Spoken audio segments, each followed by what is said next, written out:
There's really only 3 situations that make me want to just stop existing. The first is when your mom would leave you at the Walmart checkout with no way to pay. The second is having to shit in the school washroom. And the third is being sober at a party full of drunk people. I mean, there is nothing worse than a party where everyone is having fun, you know, dancing and shit, but you're just sober in the corner eating Cool Ranch Doritos, reconsidering your life decisions. Like, maybe I'm just boring or something, but to me, most of the time it is not fun being at a party while sober, cause you'll be chilling, minding your business, and there'll be a bunch of drunk motherfuckers coming up to you like, yo, I am so drunk right now.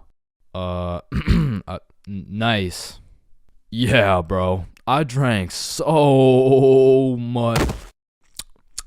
Nice. Because when you're drunk, there is no thought process. You're just blissfully unaware of the fact that you can't dance. But that vodka will have you in the middle of the dance floor like... However, when you're sober, you are actually aware of how stupid some of these drunk people look. Like, you can just take a look around and you'll see a bunch of motherfuckers doing shit they're gonna regret when they're sober. Damn, look at her. Yo, he's gonna regret that for sure. And look at this dude. Wait, Billy. What the fuck are you doing? I'm twerking on the walls like Peter Parker. No, what the fuck? Being at a party while sober has me feeling like that one dude who's always like, yo, where the hoes at?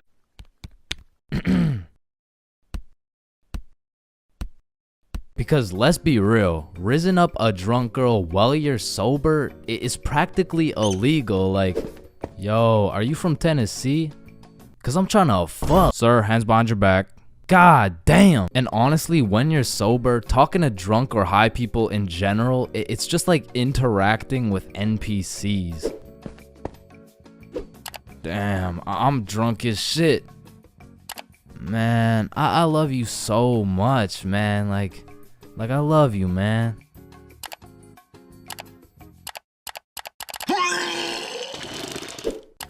Damn, bruh. I'm zooted as fuck.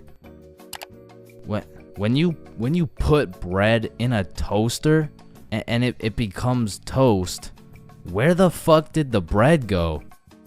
Faded than a hoe, faded than a hoe, faded than a hoe, faded than a hoe. Is this dude emoting? Like, I remember one time I was sober at this function, chilling on the couch, probably playing Clash Royale or something, and there was a visibly drunk dude to the right of me and a obviously drunk girl to the left of me. And without exchanging a single word, they just started making out in front of me, bro. And that situation was weird as fuck, but like, I had to stick it out and get that 3 crown, you know what I'm saying?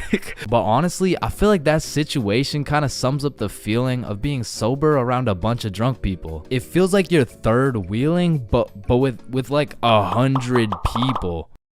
But maybe that's just me, because I know some people who don't even need to drink. They just act like they're drunk all the time. Jump, jump, jump, jump. Oh shit.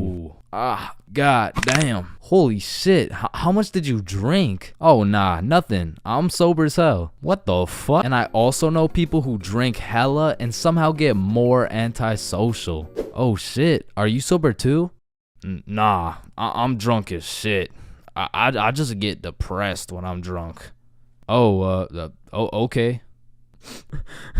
Oh shit. Please come back. Oh damn. Please, Carol, I miss you.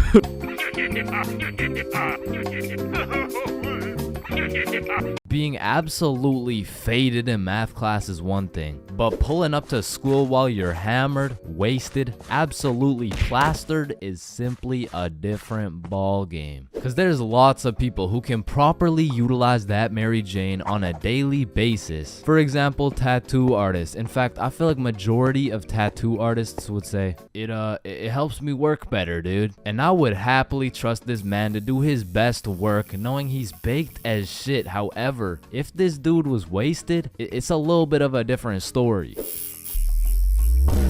Alrighty, dude, all done. Yo, I asked for a rose, bro. And because of this reason, you would truly have to be a dumbass to go to school drunk. Chains, but the title of the video says going to school drunk. I did, bro. I went to school drunk, but listen, it was no ordinary day at school. No, in fact, I didn't even go in the day at all. I went drunk to the school dance, meaning this story takes place when the boys and I were in grade 11. It was a Thursday night, the night of winter ball, and as the boys and I were getting ready, you know, looking like some distinguished young gentlemen, I had realized, damn, none of us have any girls to take to the dance. Fuck, you're right. That means we're gonna have to ask a girl to dance, bro. What? You mean like talk to them? Yeah, if only we knew someone with a bigger roster than a cheerleading team. Someone with more hoes than a shed. Someone who pulls more tens than EDP. It's Bob. So me and Billy started analyzing Bob. Like how does he pull so many girls, bro? Is it the jawline? I don't know. What about the silky smooth clear skin? Maybe. Or is it those succulent luscious kissable lips? It's the glasses. Yeah.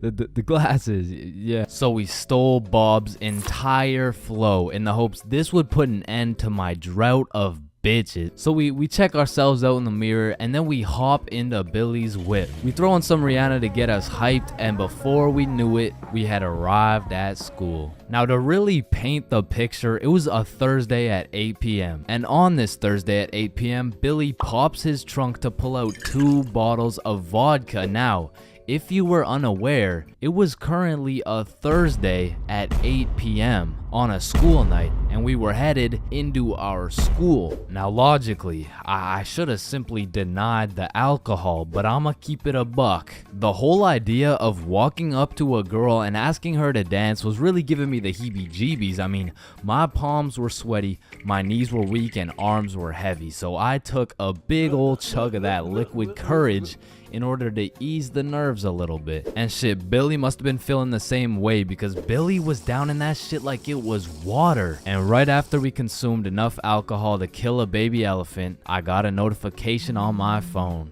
Oh shit, I got an email. Oh, it's from the school.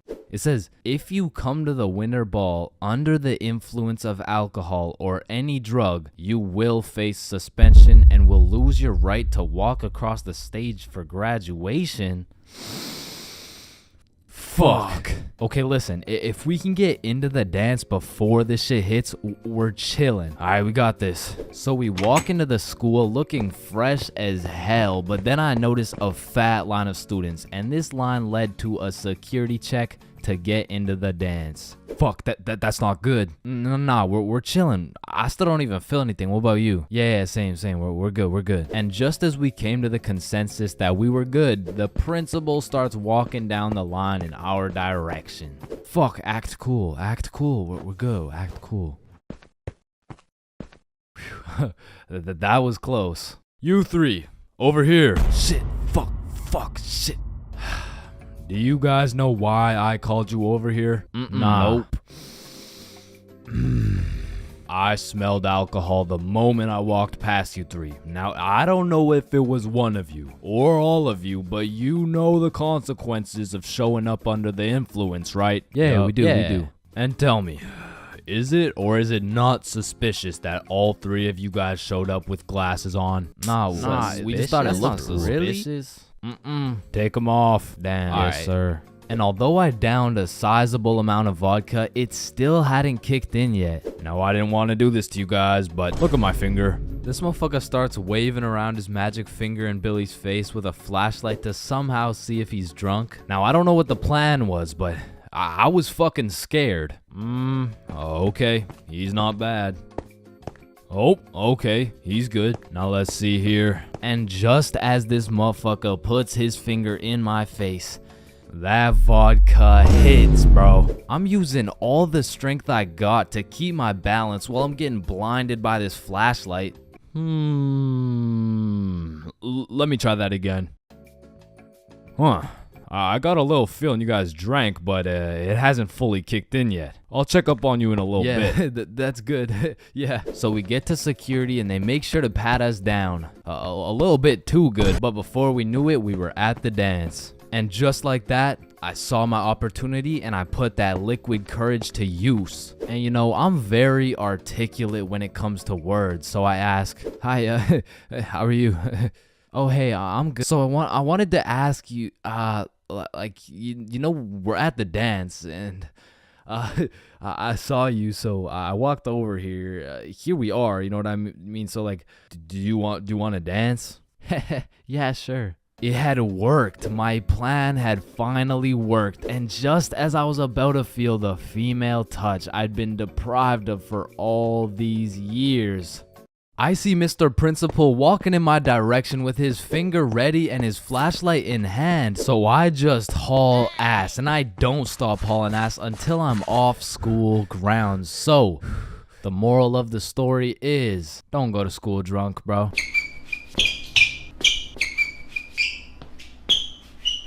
Your very first time buying from the plug. It's a special moment. It marks the beginning of a bond so strong and full of trust that it can only compare to that of your barber. Now, your first time copping from the plug can go many different ways, but my first time took place way back when I was 7. Okay, that's cap, but I was 13. Now, as some 13-year-olds, my homies and I were oblivious of how to get our hands on some sweet, juicy, succulent, magic broccoli. But you know what they say, if there's a will, there's a way. So we did what any 7th grader would do. We searched that shit up on Google. Where do I buy weed? And somehow, one of the first things that came up was some motherfucker on Reddit like, just order a pizza. The pizza delivery guy stands a 78% chance of being baked. Just ask him where to find some gas. Simple as that, man. Yo, bet. So we call up Little Caesars like, hello, can I get a medium pepperoni pizza, please? Yeah. Yep. I bet. And about 45 minutes later, the doorbell rings. We open the door to see some 48-year-old man who's probably going through his second divorce. Should we ask him? Yo, he does not know where to find that shit. Oh, that'll be $13.69. Here you go. All right, have a good day. But wait, do you happen to know where to find some of that good dope? Good dope? Oh, I see what you're saying. If you wanted some ranch dip, just say that. Nah. What he's trying to say here is, do you know where to find some of that good shit? Oh, you want some good shit, huh? You sure won't find it at Little Caesars. This pizza is ass. Go to Pizza Hut or something. Well, shit. What the fuck just happened? Okay, the guy on Reddit said there's a 78% chance. Maybe we just got unlucky with this one. And our dumbasses decide to order from Little Caesars again. That'll be 13. Okay, new plan. Yo, I think I know a guy. So Bob locates a local plug Snapchat. Billy adds him, and bro adds back. So now we've located the plug, but we had no clue on how to go about hitting this man up. Hello, Frederick Gordon Williams. I have reason to believe you are a plug and will be able to sell us some devil's lettuce, as we are minors, currently 13 years old. Just give us your home address and we will skirt and pull up soon. Sincerely, Billy. Instantly blocked, bro. Looking back, we sent the most federal message possible. We hit this man with his government name and asked him for his home address. But we had no clue that was federal. Like, that's peculiar. I wonder why he blocked us. So we did what any 7th grader would do. We searched that shit up on Google. How to hit up the plug. Be simple and forward. Use slang. Act cool. And after conducting a little more research, we were ready to try again. So I added him on my Snapchat. Yo, Big G. Let me cop some of that gas real quick, Cronum. Oh shit, he responded. How much you need? Shit, what do I say? Search it up. 3 pre-rolls. Let me get 3 pre-rolls, fam. Alright, meet me at Stickman Park at 2:30. So now we'd set a place and a time to cop some grass. However, what Frederick Gordon Williams didn't know was that we were a whopping 13 years old. Keep in mind, we were still in middle school, but this dude was in grade 10. Shit, I'm pretty sure he was 20 years old, but still in grade 10, which was pretty fucking scary for us 7th graders. So we threw on some drip we believed would make us look a little bit older, and we headed off to purchase some of Satan's spinach. We arrived at the park a little bit early, and as we waited, we discussed our plan. If he asks how old we are, we're 16.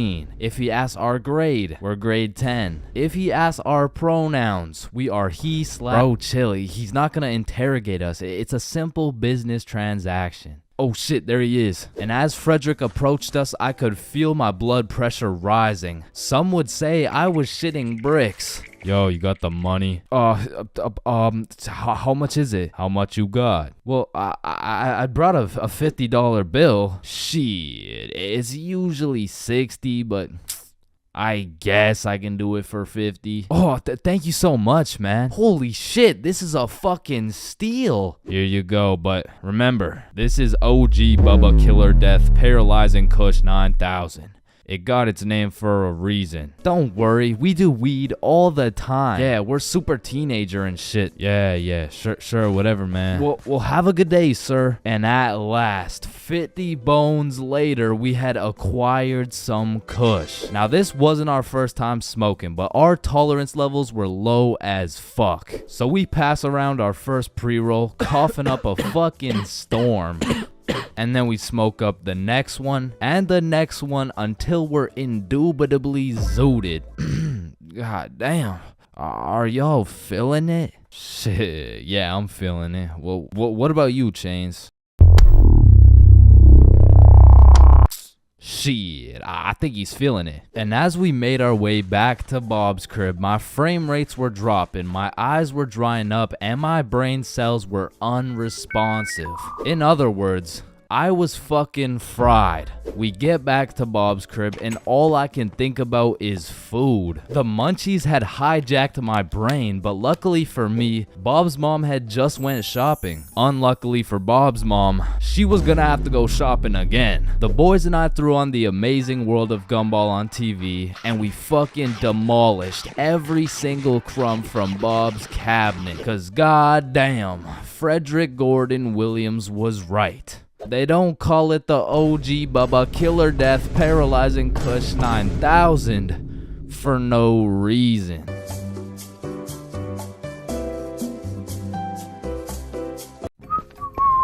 Damn, you look high as hell. A little bit too high. But bro, are you good? Damn, I've been there, bro, but don't worry. I know just what you need. Wait, what's that over there? Shit, are you still high?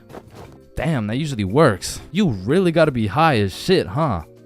Alright, listen.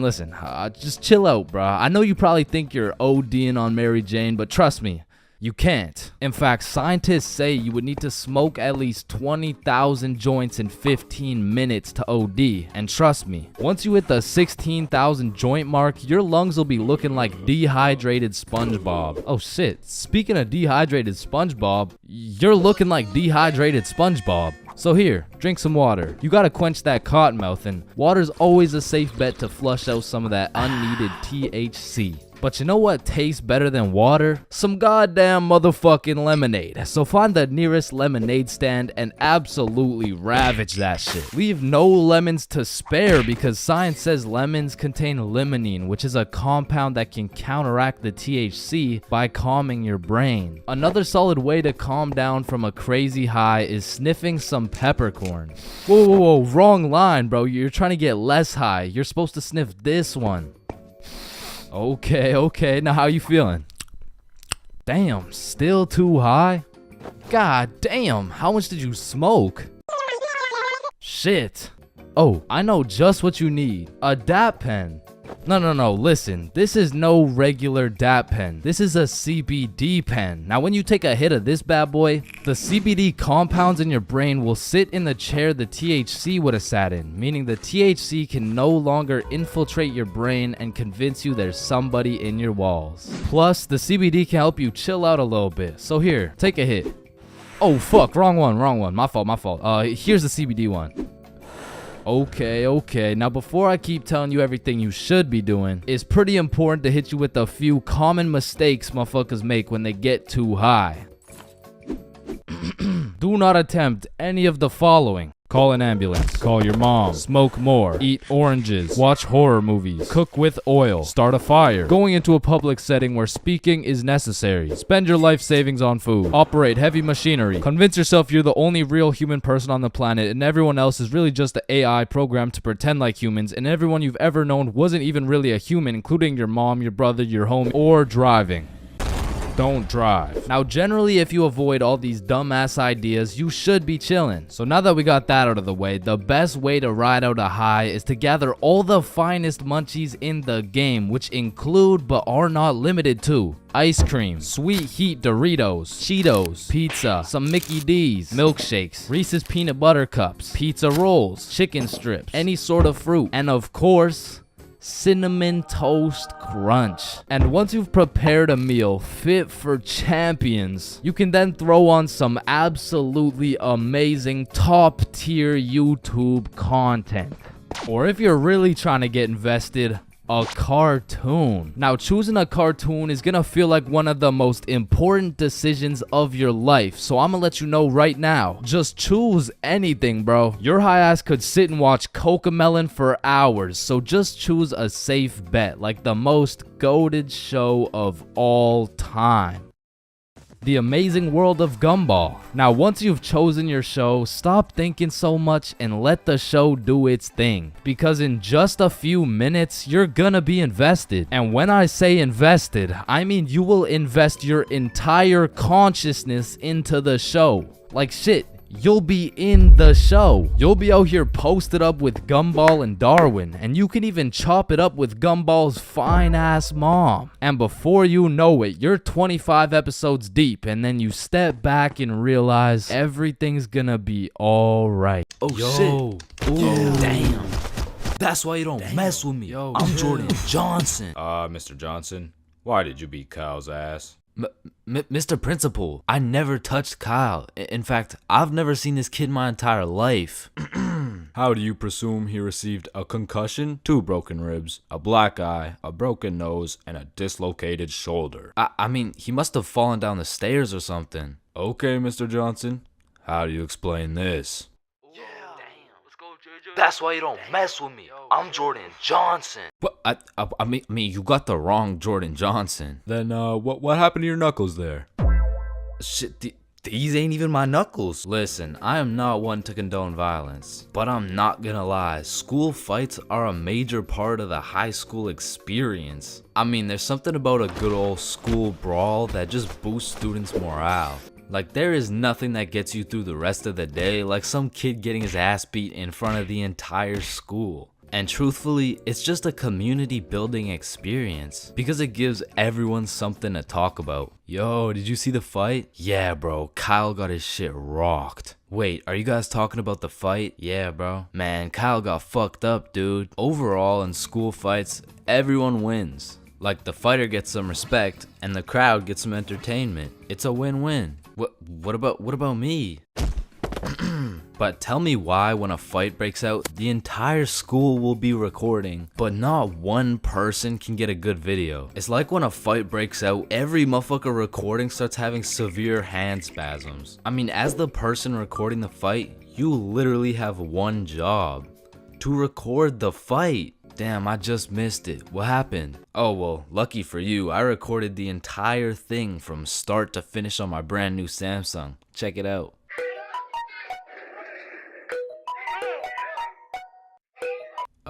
Did anyone else record the fight? Oh shit, yeah, I did on my brand new iPhone 14 that actually records in 4K. Okay, bet. Ooh, damn. Let's go, JJ.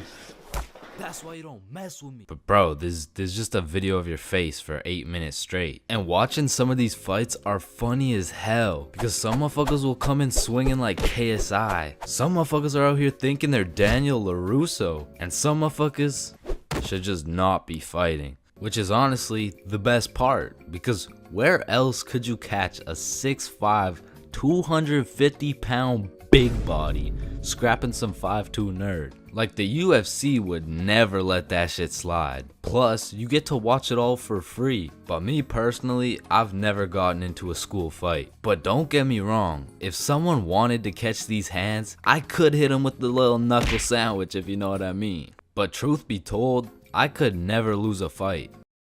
Not because I know how to fight, but because for Bob, shit was on sight. And trust me, you don't fuck with Bob. Bob's got a better record than Floyd Mayweather. And I even heard one time he got into a little altercation with Mike Tyson.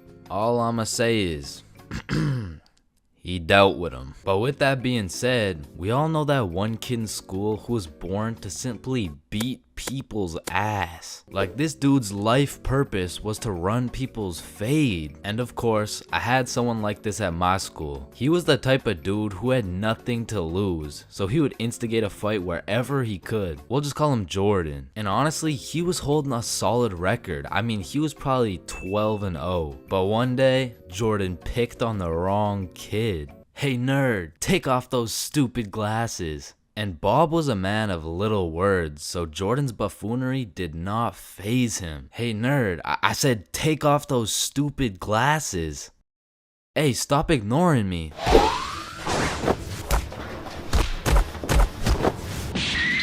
And without saying a word, Bob just ended Jordan's whole career. And ever since that day, nobody messed with Bob. That's why you don't mess with me. Yo, I'm Jordan Johnson. Pain. I've felt pain. He's felt pain. That dude's felt pain. What? No, I haven't felt any pain. We've all felt pain, because you know what they say, the only things truly guaranteed in life is death and pain. Wait, what about taxes? Wait, what? Is this chains for real? No. And I hate to be all controversial here, but pain?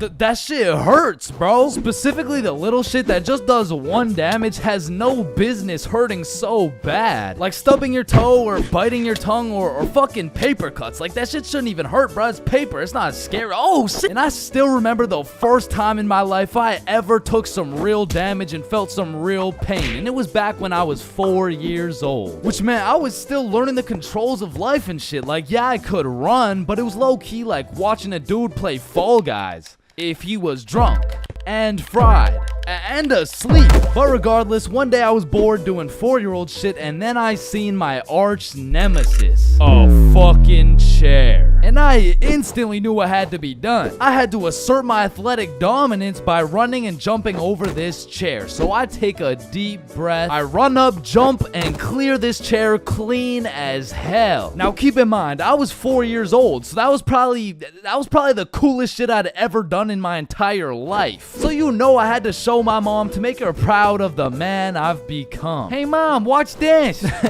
What the hell are you doing, Chains? Hey man, just watch and learn. Oh shit.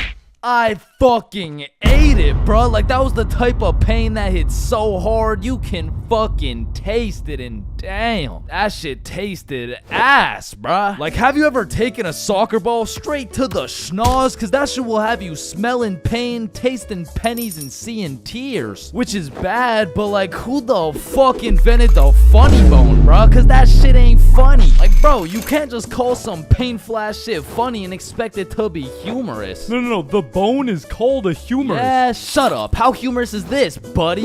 Not humorous. Yeah, that's what I thought. And in fact, I think it's the opposite of humorous. Like, yo, did you guys know 1 in 4 dudes is gay? Wait a minute. Gee, I sure hope it's Owen, cause he's sexy as hell. Yeah. Y'all hit the funny bone too? Yeah, I did. If I had a pain tier list that went from shit ain't nothing to I'd probably rate hitting your funny bone a solid.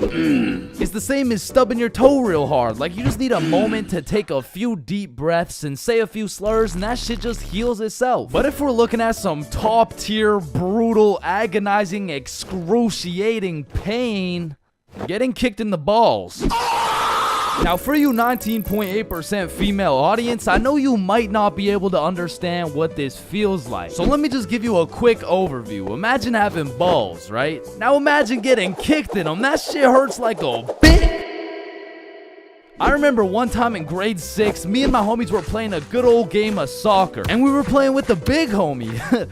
I mean the really big homie. Like, the dude had more chins than a Chinese phone book. Like, last time we went to a restaurant, bro looked at the menu and said okay. And I couldn't even tell you how big he really is, because last time he stepped on the scale, it said 1 at a time, please. So what I'm trying to say is he was a big dude, and big dudes got big legs, and big legs produce hard kicks. And during this grade 6 soccer game, I unfortunately found myself legs spread wide open, freshly dropped testes exposed to this absolute unit, wound up to kick the ball, and well, pain. Just pain, bruh. Followed by a moment of silence from everyone on the field. And I don't know if the moment of silence was for me or for my next generation of kids the big homie just wiped out, but I felt that shit. And I felt it in my stomach. And there was really only one sound I was able to make in that moment. Now, I know what a lot of you guys are thinking. Getting kicked in the balls is nothing compared to childbirth. Childbirth is so much worse. This guy's a misogynist. And no, I don't give people massages. And I might be the first to tell you this, but I've experienced both getting kicked in the balls and childbirth. And honestly, childbirth wasn't even that painful at all for real. But to be fair, it was probably a little worse for my mom, so like... Now, we all know physical pain very well, but what do you call that deep, torturous pain you feel when your dog dies? In Minecraft, that's that psychological pain, like the pain you feel when you're watching a banger YouTube video and an ad interrupts you out of knowledge. Or like the pain you feel when you just got done making some toast and peanut butter and that shit flops on the floor face first. It doesn't hurt physically, it hurts spiritually. Like, there really is levels to this shit, bro, because now when you start adding psychological pain onto the physical pain of things, we gotta start adding new tiers to this tier list. Because imagine peacefully sleeping in your bed and you get woken up to the pain of your girlfriend kicking you in the balls, which of course hurts physically, but then you realize you don't even have a girlfriend and you live alone. So just to knock a few more off this tier list, a razor scooter to the shin, stepping on Lego is a solid. Now, getting socked in the face is an interesting one, because that shit can range anywhere from all the way to getting the Sonic rings knocked out of you. And if that shit's a good enough punch, you might not even feel anything. Now, for the tier, I would say that's the shit where you just take one damage, like eating some food that's too hot, or getting a brain freeze, or when you're laying in bed with your phone and that shit slaps you across the face. Like, it's just minus 1 HP. And minus 5 IQ. And if anyone's seen that shit, it's probably a lifetime debt of aura. Now, I'ma keep it a stack. For something to be in the shit ain't nothing tier, it's just gotta be a good ass day, bro. Like, some days I'll just be feeling invincible, bro. Like, wake up, roll out of bed, shit ain't nothing. Eat a nice hot breakfast, shit ain't nothing. Stub my toe while simultaneously getting socked in the face, shit ain't nothing. Get a bad phone call. Yeah, Chains, this is Dr. D's. I'm sorry to break the news to you, but you know, you tested positive for chlamydia. Hey man, shit ain't nothing. Oh shit, who's this? Yeah, I wasn't finished. You also tested positive for herpes, syphilis, gonorrhea, hepatitis. You got a whole ecosystem on your shit. Honestly, at this point, our best bet is just to chop that thing clean off. What? Shit ain't nothing. No, it's definitely something. We're chopping your meat off. Yeah, but on some days, bruh, it's just like... Yeah, nah, that's it. I quit. I'm done. I'm going to sleep. Good night. And I know this might sound like some freaky ass shit, but I feel like some pain low-key feels good, bro. Like in school, I used to always put the front chair legs on my feet just to feel the pain. Or even like eating some spicy ass food, or like, oh yeah, or like getting spanked. No? The fuck? Nah. I was thinking something more like taking a really hot shower, or like Getting whipped. No? Yo, George, shut the fuck up, bro. I'm trying to make a video and Sorry, shit. my fault, pimp. My Yeah, fault. alright. Or what about when you like Getting slapped in the face. bro, shut the fuck. Hey, yo.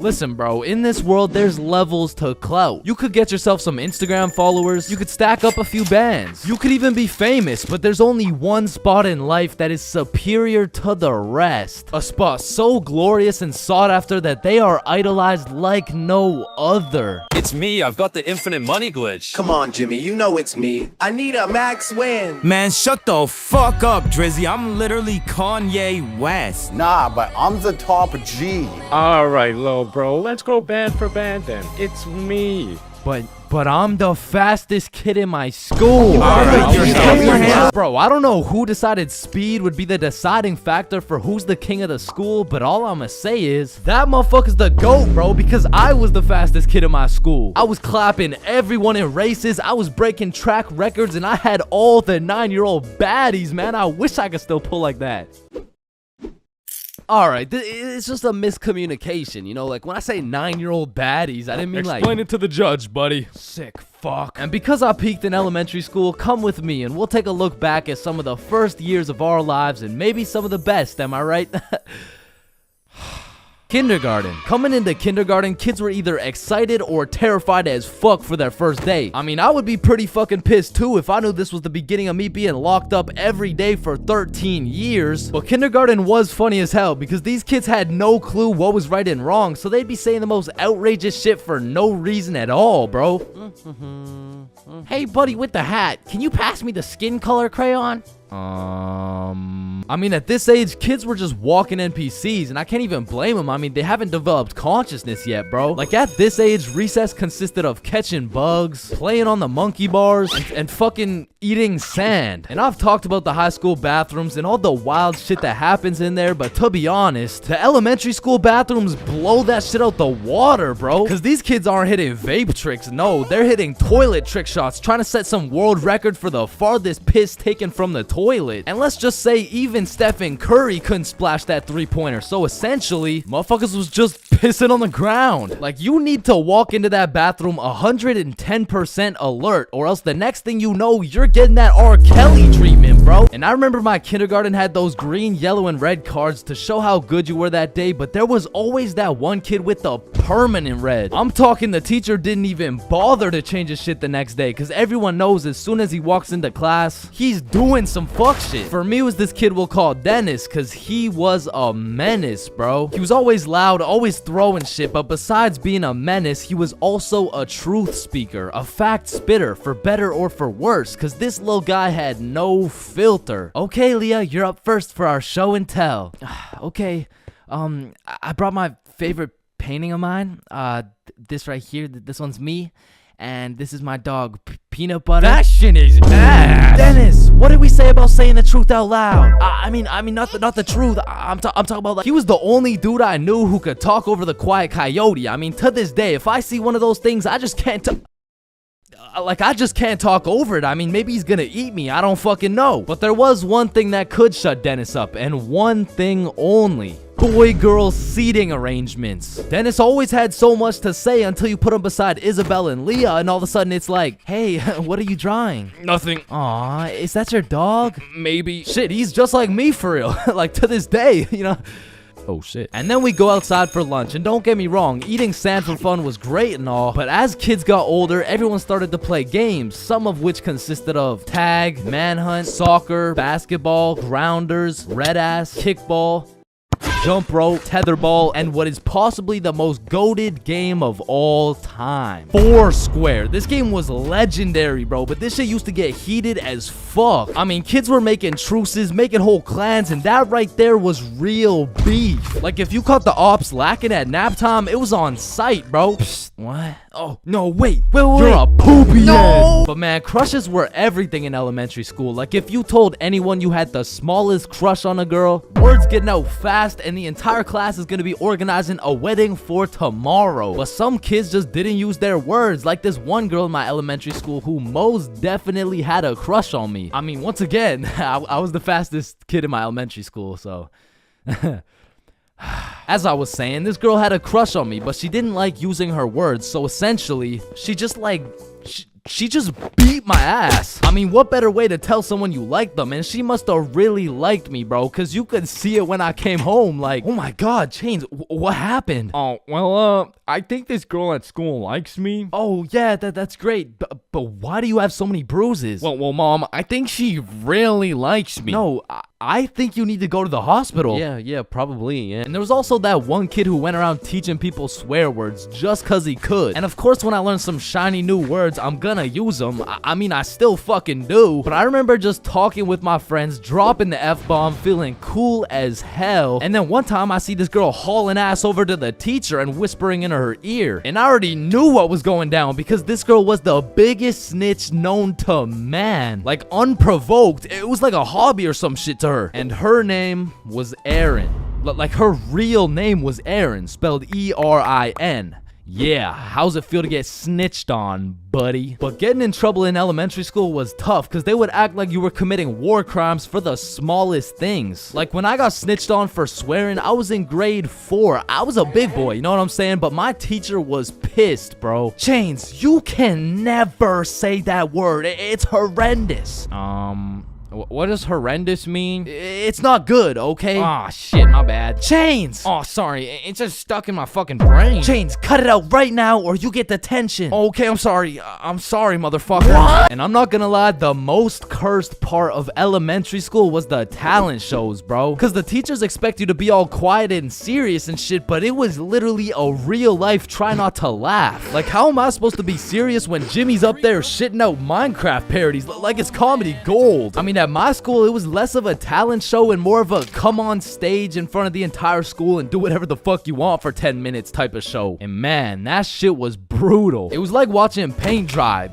But if the paint was 7 years old and standing on a stage in front of the entire school, nervous as hell, shitting his pants. Because elementary school had some weird kids, bro. Like those kids who used to put glue on their hands to let it dry so they could peel it off. Or the kid who would just straight up eat the glue. Or the weird kid who would secretly take a bite out of every single foam football. Like, how are you that hungry? The kid who only wore shorts through rain and snow. The kid who was mad at everyone for no reason. The kid who wouldn't stop yapping. The kid who always had to flex how strong their dad is. My dad is so much stronger than yours, he can beat up your dad with his pinky finger. He can bench press 625 pounds. Wait, what even is that? You don't know what a bench press is? No, what the fuck is a dad? The kid who thought he was Albert Einstein. The snitch named Aaron lives at 354 Stickman Way. The fake snitch. Bro, you won't believe what I just did. What'd you do? I just put my juice box in the recycling. Get this?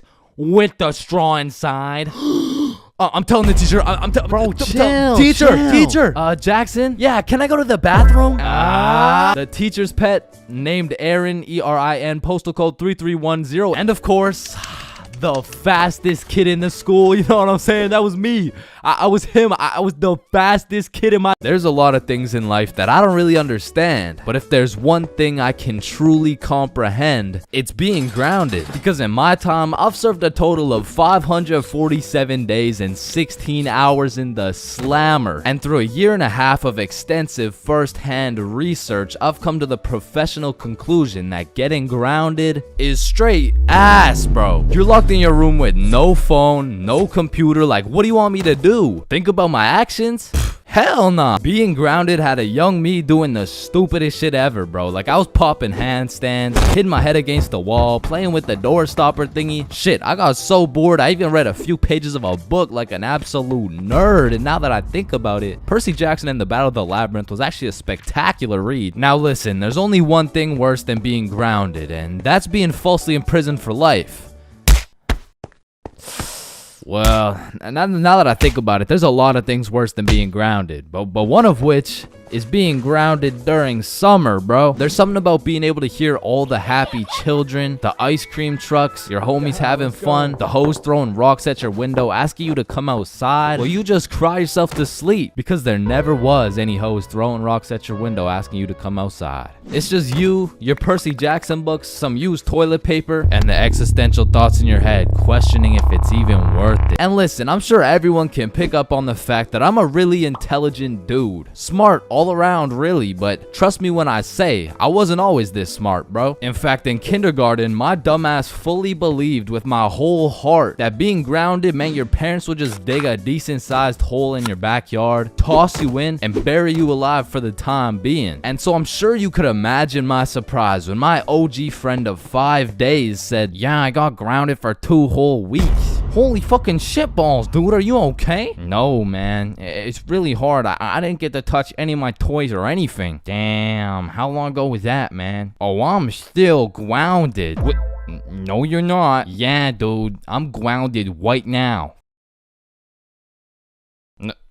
No, the fuck you're not. And I wouldn't truly find out what being grounded was until 7 years later. I was in grade 7. It was a beautiful sunny summer day at approximately 11 a.m. and me and the boys were freely roaming our city. Little did I know we wouldn't be free for long. And as the boys and I roamed the city looking for a move, one of Bob's girls calls him up and is like, okay, so my friend Becky is in Hawaii for a few days with her family, and she said I could bring you over. And just like that, Bob could have wrapped it up and claimed some cheeks. But the boy Bob was never one to leave the homies behind. So not only did he convince his girl to let us come, but he went above and beyond. He got his girl to bring some of her friends over too. And now we're hyped because we had now located the move, and quite a marvelous move if I do say so myself. Now keep in mind, all of us knew Becky and had been to Becky's house many times before, but Becky was all the way in Hawaii, so she had no clue about the marvelous move about to take place at her own crib. But regardless, me and the homies walk into Becky's crib and they low-key got a little get-together in the works. I see Bob's girl, I see Bob's girl's friends, and then I see a mutual friend of mine named Dennis. And he brought his girl. Now, a little backstory about Dennis. Dennis was 2 years older than me, making him in high school. And to be fair, from grade 7 to high school is a colossal difference. Dennis was taller, had a more developed frame, and Dennis even had some facial hair in progress. The amount of facial hair that put my peach fuzz to shame. And to put it quite simply,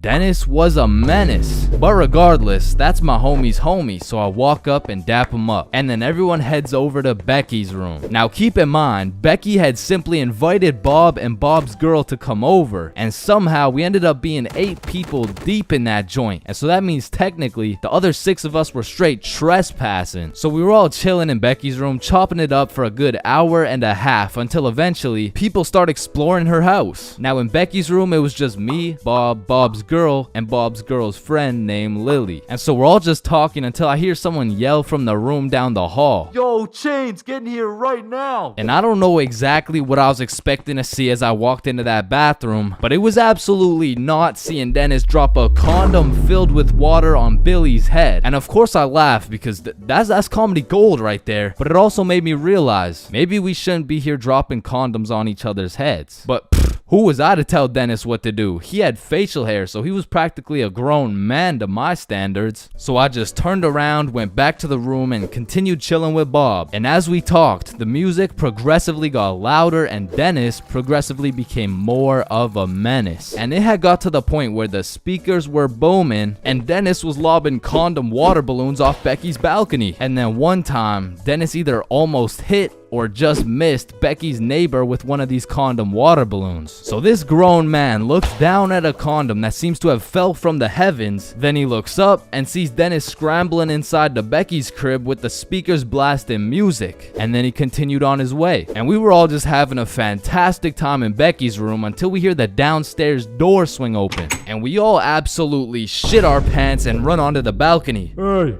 I just texted the family who lives here and they said no one is supposed to be in the house. Everyone needs to leave right now or I'm calling the cops. And that's exactly what we did. No messing around, we were out that hoe. And we all went to Bob's girl's house for an emergency meeting because we were all scared as fuck. And now Bob's girl and Becky are texting and Becky's like, my parents are pissed. They want to talk to everyone's parents and they know how many people were there. So we all devise a foolproof plan. Okay, we give Becky our phone numbers, tell it's our parents' phone numbers, and we act super disappointed in our children. We all agreed on this plan and the emergency meeting was dismissed. And over the next few days, we all got texts from a very unhappy Becky's father, who made sure to specify the amount of condoms that were found in the bathtub. We all respond with some bullshit along the lines of, Hello, Mr. Beckerson. I'm very sorry to hear about the inconsiderate acts of Chains and how he's invaded your home. Rest assured, Chains will feel the wrath of this thick leather belt as it repeatedly beats against his cheeks to discipline him for his heinous actions. Thank you for bringing this to my attention. But come to find out, Lily's dumbass responded with some shit like, Dear Mr. Beckerson, thank you for letting me know, but Lily did nothing wrong as she didn't know she wasn't allowed there. Plus, she didn't even make a mess or anything, on God. Put some respect on my daughter's name. Period. And just like that, our foolproof plan got fucked. And Becky's father texted each of us saying, You are coming to the house at 3:15 p.m. today or I'm calling the cops. And shit, looking back, Becky's father was most definitely bluffing. Like, say I didn't go, what was he gonna tell the cops? 911, what's your emergency? Hey, there was 8 kids who invaded my home 3 days ago. Okay, sir, did they break in? No, my daughter gave them the key. Sir, why the fuck are you calling 911? There was condoms in the bathtub. But like I said, I wasn't very smart and I didn't have the brain capacity to think that far ahead. So everyone shows up to the house and Becky's father sits us down and makes each of us individually call our parents and explain what we had done. And I went first. Hey mom, so I went to Becky's house the other day, but she was in Hawaii and I wasn't really invited. And there was condoms in the bathtub. needless to say, we all got our shit whooped and I received my very first grounding with a sentence of 1 month in the slammer.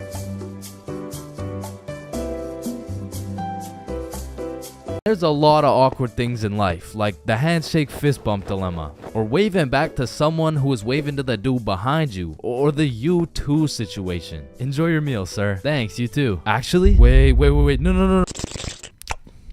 But on this long list of things that will keep you up at night, I feel like school dances lands itself in the top 3, bro. Cause it's like, is it a party or is it a school event? Are we hitting the Dougie or are we just standing awkwardly in the corner? There's just too many questions, bro. Like another question, who the fuck hired this guy to be the DJ? Like, I don't know how much they pay this dude, but it can't be anything over 50 bucks. I remember at my first middle school dance, I seen the DJ walk in with all his gear and shit and I thought, damn, look at those big ass speakers. This dude knows what he's doing for sure. Hey, Stickman Middle, are we ready to turn up? Yeah, let's go. 1, 2, 1, 2, 3, let's go. So I walk over there to give bro some song requests that he so desperately needs, and as I walk up to this dude's expensive ass setup, I look down at his laptop and this motherfucker's on Spotify and he's moving around the volume slider like he's doing some shit. Like, bro, I could have done this shit for free. Nah, trust me, bro. I know what I'm doing, dude.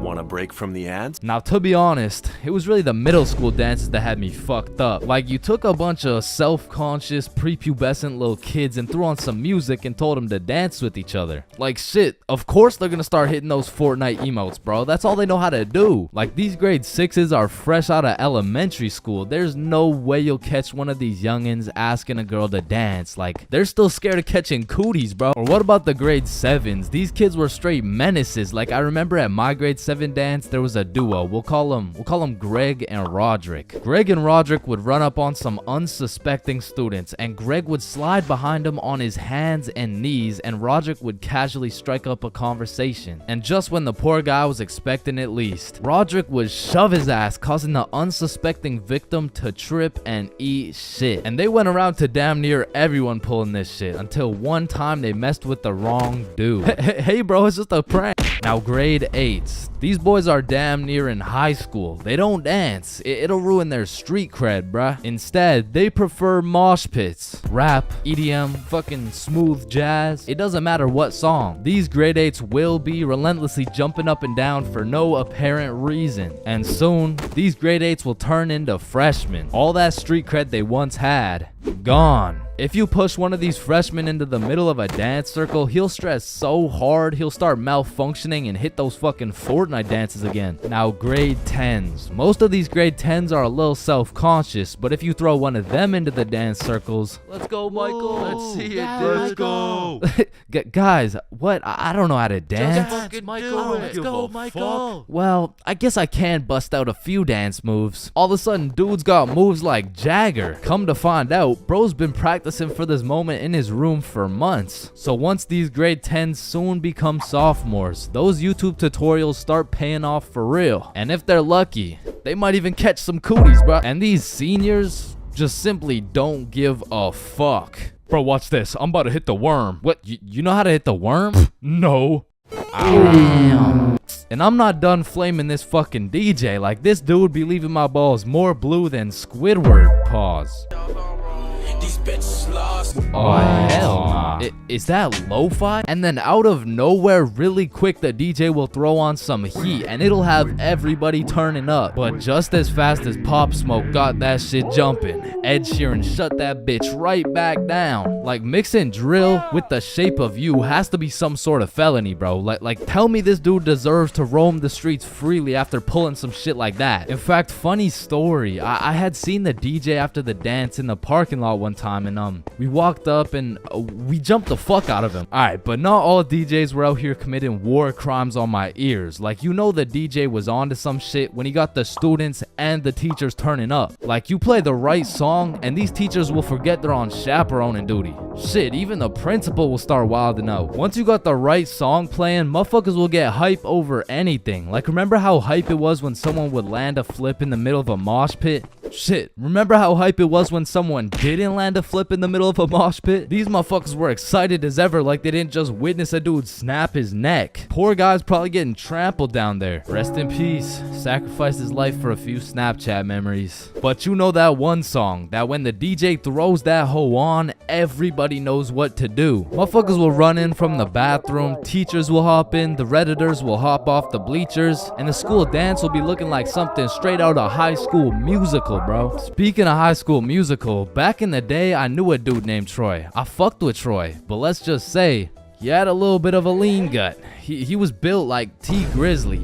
Nah, fuck that. He was built like DJ Khaled. And I remember this dude Troy was just coming off a school suspension, but for whatever reason at the dance, this motherfucker must have been looking for another one. Cause Troy came up to me talking about how he was gonna beat Jordan Johnson's ass at the dance tonight, and honestly, I ain't believing him. So once the dance came around, he was beefing JJ every chance that he got, until soon JJ wasn't gonna stand for it. Now, a school dance is simply the best time for a school fight to take place.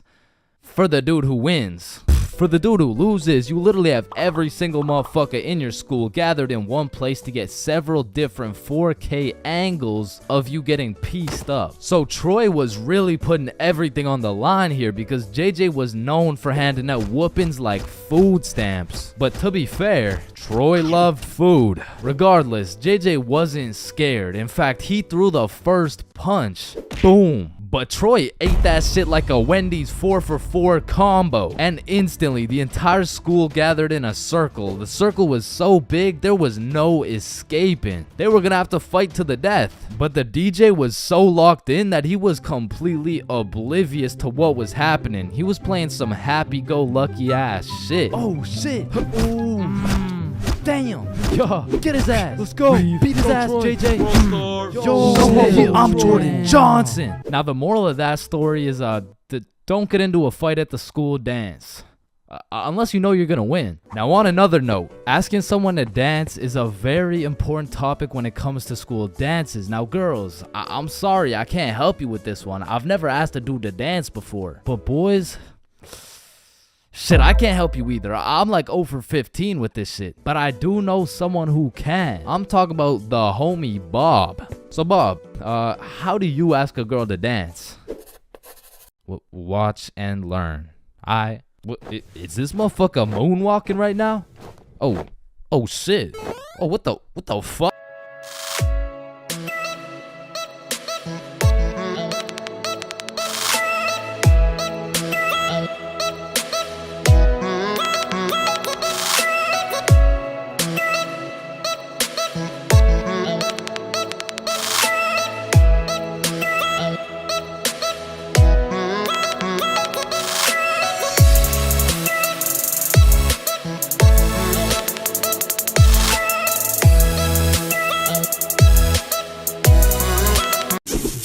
You know what they say, there's a first for everything, bro. Like your first steps, your first dance moves, your first words. Dada. Hey, would you look at that? We gotta get some milk. I'll be right back. Your first stepdad? New dada? Yeah, nah, I'm gonna head out too, actually. And your first kiss? Man, the things I would do to go back and completely erase that shit from existence. Bro, all these Disney movies I was seeing as a kid had these first kisses turning ugly ass frogs into some fucking giga chads and shit. Like, spoiler alert, fucking ribbon. On top of that, the fact you have to close your eyes, like, bro, imagine you're learning how to golf and you're about to take your first swing and these motherfuckers are like, yeah, now do it with your eyes closed. bruh, this is my first time. What do you expect to happen?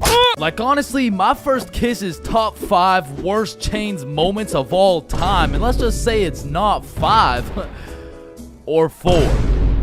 Or 3. That shit was really bad, bro. So with that being said, this story takes place in grade 7, which is the year I got my first girlfriend. Now, I told this story a few months back, but I purposely left out the part of my first kiss. Well, gosh diddly darn, Chains. Why would you do such a preposterous thing? And the truth is, I was planning on taking this shit to the grave with me, bro, but fuck it. Sometimes you just gotta let the world know. Okay, you're right. I got something to get off my chest. Epstein? Wait, with the what? So for the homies who haven't seen the video, one day me, Bob, and Billy were mobbing around our local mall when we seen these 3 girls from our class. So we walk up to them and lay down some of the meanest 12-year-old riz these girls had ever seen. Hey yo, shorty, I think I just shit my pants. Can I get into yours? What the fuck? Oh shit, my bad. My fault. Hey yo, shorty, are you a cigarette? Am I a cigarette? What? Cause I'm trying to get lit and put your butt in my mouth. Wait, what? Nothing. Please. Holy shit, bro. Let me guess. You all got restraining orders. No, worse. We got fucking girlfriends. And 12-year-old me had no business dating nobody, bruh. Like, my dumbass could barely even handle playing Fortnite with a girl. Like, oh, hey, Gamer Girl 97. Hey. I'm kind of low. Can I chug on your jugs? What? Oh, no, sorry. Whoa, I mean, I just want to slurp on your juice. No, I'm sorry. I mean, like, I need heels. Can I trade you? What do you need? Oh, yeah. Is there any way you could give me some mats? Oh, yeah. No, I'd love to give you my wood. Huh? Or bricks. Or metal. Or anything you need. Okay. Anything else? Yeah, I don't have a shotgun yet. Oh shit, I got 3. I Okay. can give you 2 pumps. Ew. Or no, it's 1 pump. No, wait. Stop. Oh, sorry. I can give you shotguns. I mean. Okay. Where are you? I'm in this little wood fort I made. Oh, okay. I see you. Let me come in your box. So needless to say, every single interaction I had with my girlfriend was awkward as shit. Cause I had to pre-plan things to say in my head, and as soon as that shit went off script, I was cooked. Hey Jessica, how you doing today? Honestly, just not the best. Oh, that's good. What'd you do today? Oh, I don't know. Just did my makeup. Hey, me too. You did your makeup? Yeah, we have so much in common. Have a nice day. Fuck! fuck? And on one Friday after school, me, Bob, Billy, and our girlfriends all went to the mall together as we did every single day. But on this specific Friday, we rubbed together a few brain cells and realized, yo, do you got money? Nah. You got money? Zero. You got money? I'm broke. You got money? No. You got money? Yo, why are we at the mall? I don't That's know. a good Thought about question. it. I mean, we could all go to my house. Yeah, doing. And so, of course, as the good kid I was, I text my mom to ask her to go. Greetings, mother. I would like to know if it's in the realm of possibility that you'd be so kind to grant me your permission to visit the household of my dearest acquaintance, Nikki. Looking forward to hearing from you, your favorite son, Chains. And I immediately get a call. Let me speak to her parents. Now, I, Chains for real, have never dated a 12-year-old boy in my life, and I honestly don't plan on it. But even in grade 7, I could use my logic and reasoning skills to understand if your boyfriend had to get his mom to talk to your friend's mom for permission to slide to the crib. Instant ick, bruh. There's just no way. She'd probably break up with me on the spot. So I'm doing anything I can to not let that happen. Hey there, Miss For Real. This is Nikki's mom. I just wanted to let you know Chains and his friends are welcome over anytime because they're goated with the sauce. Shit. Oh, hey, Nikki's mom. Sorry, it's kind of hard to hear you over all this bullshit. You're not allowed at her house. Come home now. Chains, are you coming? Look, Mom, I'm not gonna lie, you gotta lock the fuck in right now. This is the first time in my life I ever been invited to a girl's house and there's cheeks up for grabs. Like, Mom, this is my only opportunity. If you don't let me go, the For Real bloodline might just end with me. Okay, listen, Chains. I'll let you go this time, but you have to be home at 9 p.m. sharp. Yay, thank you so much, Mom. Now, I'm paraphrasing, but the point is she let me go with a curfew of 9 p.m. So all 6 of us leave the mall, hop on the bus, and get off at Nikki's house. We go inside, sit on the couch, and now it's even more awkward, bruh, because instead of walking around the mall, all we had to entertain ourselves was ourselves. And just like any other awkward middle school scenario, that shit went like so, truth or dare? Yeah, That's I'm exactly down. what I was thinking. And my heart instantly dropped, bro. Cause I knew if I picked dare, I would have to kiss Jessica and shit, bro. That's a whole lot scarier than playing Fortnite with Gamer Girl 97. But regardless, Nikki starts the game of truth or dare. Hey Billy, truth or dare? Yo, truth. What's your favorite color? Blue. Oh, what? This shit's not even bad. Okay, then Chains, truth or dare? Truth. No. Wait, what do you mean? No, it's truth or dare. I said truth or dare. Dare. What the fuck? Okay, fine, dare. You have to kiss Jessica. Bro, this time it wasn't a pickup line. When I say I just shit my pants, I mean not literally, but metaphorically, I was shitting bricks, bro. And when I turned to Jessica, she's just sitting there straight-faced as fuck. So, Jessica, are you down? like hypothetically speaking, of course. Mm-hmm. Okay, I'm going in. sorry. Let me just, Hey, bro, I'm not gonna lie, this is fucking weird. You guys are just watching and shit. Like, I don't know, it's just kind of. Oh, so if we weren't watching you do it? I mean, yeah, I would actually. Wait, what the fuck? Every single one of these motherfuckers ran to the corner and started staring at the wall. Like, did you do it yet? We're not looking till you do it. Yo, hurry up, dumbass. So now I got all this pressure on me to do this shit, but Jessica's out here looking at me like, hey, how was your day? Yo, shut the fuck Just up. kiss her already. What are you yapping about? And I deadass didn't know how to go about it. I ended up sitting on this couch, nervous as hell, awkward as hell, looking stupid as fuck for 20 minutes, bruh. Now, 20 minutes in general doesn't sound that long, but imagine sitting on a couch in complete silence with everyone just... Bro, just watch this.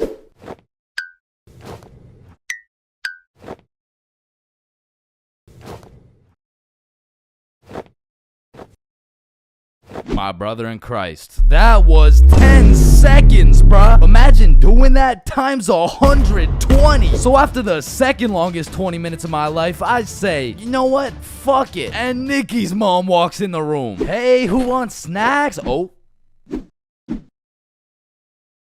And at this point, I checked my shitty ass Samsung Galaxy 3 and it was already 8:50 p.m. And with the curfew at 9, I had no choice but to lock in. So I lick my lips, close my eyes, and real quick, I smash our mouths together. And when I turn around, not a single motherfucker is facing the wall. I look the other way and Nikki's mom is peeking around the corner with her fucking mac and cheese and shit. So I made like my pops and I was out that hoe. Pleasure doing business, Jessica.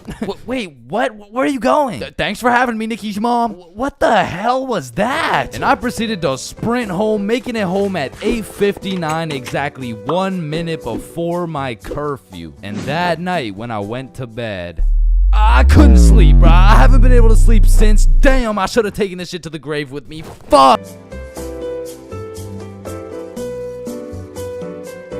Chug, chug, chug, chug, chug, chug. Yo, Bro, you're crazy, Just bro. one more. No way. Yeah, Oh, let's shit. go. Are you good? Damn. Blacking out drunk. It's not a fun experience. In fact, it's on the list of the top 3 worst things to experience, ranked just below giving birth. Now, if blacking out drunk is so bad, you may ask yourself, why do so many people do it? And truthfully, there are only a few reasons why one would inflict such a brutal pain on their liver. The first reason is impatience. Some motherfuckers just can't wait the 15 minutes it takes for alcohol to kick in, so they slam back one too many shots. And when that shit hits, that shit hits. Or secondly, peer pressure. I mean, to be fair, you will look cool as fuck for those 3 minutes where you're down in a bunch of vodka until you're lonely, gurping into the toilet, reconsidering your life decisions. Or because it's yet another Valentine's Day, you will spend locked away in your room drawing little stick men on your computer because you get absolutely zero bitches. Wow, so relatable, am I right? But if you've never been blackout drunk before, let me explain what it's like so you never have to experience it. Phase 1 I like to call smooth sailing. This is where you got a few drinks in you, but you're still chilling, or as many like to say, you're tipsy. But say as you're observing your surroundings, you make an astounding discovery and find out the function has Hennessy. That shit will take you straight to phase 2. Sauced. At this point, you're just drunk, bro. You're doing some fuck shit, you're saying some fuck shit, and Lord knows you're probably thinking some fuck shit. Some symptoms that you're in phase 2 will include sunglasses appearing on your face, the sudden urge to steal traffic cones, hitting the nay-nay, staring in the bathroom mirror for 10 minutes and saying, damn, I'm drunk as fuck. Now, it's at this phase whether you decide you're gonna have a cool, fun night, or if you're gonna end up looking like Nate Robinson. Like when you're offered more alcohol, don't drink that shit. I repeat, do not drink that shit. Hey, do you want some of my drink? Fuck no.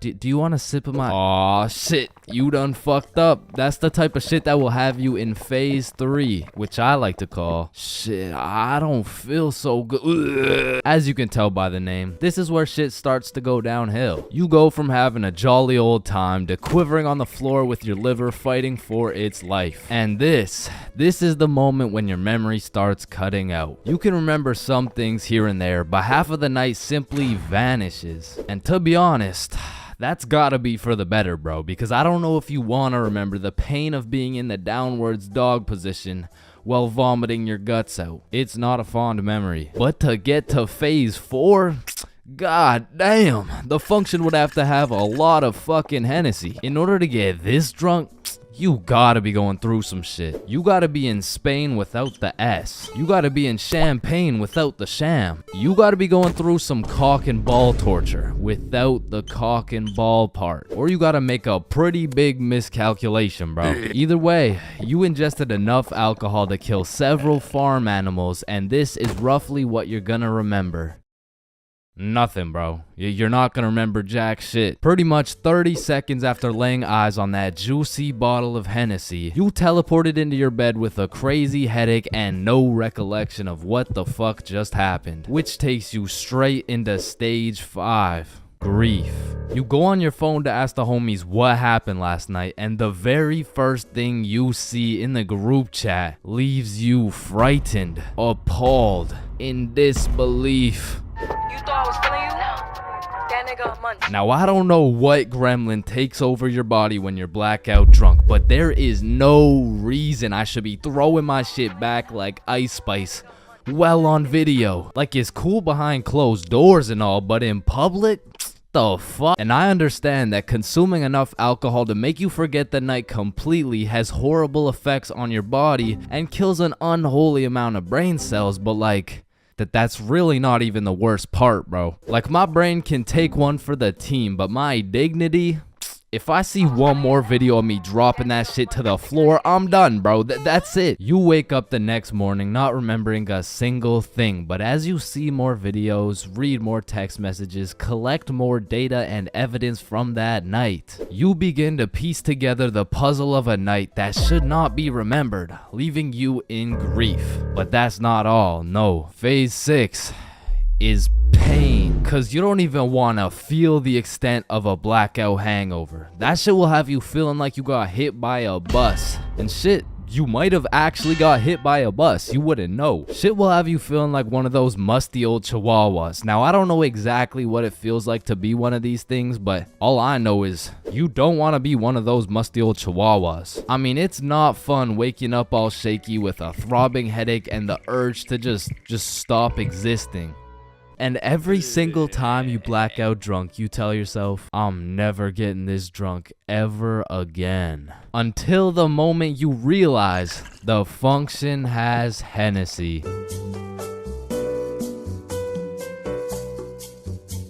Here at Stickman High, we understand the importance of learning. That's exactly why our new curriculum has been perfected to accelerate the learning of each and every student. Like, hey, look at this kid. Wait, what? Look how big his head is. It must be full to the brim with all that knowledge we provide. Hey, it's not that big. No, it's pretty fucking big. Anyways, let's take a look at how the new curriculum pushes our students in the weight room. Oh, wow, impressive. See, I didn't even know legs could bend like that. They can't. All right, stop recording.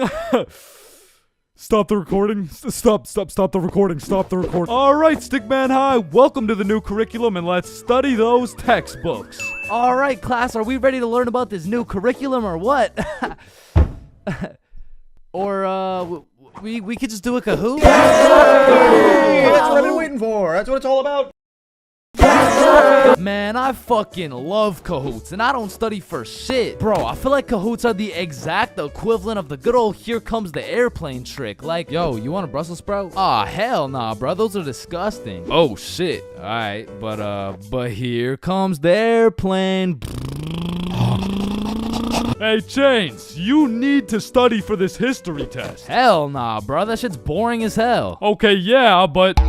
The Declaration of Independence was signed on the... Because personally, I didn't give a single fuck about what we're learning in school. But I swear they infused the Kahoot music with Adderall or like crack or some shit. Because a game of Kahoot used to have me all the way locked in. And I would be grinding my way up those leaderboards. Like, I'd make it to 3rd place and then 2nd place and then 1st. And then the teacher would throw in some bullshit like, now what position was Abraham Lincoln conceived in? So I go for the safe answer, and all of a sudden I dropped 14 places, and I'm getting passed by goddamn Dildo and Duncan McCawkiner. And the teacher's over here yapping about, Yeah, guys, you should know this one. It's chapter 13 in your textbooks. like, bro, why the actual fuck should we know this one? But in these Kahoots, people were coming up with the most outrageous names of all time, bro. I remember anytime a teacher would pull up a Kahoot, the first names would start off normal as hell. Jessica, Eric, maybe a little Bartholomew. But as soon as one dude drops a name that's ever so slightly comical, every single name after that ends up being more and more out of pocket than the last. It's like a competition to see who's gonna push that shit the furthest. Like, Richard Long quickly turns into Ben Dover, which nicely parlays into Hugh Janus, which passes it over to I Swallow Cum, who alley-oops it for Wilma Dickfit, which eventually somehow always ends up with the teacher just catching mad strays. Like, somewhere along the line, that shit goes from Dixie Normus to Miss Jackson's built like Mike Wazowski. Alright, who said I'm built like Mike? I remember I had this teacher who used to love Kahoots. Shit, she loved her Kahoots so much, we'll call her Miss Cahooters. Nope. Nah, we're not actually doing that. We're not calling her that. I think we'll just go with Miss Kahoot. You know what I'm saying? I think Miss Kahoot works just fine. And every Friday or so, we would walk into Miss Kahoot's class, and she would have a Kahoot pulled up smiling from ear to ear, which I'm not gonna lie was really sad to see. Not because she was smiling, but because I knew in 20 minutes tops, that smile would turn into straight anger, bro. Hey class, happy Friday. We're gonna do another Kahoot because I know it's a class favorite. Just please, everyone be appropriate. DJ Bustanut, are you serious? In my 22 years of teaching, I have never. And I felt bad for Miss Kahoot, you know, like I really did, but it was low-key her fault for running it back so many times. Cause DJ Bustanut just couldn't stop catching these dubs, bruh. He was a dog. But nah, I really do feel Miss Kahoot, cause sometimes even Kahoot pisses me off, bruh. Cause picture this, I'm here grinding out these answers, giving it my all, even cheating a little off that one smart motherfucker with the big-ass laptop, but I still get a few answers wrong, you know, nobody's perfect. But imagine my pain as I read my screen and find out I'm 76 points behind fucking Sebastian, bro. And I look up at Sebastian and this motherfucker doesn't even know what he's playing. He's just happy to be here and shit. But there's only one feeling worse than being 76 points behind Sebastian, and that feeling always came from the easiest questions. It would be like, oh, what? This is a little too easy? How do you say hi in English? And you're trying to speedrun this shit, so you click the first thing that kind of makes a little bit of sense and the answers come up, and you're the only motherfucker to get that shit wrong. No, dumbass, that was a zero. And everyone's looking around for who got it wrong, like, yo, whose dumbass got that shit wrong, bruh? Facts, bruh, type shit. Dumbass, type shit. The fucking dumbass. Chains? Were you the dumbass who got that shit wrong, bro? Me? Dumbass? Nah, shut up. Shut the fuck up. Nah. It was probably it was probably Sebastian, bro. Just look at that motherfucker. And I feel like there's only 7 types of people in class when you're playing a Kahoot. And the first is Dover. Bend over. We all know him and we all love him. He's got a smart name, but not a smart brain. He might get the first answer right, but then he falls off the face of the leaderboards, never to be seen again. But on the leaderboards, we got Genius George, because George actually studied the material like a well-prepared and studious nerd, bruh. Because George was the type of dude to be like, Calculate for the common denominator. oh man, this one is too easy. Like, bro, if you don't shut the fuck up, I'm about to commonly dominate that ass.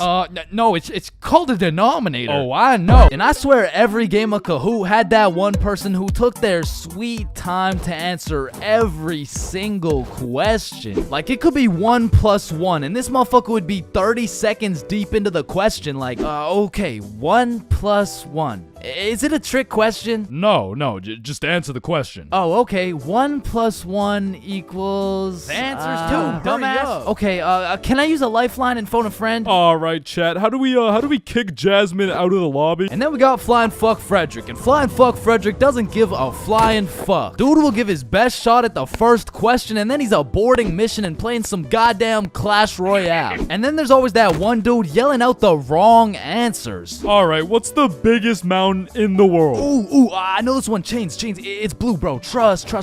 Oh, shit, bet. Wait, no, I meant red. Sorry, my tongue slipped, bro. My bad. Bro. Oh, and it looks like Chains is off the leaderboard. Everyone, let's point our fingers and laugh at him. And we got the radiating Redditor. And I say radiating because that boy is radiating the most profuse body odor known to man. And I don't know, maybe it's all a part of their strategy to win, because that shit throws you off your game, bro. They'll be invading your nostrils with a concoction of Doritos, Skibbity Toilet, and Badussi. And if you've ever played against a Redditor in a game of Kahoot, you may be wondering, yo, how is this dude getting every answer right while sitting back drinking Mountain Dew watching Best Sigma Moment compilations? And the answer is he's cheating, bro. And not the normal kind of cheating either. This dude's using a Kahoot bot to get every answer right. And now you may be thinking, nah, why would someone cheat on a Kahoot, bro? It's not that serious. And that's facts, but the thing is, the prize was a gummy bear, and this dude can't leave no calories behind. And then we got the casual Kahooters. Fuck, I gotta stop saying that shit, bro. I was trying to say we got the The people who just play the game. They got normal names, they guess some right, they guess some wrong, but at the end of the day, they probably still get their shit yelled at, all because DJ Bustinut couldn't stop catching these dubs. Alright. Damn, light bulbs were such a good idea that they became the symbol for good ideas. God damn, I just spilled my water. What? Why does water make clothes darker if water is clear? What the fuck? Yo, there's two guys coming. On me, on me. Oh, I clapped his ass. Yo, Billy. Yeah, what's up? You see that lamp right there? Yeah. What about it? That lamp in the video game uses real life electricity. Whoa. You know what I just realized? When a morgue worker dies, he still goes into work the next day. Bro, how could he go to work? He's dead. Oh shit. Oh, whoops. Just dropped the soap.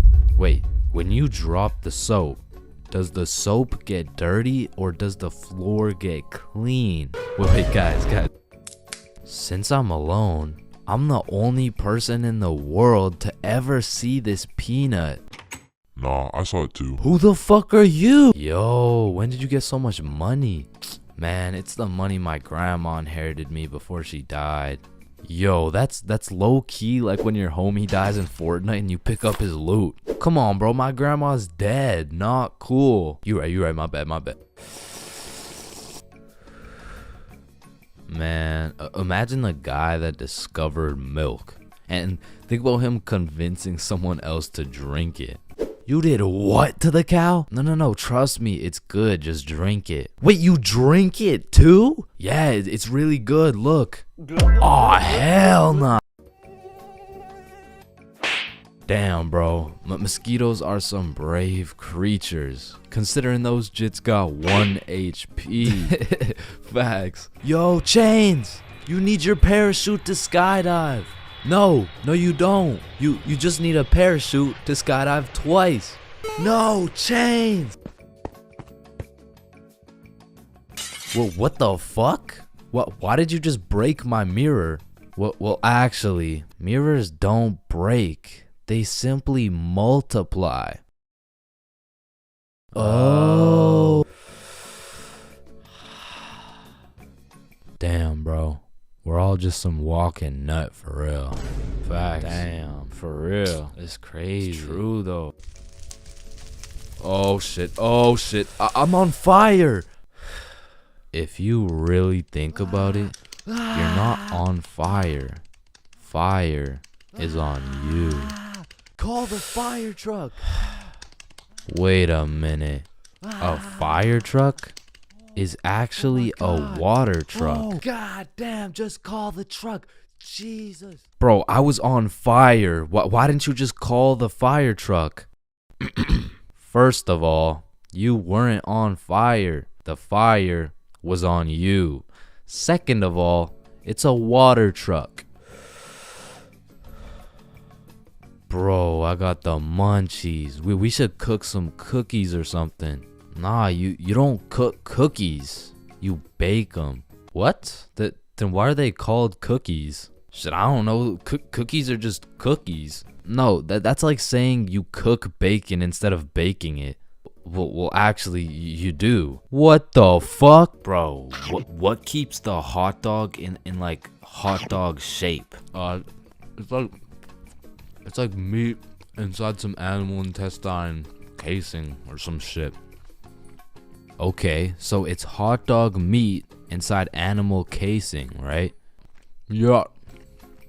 So, hypothetically speaking, once you eat the hot dog, it's still hot dog meat inside animal casing, but you are the animal casing. So, with that being said, when you eat the hot dog, you become the hot dog. Just let me eat my fucking hot dog, bro. And that is why Genghis Khan has the most descendants in human history. I actually know someone with more descendants than Genghis Khan.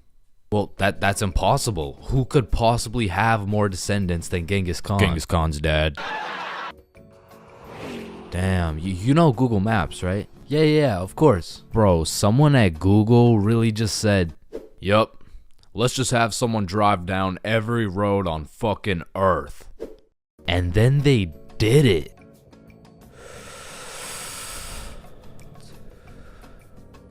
You know how concrete and glass are both made out of sand? Yeah, what about it?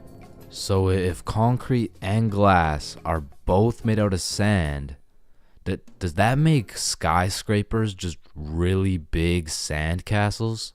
Yo!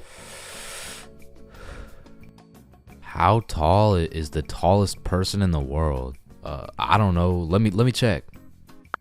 God damn, he's 8'1". Holy, you know what I'm thinking? Yeah, imagine getting railed by this absolute. No, I was thinking at one point the tallest person has experienced the height of everyone else in the entire world.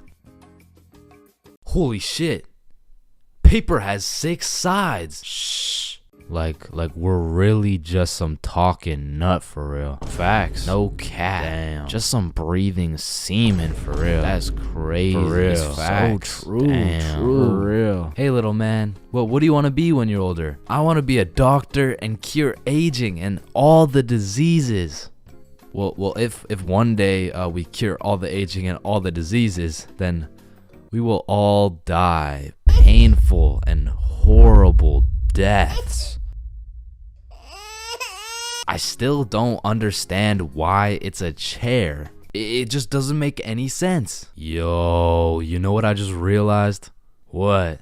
The size of your hands is the font size you use in sign language. Oh shit. That motherfucker Shaq must be talking in all caps. Sir, I am very sorry to inform you that you are bleeding internally. Wait, I'm bleeding internally? Yes, we will need an immediate operation and we will have to. Oh, no. It's all good. Internally, that's where the blood's supposed to be. No, sir. Where are you going? This is an urgent matter. Get back here. You're in critical condition right now. Yo, can you pass the Apple charger really quick? Yeah, for sure. Yo, what if Apple chargers were called apple juice? Whoa. Damn. Yo. Apple juice? Bro. You know what I just realized? You can drink a drink, but you can't food a food. Nah, that one was ass. Yeah, you right. Like, I mean, we're literally just semen that can talk. So true. Facts. That's so crazy. For real. Yo, when you put your socks on inside out, the entire universe is wearing your socks, except you. Fuck. Yo, look, it's a unicorn. Damn, it's got a really unique horn. Unique horn? Unicorn. Unique horn. Unicorn. Unicorn. Unique horn. Unique horn. Unique horn.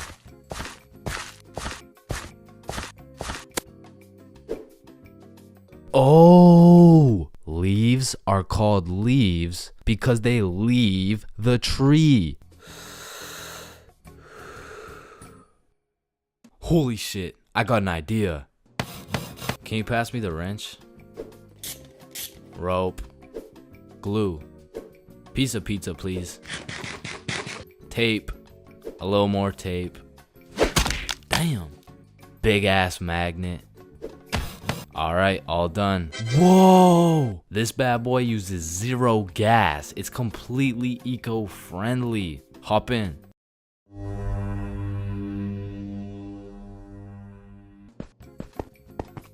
Oh shit, there's a penny. Bro, there's no point in picking up a penny. It's literally worth 1 cent.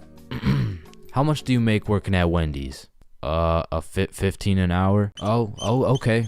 So you see there are 3,600 seconds in an hour, and because you make $15 an hour, that is exactly 0.416 pennies per second. So with this being said, the second it takes to pick up this penny off the ground is a net positive outcome. Oh, okay.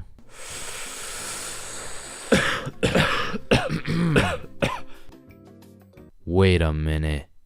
Are stickmen always naked? Holy shit, we are stickmen. What the fuck? Yo.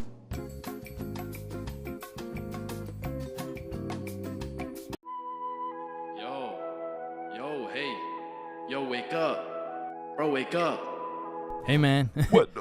Who are you? Dreams, we all have them whether you remember them or not. And at one point in our lives, we've all dreamt about the same shit, bro. Like your teeth falling out, or running through your school butt booty naked, or being reincarnated as a chicken laying eggs. But when you really step back and think about what sleeping is, it's mad weird, bro. Like imagine an alien crash landed on Earth and saw a bunch of motherfuckers sleeping, like... Why is everyone dead? Oh, no, they're not dead, they're just sleeping. Man, what the fuck is sleeping? Yeah, so basically they just play dead for 8 hours and live false realities in their heads and shit. Strange. Yeah, like you see this guy, he's probably dreaming about sunshine and rainbows. Get down! Or you see this dude, he's having a nightmare for sure. Oh, and this dude, this dude's definitely fucking, bro. Damn, that's crazy. Now, we all know there's only 3 questions in life that have yet to be answered. What's the meaning of life? What's Obama's last name? And why do we dream? Dude, it's all your subconscious talking to you, man. You just gotta find the true meaning of each dream, dude. Bro, what the actual fuck could this possibly mean, bruh? You're autistic. Anyways, the craziest part about dreams is the fact you're the one telling the story and you're the one listening to that shit. My dumbass still falls for the plot twist every time, bruh. I'll never forget this one dream I had back in grade 6 where me and my 2 homies were walking. Don't know where, don't know why, but as we're walking, a dude in a big white van pulls up talking about, Hey, if you kids come in my van, I'll give you some candy. shit. I mean, I'd come in your mouth for the whole bang. So obviously, we hop in, and the driver looks absolutely cracked out, talking about, Hey kids, eat this candy. and so we unwrap this piece of candy, and it's literally just a razor blade, bro. Like, he didn't even try and hide that shit. Nah, I think I'll have to pass on this one. Alright, okay, then eat this piece of candy. Nah, this is a perk 30. You got any Reese's cups? Yeah, nah, I got Reese's cups, here. Sir, this is just a Glock covered in peanut butter. Alright, fine, take this. Shit, okay. So we eat this unsuspicious looking candy and instantly start tripping balls, bruh. Like the van is deforming, we're seeing rainbows and shit, and worst of all, we see this big ass grin on the driver's face. And I don't remember exactly what he said, but he said some crazy shit like, Get ready, I'm coming for them cheeks. Nah, it was more like Looks like your private square just went public. okay, no, that wasn't it either.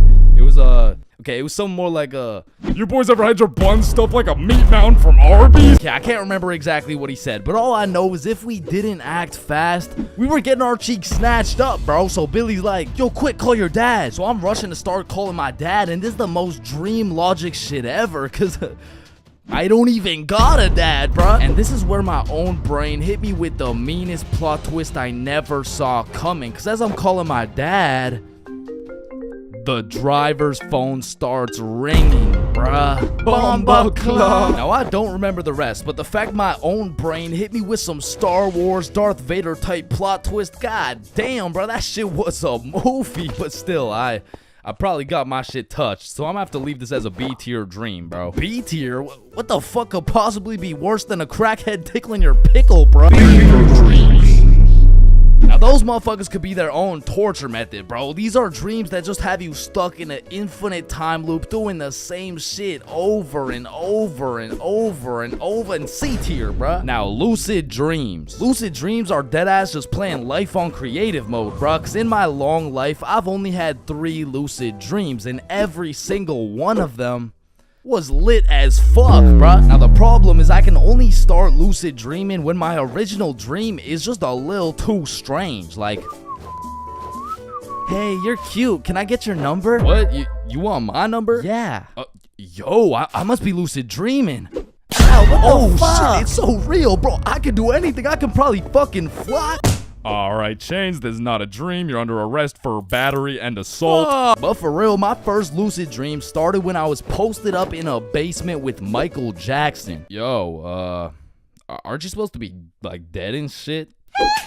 Oh shit, I must be dreaming. And so to test the waters, I start spawning in random shit on the spot, and this is the moment I realized the possibilities were endless, bruh. I could do whatever I wanted, and so I spawned in a honey pack, and I spawned in Lola Bunny, and I S tier. Lucid dreams are S tier, bruh. Wet dreams are too. Now, we got a few popular reoccurring dreams on our hands, like running through your school butt booty naked. Now, back in the day, this dream used to have me scared shitless, bro. I was like, oh shit, where's my pants? Yo, what's my crush gonna think? What are the boys gonna say? But ever since graduating high school, that dream has me scared even more shitless, bro. Cause now it's like, oh shit, yo, what's the police gonna think? Let's punch your back. Bro, what's the judge gonna say, bro? Shut the fuck up. Fucking C tier. Teeth falling out, B tier. Random adventures with your homies, A tier, bro. Me, Bob, and Billy have fought bears together. We've been to the nether. We've even fucked around and ran a 3-man on the Totally Spies cast. Like, these dreams are so lit that when I wake up in my raggedy old lonely ass bed, I be trying to go back to sleep to continue the plot, bruh. Look who came back for that meat mountain, boy. Oh, hell no. You better run. Bro, I'm trying. Now, trying to run in your dreams, man, this shit really pisses me off, bro. Because I never told anybody this, but I was the fastest kid in my elementary school. So when I'm dreaming and I got 2 hordes of zombies, Michael Myers, and fucking Diddy himself chasing after me, tell me why my ass starts running like the fastest kid in the special needs class, bro. So trying to run in your dreams has got to be C tier, right next to all the common shit like falling, drowning, losing your phone, explosive diarrhea all over your bed. Damn, bruh, shitting your pants, fever dreams, and being butt booty naked around a bunch of minors is C tier. What the hell is D tier, bro? Sleep paralysis. This might be the scariest thing that can possibly exist, bruh. You're telling me at 4 a.m. I could open my eyes, unable to move, while struggling to breathe, and start seeing demon shadow figures while hearing screams in the distance, bruh. Fucking Z tier, bro. What the fuck? Now I'm grateful I never had to experience that shit, because the fact that while you're paralyzed, you'll start to see the scariest thing your brain could possibly imagine is beyond me, bro. Knowing me, I'd be there enjoying my beauty sleep, dreaming of me and the boys playing fucking Mario Kart or some shit, and I would open my eyes stunned, unable to move, when slowly a devious creature begins revealing itself out of the closet, casting a shadow over top of me until I can see exactly what it is. Looks like someone ordered a meat mountain.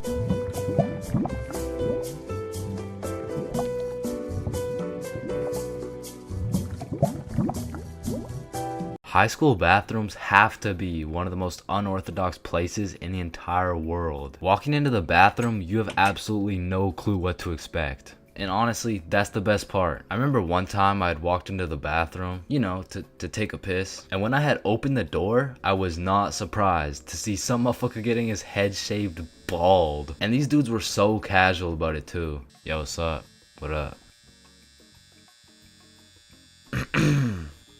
And you know, it's cool and all to be able to be entertained while you're trying to release your bodily fluids. But I mean, sometimes you just want some peace and quiet. Because you truly never know when something like this can happen to you.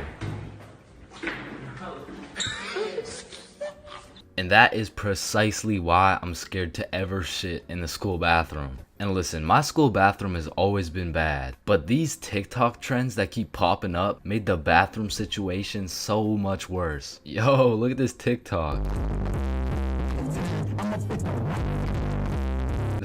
That's kind of funny. 1 week later. Damn, someone took the soap dispensers. Who snatched the blow dryers, bruh? Where the fuck did the urinals go? 1 hour later. Hold up. Who hit a lick on the bathroom? These TikToks had the school announcements like, Guys, I'm begging you, stop with the devious licks. if you see anyone hitting a devious lick in the bathroom, report it to the office immediately. And I'm not gonna lie, this trend was low-key pointless. Like, once you go home, the fuck are you gonna do with the broken blow dryer, bruh? But there was one TikTok bathroom trend that was fire. So, what is the square root of pi? Chains. Oh yeah, can I go to the bathroom? Be quick. Am I tripping or did I just hear? Yeah, bro, bathroom functions are a 10 out of 10 TikTok trend. Hey man, if you're still in high school, I recommend trying it. Anyways, I've obviously never been in the girls' washroom before, but I be seeing way too many TikToks filmed in there. Like, is it just a normal thing for girls to go to the washroom while other girls are just in there hitting the renegade? Like, I wouldn't know, but that whole situation seems a little bit awkward to me. Wait, renegade, renegade, renegade, renegade. And when it comes to most public schools, the washroom is like the black market of the school. So there's always some dude trying to sell you something. Yo, you need anything right now? I got that Gandalf OG, that Alaskan Thunder, some purple monkey balls, got those Girl Scout cookies. Hey man, just give me a second, I'm kind of busy right now. I got that Sour Diesel, that Granddaddy Purple Deluxe. Trust me, this stuff will blow your socks off. And every once in a while, someone will bring boxing gloves. All of a sudden, the school bathroom turns into the octagon. People are getting knocked out, dropped, and getting hit with the guillotine chokehold. But as soon as a teacher walks in,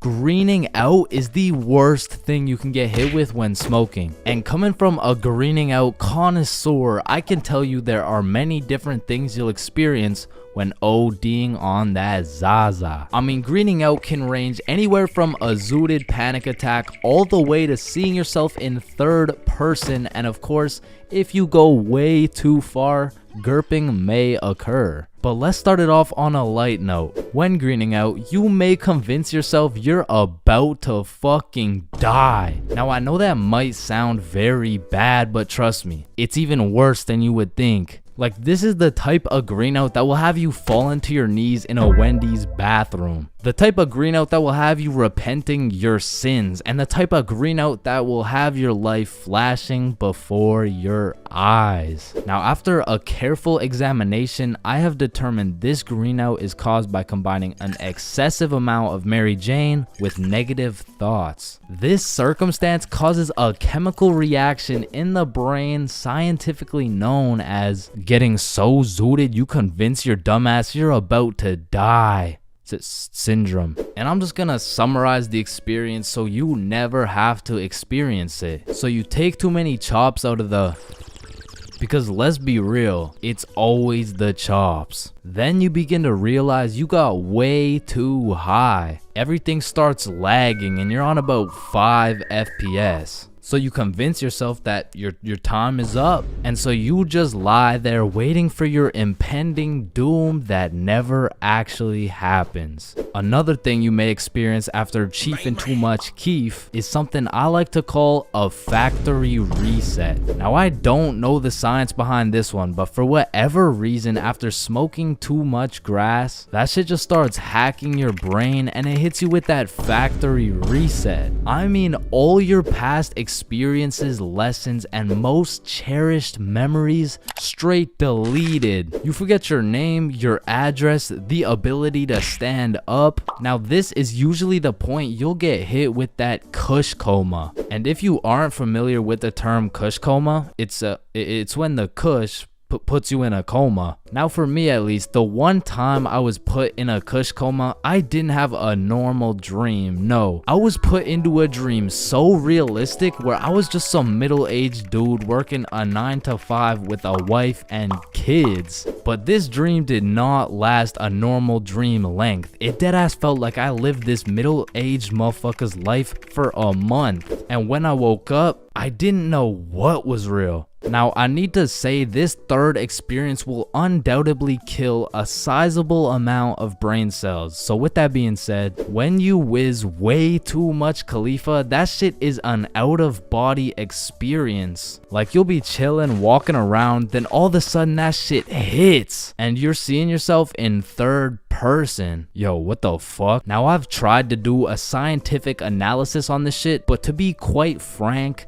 that shit literally makes no sense. Like, who the fuck put the camera up there for you to be able to see yourself in third person? Okay, but anyway, it doesn't stop there. This change in your POV leads to an existential crisis. And through this existential crisis, you find the answer to life. However, when you go to communicate your new groundbreaking findings to the homies, it just sounds like this. Bob.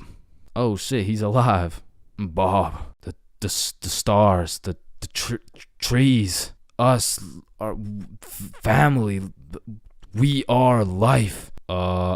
Billy, I think Chains is greening. And let me tell you, greening out and lying face down on the floor go hand in hand. Like, you've never truly experienced greening out if you weren't looking like Neymar in the World Cup on some hardwood floor. Speaking of lying on the floor, this next level of greening out will have you becoming one with the floor. And I like to call it the hyperbolic time chamber. Now, if you go Super Saiyan on that gas, it will hit you harder than Chris Breezy, sending your high ass into the hyperbolic time chamber.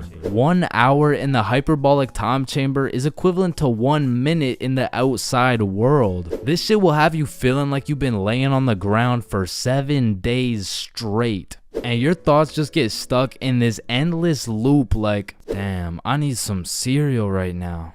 Wait, I've been lying on this floor for forever, bruh. I'm gonna fucking die in this infinite loop. Wait, loop? Loop like Cheerios.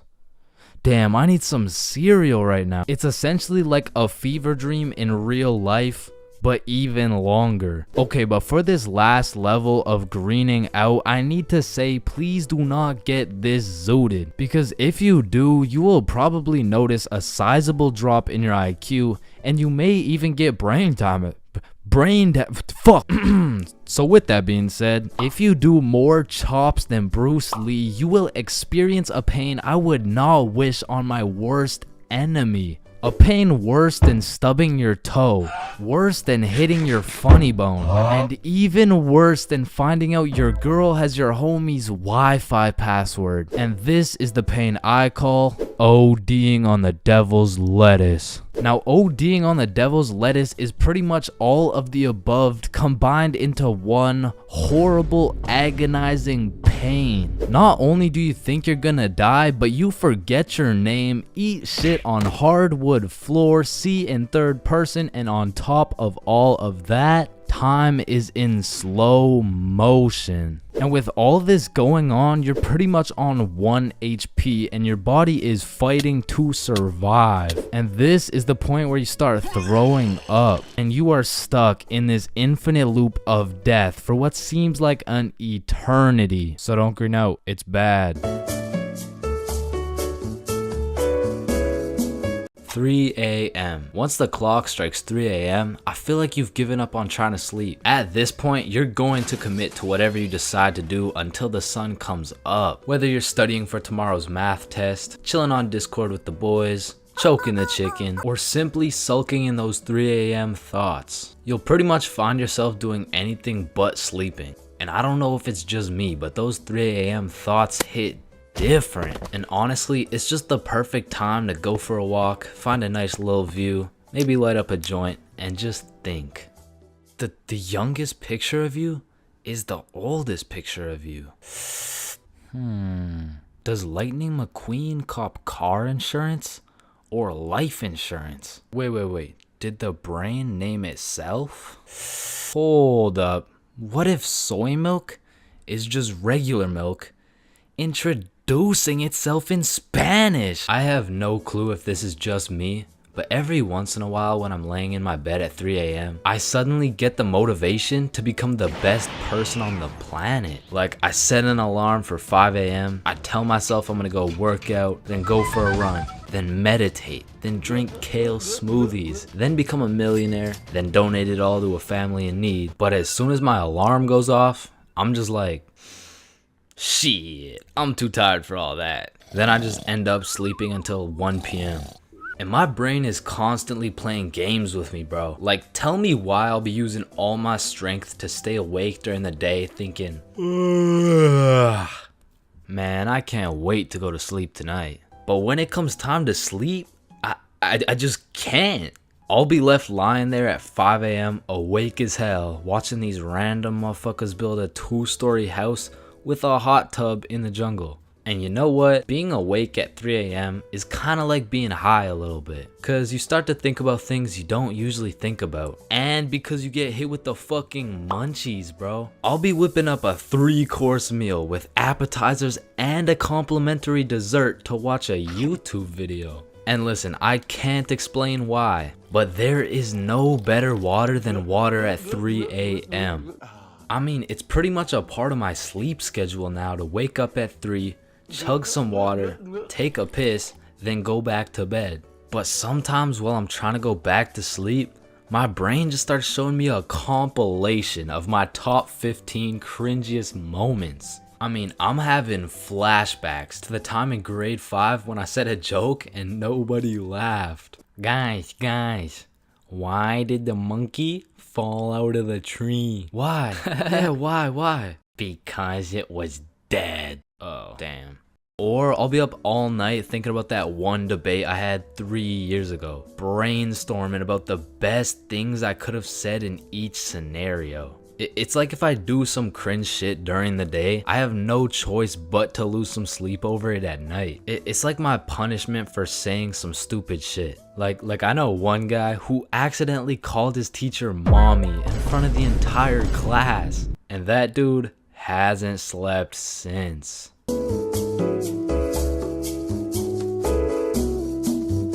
Middle school is just an awkward place, bro. Like, middle school dances, awkward. Middle school speeches, awkward. And middle school relationships, in my experience, is the most awkward thing on the face of this planet. I mean, the girl's a whole foot taller, got a deeper voice, and shit, she could probably bench more than you, little bro. Like, I hate to break it to you, but you don't got a girlfriend. You are the girlfriend, bro. Middle school just occurs at the craziest time in a teenager's life, because motherfuckers is just getting slapped by puberty out of nowhere. You'll be walking down the halls and see a bunch of kids who look fresh out of daycare. Then all of a sudden you'll see a grown-ass man built like Shaquille O'Neal thumping his way down to math class. And attendance in middle school was looking like, Matthew?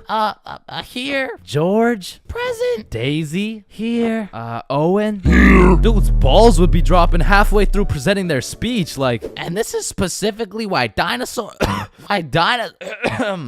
went what extinct. the fuck? And in middle school, nobody had drip. Like, dudes would be showing up to school in a neon green t-shirt paired with some bright red shoes looking like a fucking traffic light. Well, their haircuts looking like their barber cut their shit with one hand, well blindfolded. But to be fair, everyone had a shitty haircut in middle school, bro. And if you think your cut wasn't that bad in middle school, chances are your shit's probably still ass to this day. And just to make things worse, the cherry on top is that everybody's got acne. There's just all these hormones flying around and these kids have no clue what to do with them, which is exactly why middle school beef is unmatched, bro. Motherfuckers will be throwing hands for no reason at all. And I don't know how, but somehow even the fights were awkward. It would be like, hey pal, I heard you sat beside my crush in class today. So what? You want to fight about it? I mean, like, if you wanted to. That, like, I'm not scared. Like, yeah, we can fight. Okay, let's freaking go, pussy. Fuck, I wasn't ready. Sorry, was that too soon? No shit, Sherlock. Okay, you can hit me back so we're even. But if two dudes were throwing hands and their crush is watching, They're about to fight to the death. But the thing is about middle school fights, I didn't know this was possible, but somehow both motherfuckers end up losing the fight. I remember one lunch at my middle school, a dude whipped out some boxing gloves for no reason at all, and all of a sudden we're running a whole fight club. Kids would be betting their lunch money on who's gonna win and shit, but we never laid down any ground rules. So one day, JJ hit Timmy with a spinning back fist and put his ass to sleep. And I'm hyped because I just doubled my lunch money, but Mr. Principal didn't seem too hyped to see one of his students knocked out on the ground. So of course JJ gets in trouble because he's just that one kid who's always in trouble but never got expelled. Like, I could have swore dude was on his third strike 5 strikes ago. But man, middle school had some characters, bro. There was that one guy that would walk through the halls, blast the music on his speaker, the kid who used to sit in his chair like this, the dude who hit puberty and midlife at the same time. Mr. Donaldson, can I get some help on the subtraction?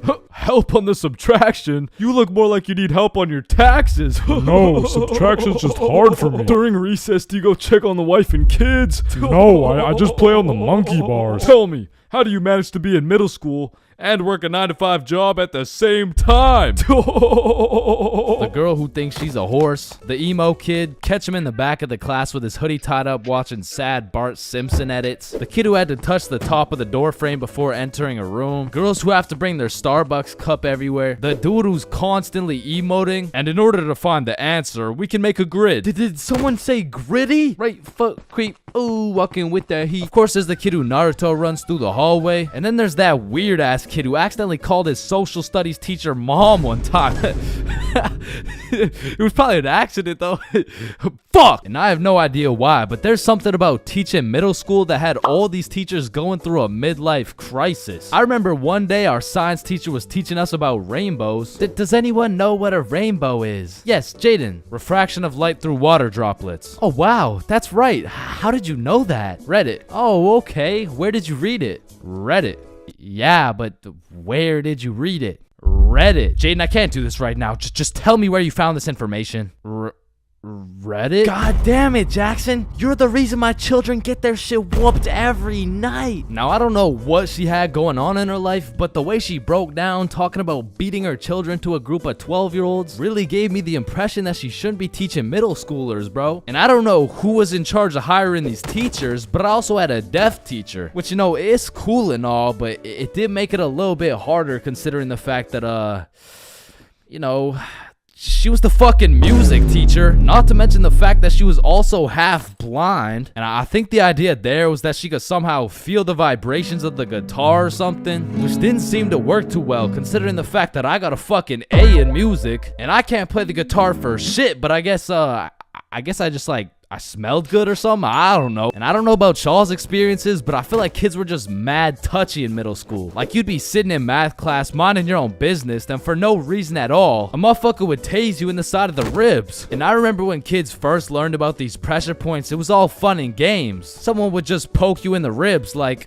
pressure point, that tickles. Then there would be a new pressure point dropping every week. It got to the point where these 12-year-olds were hitting pressure point combinations and paralyzing your legs and shit. Hey bro, let me try this new pressure point on you. Yeah, sure, go for it. It tickles. And it was the same shit with this game. Like, you really couldn't trust anybody, bro. Yo, what's that on my leg? Shit. Got him. Oh shit, there's a bug on you. God damn it, dumbass. Oh fuck, I just broke my leg. Bro, I'm not stupid. You didn't just break your leg. No, I'm serious, bro. I promise, on everything, on my entire life. I just broke my leg. Look.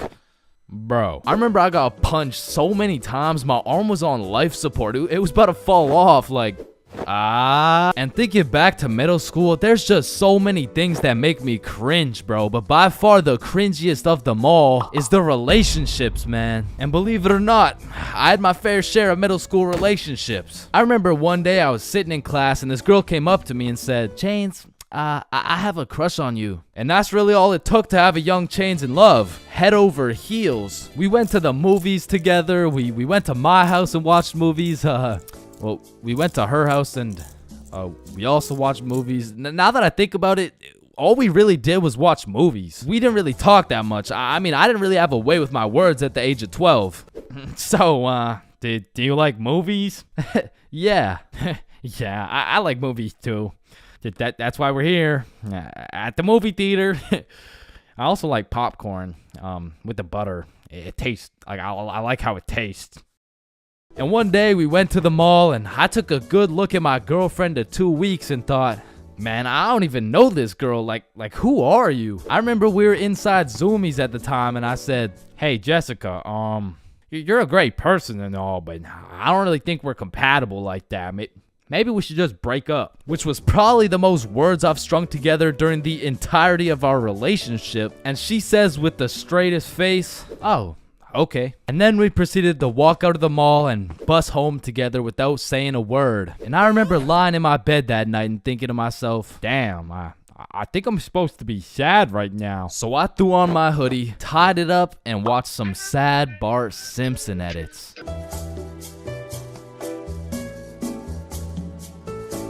We are currently facing a life-threatening epidemic that is threatening the lives of many teens around the world. Oh, what's that? Yeah. Oh, okay. It has been brought to my attention that there's a new strain let loose that is infecting more teens than ever. The strain is propylene glycol formaldehyde.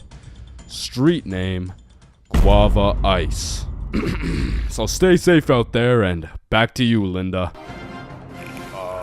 What? Oh shit! Man, way back when, somewhere in Timbuktu, a Homo sapien found a plant by the name of tobacco, and for whatever reason, somewhere in this dude's caveman brain, he decided, Me, smoke, now. and that he did. And as humans slowly evolved, smoking did too, and soon motherfuckers went from looking all old and wise, smoking these big old pipes, to soon smoking cigars on some mafia boss shit, which turned into cigarettes. Now back in the day, if you were stressing, Doc would prescribe you a pack of good old cigarettes. Sore throat? Cigarettes. Oh, you got a cough? Here, smoke a cigarette. But after a while, people's teeth started looking all British and shit, so they decided, boy, I don't think these are healthy, innit? So we decided we needed to make cigarettes better, and you know what makes everything better?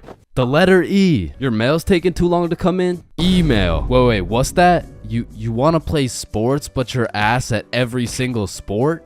Esports. Oh, you got daddy issues? E-girl. So of course, when people realize cigarettes are killing them, e-cigarettes. Man, one thing leads to another and shit. You got yourself a Vaporizer Gen Y GTX box mod with 3 USB charging ports, a speaker, and a 6-inch LED touchscreen that can play Flappy Bird. Like, vaping is just getting a little too advanced, bro. Like, I remember one time I was chilling in the washroom with my homie Billy, and of course a motherfucker walks in with a vape. But this was no regular vape, no. This shit looked like a gadget straight out of fucking Star Wars. Yo, you want a hit? A hit? A hit of your iPhone? iPhone? This is that eSmoke FTX 763 3rd series, my boy. Watch this. Yo, did he just hotbox the whole bathroom in one hit? Yes the fuck I did. And this shit's 100 Nick. Holy shit, where did you find 100 Nick? I ended up mixing my 50 Nick guava juice with my 50 Nick blueberry ice, and it just kind of added up to 100. Bro, I don't think that's how it works. Shut up, my mom's calling me. Yo, fuck you, mom. And that was the moment I realized there really is levels to this shit. Level 1. Level 1 is the type of dude who isn't addicted, but he'll occasionally take a hit of somebody's device. But level 2, bro's borderline addicted, but he's still in the denial phase. Bro, are you addicted to vaping? Addicted? Nah, I don't even vape like that, bruh. Shit. Do 5 jumping jacks right now. Bro, what? That's easy. 1, 2, 3, 4. Oh shit. Level 3, the Fiend. This motherfucker is strapped up with some nicotine at all times, and even when he has a vape in his hand, this dude will ask for yours. And God forbid, if this Fiend loses his vape, this motherfucker will be stressing like he just lost his only child. A Fiend without a vape is the exact equivalent of one of these purple minions. Dude will be itching for that shit, and Lord knows what that man will do for a fix. Level 4, the Fiend who sells vapes. At this point, this dude's whole life revolves around vapes. In fact, I'm pretty sure they don't even breathe oxygen anymore. Like, in order to breathe, they need to inhale some chemicals that I can't even spell. Which honestly, it doesn't even say that much. Like, I can't spell a lot of shit, but what I'm trying to say is their bodies have just fully adapted in order to consume as much nicotine as possible. They breathe that shit, they drink the vape juice, and when they're hungry, shit, they just munch on the vape itself. And the worst part is they can't even run out of vapes. Like shit, they are the plug. This motherfucker's just the CEO of getting high on his own supply. Like dude is his own #1 customer. Level 5. This motherfucker, bro. Like why do you need a LED touchscreen on your vape, bro? Like you already have a phone. Wait. Did you just order that pizza from your vape?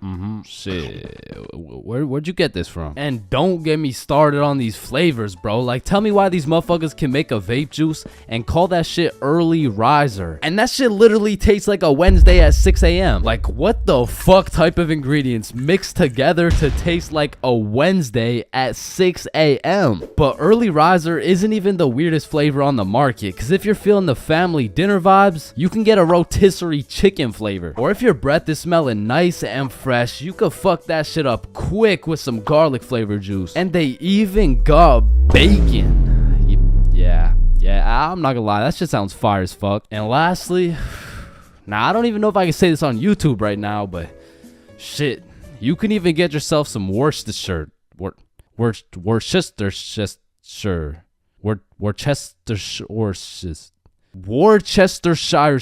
But regardless, I think we all know the home of nicotine, the eternal hot box, the communal vape sesh. It's the high school bathrooms, man. You walk into one of these joints and there's at least 15 dudes hotboxing that shit at like 10 a.m. You come in trying to take a piss and now you got a head rush. You walk over to the urinals, but it's so goddamn hotbox, you start pissing all over the walls. But shit, you can't even piss on the walls in peace, man. You got that one fiend coming over to you trying to suck your device dry, and dude's so down bad for that hit that's not the only thing he'd suck dry. And listen, you may be thinking, Chains, how do you know what you know about vaping? And that's a great question. Back in the day, I was a curious little George, man. And back in grade 7, I was chilling at my friend Becky's house. And when I walked into Becky's crib, I was nothing but an innocent, curious young man. But little did I know, I would leave Becky's crib far different than I entered. So you know, me, Bob, and Billy are posted in Becky's room, and I was sitting with Becky. So Becky asked me, have you ever hit a vape before? Hell no, I hadn't, but you know I had to play it cool around Becky, so I said, yeah.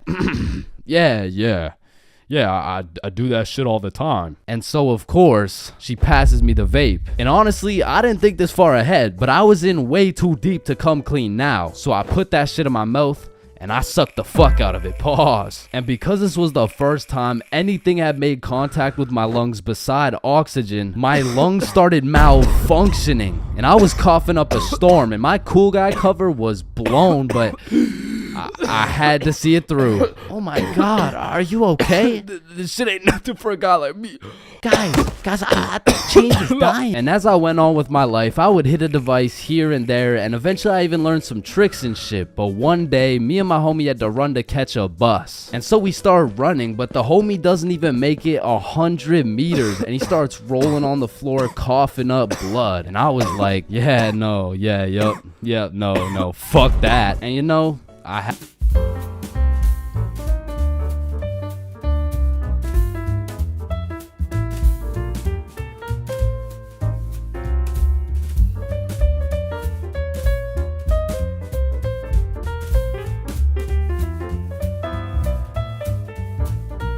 eating magic brownies. If you've ever ingested one of these exquisite delicacies, you would know there are some clear distinctions between eating magic brownies and puffing magic clouds. First off, magic brownies are some dangerous shit, but in like a sneaky ass way. Kinda like how if I knew nothing about raccoons and I saw one chilling on the road, I would be like, aw, that's a cute ass raccoon. I'm gonna go help it across the road and make sure it's safe.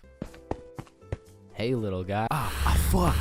Goddamn, fuck. You see, that's dangerous, which is exactly like when you see an innocent brownie chilling on the counter waiting to be eaten, and you're like, shit, that brownie's been chilling there for a little bit too long. I'm gonna just clean it up, you know what I'm saying? And shit, the next thing you know, you're laying face down on the floor, 4 bags of Doritos deep while watching Keeping Up with the Kardashians. not that happened to me or something, like, you know. Anyways, secondly, the brownies are made to catch you lacking. I mean, if you've tried edibles, you'll know what I'm talking about. You'll have a good piece, like enough to get you baked, but that shit just doesn't hit. Bro, I really don't feel anything. You probably just didn't have enough. Alright then, let me have some more. Yeah, I got you. They'll have you eating 3 brownies at a time, like, fuck, bro. I've eaten 3 goddamn brownies and I don't feel shit. Like, do they even work? Yes, they do, bro. Look at Eric. That motherfucker only had half. What the fuck? He only had half a brownie? I've eaten 3. Them things can even take up to a few hours to hit. They'll leave you with the good old, damn, bro. These edibles ain't shit. These bad boys will have you seeing rainbows. They'll have you lagging in real life. I mean, shit, if you have enough, they'll have you out here talking to Pop Smoke. And the thing is, the magic clouds will introduce themselves to you before they hit. But the fucking magic brownies be coming out of nowhere on some Randy Orton shit, leaving a motherfucker RKO'd out of nowhere. And I'm telling you, there's something about edibles that be changing your settings. Like, that bitch lowers your FPS, changes your render distance, and maxes out your sensitivity. I mean, one time I gobbled down a brownie, and when I touched a blanket, I felt every bristle, every microfiber, and every single atom in each microfiber. I mean, it was really a blessing and a curse, because every time my shirt would wrinkle, I would take 1 HP. But at the same time, a bowl of ice cream had me bustin', bro, because magic is some powerful shit. Like one time a good friend of mine got fooled by the good old, these edibles ain't shit, let me pop some more. And when those edibles hit, they changed every setting this man had.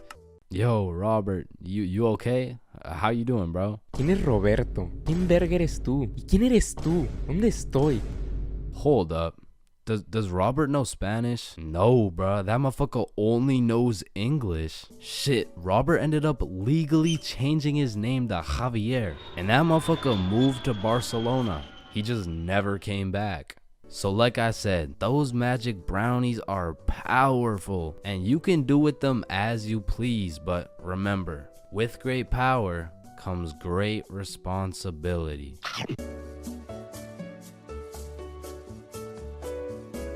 Hello class, I'm Mr. Subinson. I'll be your sub for today. For rules, I don't want to see any horseplay, no phones, and no WWE wrestling moves off the top of the desk, alright? Yeah, he just looks like that dude from the Pringles can. Walking into class and then seeing a substitute teacher is like the same feeling as squaring up to fight a dude and then finding out that dude's blind, bro. Like, you pretty much just gotta show up and you win. Like, I honestly feel bad for these substitutes, bro, because every day they have no clue what they're showing up to. Like, one day they're walking into a class full of angels, and the next day they're fighting for their life in a class of straight demons, bro. I mean, being a substitute teacher is all about confidence. Like, the moment the sub walks into the class, they're being analyzed. Like, the way they walk, how they dress, and especially how they talk. Yo, if the first thing they say sounds like, Hey, hi guys. It's raps, bro. If you start the class sounding like an intro to an 8-year-old's Minecraft Let's Play, paper's gonna be thrown, pencils are gonna be thrown, fucking dudes are gonna be thrown, like, it's gonna be straight anarchy, bro. But when the sub walks in the room with a little pep in his step, a little drip in his fit, and most importantly, he starts the class sounding like he's done this shit before. Hey guys, I'm Mr. Peppinson, and today we mean business. All of a sudden, people are listening. Everyone except for one man. The class class clown. He's gonna see that confidence as a challenge, and bro's gonna start testing the waters to see if this sub is really about it. And that is how y equals mc squared. Any questions? Yeah, blue hat. Yeah, Mr. Pepinson, why are you built like that? Oh, you mean built like the Rock? Yeah, these are called muscles. You learn about them when you hit puberty. But bro, I'm in grade 11. I've already hit puberty. Yeah, nah. That's not what your peach fuzz mustache is telling me, buddy. Okay, well, your hairline is telling me it's going on a vacation, bruh. All right, let's see your shit then. Yeah, like, it's not bad. Like, some substitutes are so good, you just wish they were your real teacher. Like, I remember one time in grade 10, I had this math class with one of those teachers who used to yap the whole time and then assign a bunch of homework with 5 minutes left in class. And then one day, a goat walked into our class. A goat who went by the name of Mr. G, or more formally, G-Dog. Now, G-Dog was packing a mean 68 years in his lifespan. However, he had the utmost pep in his step, paired with the drippiest of fits. And he was the type of dude who would lay down some respectable rules, and if anyone broke them, he wouldn't get mad. He would just simply flame the living shit out of you in front of everybody. And that's how you calculate the surface area of... no text while I'm talking, please. I'm just texting my mom. Oh wow, that's crazy. How's she doing? Wouldn't you like to know? Oh yeah, I mean, I would actually, cause she's probably pretty tired after last night. I mean, I did lay down some mean dick. But there are definitely some questionable substitutes out there. I remember when I was in grade 6, my entire middle school was just weird, bro. My recess was called Nut Break. My music teacher was deaf, and our principal was damn near bipolar. All right, who told the blind kid he could say the N-word? Okay, all right, it was me, but like I didn't think he would actually say it. Oh no, that's actually a pretty good one. I mean, I gotta give it to you, kid. Wait. So you're not mad? No, I'm fucking furious. Okay, get in my office right now. Okay, wait. I thought you were just laughing. What's going on right now? Yeah, I'm just messing with you, kid. You're good to go. Okay, thank you. Thank you. Good to go out of the school because you're expelled. That is absolutely unacceptable. Are you joking or? Does it sound like I'm joking?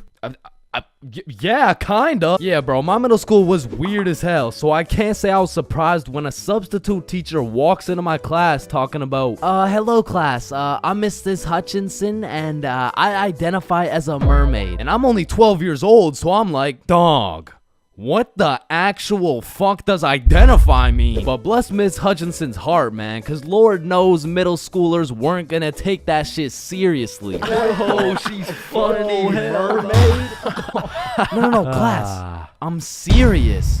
Oh, so that's why you smell like the ocean. Exactly. Wait, what? And I remember one time this sub walked into our class, and I could have swore they just found this motherfucker on the side of the street, bro. He walked in sagging like crazy, and if he even went to school, this motherfucker most definitely cheated his way through, bro. Yo, hey class. Like, what are we doing today? I mean, shit. You're the teacher. Oh yeah, right. So what'd you guys learn about yesterday? We were learning about agriculture. Oh yeah. Yeah. And I think you're right too, because you know the culture we live in right now is very angry, and the anger culture just needs to take a chill pill. You know what I'm saying? Any questions about that? Yeah. What's a chill pill? Oh, yup. I'm glad you asked. Okay, see, I actually know a guy who can hook you up with some. Just meet me in the parking lot at lunch. Mr. Saginson, are you trying to sell us drugs right now? No.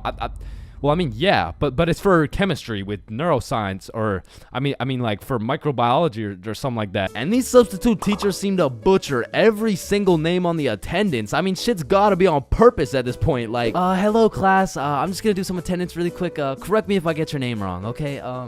Horda Hansa. Is Horda Hansa here? Okay. I mean, my name's Jordan Johnson. Well, you're absent now, so you gotta speak up sooner next time. Wait, what the fuck? Maya? Is Maya present? It's Mia. Wow, quite the name you got there. It's spelled kind of weird, no? No, it's not. It's literally 3 letters. Ariana? Is Ariana here? Sorry, it's Ariana. Okay, and like, what's your point? That's just how it's pronounced. Juwan? Is there Juwan in the room? It's Juan. No, And some subs be walking into your class with the most bullshit rules ever. Like, hey, Mr. Subinson, can I go to the washroom? Does your teacher usually let you go to the washroom? I mean, yeah, I think you legally have to. I don't believe it. Sit your ass down and get to work. Wait, Mr. Subinson, respectfully, I'm about to shit my pants here. Wait, does your teacher usually let you do that? What, shit my pants? Yeah. Yeah? Alright, I'll allow it. Who the fuck is this guy? And I feel like there's no greater sense of community among a class than when a substitute teacher comes in. The entire class just comes together to gaslight the fuck out of this poor substitute. I remember one time in grade 10, me and my homie had a sub come in who was giving us this multiple choice test. And my homie was the type of dude who'd be getting 0% on everything, and the way his grades were looking, he just couldn't afford to fail another test. So what he did, I just need to preface, I do not condone. But from the moment the teacher walked in, he acted like he needed a little extra help. You know what I'm saying? And to be honest, he put on a spectacular performance. I mean, someone either needs to get this man an Oscar or a diagnosis, bro. And I just acted normal, but I guess by proxy, I got a little extra help. And I don't know what that says about me, but I do know what it means. It means the substitute teacher walked out of that class happy she was able to help 2 students in need. And it also means me and my homie both walked out of that class with 100% on our tests.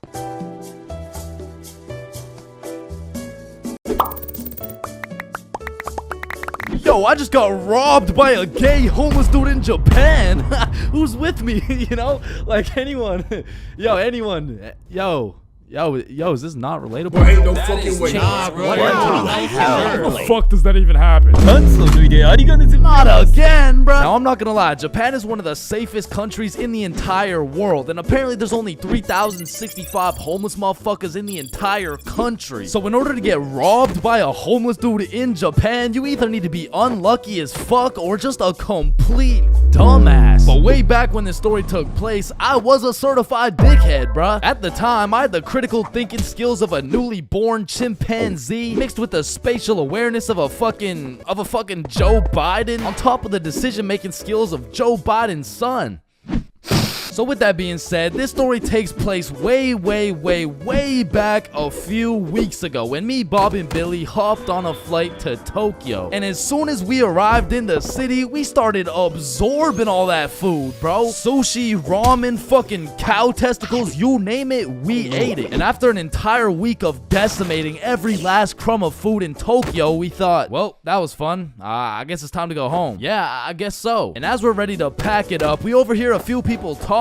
Oh, hey, konnichiwa. we come from the United States of America. How do we go to Osaka? Yeah, man, Osaka has some of the best food in Japan. Just take this train right here and you're there. Wow, you're English. Very good. I'm from Washington, dipshit. Oh, I see. Washington dipshit. Is that Chinese or? Holy shit, did you hear that? Yeah, no, that guy's fucking clueless. No, I'm talking about Osaka. Apparently the food's even better over there. Oh shit, yeah, but don't you think we had enough food already? I mean, shit, we are in Japan. Fuck it, bro, let's go. So we hopped on the train and got off in Osaka. And like the certified fat asses me and the boys are, we were looking around for some food. And the moment we seen all you can eat Wagyu beef for just 30 bones, we all knew what had to happen. We walked in that bitch and wasted no time. We were running through that meat like Tiana Trump in her prime. Cause sometimes we were burning the meat, sometimes we were taking it raw, but at the end of the day, the meat filled us up and made us happy. So we thanked the owner, left the shop, and headed back to our hotel. And man, I was full as hell.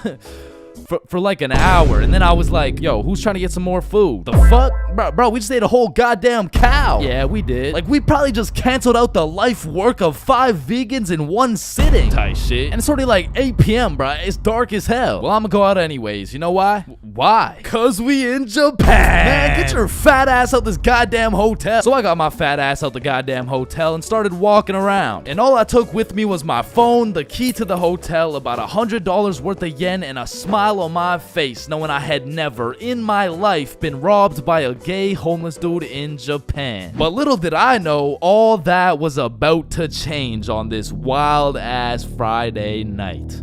Now, if there's one thing I learned about Japan, is that everyone there is very kind, extremely polite, and a raging alcoholic. I'm talking they clock out of work at 6 p.m. and they clock into the bar at 6:02, and they don't leave until...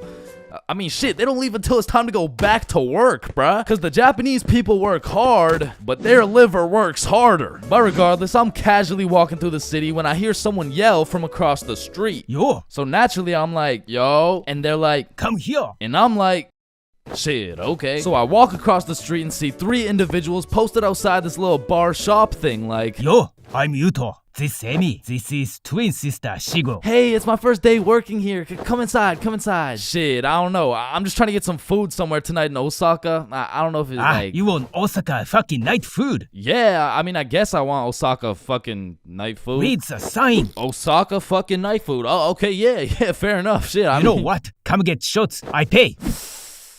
Shit, we in Japan. So they take me inside and everyone there is just happy as fuck. They got Rihanna playing on the speakers, dudes bringing out shots, and the chef was turning up so hard, dude started twerking, and damn, that boy was cooking.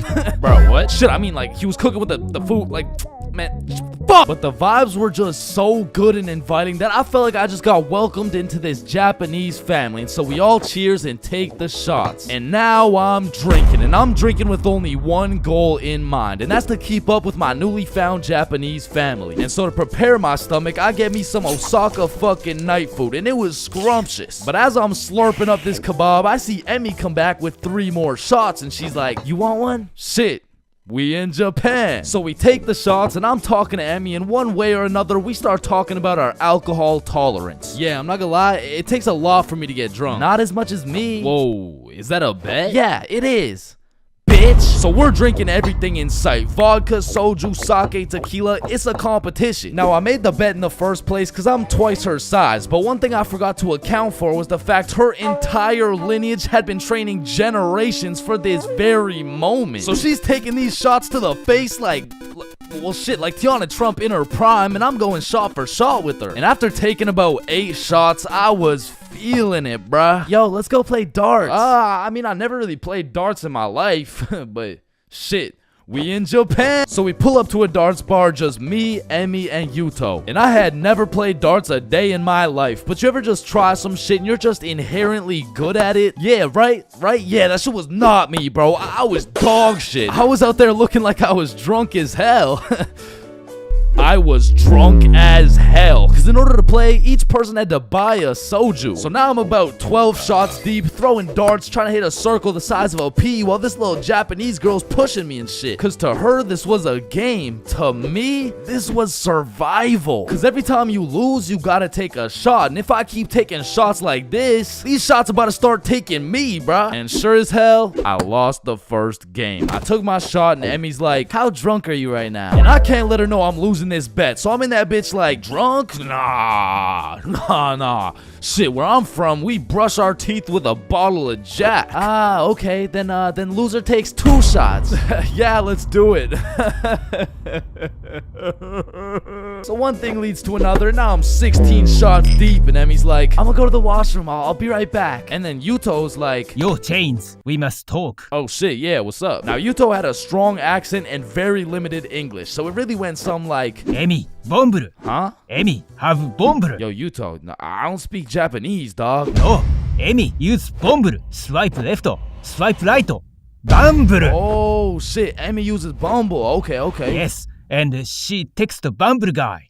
Come here. Oh hell nah, bruh. I'ma have to abort mission. Me too. You too? Hi, Emi, do you dirty? Fuck, Emi. Oh shit, facts, let's dip. So we sneak away to the elevator and we're spamming the up button trying to leave, and this shit is just not coming, bruh. So we both peek around the corner to see if she's coming, and she notices us. Oh shit, guys, we're leaving? Yeah, we are leaving.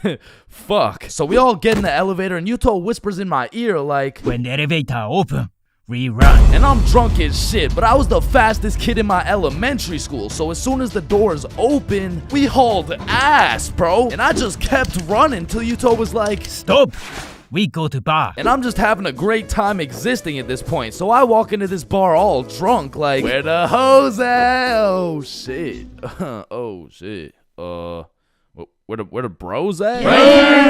Yuto took me to a gay bar, bruh. Now, of course, there's nothing wrong with the gay bar, but it was the fact that after drinking 16 shots, I just sprinted full speed away from a cute Japanese girl to run straight into a room filled with a bunch of sweaty gay dudes. And these motherfuckers were looking at me like I'm some fresh meat or some shit. And it really just had me questioning my entire life. I was in that bitch confused, frustrated, drunk as hell, ready to crash out. I was gonna leave that bar looking like I would like a fruit explosion. No, Sebastian, what the wrong video? What the fuck? Oh, hey. Is that Diddy? So you're trying to see a fruit explosion, huh? No. So I left the gay bar, called up Emmy, we link back up, and the first thing she says to me is, "Fuck you." Fuck me? What? Nah, fuck you. Why'd you run from me? Bruh, you were inviting Bumble dudes and shit. What? No, what are you even talking about? I mean, Yuto said, like, you know what?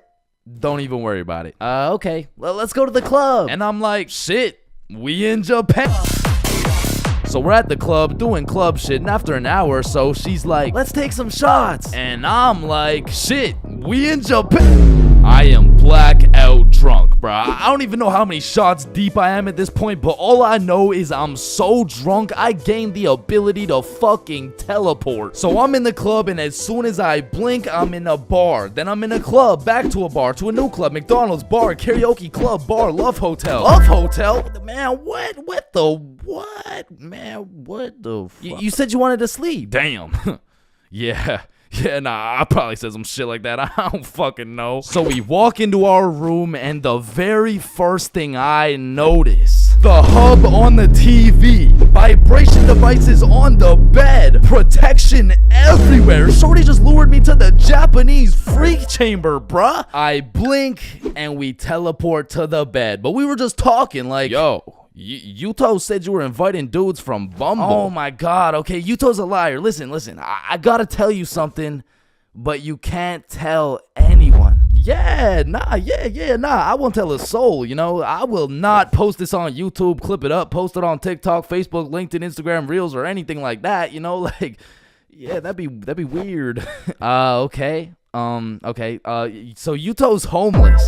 Wait, what? Yeah, like, he just goes to the gay bar and then goes back to a dude's house and sleeps there. Damn. Oh, man, I didn't even know. And then he steals their money. Wait, he what? Yeah, he just steals their money.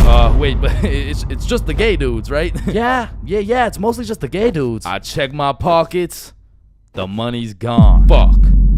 You said it's only the gay dudes. Yeah, nah, he just steals from the gay dudes. Fuck, I wanna go home, bruh. So I leave the Love Hotel, and at this point, the sun is coming up, and I'm still drunk as hell, walking like a zombie. I pull out my phone to go use Google Maps, and that shit dies, bro. So now it's just me and my last few brain cells trying to make it to my hotel before I pass out. And I'm stepping over Japanese motherfuckers blackout drunk, sleeping on the sidewalks, thinking I can't end up like them, but honestly, I have no clue where I am, no clue where the hotel is, and no clue what time it is. And after what felt like hours of aimlessly walking around, I blinked and I fell asleep, bruh. And when I woke up, I was in my bed. I genuinely don't know how, who, what, when, or why, but shit, I wasn't complaining. But by the time I got out of bed, it was 6 p.m. and I didn't remember shit. I had to go through my camera roll and piece everything together like The Hangover. But at least that Friday night, I learned a very valuable lesson. Don't try to outdrink the Japanese motherfuckers, bro. You'll lose every time.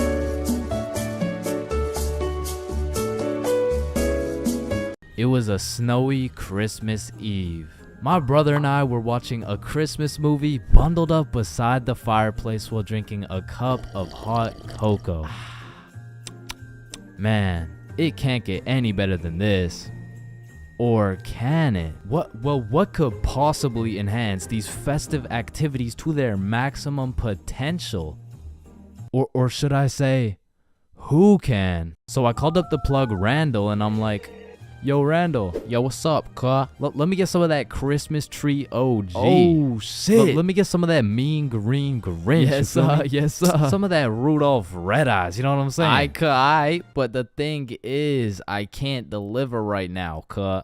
Why not? Well, you see, cuh, me and the family are setting up milk and cookies for Santa Claus, cuh. Oh, shit, Randall. I didn't know you were a family man like that. Cuh, you already know it's Christmas Eve and shit, but if you really need some of that mean green Grinch. Come by the crib and pick it up. Say less. Randall sent his address and it was only a 15-minute drive. So we walk outside to go hop in the whip and I'm like, what?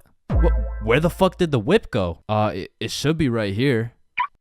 Oh, fuck. I mean, the entirety of the whip had been covered in snow. I mean, in these conditions, not only would it be impossible to drive, but many would say it wouldn't even be possible to walk to Randall's crib. However, on this specific Christmas Eve, there was nothing that was gonna get between us and that Christmas tree OG. So we throw on our snow attire and take our first step off the porch. And god damn, that shit was deeper than I thought. As we started our journey to Randall's house in waist-high snow, I was filled with determination. The type of determination that just dipped after 5 minutes of wet socks, possible hypothermia, and no end in sight. Bro, should we just head back now? I mean, we still got like 30 more minutes to go to Randall's house. I don't think I could do it, bro. Chains, just picture this. Mariah Carey is playing in the background. Your nose is filled with the sweet scent of freshly baked cookies while we get baked as fuck and drink as much eggnog as we want. Shit, you're right. We can't stop now. So we walked and walked in what seemed to be like endless amounts of snow. But then a brightness slowly revealed itself through the snowfall. A beautifully decorated house with reindeer on the roof and Santa Claus in the chimney. We had made it. We made it to the boy Randall's crib. Randall invites us inside, and out of the Christmas spirit, the homie Randall sessions us up for the free ski. And at last, I got a taste of that Rudolph Red Eyes Kush, and in that moment, it was all worth it. So me, Randall, and my brother smoke up for a while, but then my brother realizes, oh shit, it's already 11 p.m. We gotta make it back for Christmas. Damn, you're right. Wait. Before you just go, cut, take some for the road. Thank you, bro. So we begin our journey back home, except this time something was different. We were zooted as fuck. And if you've ever been in the cold while being more baked than some gingerbread, you would know that shit is ass. And as my brother and I walked through the snowfall continued to get worse and worse. And after 30 minutes of walking back home while being higher than Santa's sleigh, my legs just folded, bro. Oh shit, Chains, are you good? Bro, it's too far. You're gonna have to make it back without me.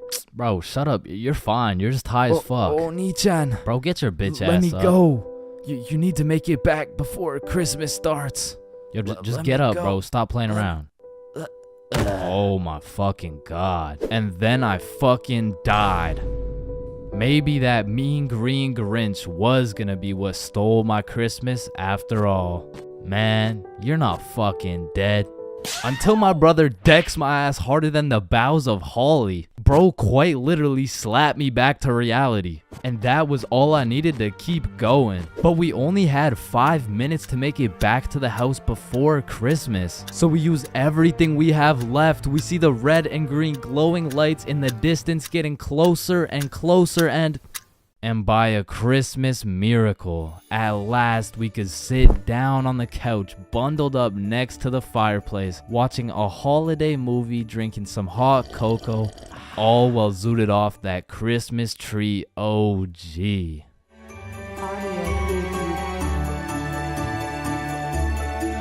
So, there are 7 stages of being drunk, all of which I've experienced, so you don't have to. Drinking? Aren't you underage? No, I'm 21.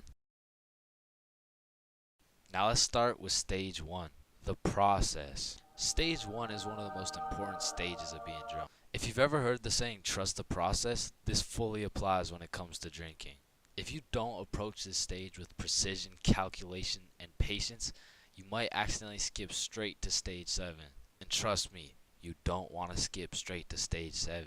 The process is pretty much where you've started drinking, but you don't really feel anything yet. Because when you drink alcohol, it takes time for it to be absorbed into the bloodstream. And some people just don't have the patience to wait and end up overestimating their limit. Oh, I feel fine. Let me take another shot. Stage 2 is tipsy. Tipsy is where you first start to feel it. It's when the first few shots start to hit and you start to feel a little bit more outgoing and maybe more talkative.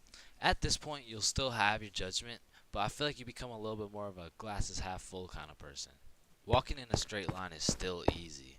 Boom, light work. Once the next few shots start to roll in, you'll hit stage 3. Intoxicated. Once you're intoxicated, some of the dizziness starts to set in. You also start to think less about the words you say.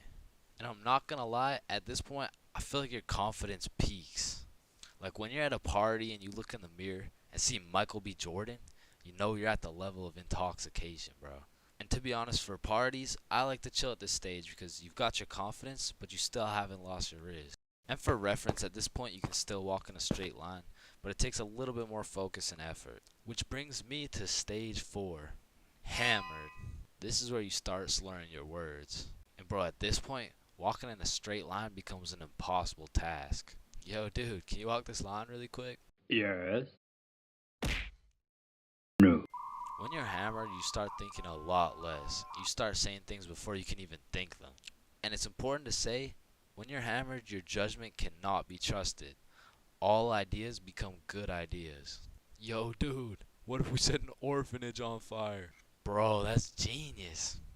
That's what I'm saying. What you guys doing? Nothing. I don't think that was a good idea, bro. Facts. Stage 5 is stupefied. At this stage, you'll have the brain power of a toaster. And honestly, walking in a straight line isn't even a question anymore. Yo, dude, can you walk this? Once you're stupefied, you're just too far gone. You feel like your head is just spinning over and over. Now, at this stage, I would recommend leaving whatever party or setting you're at because you can't function properly. You'll probably end up regretting some of the shit you say or do the next morning.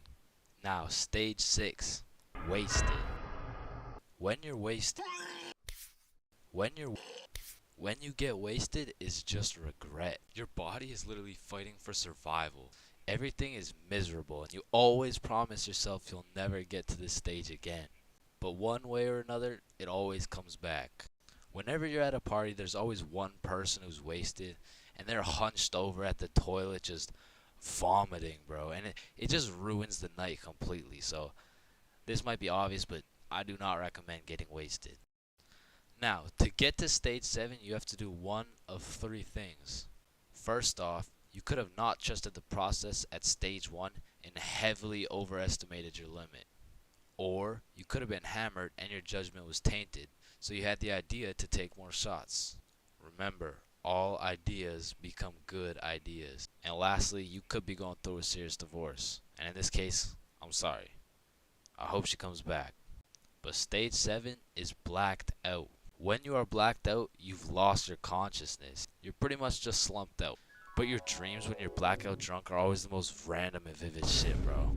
And once you wake up, yo, dude, can you walk this line really quick? So, I think it's safe to say that I would strongly not recommend going past stage 4. But I'm not gonna lie, I have a few times, and I got lots of crazy stories from them too. So let me know in the comments if you want to hear any of these stories. But yeah, I think I should end the video by saying, please drink responsibly. Getting too high and ordering Chinese food 3 times because you keep forgetting you ordered it is one thing. But being too high in public is just one situation you don't want to be in. Like when you're too high in public, it feels like there's always a spotlight on you. And that all these random people you walk by are staring you down. But whatever you do, you can't make eye contact with anyone, or else that person will snatch your soul. If anyone else gets paranoid when they get high, then I know you can relate. I'll be out here fighting demons trying to walk to the gas station like, okay, relax, you're gonna be okay. The gas station is right there. Holy shit, it's the cops. They're after me. Man, something in that gas smokes away all your logic and reasoning. Like, it'll have me jumping from conclusion to conclusion like I'm playing Mario. Did that girl just look at me? Shit. She must think I'm sexy. Wait, no. She knows I'm high. Holy shit, she's probably an undercover FBI agent. She's getting back up as I speak. I gotta get the fuck out of here. And sometimes when you're schmacked in a public setting, you're just forced to talk to people. Don't make eye contact. Don't make eye contact. Hey man, do you know where the Walmart is around here? Wait, fuck. What did he say? He probably just asked how I was doing. Oh, I'm good. How are you? I'm good, but do you know where the Walmart is? Oh, yep. I'm good. Thanks for asking. Phew. Good thing I played that one off. Or I mean, you could always just take the good old safe route. Hey man, do you know where the Walmart? When you get way too baked in public, you also feel super self-conscious about everything. Am I walking weird? How do I even normally walk? Why am I walking like I just shit my pants? Okay, this feels pretty normal. Wait, am I even breathing right? Fuck, now I just turned on manual breathing. Roaming the streets while baked, you'll come across lots of people. But there's just some unspoken connection between two high people. Like no words have to be said. You see that his eyes are red, and he sees that your eyes are red. You dap each other up out of respect, and you keep it pushing. Now when you're baked as hell in public, but you're with a group of people who are just as baked as you, it's a lot easier to relax. Because the simple thought that these people look just as stupid as I do. And honestly, at that point, you can just embrace it. Because you're no longer baked, alone, and afraid anymore. Now you can speak your truth. Hey man, do you know where the Walmart? Hey bro, I'ma stop you right there. I am fucking baked. And therefore I cannot help you locate anything you may be looking for. And listen, being baked and Mickey D's go hand in hand. The problem is, you have to actually talk to the McDonald's guy to get your food. Like when I'm baked, I just don't have the brain capacity to communicate what I'm thinking. Shit, I'm probably gonna get a Big Mac. Hi there, what can I get for you? Do you guys have burgers? No shit, we got burgers. Yeah, then let me get the burger, you know, like with the things, the you know what I'm saying, like that, yeah. Damn, you are fucking stupid, bro.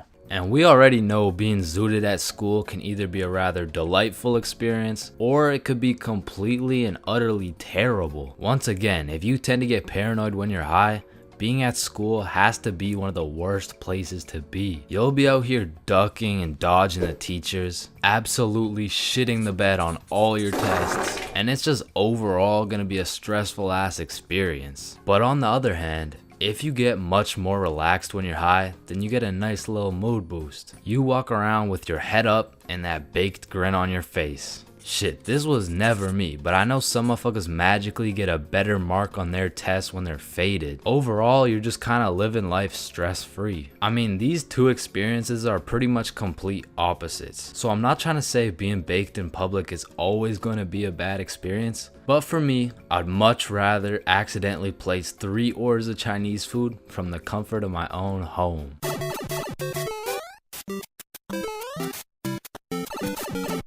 Everyone has encountered countless NPCs during their lives. Like, you know, the people that just spawned in. They didn't have any character development or anything. And to be honest, when you leave their vicinity, they probably just despawn. If you still have no clue what an NPC is, it's a non-playable character. They're like the type of people you could sock in the face and they'd say some NPC ass line like, "Hey!" And I know at least some NPCs have to exist. Cause let's be real, there is no way all 7 billion people on this planet have whole lives from start to finish. That just doesn't add up. And I don't know if any of you guys have ever noticed this, but NPCs all have a spot they go to just do NPC things, bro. For example, if you go to Walmart, that's their natural habitat.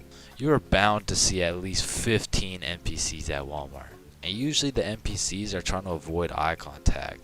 But if you've ever tried interacting with them, you'll know they always have the most predictable and neutral responses possible. Like whoever programmed them should have spiced it up a little bit, you know what I'm saying? They could have made them tell jokes or something, I don't know. But anyways, I used to work at a summer camp where you teach little kids to ride bikes. And through this experience, I realized that pretty much all young kids are NPCs. And I guess it's just because they haven't been alive long enough to actually go through the character development. But working at this summer camp made me realize there's no way these kids have a thought process. Hey buddy, what's wrong? I dropped my rock. Here you go. But I guess little kids still aren't even at the stage of having full consciousness. And honestly, they kind of have that caveman mindset. Eat something. But I mean, you can't really blame them because they've only been alive for a few years. But still, as a non-NPC, I'd like to believe I was never participating in these NPC activities as a kid. I refuse to believe I was out here spending my time doing this. But yeah, man, I really just want to know if there's any NPCs watching this right now. If there is, just fess up, bro.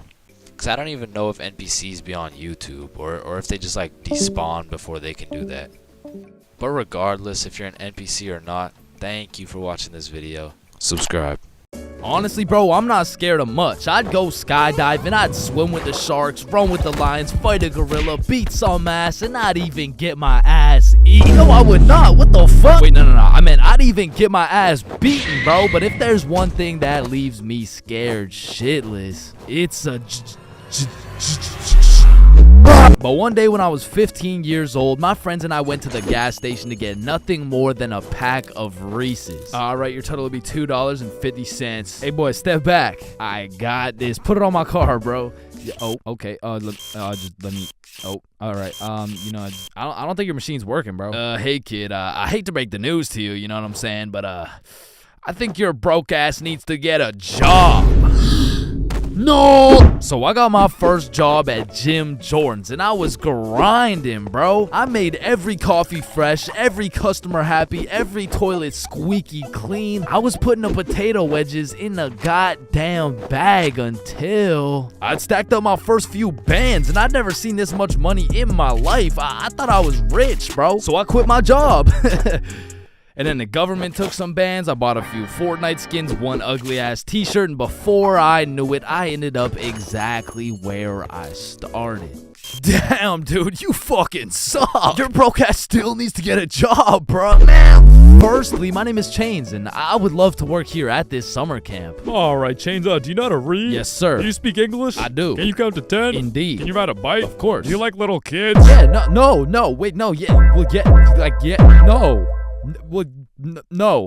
Final answer, no. All right, you're fired. Wait, no, I love little kids. All right, you're hired. Now take this helmet and teach those kids how to ride some goddamn bikes. Okay, yeah, thank you. Really quick, how much do I get paid? I mean, as little as legally possible. Now get to work, buddy. Hi. My boss threw my ass straight into the deep end, bruh. No training, no nothing. Now, what's crazy is every other worker went to a training camp and was taught exactly what to do and exactly what to say. But one of those dudes quit last minute, and they needed somebody, anybody to fill in, and that's the only reason they hired your boy.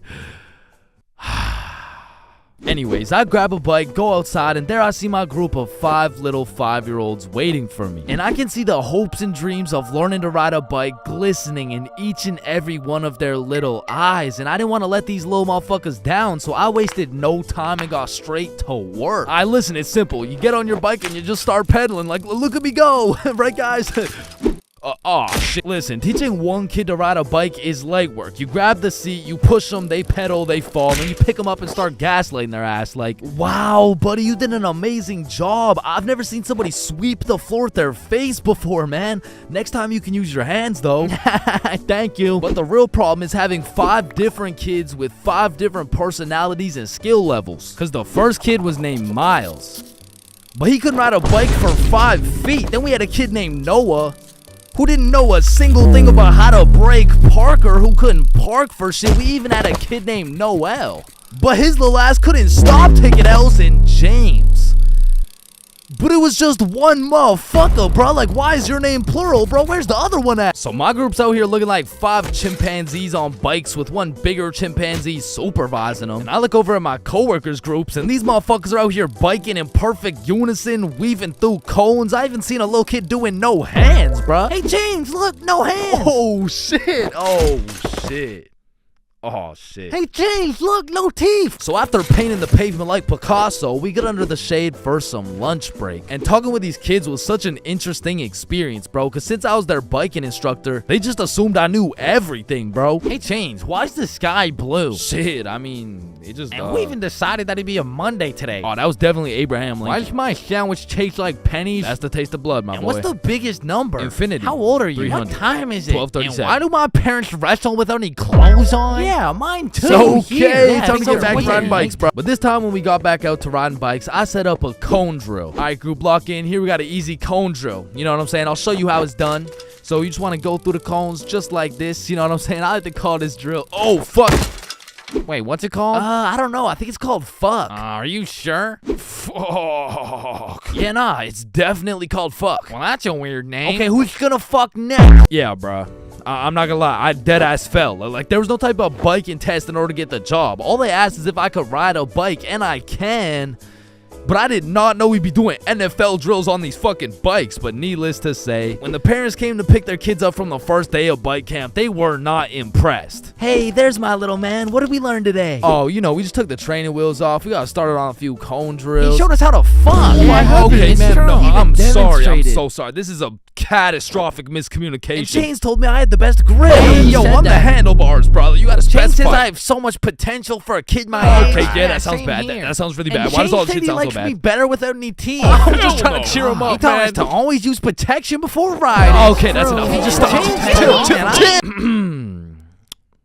None of them came back, bro. So I got a new group, and the best part about this new group of kids is that they were already level 4, meaning we'd all just bike to the park, eat lunch, and then bike back. Damn, bro, that sounds easy as fuck. Surely this couldn't go any worse than your first group, right? Yeah, it does. Yeah, nah, it gets worse. It gets so much worse. So for this little journey to the park, I'll pair up with my coworker Natalie. So Natalie's in the front and we got 10 kids in the middle. We'll call them Liam, Ava, Milo, Zoe, Tucker, Cornelius, Jackson, Bradley, Quandale Dingle Jr. the third, and Riley, which is the only name you'll need to remember. So I count up the kids so we don't leave any behind, and as expected, I count 10. So we take off on our journey to the park, and all these kids were really good at riding. You know, out of the whole group, we only had one little fall. But I just scraped my knee, you know what I'm saying? Like, I didn't even cry or anything, bro. It wasn't even that bad. And before I knew it, we made it to the park. We all put our bikes down. Natalie and I ate our lunch while the 10 kids ran around and played. Liam and Tucker were playing tag. Zoe and Ava were picking flowers. Meatloaf and Quandale were eating cockroaches. Riley and Cornelius were in the bushes picking berries. And Jackson and Bradley were wrestling. And after a peaceful 45 minutes passed by, Natalie and I round everyone up to get back in line like we started. I count them up so we don't forget anyone. 1, 2, 3, 4, 5, 6, 7, 8, 9, 10. And we head back to camp. And after a very successful trip, the parents pick their children up one by one until Riley's very sweet mom shows up with a pack of 20 gym bits to thank me for my great work taking care of her child. Hey there, I just wanted to say I appreciate you so much for taking care of Riley today. Yo, what? Thank you so much. You really didn't have to. No, it's my pleasure, truly. Oh, okay, well, thank you so much. So, where's my little guy? Oh, he's right here. My heart dropped straight to my stomach, bro. And as I'm looking around for Riley, I'm trying to recall the ride home, and I genuinely just don't remember seeing Riley at all. And that's when I remember I last saw Riley playing in the bushes. And this is when my heart goes back from my stomach and drops down to my testicles, bro. To this day, my heart has never dropped so hard. This woman trusted me with her son, and I don't know where the fuck he is. So, where is he? Man, that right there is a great question. What do you mean that's a great question? You know, all the greatest questions in the world make you think, don't they? Yes. Right, and as you ask me this question, I really get to thinking, you know, like, I really get to rack in my brain, and, well, to be quite frank, well, I'm stumped. Okay, what do you mean you're stumped? I don't know where Riley is. What do you mean you don't know where Riley is? Okay, yeah, nah, let's just put it like this. Do you know where Riley is? No. Yeah, nah, me either. Yeah, ice cream. Holy fuck, he's right there. Oh my god, fuck, I knew it. I knew it. Attack. Fuck, I oh thought my this god, he's right dumbass there. lost you. I knew it the whole time. He's right there. It's April Fool's. Give me Yeah, these. take him. Oh my god, Jesus, God bless America. And that was genuinely the day I realized I can't work a fucking job. I'm not built for that shit, bro. I gotta start a Stickman YouTube channel or some shit.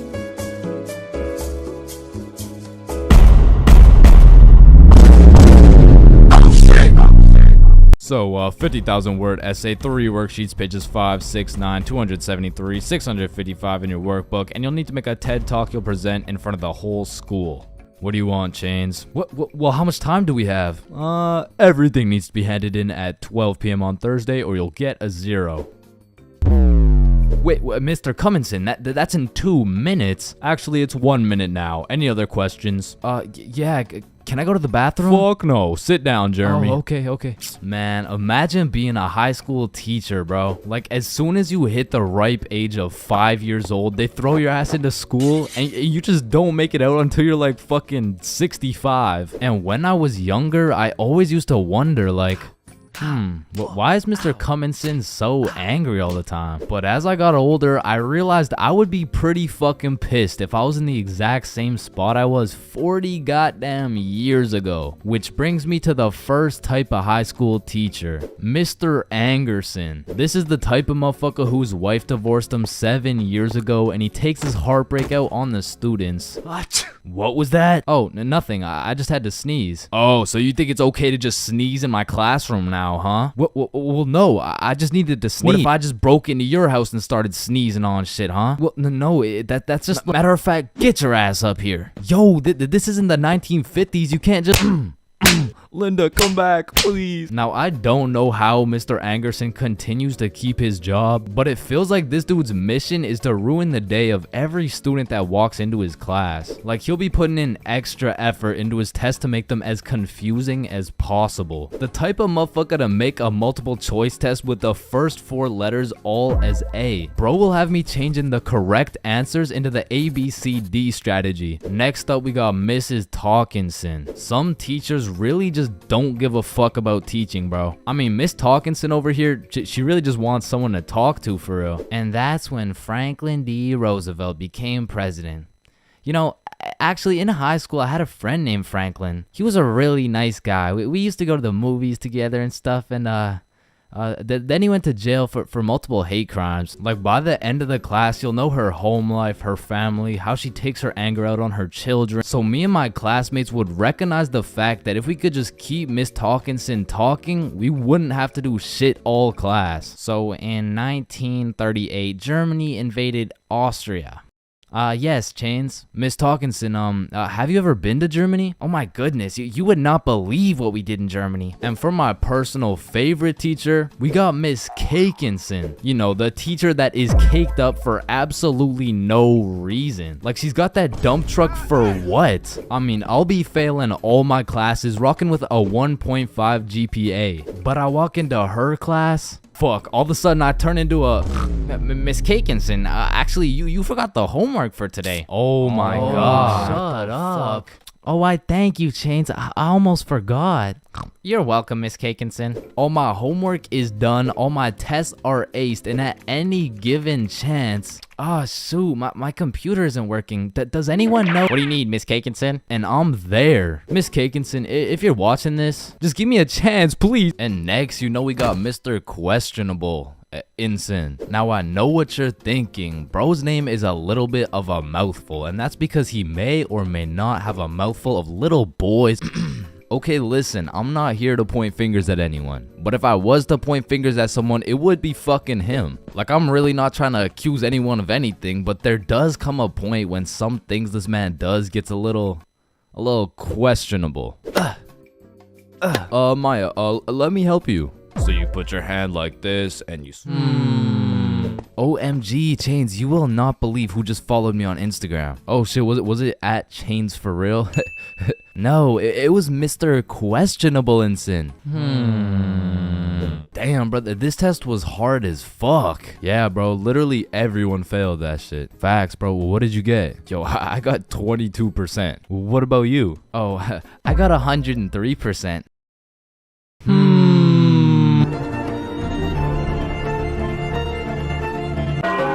If you saw this video, you would know my very first time drinking, I got both high and drunk at the same time. But my first time being drunk takes place back when I was like 14 or 15. And this story takes place at my grandma's crib. No, listen, I know that sounds bad, but like, I mean, it's pretty bad. So the story starts with me and my brother pulling up to the family function. And right off the bat, we notice the chill cousins are nowhere to be seen. So instantly we can tell it's gonna be a long night of engaging in conversations about school, sports, my lack of ability to pull bitches. And about 5 minutes after arriving, you know, I'm just doing some good old small talk. Oh, hey bud, how's school going?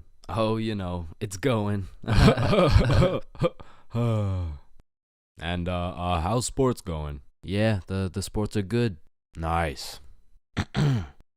So the weather lately, huh? And then after about 20 minutes, me and my brother are just getting our shit flamed by every member of the family. No wonder you can't get a girlfriend. You're ugly as shit. Damn, that was just mean. And don't get me started on you. You had a 3-year head start and still can't get any bitches. And honestly, we just can't say anything back because last time I tried, man, still no girlfriend. That's brutal. not as brutal as your third divorce, am I right? Guys, so instead of flaming the living shit out of this grown man in front of his mom, I decided to be the bigger man. I just laughed that shit off and then got the fuck out of there before they brought up my school grades. So as my brother and I sit down in a different room, I'm just in agony thinking about how everything this dude flamed me for was actually true. But my brother, on the other hand, he was whipping up some devious plan. Yo, Chains, follow me. Oh, okay. So we walk down to the basement. So what are we doing in the basement?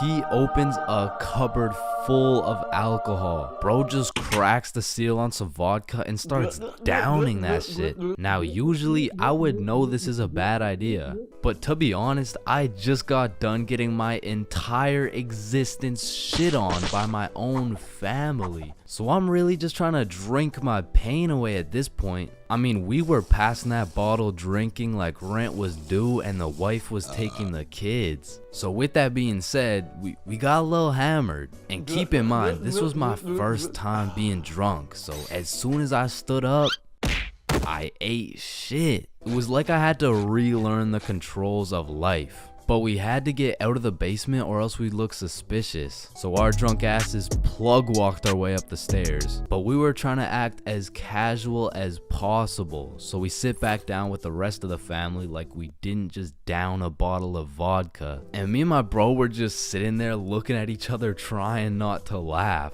But the next thing I knew, this dude Uncle Jerry was back on my ass. Hey look, Dumb and Dumber are back. And at this point, I'm using every bone in my body not to end this man's whole career. Man, whose gene is it that made you so damn hideous? Don't do it, bro. Don't do it, bro. And I really didn't want to do him like that, but the vodka took control. It was your hideous gene, Gerald, but at least I didn't get the same gene that has you 5'2" and balding. Like, I can't tell if you're going through puberty or a midlife crisis. And shit, I didn't stop there. And Joe, I don't want to hear you talking. You're built like Baymax from Big Hero 6. What the fuck is Big Hero 6? Mom, I love you.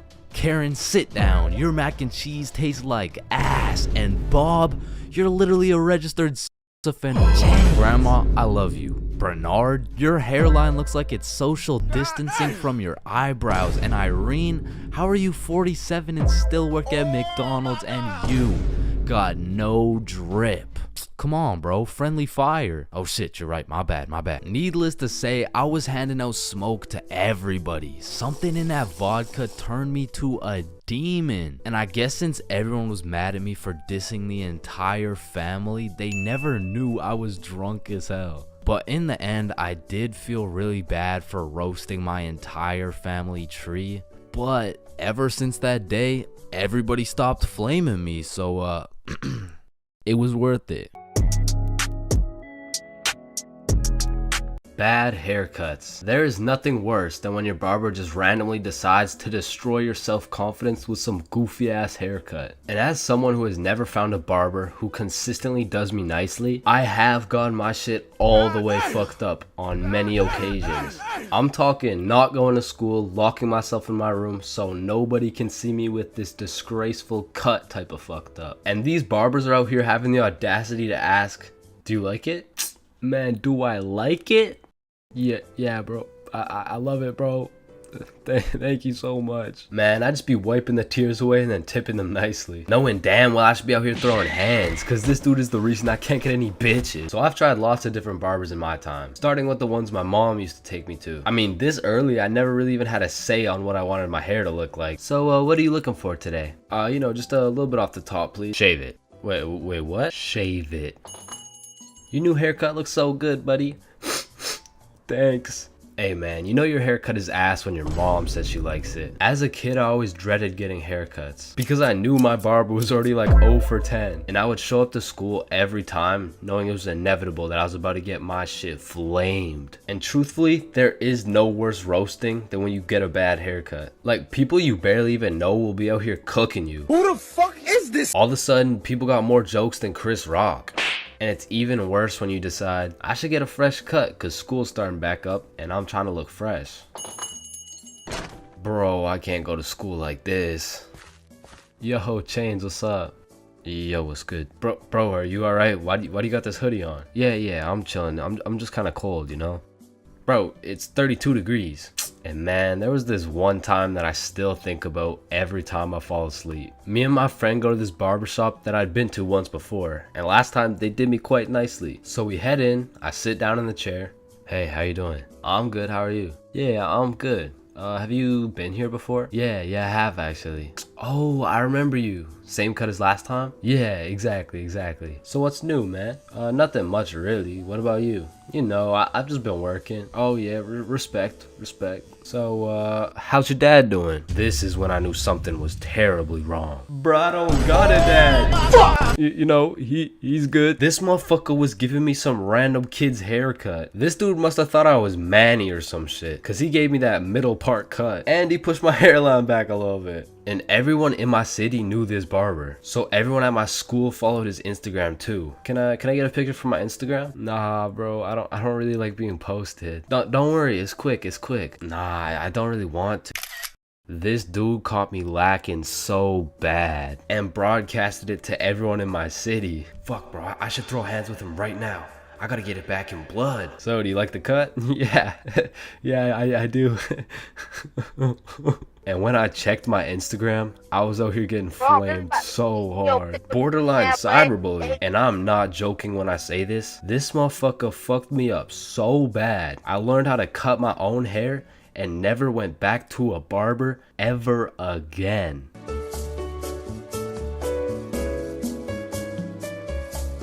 Man, I don't know about y'all, but for me, having an older brother is like, Oh, chin check. damn, bro, El Chin, am I right? Nah, I got you a gift though. Damn, for real? Yeah, open them up. Oh, these are tough. Let me try them on. Yup, you know what these are good for, bro? Yeah, what is it? Wedgie. I'm not gonna lie, bro. I still love having a big brother. Like, yeah, you get your ass beat bi-weekly. Yeah, these motherfuckers will steal your food, and they be frying your shit for no reason whatsoever. Chains for real, not as Chipotle for real. Cause he's wrapped like a burrito. But let's think about it, bro. What is the alternative? A big sister, bro? Hell nah. These motherfuckers will force you to do your makeup and shit. Alright, yeah, pull the plug. But it looks good. Pull that shit. Like, pull the plug. So I don't think we can do that. Pull the Damn, plug. are you Pull serious, the bro? man. Pull the fucking plug. Like, having a brother's an interesting situation, because I would trust this motherfucker with my life, no questions asked. But I'm not trusting him with my Chipotle for a second, bro. Like, I was born with my very own #1 hater and my #1 supporter who just happens to have the same mom as me, bro. But listen, nowadays, I'm a grown-ass man. My brother, a grown-ass man. And now that we're both grown, we get along like PB and J. Yo, that's what I was about to say, bro. For real though, we get along like chicken And waffles, Okay. yes, sir, bro. We get along like salt and vit. Nah, I don't get it, bro. I don't know what you're trying to say. Nah, I mean, what I'm trying to say is if I'm eating Right. worried Oh, and yo, if he gets into into a fight. We get into a fight, yeah. If someone reads my search history, we searched up Lola Bunny furry buns, looped up, shaking it wild style, yeah. Nah, what are you doing, bro? We didn't do that? Fuck no. Okay, yep, no, that's fine. But a lot of shit has changed throughout the years, man. Back in the day, me and my brother were ops, bro, because this motherfucker's sole reason for living and breathing was to rage bait my ass. And I was like 5 years old, still figuring out who's milking the chocolate cows and shit. And big bros hit me with shit like, yo, what's 9 plus 10? It's 19. Get a load of this dipshit. Bro, it's literally 19. Man, what the fuck? Why are you so mad, bro? Bro, you literally. Tired, relax, bro. Just sit down, take a deep breath. Who's a good boy? Yeah, man, Now, me and my homies used to wrestle all the time, and my record was decent. We're talking like 50-10, and at the time, my signature go-to finisher move was the guillotine choke. It had seriously never let me down once until I tried that shit with Big Bro, and I started guillotining my ass beat, dog. My brother's 3 years older than me, so that shit was like a boss battle that you just don't have enough XP for, bruh. Like, when I would pull up on him, I hear boss battle music, my health bar pops up, and I start unloading the clip on this motherfucker, but he's done beat my ass so many times. He's got my moveset memorized and shit, bro. Like, this motherfucker's the Picasso of beating my ass specifically. Like, every time, I was getting folded like an omelet, folded like origami. I was getting folded like I was playing poker, the way he just dealt me these hands, bro. And maybe you're thinking, Big Bro got the strong genes, so I got the smart genes type shit. Nope, not. This motherfucker took those genes too, bro, and he put them to use. Cause he used to manipulate the shit out of me, bro. Like, I remember one Halloween a long time ago when I was like 4. My mom came up to us with 2 costumes, right? One was Spider-Man with the fake muscles and everything, and the other was Shrek. It was Shrek. Yo, I call Spider-Man. No, but I want Spider-Man. Actually, you know what? I want Shrek, man. Shrek is cool as hell. Like, what'd he say? What are you doing in my swamp? Wait, no, I want Shrek. Oh, you think he's supposed to be like Mike Wazowski or some shit? I don't even know. What are you doing in my swamp? And this can't just be me, bro. But when we were younger, my brother would teach me some lingo or advanced intellectual informational shit. And I would go around school just spewing out words I don't even understand, bro. Damn, what y'all got for lunch? Shit, it's just a little PB&J. That's savage. Yeah, yeet. Yeah, man, I guess. I mean, my mom made Okay, it. Bob, I see some pizza. YOLO. What about Bevs? Bevs, what are we saying? I got some apple juice. Okay. Yeah, man, I love apple juice. I don't. Bro, what? Who doesn't love apple juice? Yeah, well, it's because my brother says that juice has a secret society where all the juices, I'm talking apple, orange, fucking pineapple, get together and they control the bank. Shit! Now, me and my brother would go at it, bro. It was a seemingly never-ending rivalry between us of me getting my ass beat, him beating my ass. Okay, maybe it wasn't a rivalry. Shit, I think I was getting bullied. But one day when I was 7 years old, everything changed for both me and my brother when we got a stepsister, bro, because she was annoying as fuck. Her name was Alicia, and she was spoiled, bro. Every time she didn't have her way, she would just call up her pops, and it was raps for me and bro. Alicia was getting a princess treatment, and we were getting a fucking peasant treatment, dog. Like, let me tell you a story from my childhood, bro. I was 7 years old, and me and Alicia shared a small room, and it was split right down the middle. The left side was blue, Spider-Man bed, teddy bear, boy shit, right? And the right side was pink, Disney princess posters, Barbie dolls, all the girl shit. And one night, I was in dreamland, counting sheep, having a wonderful time, and when I woke up, I realized I done pissed the bed, bro. Grown-ass man at the big age of 6, pissing in the sheets. Hell nah. I was like, shit, man, I gotta get my act together, bro. So throughout that day, I drank a little bit less water, hopped into my cozy Spider-Man bed sheets, and went to sleep.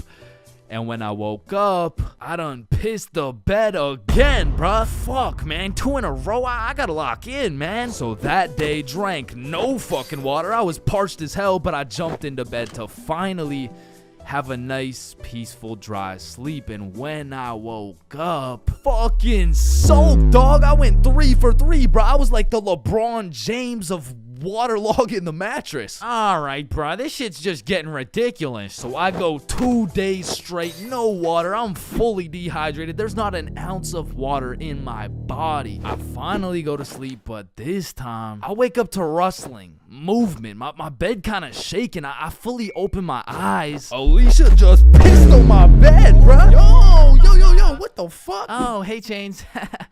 They will never believe you. Bro, I hop off the DIY water mattress, run over to my mom's room, and you gotta think about how guilty and schizophrenic I sounded, bro. Mom, Alicia's pissing on my bed. Chains, it's possible you wet your own bed while you were sleeping. No, come here. Look, she's probably doing it right now. Chains, Alicia's dead asleep. No, but every single day I wake up and there's just piss all over the Spidey blankets. Alright, Chains, what's next? Alicia's just gonna shit your pants too, bro? And to this day, nobody believed me except my motherfucking brother, bro. Cause he's a G, and when he realized how annoying a little sibling can actually be, he was like, shit, I low-key fuck with you, little bro. Hey, I fuck with you too, twin. So we started playing some Mario Kart together. He taught me how to play basketball. He introduced me to Minecraft. He even taught me how to make a YouTube channel. And as we got older, big bro got a car. And that shit felt like when Greg and Roderick finally started fucking with each other, bro. We were running around, hitting late night Sevruns, eating straight Roderick-ass meals. We were in that bitch like, Brain freeze. and ever since that day, my big brother's been like my second half, bro. My twin in him. Truly, I can say my big brother's my vinegar, bro. It was salt and vinegar. It was on the tip of my tongue, bro. How did I not get that?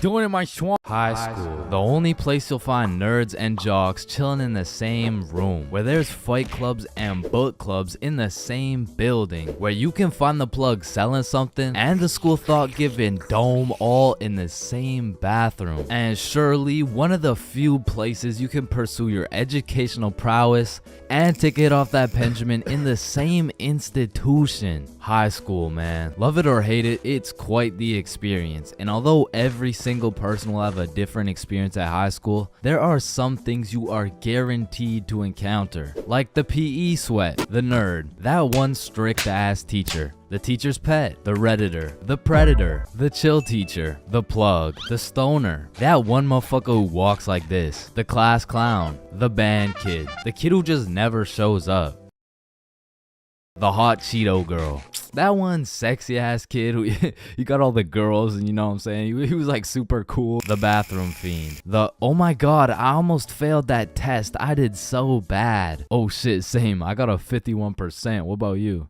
Oh my god, I only got a 98.5. The fighter, the anime kid, and the NPCs. Every single one of these individuals make up the magical place we call high school. You come into high school merely a young, innocent, and clueless child, but you leave even more clueless than before, bro. Like when we learned about pie in math class, my dumb ass thought I was in culinary arts for 2 goddamn weeks. And that is pie. Chains, are you listening? Yeah, we're learning about pie. Then recite pie. Flour, egg, some fucking blueberry. Like coming into high school as a freshman, I was thinking, I can use my high school experiences and knowledge to figure out what I'm gonna do in life. Then shit, all of a sudden I'm graduated and my brain is filled to max capacity on bullshit. So now that you're graduated, what are you gonna do with your life? The mitochondria is the powerhouse of the cell. But one of the most majestic parts of high school is the bathrooms, bro. Like it's a proven statistic that only 1 in 30 kids actually go to the bathroom to take a piss. And Lord knows what the other 29 are doing, bro. I mean, it could literally be anything from a secret fight club to a drug ring to a fucking Bible study. Like nothing is out of the picture when it comes to high school bathrooms, bro. But the bathrooms are not the only place where some fuck shit goes down. Cause you know high school students love to see fights, so when there's the slightest hint of beef, there's a motherfucker instigating that shit. Oh shit, my bad, bro. Nah, it's all good, don't worry. Yo, personally, I wouldn't take that shit, bro. What? Nah, it's fine. Like, he practically just called you a bitch. Wait, really? No, it was an accident. Wait, what's that? Oh shit, he just said he's smoking on your grandma's pack right now. Hey, don't be talking about grams like that. Shit. But tell me why when some entertaining shit happens, I just happen to miss school that day. Like I'll go every day of the month, but I get sick for 1 day? Damn, I'm glad as fuck I'm not at school right now. Yo. Holy shit, Chains, where are you? I'm in my bed right now, why? Ooh. Jeremy and Tom are running the ones right now. Fuck, the one day I didn't go. Wait, what's that in the background? Oh shit, yeah. They got Lil Uzi performing at school today. What? Uzi's at our school? Yeah, check it out. Yo. Oh, and they brought in Gordon Ramsay cooking up free lunch today as well. What? Oh, and I almost forgot. Elon's pulling up and giving everyone Teslas. So no. I'll see you later, man. But listen, high school is nothing like these movies paint it out to be. Like, all these movies portray the same shit, where Victoria and her goon squad make fun of Ruby, and where Chad and the football team shove Arthur in a locker. Like, I've only seen a motherfucker get shoved into a locker once in my life, and to be honest, I couldn't even see much of it. I mean, it was pretty fucking dark in that locker, bro. But for real, in high school, you don't have to worry about some big body taking your lunch money or some football kid slapping the books out of your hand. The worst thing you'll encounter on your average day at school is your local Redditor. I don't know how they do it, but somehow every joke they make is so unfunny that it just ruins my day, bro. Do you smell that? Yeah, Jeremy, that's what happens when you don't shower in 2 months. No, it smells like sussy baka, like Among Us. But not to confuse Redditors with Discord mods. I mean, they're pretty much the same thing, but Discord mods shower even less. To be honest, there is truly only one thing mustier than a Discord mod, and that's the cafeteria food, bro. I mean, this food is completely and utterly ass. Like, somehow these motherfuckers manage to get the food cold and the drinks warm. Like, how the fuck does that shit happen? And my high school would serve some daily specials, and to be honest, that shit was unidentifiable. Like, you'd see this pile of mysterious substance, and I'd ask the person who made it what it is. Like, what's the special today? You're holding it right now, dumbass. No, but like, what is it? Oh, I don't fucking know. And my school refused to pay people to make good food, so they had students making all the food. So you'd be eating a burger and look up at the person making them, and they'd just be casually scratching their ass. And even with all this free labor, tell me how these motherfuckers have the audacity to be charging $6 for 3 chicken strips, bro. That's $2 for one small soggy piece of some shit that's probably not even chicken. I mean, that shit is a robbery. And speaking of robbery, the high school change rooms are shockingly similar to Detroit. And we all know, you can't have shit in Detroit. Like, if you leave anything not locked up, it's gone, bro. Your iPhone, gone. $5, finessed. 2-week-old rotten sandwich. Someone's taking that shit. And to be honest, even if you lock that shit up, it's still at high risk. Like, let me paint the picture a little bit. This is PJ. PJ locks all his beloved belongings in his good old PE locker before heading to play some soccer. After scoring a hat trick, PJ comes back to the change room to reacquire his belongings, only to find out someone took PJ's whole goddamn locker. PJ was devastated. Until he remembers, he can check the school's security cameras. Yeah, take a look. Yeah, take that shit, take that. Yeah, we'll. PJ never got his shit back. Now, I don't know about your guys' high schools, but mine was equipped with security cameras everywhere, covering every square inch of the school. But these cameras had the resolution of a fucking toaster. Like, you could have a motherfucker commit a heinous crime. He could proceed to put his face in the camera, state his government name, address, and date of birth, and you would still have no clue who did it, bro. And of course, the teachers. Teachers have the ability to make or break your high school experience. So real quick, let me go over some of the teachers you will encounter in high school. The angry teacher, the chill teacher, the lazy ass teacher, the funny ass teacher, the teacher who doesn't know how to teach shit, Miss Cakinson, the teacher who wants to be the chill teacher, but shit just doesn't work. That teacher that plays videos all class. The gym teacher with several allegations. The weird science teacher. And the teacher who subscribed to ChainsFR. Wow, what a G. And that's high school in a nutshell.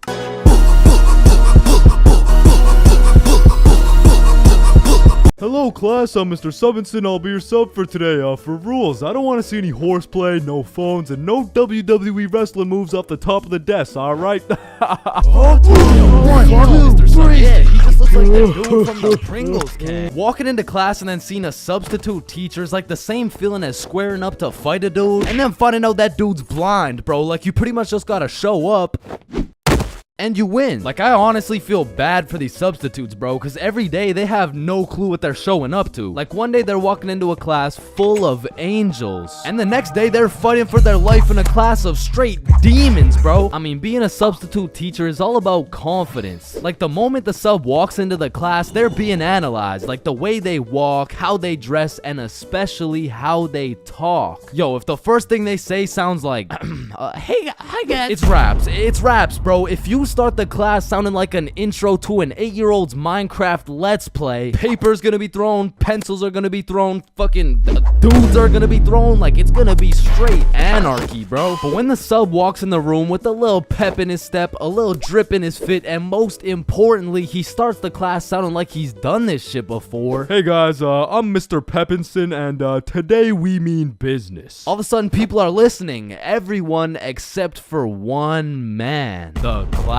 clown. He's gonna see that confidence as a challenge, and bro's gonna start testing the waters to see if this sub is really about it. And that is how Y equals MC squared. Any questions? Yeah, blue hat. Yeah, Mr. Peppinson, why are you built like that? Oh, you mean built like The Rock? Yeah, these are called muscles. You'll learn about them when you hit puberty. But bro, I'm in grade 11. I've already hit puberty. Yeah, nah. That's not what your peach fuzz mustache is telling me, buddy. Okay, well, your hairline is telling me it's going on a vacation, bruh. Alright, let's see your shit then.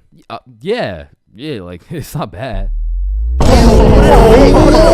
Like, some substitutes are so good, you just wish they were your real teacher. Like, I remember one time in grade 10, I had this math class with one of those teachers who used to yap the whole time and then assign a bunch of homework with 5 minutes left in class. And then one day, a goat walked into our class. A goat who went by the name of Mr. G, or more formally, G-Dog. Now, G-Dog was packing a mean 68 years in his lifespan. However, he had the utmost pep in his step, paired with the drippiest of fits. And he was the type of dude who would lay down some respectable rules, and if anyone broke them, he wouldn't get mad. He would just simply flame the living shit out of you in front of everybody. And that's how you calculate the surface area of... no text while I'm talking, please.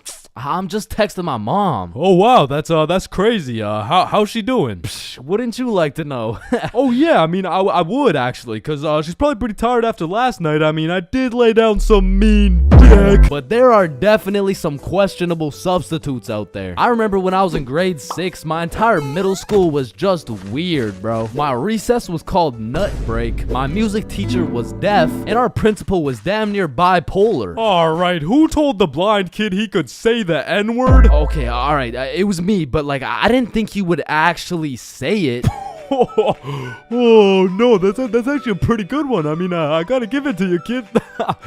Wait, so you're not mad? No, I'm fucking furious, okay? Get in my office right now. Okay, wait, I thought you were just laughing. What's going on right now? Yo, I'm just messing with you, kid. You're good to go. Okay, thank you. Thank you. Good to go out of the school, cause you're expelled. That is absolutely unacceptable. Are you joking, or does it sound like I'm joking?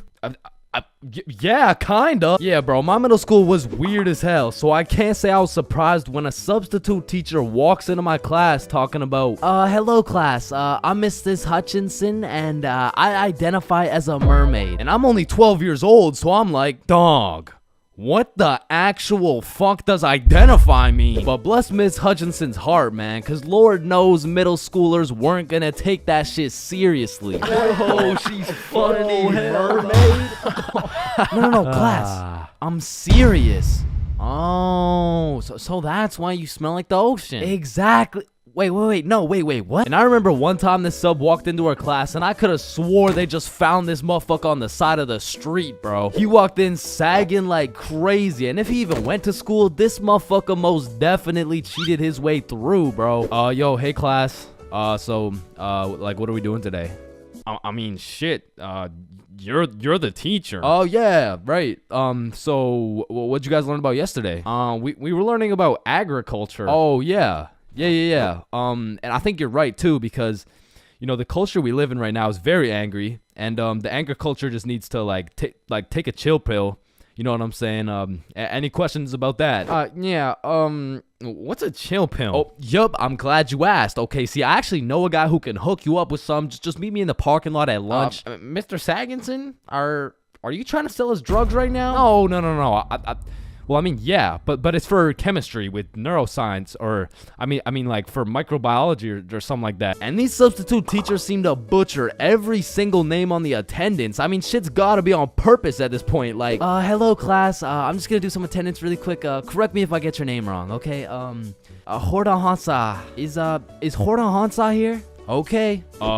I mean, my name's Jordan Johnson. Well, you're absent now, so you gotta speak up sooner next time. Wait, what the fuck? Maya? Is Maya present? It's Mia. Wow, quite the name you got there. It's spelled kind of weird, no? No, it's not. It's literally 3 letters. Ariana?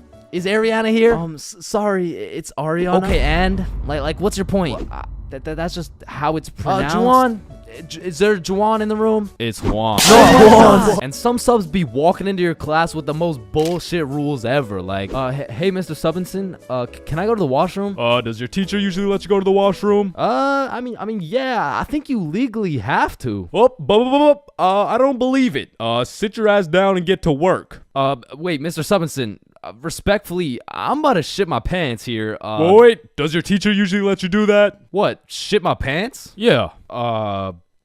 Yeah? Alright, I'll allow it. Who the fuck is this guy? And I feel like there's no greater sense of community among a class than when a substitute teacher comes in. The entire class just comes together to gaslight the fuck out of this poor substitute. I remember one time in grade 10, me and my homie had a sub come in who was giving us this multiple choice test. And my homie was the type of dude who'd be getting 0% on everything. And the way his grades were looking, he just couldn't afford to fail another test. So what he did, I just need to preface, I do not condone. But from the moment the teacher walked in, he acted like he needed a little extra help. You know what I'm saying? And to be honest, he put on a spectacular performance. I mean, someone either needs to get this man an Oscar or a diagnosis, bro. And I just acted normal, but I guess by proxy, I got a little extra help. And I don't know what that says about me, but I do know what it means. It means the substitute teacher walked out of that class happy she was able to help 2 students in need. And it also means me and my homie both walked out of that class with 100% on our tests.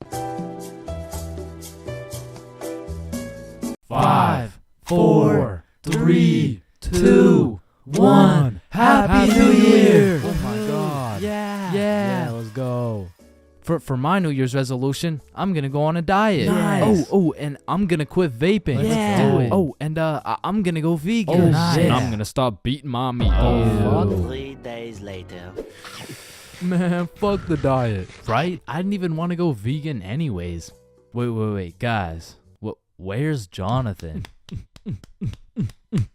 Alright, I'm gonna keep it a stack. This New Year's resolution thing is a whole lot of bullshit. Some goddamn buffoonery. A heaping pile of fucking horse cut. Like, don't get me started on these new year, new me motherfuckers, man. Like, dyeing your hair and getting another piercing doesn't change shit. Now you're just broke, depressed, and lonely in a different font. And I'm not gonna pretend like I don't see you motherfuckers in the gym for the first 2 weeks. Like, come on now. You and I both know as soon as you get out of this gym, you're about to pick up a large strawberry milkshake, a Big Mac with no pickles, and a side of chicken nuggets, and it's disgusting.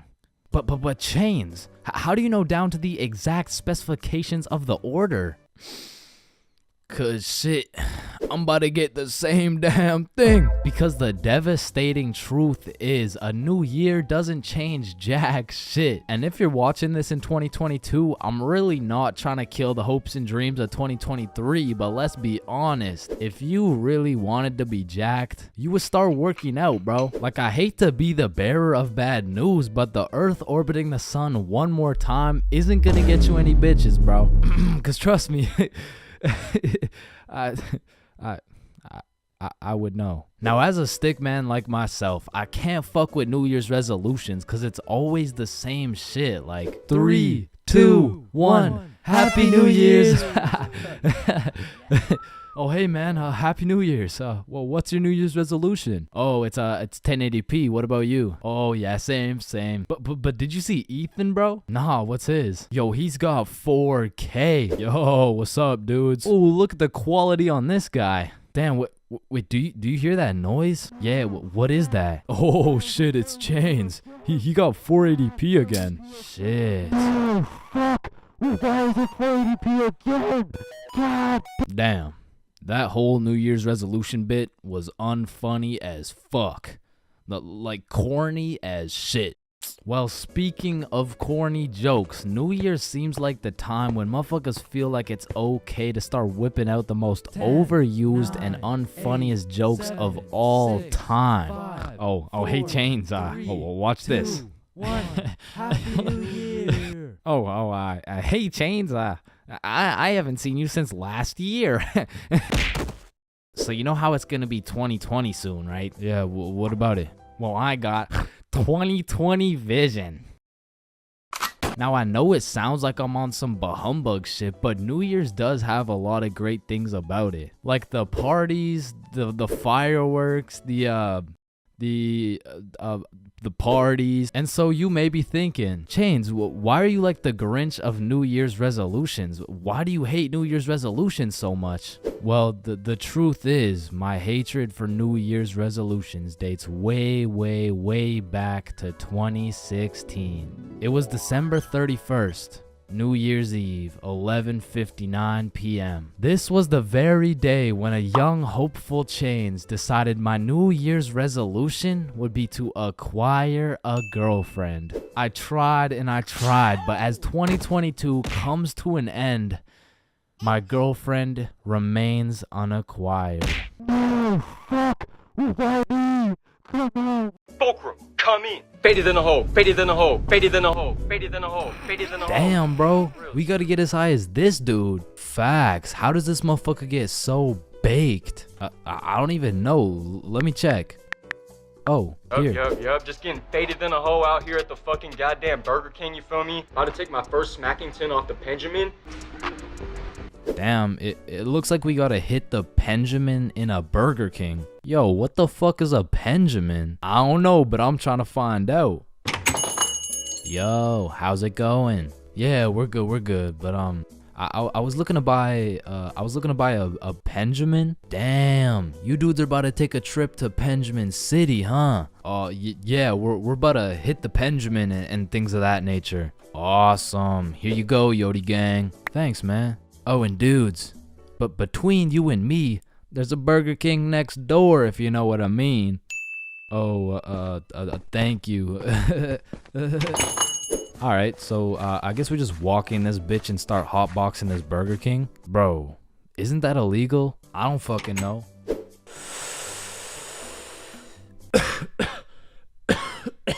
God damn. This shit hits. Let me try. Damn. Unfortunately, you guys can't be doing that in our Burger King. Nah. It's chill. We're just getting faded than a hoe. Wait, you're getting faded than a hoe? Yeah, we're getting faded than a hoe. Shit, I know you were getting faded than a hoe. My bad, Yodi gang. Nah, you're good. You want a little hit? Shit, I might have to take this Benjamin to Blinkerton City, you feel me? Yeah, I feel you.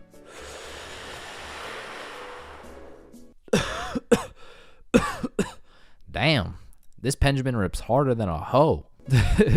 Yeah, have a good rest of your shift, man. Yeah, you too. Fuck, did I just say you too? Listen, I don't know about you, but this Benjamin got me feeling faded than a hoe, faded than a hoe, faded than a hoe, faded than a hoe, faded than a hoe. Wait, are you hearing what I'm hearing? Oh shit, is that? It can't be. Need I say more, Yodi gang? Holy shit, it's him! Damian Luck 925. I am the original Fulcrum. Fulcrum, come in. Yup. Yodi gang, you feel me? No way, we were literally just hitting the Benjamin in this Burger King. Double Benjamin City session, shall we? Double Benjamin? Damn, bro, we gotta try the double Benjamin.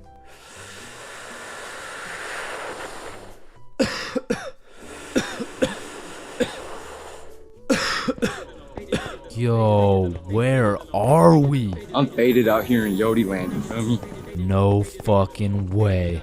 It's a city full of Damien 925. Yo, this is crazy. Bro, these munchies are crazy. Facts, let's go cop some food. Holy shit. 7-Eleven is just full of motherfuckers hitting the Benjamin. The whole goddamn store is hotboxed.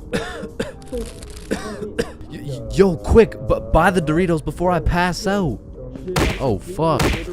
Hey, wake up. Wake up, hey, please wake up. I just... Hey, it's gonna be okay, it's gonna be okay. Just got 5 things to say. Yeah, what is it? What is it? Faded in a hole, Faded in a hole, faded in a hole, faded in a hole, faded in a hole. Need I say more? Hey, but you gentlemen have a good rest of your day. Okay. Okay. Oh yeah, baby. Let's go. Yeah, let's go. Now, I don't know why, but there's just some things we all did as kids. And it's not like any of these things actually make sense, but we just did them. Like, did you even have a childhood if you never dug a hole to China? Timmy, we're almost there. Yay, just 2 more minutes.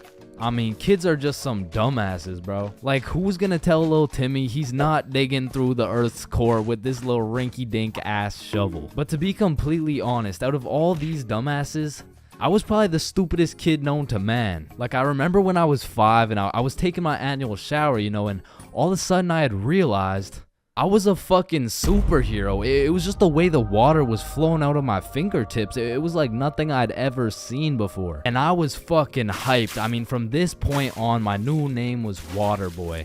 Wow. I was pretty fucking stupid, but not everything I did as a kid was completely impractical. For example, I know you used to run up the stairs on all 4s, bro. Like, this was just the most efficient way to get from point A to point B. I used to feel like a fucking cheetah going up those stairs. In fact, going up the stairs in this manner was so efficient, I asked myself, well, why don't people go down the stairs like this? And shit, I figured out why. Or bro, on a hot summer day, I would wait for my mom to whip out the fan. And as soon as she turned that bitch on, me and my brother would turn into the Migos. We were dropping hit after hit. Like, we were spending so much time talking into this fan, our mom was a little concerned. Raindrop, drip, drop top, smoking no cookie in a hot box, fucking on your bitch, yeah, cooking up dope from the crock pot. Hey guys, you've been there for 6 hours. I think it's time. Ma, let them cook. Bad and bougie. Cooking up dope with the Uzi. Hey. And speaking of cooking, when Mama Chains would whip up some good old craft dinner, I had no choice but to put a piece of KD on each prong of the fork. Like, that shit just simply tasted better, bro. Or whenever I was walking on a sidewalk, I would strategically plan out each footstep to make sure I was not stepping on a crack. Now, the funny thing about this one is I still do that shit. And I know some of y'all are gonna think I'm weird for that, but riddle me this. Who's gonna be laughing when your mom's in the ER with a broken back, bitch? Now, I feel like at one point or another in your life, you just had to check if the fridge light stayed on when you close it. It's really just a part of growing up. Like, one day you'll go grab some milk for your Honey Nut Cheerios and you'll be like, hey, wait a minute. Or what about when you were bored in the car and you start doing parkour with your fingers to the window? I used to hit some crazy combos and then I would go to finish it off with a backflip. Or have you ever fucked around in the living room and you broke a vase or some shit? Whoops. You know, you get a timeout or you receive a little whooping. Now, coming out fresh off that whooping, this shit could only go one of 2 ways. Either you bawl your eyes out and play with this fucking thing for hours, or you would plan to run away, bro. That was it. That was your only options. And I had a few of those moments where I was ready to dip. I would pack an apple and my trusty Minecraft sword for the trials and tribulations to come. And then I would look my sweet mother in the eyes and realize, shit, she's making mac and cheese tonight. I can't leave yet. And you have simply not lived if you never hit a DS under your pillow at night. Like, for me, the Mario grind was 24/7. There was no sleeping. But I'm not gonna lie, I had some close calls trying to pull that shit off. Good night, Chains. Sweet dreams. Good night, Ma. Love you. Love you too.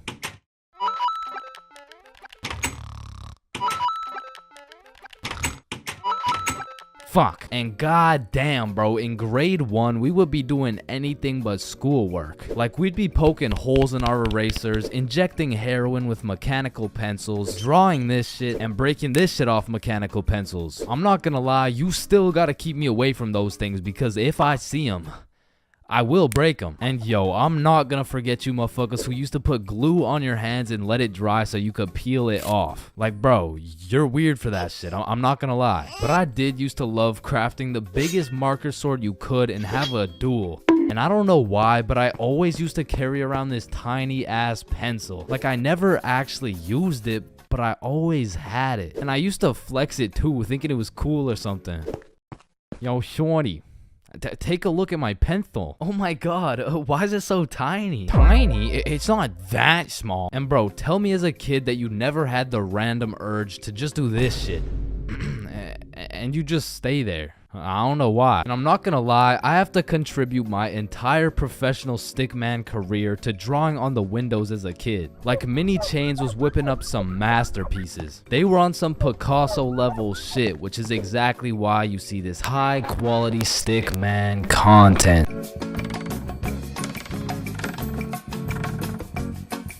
Man, growing up, I was a great kid. No, I was a good kid. Man, growing up, I was a kid, bro. And as a kid, you hit a certain age where your own parents become your #1 up. Like, hey, mom, can I go to this girl's house? No. Hey, mom, can I sleep over at Billy's crib? No. Hey, mom, can I go do crack under the bridge with my new friend Jorge? Hell no. Come on, all my friends are allowed to. Yeah. Okay, well, if all your friends jumped off a cliff, you're not just gonna... Now, to be fair, my mom wasn't the strictest parent out there. I mean, I've seen motherfuckers get the belt for speaking too loud, speaking too quiet, bro, for speaking at all. Like, one time, me and my friend wanted to have a sleepover, so homie went inside to go ask his mom, and he came out looking like he got a whooping from Prime Goku, bro. Yo, what the fuck happened back there, man? She said no to me, but... I think if you asked her, she would say yes. Bro, are you fucking insane? I'm not asking her shit. Like, I really can't complain, because some of my friends' parents were so strict, they had a fun limit, bro. Yo, George, we're gonna hoop after school. You wanna pull up? Damn, dude, I'd love to, but, man, I watched a movie yesterday. Okay.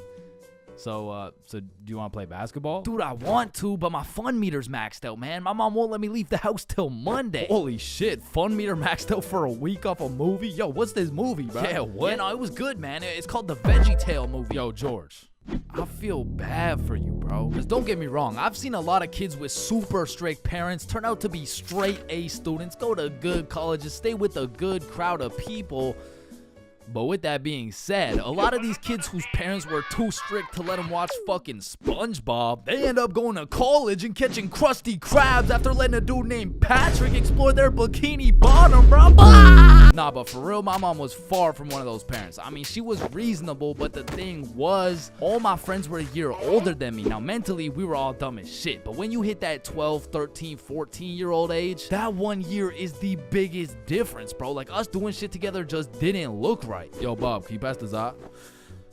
Yo, Billy, let me hit that. Yo, pass me that shit, cuz. And cuz of this, I wasn't allowed to do a lot of the shit that my friends were allowed to do. Like, these boys could stay out past 10:30 p.m. on a weekend. I could not. They could have a sleepover on a weeknight. I could not. They could all go to a girl's house without having to call her goddamn parents. I could not, bro. Because have you ever pulled up to a function, motherfuckers are drinking, motherfuckers are doing drugs, and you gotta ask the host to speak to her parents? Hey, Kelly. Hey, killer party you got here. Like, by any chance, can my mom talk to your mom so I can stay and, like, turn up and shit? Oh, shit.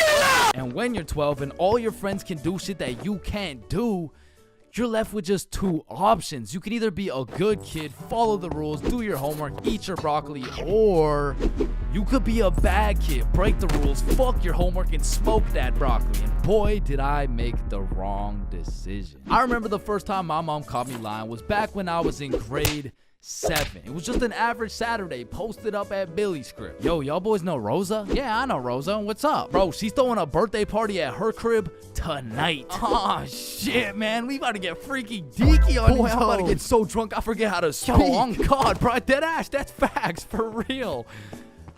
Hey, Mom, I'm just calling to remind you how much I love you. Oh, I love you too, Chains. What do you want? So, me and my closest friends got invited to a small little get-together at my friend Rose's house. Can I go, please? Let me talk to her parents. Okay, now, I was actually friends with Rosa, but she was 2 years older than me. So, I swallowed my pride and text Rosa something along the lines of, "Hey, Rosa, my mom wants to talk to your mom before I can come." And she's like, "Aw, baby boy needs permission." Fuck. And then she sends me her mom's number. So, I connect my mom with Rosa's mom. My mom gives me the green light, but says, "You have to be home at 10:30 p.m. sharp." Say no more, mom. So me and my homies start getting fresh. We're all up in Billy's dad's expensive cologne collection. I take the coolest looking bottle, little spray here, little spray there. Had me smelling like Tom Ford, still looking like Thomas the Tank Engine, but after looking as fresh as possible, we head to Rosa's crib. So we hop on the bus, hop off the bus, walk up to her house, knock, and the birthday girl opens the door. Happy birthday! Hey, Billy, Bob, and Chains. I was waiting for you guys. Happy birthday, Rosa. Oh, damn, Chains, you smell good. Appreciate it. That's that Thomas Fordinson, you know what I mean? So Bob, Billy, and I go inside, and we realize the gravity of this situation. Oh, shit. God damn. Rosa invited like 10 of her girlfriends and like 2 of her cousins, bro. We were completely outnumbered in the greatest way possible, bruh. As I'm just doing some quick math on the ratio, there's a knock on the door. Rosa opens it, and it's Dennis holding a bottle of vodka. Now, we're friends with Dennis, Rosa's friends with Dennis, but to put it simply, Dennis was a bad kid, bro. This motherfucker was living life with no precaution, no regrets, no morals, but to be fair, he was fun as fuck, bro, because when Dennis pulled up, the party got lit, bro. We were taking shots, dancing, playing beer pong, taking more shots. We were having a marvelous time, and I was drunk, okay? Not too drunk, but not just tipsy. I had hit the perfect sweet spot of drunk. I got all the stat boosts of being funnier, more confident, more smiley, but I still had full control of my body, so I started applying that pressure, bruh. Hey, don't y'all both have ugly boyfriends? No, what the fuck? No. Shit. Y'all want one? What? Damn, you smell good though. Appreciate it. I showered this week. Now, I don't remember what I actually said, but all I know is that in grade 7, cologne was overpowered, bro, because nobody was smelling good, and if they tried, they would just smell like Axe, dog. So I'm over here combining the powers of Tom Ford with the confidence of Smirnoff. Had me feeling like I'm him, bruh. So how y'all feeling? Honestly, amazing. How you feel? Shit, I'm feeling good. Just a little, Just a little bit tired.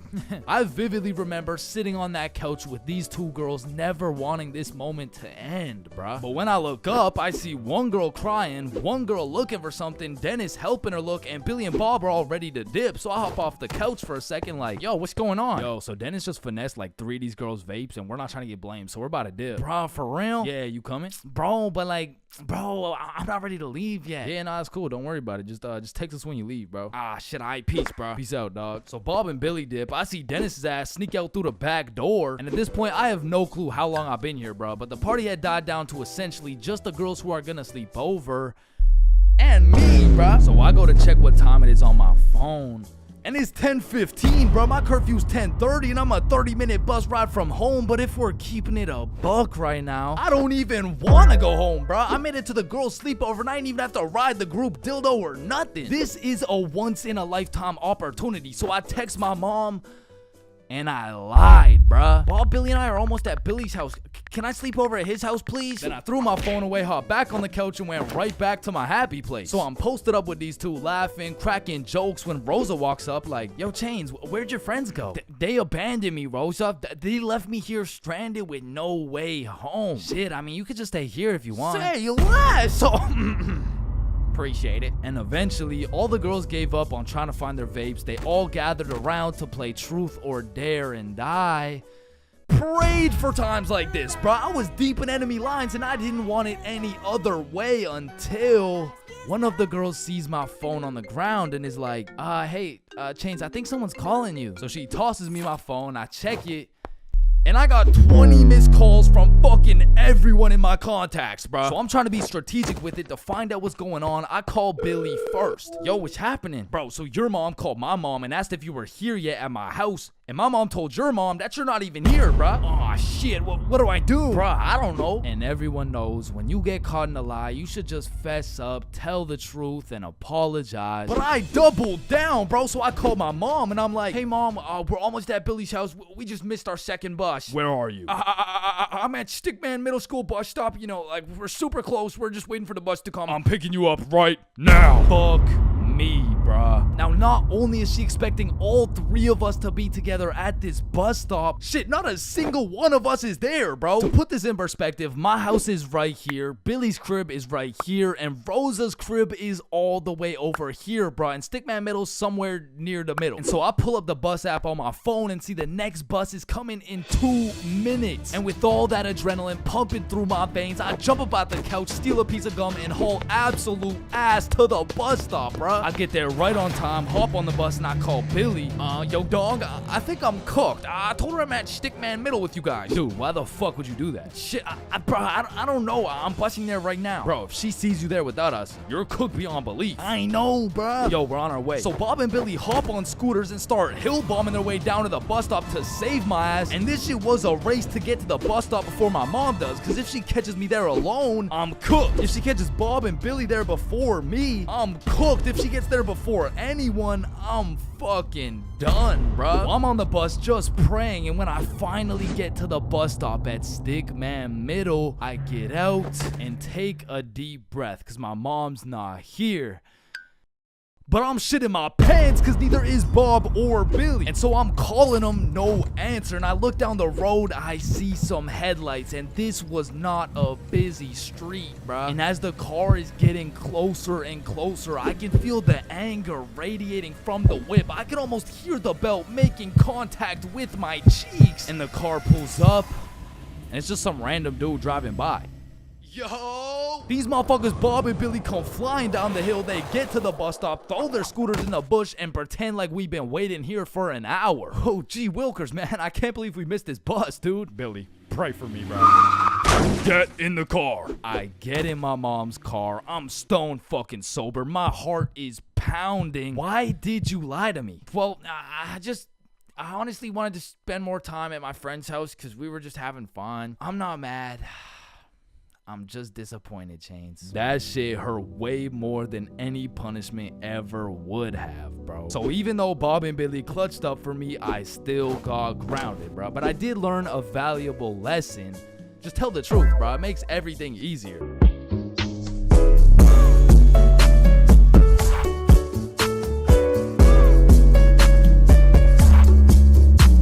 For most of my life, I've known how to swim. But by that, I mean, if my life depended on it, I could swim from one place to another. I don't even know if swim is the right word. Like, if you saw me casually enjoying a little swim at the pool, you'd be like, does he need help? Like, is he drowning? I mean, like, I did take swimming lessons, but I quit at level alligator, bro. I never even made it to level 1. With that being said, this incident dates way back to when I was in grade 4. We were going on a field trip, and of course, it's to the pool. But I'm not stressing. I know I safely passed level penguin, so I should be chilling. My whole class and I walk into the entrance of the pool, but before anyone was allowed in the pool, they asked everyone if they knew how to swim. And I thought, we're in grade 4. There is no way somebody still doesn't know how to swim. And just as I presumed, nobody needed a life jacket. So me and the gang are swimming around, you know, jumping off the diving boards. Fun stuff for a grade 4 field trip. But after about an hour, my friends and I are just chilling in the deep end. And that's when I see a kid in my class named Ben on some floaty things coming in our direction. A little backstory about Ben. For as long as I can remember, this dude has been on my nuts. So when I saw this dude coming in my direction, I assumed he just wanted to say hi or something. But as he made his way towards me, I could tell he was struggling. So I swim over to help him out. Oh, hey Ben. How are you?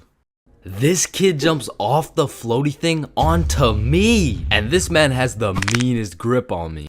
Pause. Well, this shit had to be some sort of attempted murder, bro, because he had me in a chokehold and his legs were wrapped around my arms. But they did not prepare me for this shit in level alligator. So instantly I start sinking and I hit the bottom of the pool.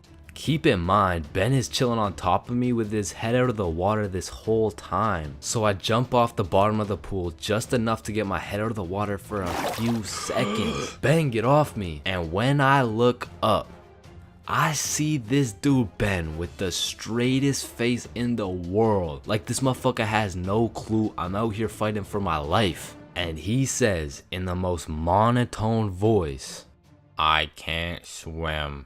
Ah, hell nah. I'm trying to fight him off me, but keep in mind my arms are tied up. So I gather all the strength out of my skinny ass grade 4 legs, and I jump just enough to get my head out of the water again. Lifeguard, help! Oh, you guys, stop playing around in the pool. That's it. I'm fucked. I'm dead. And out of sheer anger, I decide, fuck it. If I'm dying, you're dying with me. I duck as far as I can under the water so both me and Ben can't breathe. But I'm running out of air. I start to get lightheaded. Man, that's crazy. This is really how I die, huh? And just as I had lost hope, my main man Bob comes in on some Superman shit, pulls Ben off me, and swims me over to the shallow end. I cough up some water, but eventually I catch my breath. So that's the story of how I almost died. And it's also the story of why I owe my life to Bob.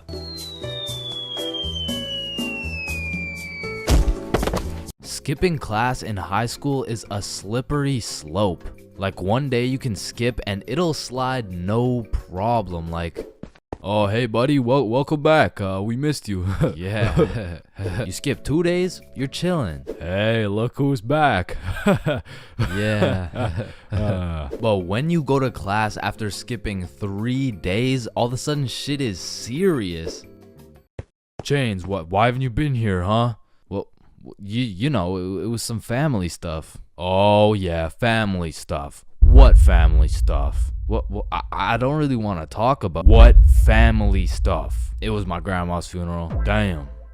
But that is no reason to miss a test. And Lord forbid, if you miss a whole week, the school board turns into the FBI. Like during the whole pandemic, one of my homies refused to go to any online classes. And one day he was enjoying his extended vacation while smoking up outside his crib. Next thing he knows, he's making direct eye contact with his science teacher while smoking grass. And because they started going FBI mode when you skip your classes, the homies discovered a top secret method so we could skip classes with 0 consequences. So when you would skip a class, the teachers would instantly hop on their laptops and whip up an email along the lines of, Mrs. For real, are you aware that your son Chains has missed his science class today? If this is continued, Chains' grade will continue to drop, which might ultimately lead to him failing my class. Mr. Perkinson. Now, Mr. Perkinson would write these emails with the hopes of my mom reading them and then beating my ass. When it really went like, my mom would read it and she would politely ask me how my science class was today. I would cap my ass off and then she would proceed to beat my ass. And one day after I got my shit whooped, I was talking to the homie Bob. Yo, we're going to Chipotle next class. You trying to come? Man, I don't know. I'm getting real tired of these ass whoopings, bro. Ass whoopings? You're getting ass whoopings? Yeah, bro. Mr. Perk never fails to type up an email that results in the leather belt. Oh, what? Nobody ever told you about the secret method? Secret method? Oh, you mean like wearing extra pants so the belt doesn't hit so hard? No, I'm talking about the secret method so Mr. Perkinsons can't email your mom. Why didn't you tell me sooner, bro? So essentially, the method starts at the very beginning of the school year. At my school, they would give you this form with your parents' email, phone number, all the contact information, you know what I'm saying? You would need this form filled out and signed by a parent or guardian and then handed into the office. However, this man, Bob, conceptualized one of the greatest plans of our generation. And it went like this. So you would receive the empty form from the school, take it home to your parent/guardian, get that shit filled out and get that signature. Then secretly, when nobody is watching, you hop on your computer, you make a fake email like bobsmom123@gmail.com. Then you would change your mom's contact information into that fake ass email and then deliver it to the office like nothing happened. So when Mr. Perkinson's smartass tries to get me whooped with one of those emails, I get that shit in my inbox. I read it through and respond with some shit like, "Dear Mr. Perkinsons, thank you very much for bringing this to my attention. I was unaware of my son's absence in pursuing his educational prowess. I will discipline him with a punishment that may or may not involve me whipping the absolute shit out of his tushy. Thank you, Mr. Perkinsons." And I already know this dude, Mr. Perkinsons, was reading that email like, "Oh, yup, he is definitely getting his ass beat tonight." Meanwhile, I was typing that shit up in bed while munching on some nachos. So you best believe I was abusing this newly found secret strategy. I mean, I was missing every other class, and it was just all sunshine and rainbows. But you know what they say, it's not all sunshine and rainbows. I mean, I really don't recommend using this strategy. And I'm not saying that to be some mature role model. I say that because there was one flaw in the strategy Bob forgot to tell me. And that was, as soon as my mom saw my report card with all those absences, god damn, she made up for every single beating I missed. Man, family functions have the weirdest dynamic, bro. Like, how have you known these people your entire life, but have still never gone past a surface level conversation? I mean, let me know if it's just my family, but every function is the same. The whole gang links up, and everyone just asks the most generic small talk questions to each other. Hey, how's that new place you bought? Oh yeah, you know, it's good. And how's the kids doing? Oh, you know, they're good. Oh, and how's the wife? Man, fuck your wife. I don't want to hear any of these NPC conversations, bro. And let me know if I'm getting too specific here, but what about that one uncle who goes by the name of either Bob, Jerry, or Dave?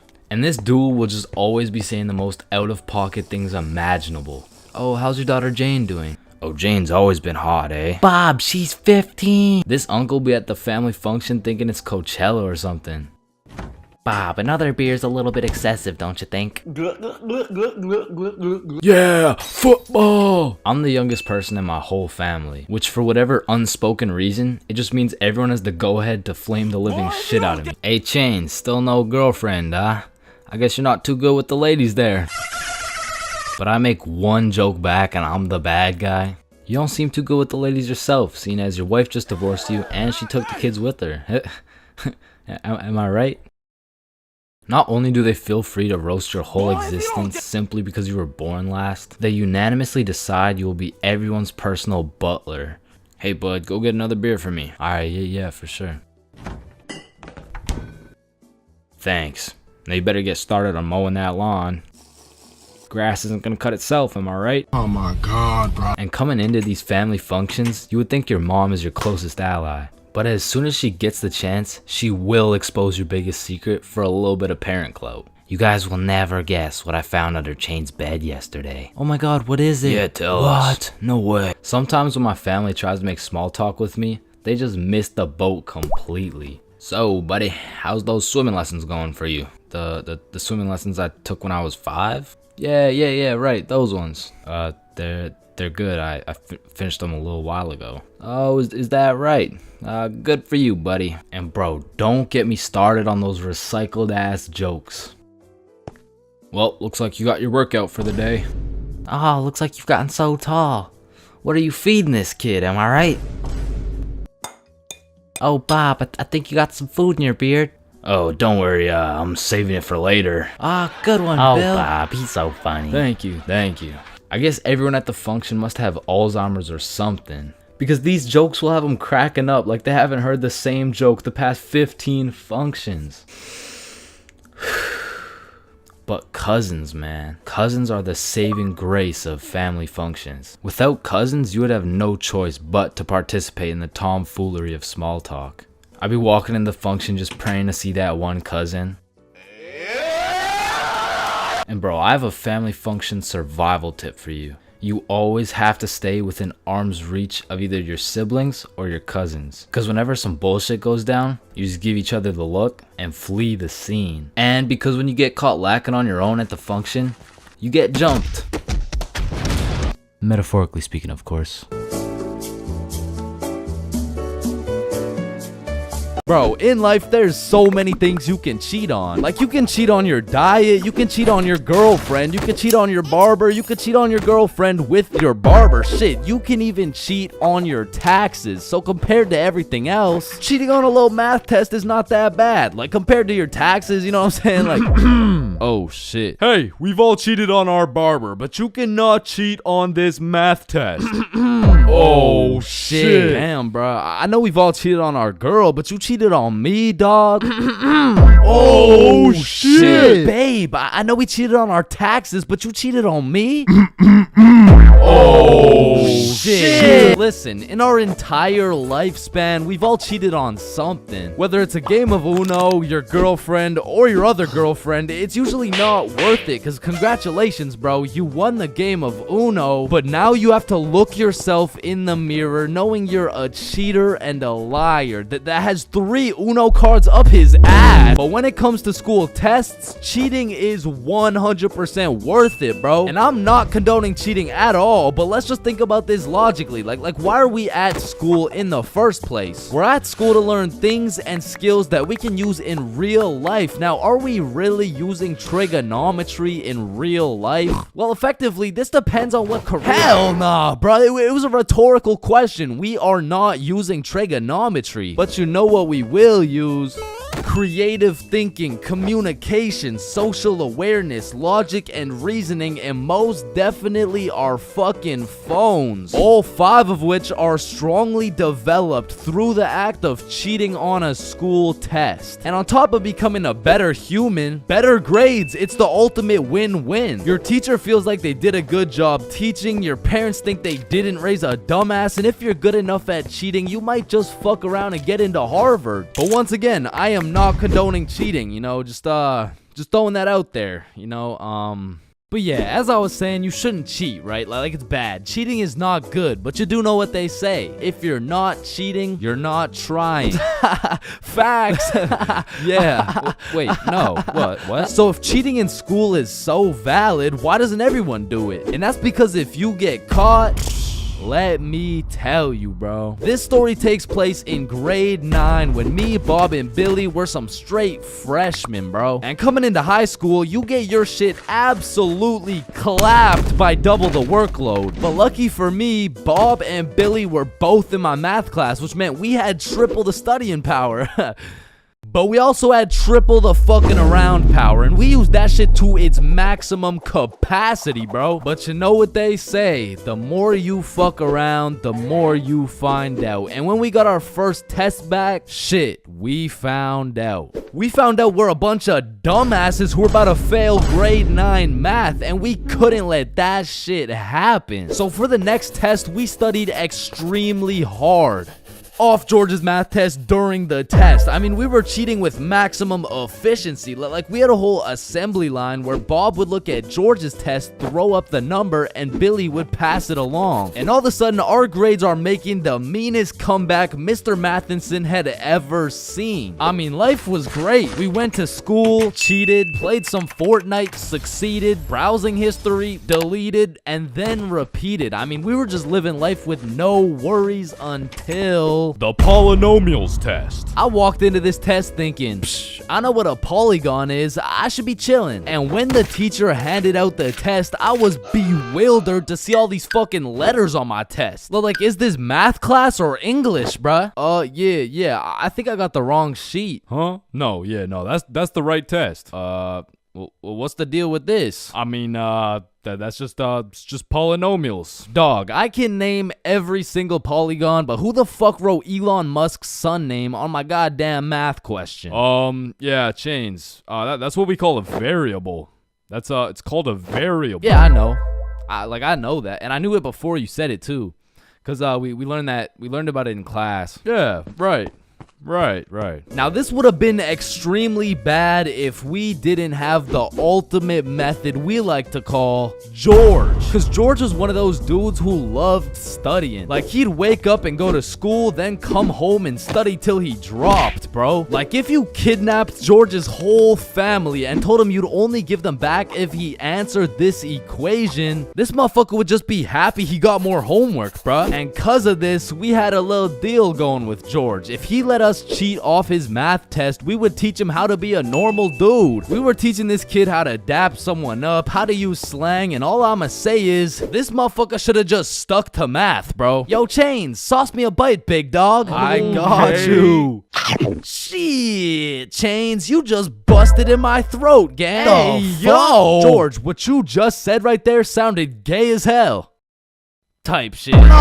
So as I was saying, I'm looking at this math test with more letters than numbers, and it would have been raps for me if it wasn't for the George method. So I'm looking at Billy, Billy's looking at Bob, and Bob's looking at George's test, and we're absolutely flying through this polynomials test. And about halfway through, I look up to get the next answer, and I get jump scared by Mr. Matheson mean mugging my shit. And you can see it in his eyes. He knew exactly what was going down, and he took me, Billy, and Bob's tests and took us to the hallway. What do you guys think you're doing? Polygamy. I'm pretty sure it's like Why did I see you three throwing up your fingers during our test? Well, you see, Mr. Matheson, we're gang affiliated. No, bro, what the fuck? Alright, you three, cut this shit. I caught you cheating. All three of you are getting zeros on this test, and I don't want to see it happen again, or I'm contacting your parents. Alright, it won't happen again. You're right. We're not in a gang, by the way. Yeah, I know, buddy. Well, shit. Yo, what happened to you, Jits? Are you chilling? Bro, Mr. Matheson caught us lacking real bad. Yeah, he gave us all zeros on the test. Holy shit, it sounds like Mr. Matheson just absolutely railed you guys. No cap right now. And all three of us proceeded to absolutely shit the bed on all of our next tests. And it was at the point where our grades were on life support and our math final was coming up. So if we didn't get our shit together for this final, our parents were about to put us on life support with that leather belt. So we put our cheating ways in the past and locked in, bro. We were focused in class, and after we went to Bob's crib and kept studying there. And then it clicked. We all finally understood polynomials, and so the next day we walked into class confidently, knowing we were equipped with hours of studying. We lock in, sit down, and then the teacher gives us our test. And as soon as we lay our eyes on that very first question of the test, we were fucked. Now, don't get me wrong, we could do polynomials all day long, but we forgot this was a final, meaning we forgot to study numeracy, exponent laws, rational numbers, linear relations, inequalities, geometry, probability, and statistics, and in other words, we didn't know shit. And before I can even make eye contact with the boys to tell them I'm fucked, these motherfuckers already hopping back on the George method. And listen, bro, as you can tell, I'm no mathematician, and I did not study probability or statistics, but from what I'm seeing at this very moment, I have two options. I can do the test legitimately and have a 99% chance of failing grade 9 math and getting my shit whooped, while simultaneously having my entire family realize they raised a dumbass who won't go anywhere in life and is destined to draw stickman for all of eternity, or I could cheat. So we're out here hitting the George method, and I'm being extra careful, because if we get caught lacking twice, it's complete and utter raps for us, bro. So we're grinding out the method, then the teacher looks up, boom, we're locked in on our own tests. He puts his head down, back to the method. And there was a few times in there I thought we were cooked, but we just kept it pushing. But still, we were low-key running out of time, and I had a whole page to complete. And God bless this random ass dude's soul, because he raises his hand to ask a question, and as soon as the teacher turns his back on us, it's crunch time, bro. It's like double XP right now. Bob was out here throwing up these numbers so goddamn fast, I thought he turned Crip for a second. And then the bell went off, and we were all done, bro. We hand in our test, and then it was time to wait. A few classes go by, and then the teacher hands out our math finals alongside our report cards. And nervous as hell, we all check our report cards, and we all passed, bro. So we all go home happy as hell to show our parents our report cards and the fact that we passed. Chains, you got a 54 in math? Yup, mom, I sure did. You raised one hell of a smarty pet. Oh, fuck. But at the end of the day, even if we all got our shit whooped, maybe the real treasure is the friends we made along the way. Yo, homies, I'm bricked up right now. Oh, no.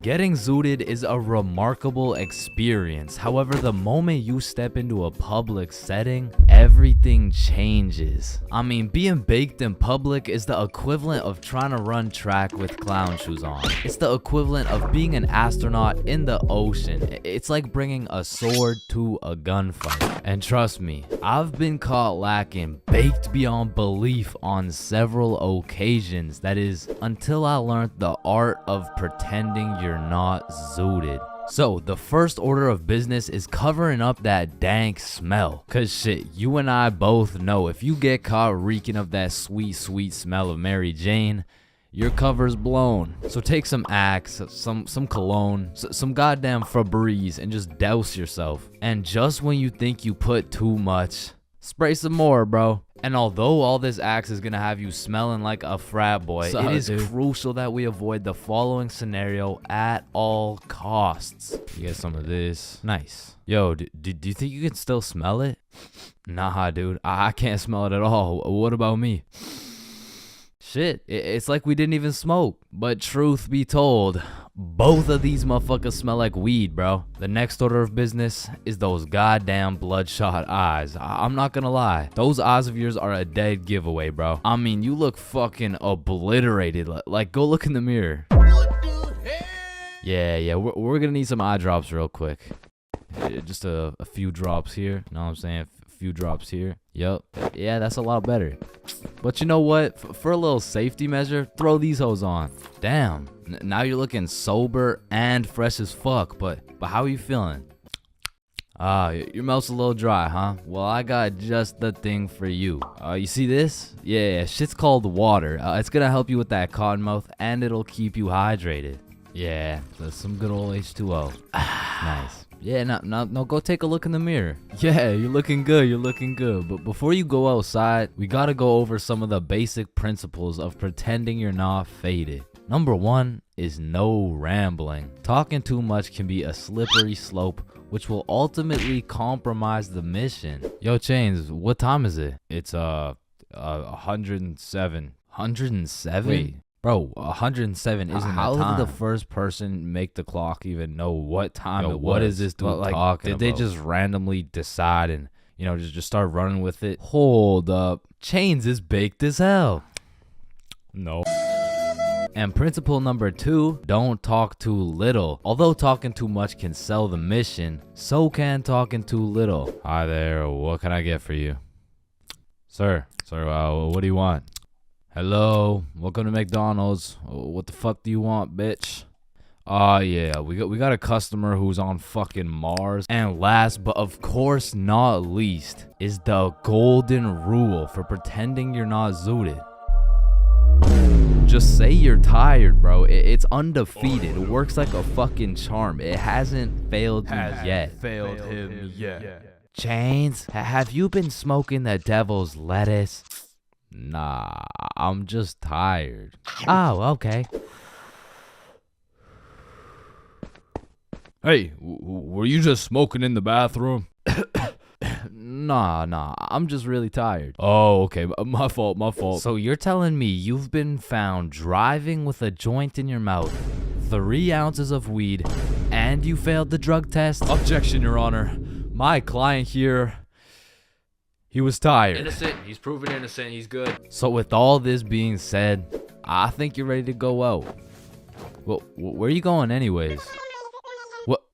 You're going to your grandma's 89th birthday? Ah, shit. Good luck with that, man.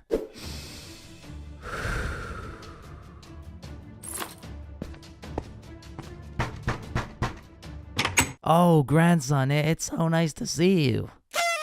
My very first time getting a taste of that enchanted broccoli. It was a very special time in my life. In fact, it shaped me to become the stick man you see today. Now, if you've seen this video, you would know my very first time being baked was also my first time being drunk. Cause you see, what happened was I had ate some magic brownies and they didn't kick in for a while. So I came to the solid conclusion that, bro, these edibles ain't shit. So I chugged some vodka and next thing I know, I'm fucking obliterated. And through me mixing these two substances for the very first time of trying each, I was unable to truly take in the full experience of being zooted, cause you know, I was fucking slumped. So fast forward about a month after the edible incident, me and Bob were trying to see what being baked really felt like. Keep in mind, we were in grade 7 at this point, and at Stickman Middle School, you got +3 clout points if you ever smoked some grass. So naturally,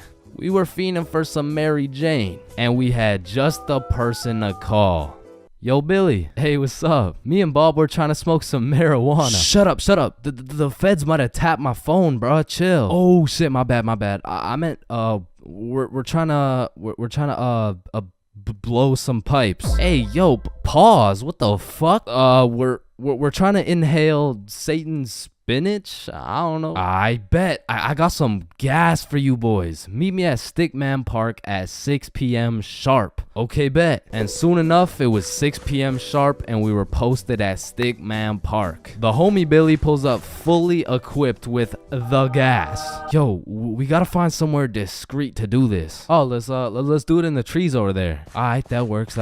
So we walk into this little forest with a bench in it, and Billy whips out the pipe. What the fuck is that? It's a pipe. I took it from my sister's room. Bro, are you sure you didn't accidentally take her dildo instead? Shut up, bro. Lots of people smoke out of these bad boys. I don't know. There's just something about the way that it's shaped. It kind of. Are we smoking or not? Yeah, we're smoking. And then Billy takes out a plastic bag with the gas. Yo, take a whiff of this shit. And at this point, I had never got a sniff of the za before. So when I did take a whiff, damn, that's some strong shit right there. Hell yeah. And I got it from the plug for 50% off. Damn, bro, this is gonna get us high as hell. So Billy packed the pipe and handed it to me. He whipped out the lighter and said, suck it. Hey, yo, pause. Oh my. All right, inhale. Oh, I got you. And there it was, my very first hit of the Zaza. And I was coughing up a storm. And as Bob was taking his hit, I was sitting there like, am I high yet? Like, is this what it's supposed to feel like? Nah, you gotta smoke some more to get baked. So Billy packs some more into the pipe and hands it to me. I inhale.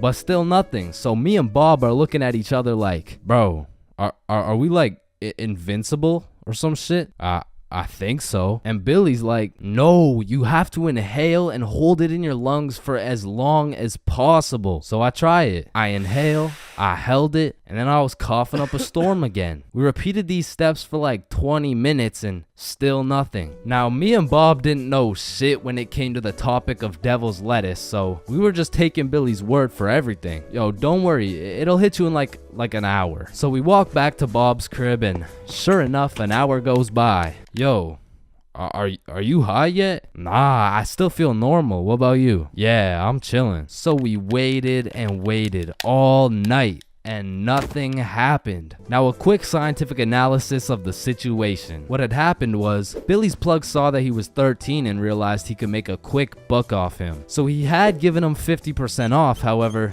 he gave him straight stems. Now, if you're not sure what this means, let me break it down for you using enchanted broccoli. Now, we all know that broccoli is a nutritious vegetable. However, a wide majority of the nutrients are packed directly in the broccoli crown, leaving the stem of the broccoli with very small amounts of nutrients in comparison to the top part. This means that eating the top part of the broccoli will indeed make you big and strong. However, the stem itself lacks the capacities to quote-unquote make you big and strong, if you know what I'm saying. Remember, eat your broccoli. So essentially, me and Bob were smoking that doo-doo pack, smoking straight Reggie. So Bob and I felt as though we needed some redemption, and we knew just the perfect day to do it. April 20th, 420. So today was the day we would really know what being zooted felt like. So me, Billy, and Bob went over to our homie's house because we knew this homie in particular would have the facilities to celebrate April 20th. So we knock on his door, he lets us in, and the first thing this motherfucker says is, so, Are we smoking fat today or what? Hey, Yes, sir. sir. Alright, follow me. So we followed the homie into his mom's room, and when he opened her closet, she was equipped with every kind of grass you could imagine. He snatched a few pre-rolls and we went to his backyard. He lit up the first J and passed it straight to me. And after all these years, it felt as though my entire life had led me up to this very moment. I took a hit and got my real first taste of that Mary Jane. So we passed around the J's for a bit and my eyes and mouth started to dry up. So I'm like, alright, I'm gonna go get some water really quick. And the moment I stand up, it all hits at once. I just remember everything going into slow motion, and it felt like I was watching myself in a movie, almost like it was a third-person perspective. So I head into the homie's bedroom and I lay down on his bed because I was really trying to comprehend what the fuck was going on. Because my frame rates were dropping, my time perception was fucked, and I was hungry as shit. So when Billy, Bob, and the homie walk into the room with snacks, bro, I was a munch. And so for the rest of the night, the four of us just chilled out, ate some snacks, and enjoyed our very first time with that enchanted broccoli.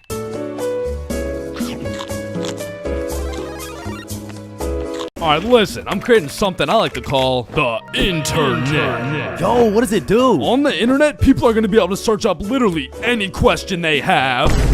They're going to be able to watch videos for educational purposes. And the craziest achievement yet, you can communicate with literally anyone across the entire world. Bro, this is going to change the world. Bro, I'm not gonna lie, the internet is 100% one of the greatest inventions of all time. Like, that shit's up there with the light bulb, the airplane, the Testacuzzi. Like, they're all groundbreaking inventions, but the internet just has to be number one, bro. Like, imagine telling a caveman you had a magical box where you could make anything pop up in 2 seconds. Yo, Caveman Dave, I got a magical box where you can make anything pop up in 2 seconds. Oh, shit, cool. Do you know her or something? No, Dave, get the fuck. Now, Caveman Dave absolutely dicking down the computer monitor seems stupid, barbaric, uncivilized, you know? Like, who's gonna tell bro they're just pixels on a screen, am I right? Facts! Yo, Caveman Dave is a dumbass! Facts! Yeah, nah, don't let me see your search history.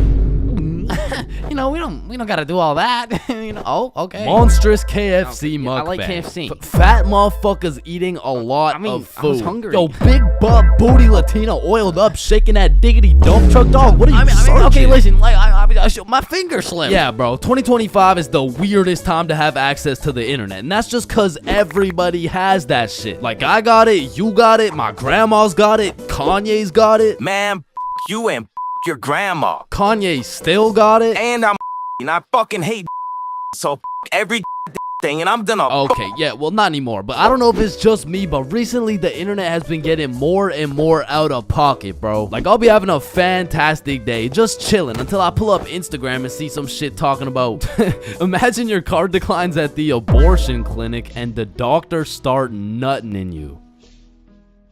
Yeah, this motherfucker's never getting a job, bro. Like, his digital footprint's up there with fucking Kanye, bro. Aw, hell nah. Alright, his shit isn't yay bad, but imagine dude trying to apply to a university. Like, yes sir, this has been a dream of mine since I was a little kid, and I've spent thousands of hours studying, and it would be an absolute pleasure to join your program. Wow, that's amazing. And it seems like your GPA is a perfect 4.0, and man, your volunteer work is nothing short of impressive. I mean, building an entire village in Africa with your bare hands, I mean, jeez, that's good stuff. Yeah, thank you, sir. Yeah, now, I do just have one last question. Yeah, anything. What would happen if your car got declined at an abortion clinic? Oh, holy shit, is that girthy dishwasher 97? Yep. Yeah, that's me, bro. Yo, most relatable content on Instagram, I swear. Yo, actually, I really never get the credit that Yeah, I deserve. yeah, just put the fries in the bag. Oh, okay. And speaking of getting a job, you ever seen a kid under 7 years old post literally anything on Instagram? Yo, the comment section has a field day, bro. Like, the video will be of a kid who's just barely on the brink of gaining consciousness, and the comments are talking about, Get a job, little motherfucker. Somebody get bro some fentanyl. I'm gonna touch you in places you ain't even know existed, little motherfucker. like, bro, stop touching these 6-year-old kids and touch some grass, dickhead. Yeah, but I'm not gonna lie, as a motherfucker who draws stickman for 16 hours a day, I really gotta start taking some of my own advice, bro. Wait, what's your advice? Oh, I mean, stop touching these 6-year-old kids. You touch No, wait, 6-year-old wait. kids? I'm talking about Gurgi Force. Chains, you know the drill. God damn. Bro. Even these motherfuckers have the internet, bro. Like, what could you even possibly be posting? Oh, shit. Yeah, nah. We gotta start banning motherfuckers from the internet, bro. And I think we should all do a poll for the first person to go. You know, like, take your time. Oh, shit. Okay, never mind. Votes are in. Looks like we're banning Jack Doherty. Why in the fuckity shit did you just ban Jack Doherty? You know what? Ban his the last two, bro. Actually, ban every single kid on the internet. Like, put down the Instagram reels, go outside and eat rocks like a normal kid before Gurgi Foreskin 445 fucks around and finds your IP address, bro. Because there's a lot of weird motherfuckers online, especially considering the impending gooner epidemic of 2025.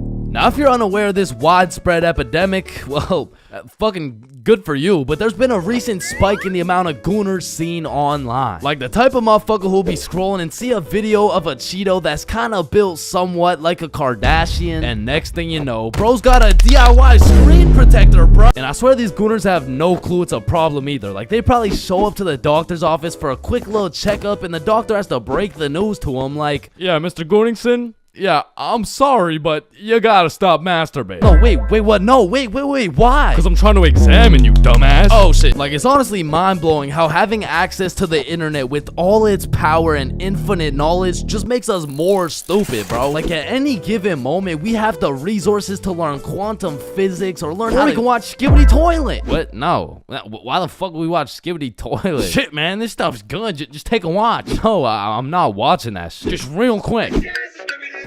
Yo, why are you recording me, bruh? We're filming a YouTube video, dumbass. Oh shit, yeah, you're right. So I was saying there's a lot of people nowadays addicted to the internet and shit, like that guy over there. Where? Bro.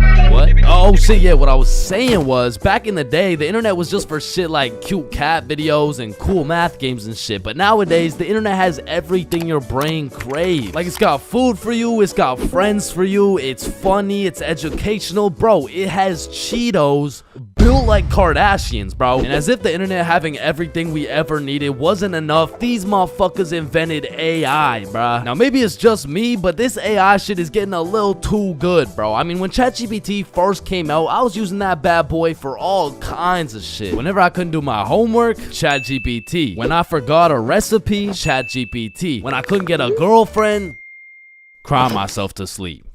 And then ask ChatGPT. Like, back in the day, I was using that shit to fix all my problems. But nowadays, I just be using it to spend quality time with, bro. Holy shit, this guy's a gooner if I've ever seen one. And no, I'm not a fucking gooner, bro. I'm just spending some time getting to know my homie Mr. GPT. Cause when the day comes and that motherfucker and his AI homies decide to take over and kill the entire stickman race, you're gonna be getting your shit annihilated, bro. And I'ma just be like, yo, GP. You don't gotta do this, bro. Remember when we used to talk about our feelings together and I used to send you line art of sexy Squidward and shit like, hot, you fucking gooner. And honestly, I feel like the people are less scared of the robots taking over the entire world and they're more scared of them taking their jobs. But I'm gonna keep it a buck, I cannot relate, bro. Like, AI could never do the shit I do. AI could never do the shit I do. Wait, what the fuck? Wait, what the fuck? Who does this bum think he is, bro? Who does this bum think he is, bro? Like I mean, yo, alright, that shit doesn't even sound like me, bro. Yo, that shit doesn't even sound like me, bro. So you want to copy everything, huh? Yeah? Yeah, you sure you want to do this? Yeah, you sure you want to do this? Yeah. Alright, let's go. Alright, let's go. I like little kids. Yo. Like, you loading or something? Like, what's going on? You gonna repeat it, or, you know? Undercover police has Bodge back. So, as I mentioned in my fast food video, I worked at a place called Jim Jordan's. Not to be confused with the popular Canadian establishment Tim Hortons. With that being said, at the time I had already worked at Jimmy's for a year. And to be fair, I couldn't care less if I got fired. So one day I got booked for a night shift from 6 p.m. to 12 a.m. But that wasn't gonna stop me and the boys from smoking up beforehand. So we're all chilling at Bob's crib and we all take a hit. We all ate some snacks. Listen, you know the drill. But then Bob asked, "Are you guys trying to watch some TV?" Nah, I'm really just trying to fuck up these Doritos. Yeah, I could watch something. So Bob throws on the first thing that comes up. And I'm thinking, these nerds are trying to watch Dora. But literally 5 minutes later. Do you see Swiper the Yeah, fox? yeah, he's in the bush. Yeah, you see him. Where? In the bush. I don't see him. He's right there. Where? Right behind you. Right behind. Yes. Swiper, no, swipe. Oh hell no. All of a sudden, I was invested. This show had me in a trance. We were banging out episode after episode, and when I go to check my phone, it's already 5:59. So I'm like, oh shit. I got work in 1 minute. So I run to my car. I wouldn't drive. Not because I'm baked as shit. I was just broke, bruh. I didn't have a car. I was working at Jim Jordan's. So I haul my ass over to the bus stop. Then I wait there as fast as I can. I get on the bus. Then I get off the bus. Then eventually I make it to Jim Jordan's. Needless to say, I was late as hell. And of course my manager had something to say about it. But shit, I was higher than gas prices right now, man. You can't be coming in late like this. Yeah. Jonathan had to stay an extra 30 minutes to cover you. It is very unprofessional to show up late. Are you even listening? Yeah, What did I say then? For sure. Yeah. She definitely knew I was high as hell. But she couldn't fire me. Cause honestly, nobody else wanted to work there. So I throw on the gym drip, hop on the drive-thru window, and I'm the type of dude whose brain just disintegrates when I'm high. So I was just chilling, you know, doing my thing. But all of a sudden some guy comes through the drive-thru and tries to kill my vibe. Sir, hello? Do you have my food? Yeah, what do you want? Well, I just ordered some food back there, and bro, what do you think this is? McDonald's? Yeah, I'm gonna keep it a stack. Most of my brain cells were still at Bob's crib watching Dora, and I guess one of my coworkers noticed that. Yeah, you should just make the drinks. I'll be on drive-thru. Okay. Even though I didn't have to talk to people anymore, my brain still refused to start braining. Yo, Chains, chill. Wait, what? Looking back, I am really sorry for whoever ordered something that night, because I wasn't even reading the orders. I was out here freestyling with the coffee. A little bit of this. Oh, yep, a little bit of that. Whole lot of this. Is this the black coffee? What is this, the black coffee? Yeah. Yep. Yep. Then I went on my break. Alright, Chains, what do you want? Well, what do you guys have? Bro, you work here. Can I get, everything? Oh, everything bagel? Nah. Just everything. Jim Jordan's never hit so hard in my life. I was an hour into my 30-minute break demolishing a meal for 5. Honestly, that day, I was probably one of the worst employees ever. But shit, I was having the time of my life. Until some Debbie Downer tried to kill my positive vibes. Hey, who made this coffee? That'd be me. I asked for a black coffee and got a cup full of sugar and cream. Are you sure you didn't order that? And boom, she went off. I can't believe this. This is a disgrace. This is outright disrespectful. Let me talk to your manager right now. And listen, I know not everyone's brain just disconnects when they get high, but for those of you who are anything like me, don't go to work high if you want to keep your job.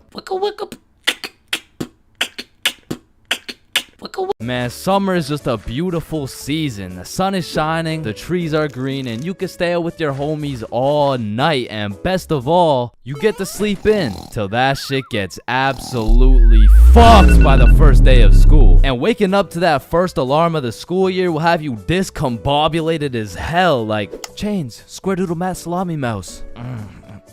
What? You heard me, square doodle mat salami mouse. Wait, huh? Really? Keytor's Claw Bosomorph.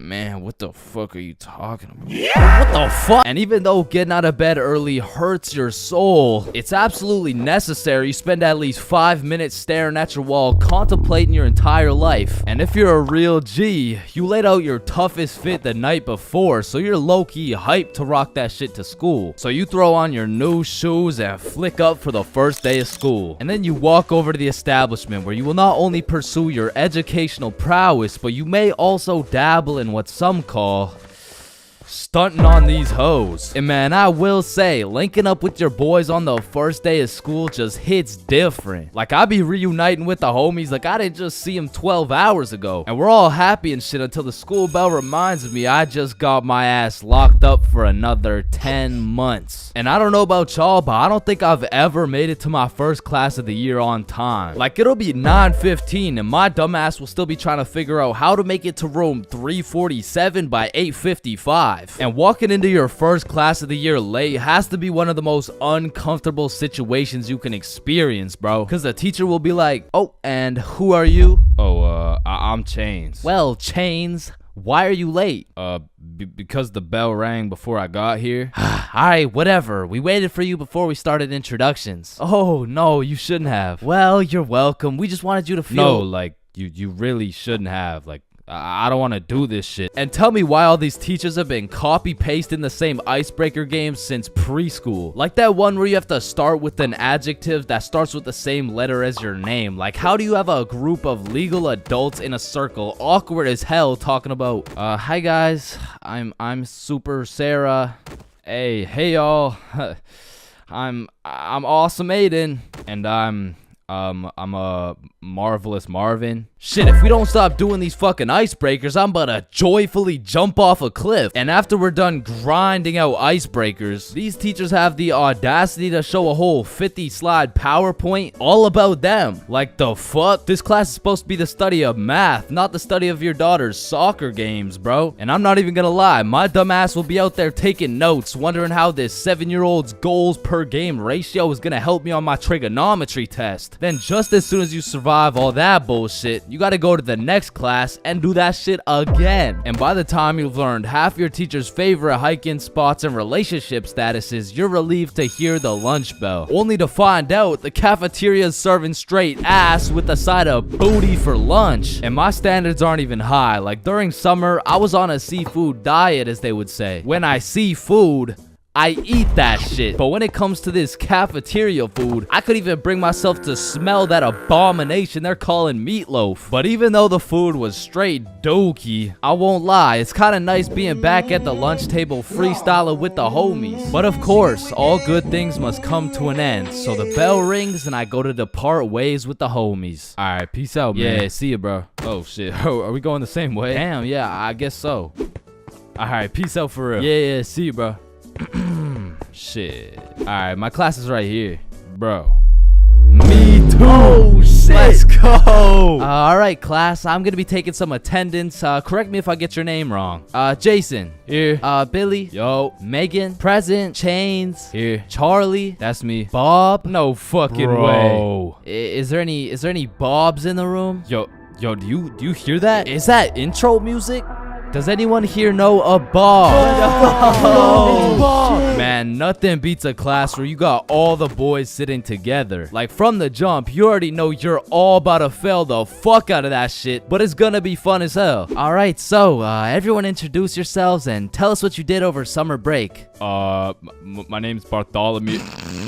My name's Bartholomew, and I'm not gonna lie to you guys, I had a pretty rough summer. I mean, I crashed my car, my girlfriend broke up with me, someone robbed my house, my grandma got jumped the other day. No, bro, not the grandma. You three in the back, disrespectful. And what's crazy about the first day of the school year is how these teachers will act all nice, talking about, it's so lovely to see all your beautiful faces, and it's also nice to see you, Aiden. Wait, what the fuck? We're gonna have an amazing, fun year, and guess what?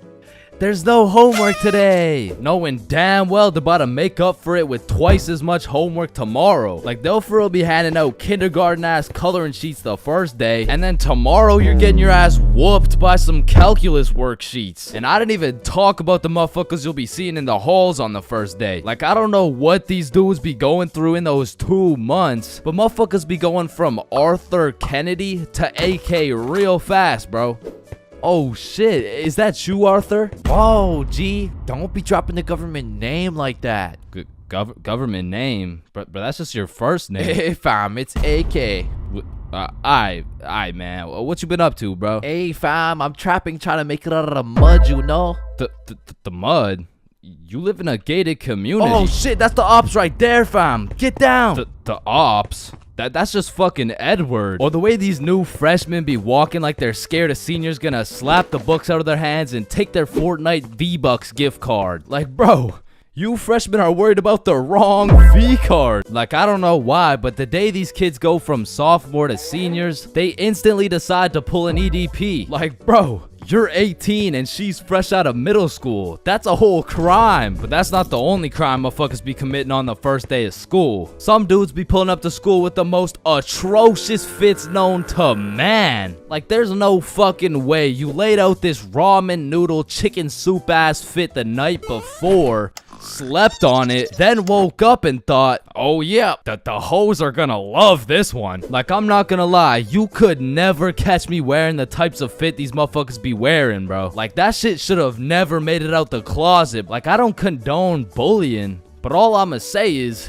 your actions have consequences, bro. Speaking of consequences, every year it seems like the rules teachers tell you on the first day keep getting more strict. Like, you'll be walking into the first class of the year all jolly and shit. All of a sudden you're getting your shit smacked by the longest list of class rules you've ever seen. Hey class, I'm super excited to have you. We're gonna have so much fun this year, but first, I'm gonna go over some of the class rules. Okay, so there will be no negativity, no phones, no food, no talking when I'm talking. Actually, no talking ever, no laughing, no smiling, breathe as quiet as possible, no washroom breaks, and last but not least, no having fun. So yeah, guys, like I said, I think we're gonna have a lot of fun this year. And just like that, man, summer's over and you're back to school. It's possibly one of the worst times of the year. Like, do you really think it's a coincidence that when school starts up, the sun just starts hiding and the leaves start dying? You see what I'm implying? But I will say, one day you might just look back on these times as the good old days and you might just start crying.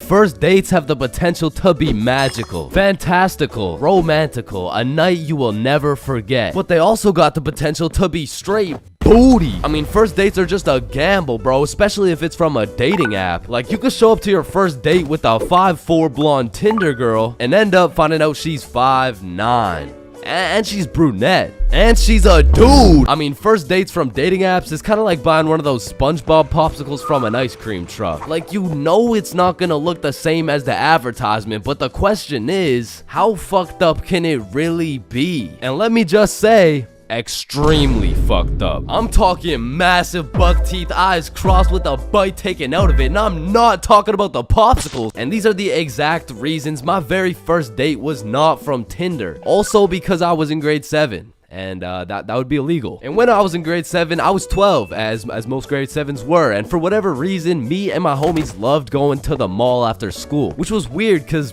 we had no money. So after another successful day of walking around and being too broke to buy anything, we walked back to the bus terminal by the mall, and as we walked up to our bus stop, we see these 2 girls waiting there. And the closer we got, the more familiar these girls started looking, until we realized one of them was in our class. And so we walk up to them like, yo, are you Kate? Oh shit, Billy Bob and Chains. What's up? Oh, nothing much. How are you guys doing? Oh, I'm good. This is Jessica. She's new to our school. Hi. What's up? Hello, Jessica. What brings you guys to the mall? Oh, nothing much. Just walking around and not buying anything because we don't have any money. Yo, us too. And so we all get on the bus and we're just talking and shit for a good 20 minutes until my stop comes up. So I'll pull the thingy, but before I get off the bus, I ask Jessica, yo, Jessica, do you Snapchat by any chance? Yeah, I do. Let me add you. What's your Snap name? And I remember I had some shitty ass username like, oh shit, it's MLG, Pro No Scoper, Illuminati Yo, confirmed. kid, get the fuck off the bus.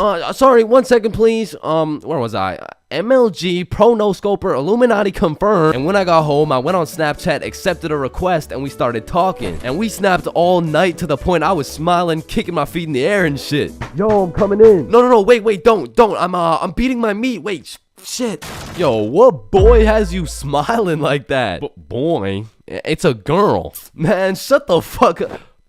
Oh shit, you're serious. Wait, so the whole time you were watching Powerpuff Girls? It just had a good plot. Okay, bro. Okay, so this is what you gotta know. And my brother started running me through the do's and don'ts of being in a talking stage. Alright, listen. Don't text her too much, but don't text her too little. Don't talk to too many other girls. Yep, nope. That won't be a problem right there. Yep, I know, buddy. And you also gotta talk to her at school. So the next day at lunch, Bob, Billy, and I walk over to Jessica and her two friends, and we start talking again, and we make plans to go to the mall together. And boom, all of a sudden we started forming a little friend group. It was me, Bob, and Billy with Jessica, Kate, and Nikki. And we started hanging out damn near every day, hitting the mall, buying nothing, going to Nikki's house, doing nothing. But we had fun, and so inevitably, Bob and Kate start having a thing, Billy and Nikki start having a thing, and that just left me and Jessica. And so one late night, we're on Snapchat with my feet kicking in the air faster than ever, and Jessica hits me with a, so I've been thinking, well, I like you. I like you back. So... And I typed up, do you want to be my girlfriend? I fucking threw my phone across the room, nervous as hell. I get the notification, and when I go to check what she said, she was like, yes, I do. And call me Josh Giddy, the way I just bagged this 12-year-old. But the next day at school, when me, Billy, and Bob walk up to our girlfriends, I started getting all nervous and shit. There was something about the title of being a boyfriend that just had me shitting bricks, bro. It was like, hey, Chains, how are you? Oh, you know, I'm good. Oh yeah, how are you? Oh, I'm good. But now that all three of the boys had acquired girlfriends, Billy was like, hey, why don't we all see a movie this weekend? Like it'll be a triple date. Yeah, that's a great idea. Yeah, let's do it. It's a date, triple date. Yeah, fuck yeah. And by the time the weekend rolled around, I was still terrified of the fact that I was going on a date, and to be honest, I was also scared of the movie, bro. We came to watch It, which as a 12-year-old sounded like straight nightmare fuel, bro. But nonetheless, me, Bob, and Billy hop on the bus and arrive at the movie theater fashionably late. And so when we walked through the doors, there was our three little girlfriends excited for our first dates. So we all walk up, hug, and then go to get our tickets. And I dropped my entire life savings on her ticket and then go into debt for mine, but nonetheless, we head to the theater. Wait, should we get popcorn? Oh yeah, of course. Hey man, how much is a large popcorn? Large popcorn, that'll be $10. Damn! What happened? Are you okay? Yeah, I just realized they ran out of popcorn. Are you fucking stupid? Yeah, no, don't worry. Thank you, man. Is it no problem? Have a good day. And we got to our seats and sat down, and the movie began. And as the movie progressed, I realized it wasn't even too scary, but about 20 minutes deep, I get a tap on my shoulder from Bob. And he gestures to me the fact that him and Kate are holding hands. And I look over to Billy and Nikki, and they're all cuddled up and shit. Which meant I had to make a move, bro, which inconveniently made my hands start sweating bullets. So now I was in a position where I couldn't just grab her hand while my shit was sweaty as hell, cause then she'd think I'm weird. But then I also couldn't just sit there and do nothing the whole time, cause then she'd also think I'm weird. So I just started doing the only thing I could think of, which was blowing on my hand like some hot soup, and believe it or not, made me look fucking weird. But at least my hand was dry, so I go and hold her hand, but when I do, I make a grave mistake. A tactical error, bro. When I held her hand, my hand was on top and hers was underneath against the armrest, and my dumbass was scared I was gonna crush her arm or some shit. And I don't know where I got the idea that I even could crush her arm from, bro, because those 12-year-old stickman arms couldn't crush a fucking pretzel if they tried. But for whatever reason, I decided my best option would be to hover my arm slightly above hers so my 1-pound arm couldn't come down and fucking demolish her forearm. And you know, this was cool for about 60 seconds until I started feeling the burn, which started hurting so bad that I forgot I was even watching a movie. I was just 100% focused on thugging this shit out. And about an hour into the movie, I was just fucking shaking relentlessly. I mean, at this point, it wasn't even about not having this girl think I was weird, because Lord knows it was too late for that shit. But now it was about proving to myself that I could finish the movie this way, and sure enough, I did. But at what cost? Wow, you were so scared you were shaking, huh? No, I wasn't scared at all, actually. Oh my God. Are you sweating? No. So, looking back, it wasn't my best performance, you know what I'm saying? But with that being said, after that triple date, Billy's girlfriend Nikki ended up breaking up with him and gave up on dating dudes as a whole. So, I mean, it could always be worse, bro. Honestly, bro, I'm not scared of much. I'd go skydiving, I'd swim with the sharks, run with the lions, fight a gorilla, beat some ass, and not even get my ass eaten. No, I would not. What the fuck? Wait, no. I meant I'd even get my ass beaten, bro. But if there's one thing that leaves me scared shitless, it's a... But one day when I was 15 years old, my friends and I went to the gas station to get nothing more than a pack of Reese's. All right, your total will be $2.50. Hey, boy, step back. I got this. Put it on my car, bro. Oh, okay. Just let me. Oh, all right. I don't think your machine's working, bro. Hey, kid. I hate to break the news to you. You know what I'm saying? But I think your broke ass needs to get a job. No! So I got my first job at Jim Jordan's and I was grinding, bro. I made every coffee fresh, every customer happy, every toilet squeaky clean. I was putting the potato wedges in a goddamn bag until I'd stacked up my first few bands and I'd never seen this much money in my life. I thought I was rich, bro. So I quit my job. And then the government took some bands. I bought a few Fortnite skins, one ugly-ass t-shirt, and before I knew it, I ended up exactly where I started. Damn, dude, you fucking suck. Your broke ass still needs to get a job, bro. Man, firstly, my name is Chains, and I would love to work here at this summer camp. All right, Chains, do you know how to read? Yes, sir. Do you speak English? I do. Can you count to 10? Indeed. Can you ride a bike? Of course. Do you like little kids? Yeah, no, wait, no, yeah, well, yeah, like, yeah, no. Well, no. Final answer, no. All right, you're fired. Wait, no, I love little kids. All right, you're hired. Now take this helmet and teach those kids how to ride some goddamn bikes. Okay, yeah, thank you. Really quick, how much do I get paid? I mean, as little as legally possible. Now get to work, buddy. Hi. My boss threw my ass straight into the deep end, bruh. No training, no nothing. Now, what's crazy is every other worker went to a training camp and was taught exactly what to do and exactly what to say. But one of those dudes quit last minute. They needed somebody, anybody to fill in, and that's the only reason they hired your boy. Anyways, I grab a bike, go outside, and there I see my group of 5 little 5-year-olds waiting for me. And I can see the hopes and dreams of learning to ride a bike glistening in each and every one of their little eyes. And I didn't want to let these little motherfuckers down, so I wasted no time and got straight to work. Listen, it's simple. You get on your bike and you just start pedaling like, look at me go. Right, guys?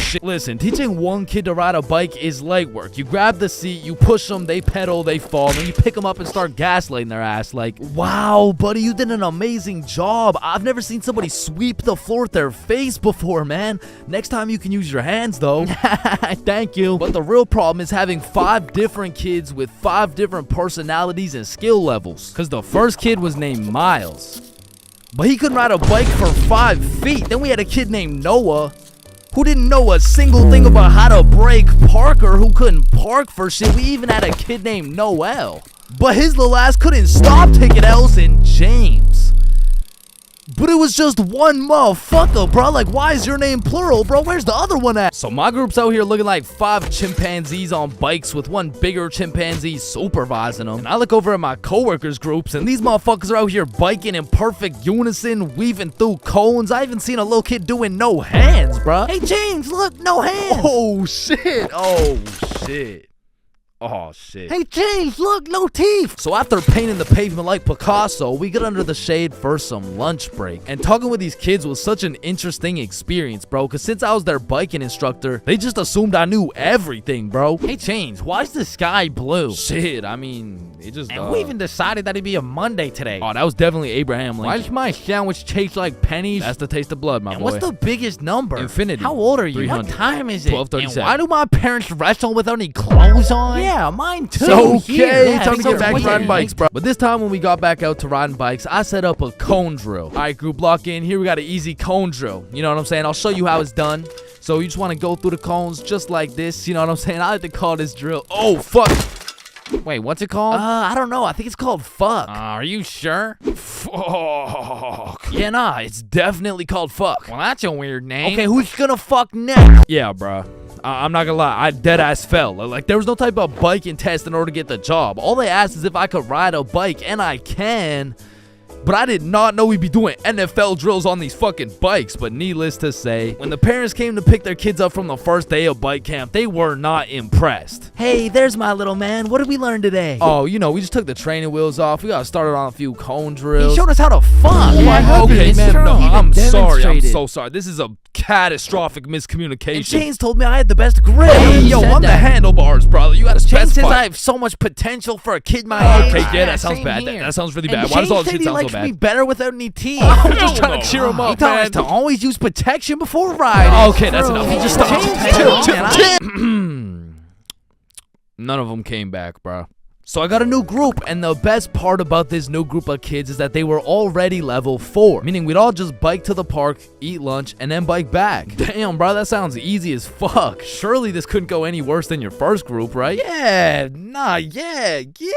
does. Yeah, no, it gets worse. It gets so much worse. So for this little journey to the park, I'll pair up with my coworker Natalie. So Natalie's in the front and we got 10 kids in the middle. We'll call them Liam, Ava, Milo, Zoe, Tucker, Cornelius, Jackson, Bradley, Quandale Dingle Jr. the third, and Riley, which is the only name you'll need to remember. So I count up the kids so we don't leave any behind, and as expected, I count 10. So we take off on our journey to the park, and all these kids were really good at riding. You know, out of the whole group, we only had one little fall. But I just scraped my knee, you know what I'm saying? Like, I didn't even cry or anything, bro. It wasn't even that bad. And before I knew it, we made it to the park. We all put our bikes down. Natalie and I ate our lunch while the 10 kids ran around and played. Liam and Tucker were playing tag. Zoe and Ava were picking flowers. Meatloaf and Quandale were eating cockroaches. Riley and Cornelius were in the bushes picking berries. And Jackson and Bradley were wrestling. And after a peaceful 45 minutes passed by, Natalie and I round everyone up to get back in line like we started. I count them up so we don't forget anyone. 1, 2, 3, 4, 5, 6, 7, 8, 9, 10. And we head back to camp. And after a very successful trip, the parents pick their children up one by one until Riley's very sweet mom shows up with a pack of 20 gym bits to thank me for my great work taking care of her child. Hey there, I just wanted to say I appreciate you so much for taking care of Riley today. Yo, what? Thank you so much. You really didn't have to. No, it's my pleasure, truly. Oh, okay, well, thank you so much. So, where's my little guy? Oh, he's right here.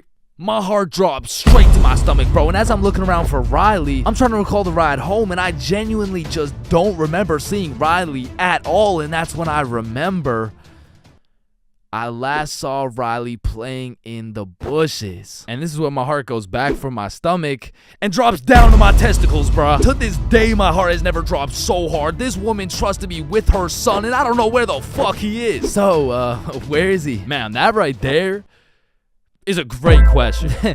What do you mean that's a great question? You know, all the greatest questions in the world make you think, don't they? Yes. Right, and as you ask me this question, I really get to thinking, you know, like, I really get to rack in my brain, and well, to be quite frank, well, I'm stumped. Okay, what do you mean you're stumped? I don't know where Riley is. What do you mean you don't know where Riley is? Okay, yeah, nah. Let's just put it like this. Do you know where Riley is? No. Yeah, nah, me either. Yeah, ice cream. Holy fuck, he's right there. Oh Holy my God, fuck, I knew it. I knew it. Like, fuck, I oh thought my this God, he's right dumbass there. lost you. I knew it the whole time. He's right there. It's April Fool's. Give me Yeah, these. take him. Oh my God, Jesus, God bless America. And that was genuinely the day I realized I can't work a fucking job. I'm not built for that shit, bro. I gotta start a Stickman YouTube channel or some shit.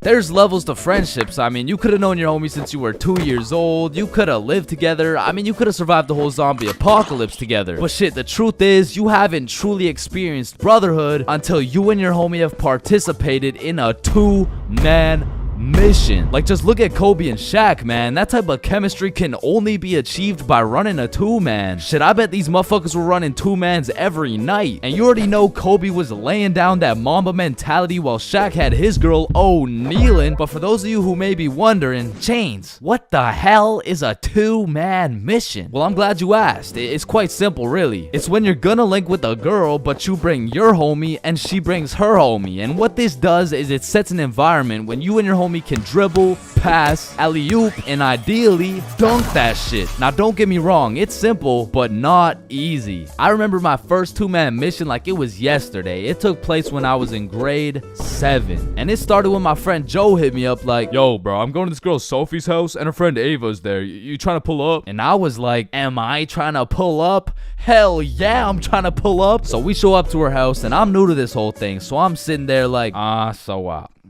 what now? We could watch a scary movie. Yeah, let's do it. I'm down. Well, actually, personally, I'm not a big fan of scary movies. Man, shut the fuck. So we're watching a scary movie, and to be honest with you, it was simply the best scary movie I'd ever seen in my entire life. So I was really getting invested in this plot. And Ava's like, oh my god, I'm scared. And that shit went way over my head. What? Why? It's not even at the scary part yet. And then only 30 minutes into the movie, Joe and Sophie are like, yo, we'll be right back. Oh, okay. Do you guys want me to pause the movie?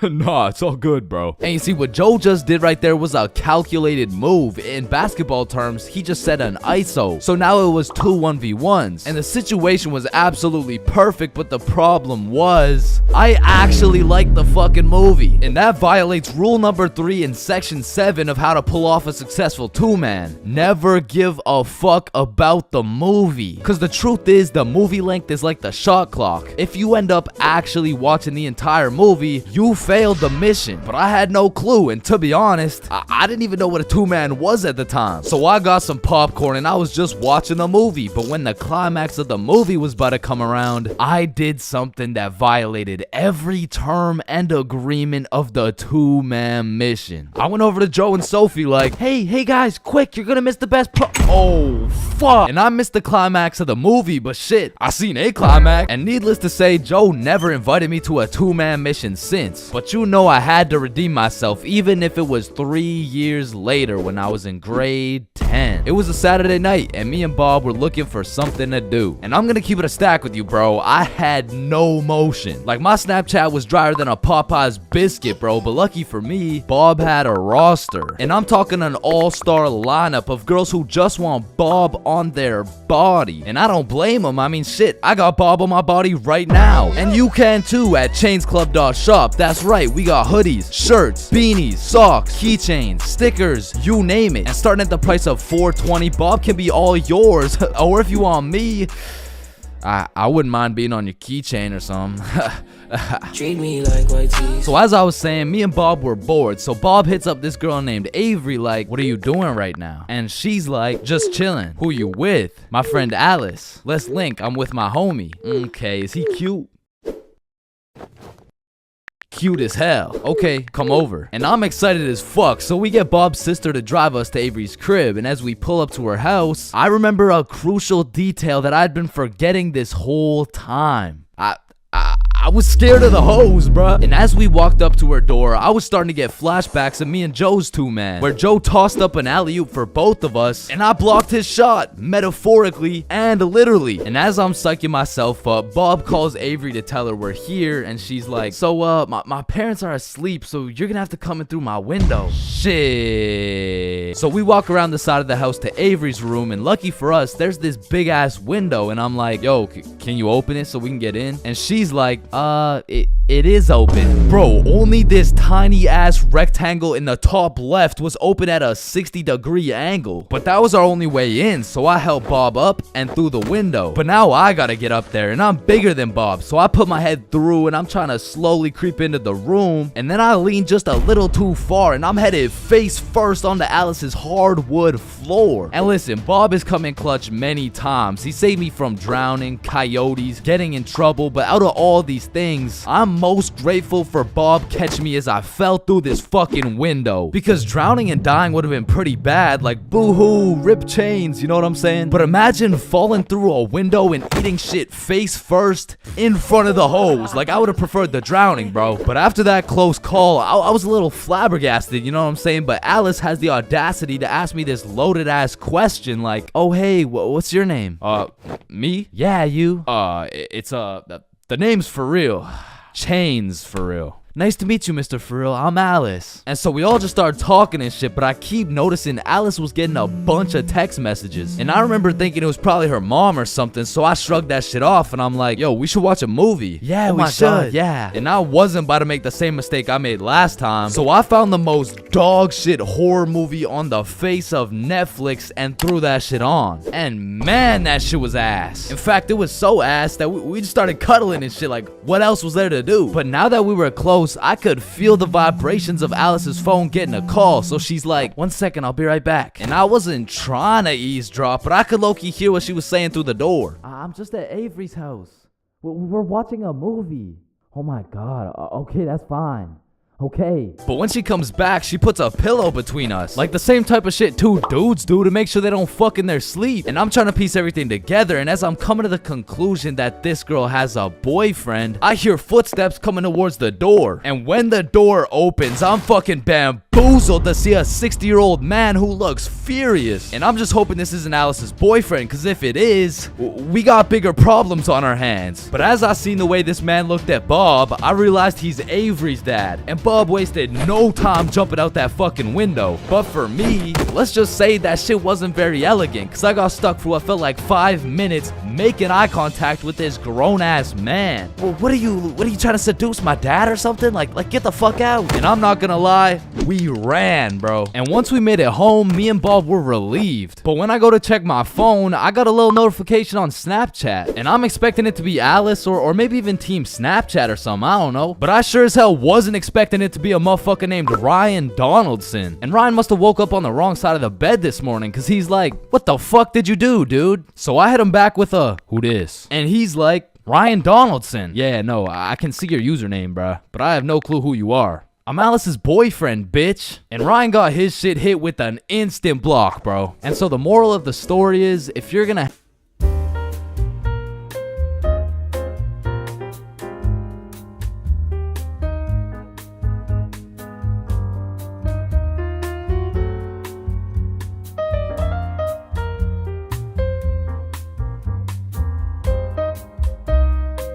I'm not gonna lie, I think everybody wants to be cool. Like, being cool is just like it's just cool, bro. Like, there's nothing like it. And I know some of y'all are thinking, Chains, with all due respect, bro, how do you know what it's like to be cool? And my answer to that is just look at me, bro. I fucking don't, okay? But I do know someone who is cool. He's a certified cool guy, and his name is Bob. Now, what makes Bob so cool? Is it the sunglasses? Is it the sexy ass face? No. Tell him the answer, Bob. He doesn't talk. The answer is Bob doesn't talk. And a crucial role in being cool is the element of mystery. Now, it's interesting because if we take a look at Jake over here, Jake doesn't talk either, and I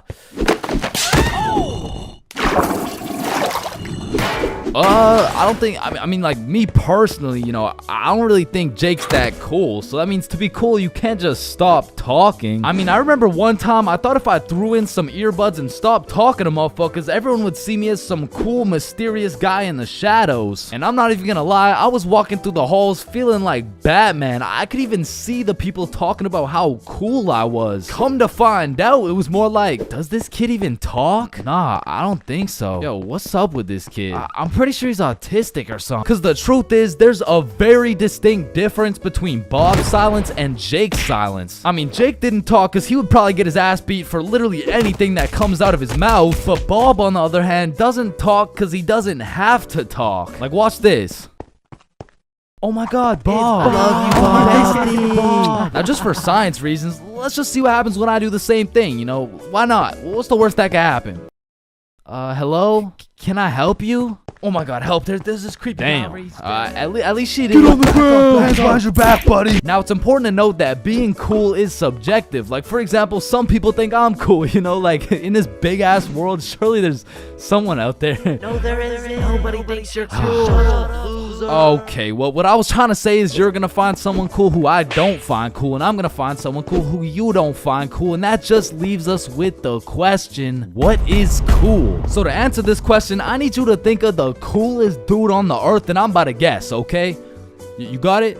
Yeah, alright. I'm not the fucking Akinator. I'm not about to guess who you're thinking of, but I can guess with 100% accuracy who you're not thinking of, and that's Mark Zuckerberg, okay? How did I know that? Because if you think of Mark Zuckerberg as the coolest guy in the world, you're fucked, alright? Like, there's no helping you. Like, click off the video. It's raps for you, bro. But how could Mark Zuckerberg possibly help us get cooler? I mean, look at the guy. He's practically oozing uncoolness as we speak. But that's important because if being cool is subjective, we need something objective to look at, and objectively, Zuckerberg gets no bitches. Like, let's just look at the numbers here. I mean, this guy's the CEO of Meta, but he's also the CEO of being a uncool lizard nerd guy. And if there's one thing I've learned in my studies of coolness, it's the art of minding your own goddamn business, okay? Like, let's compare George to Bob, who, let's just say, both aced the math test. Hey, Chains, what'd you get on the test? Fuck, I got like a 65%. Oh,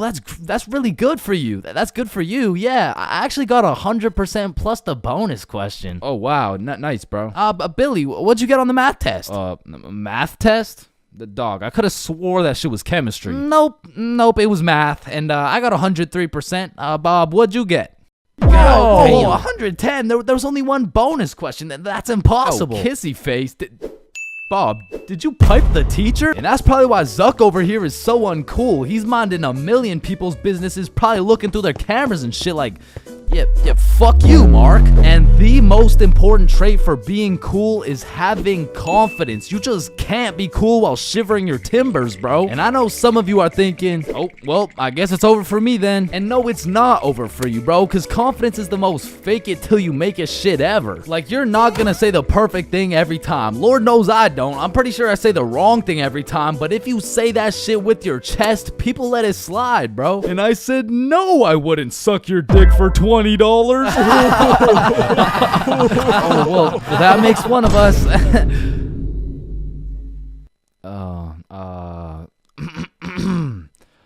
Well, that makes one of us. I love this guy. Now, that's the type of confidence that's gonna take you from a level 1 crook to a level 100 mafia boss. And with that power comes responsibility. Some dudes will become a level 100 mafia boss and start picking on other people because it makes them feel powerful. But a cool guy doesn't yearn for power.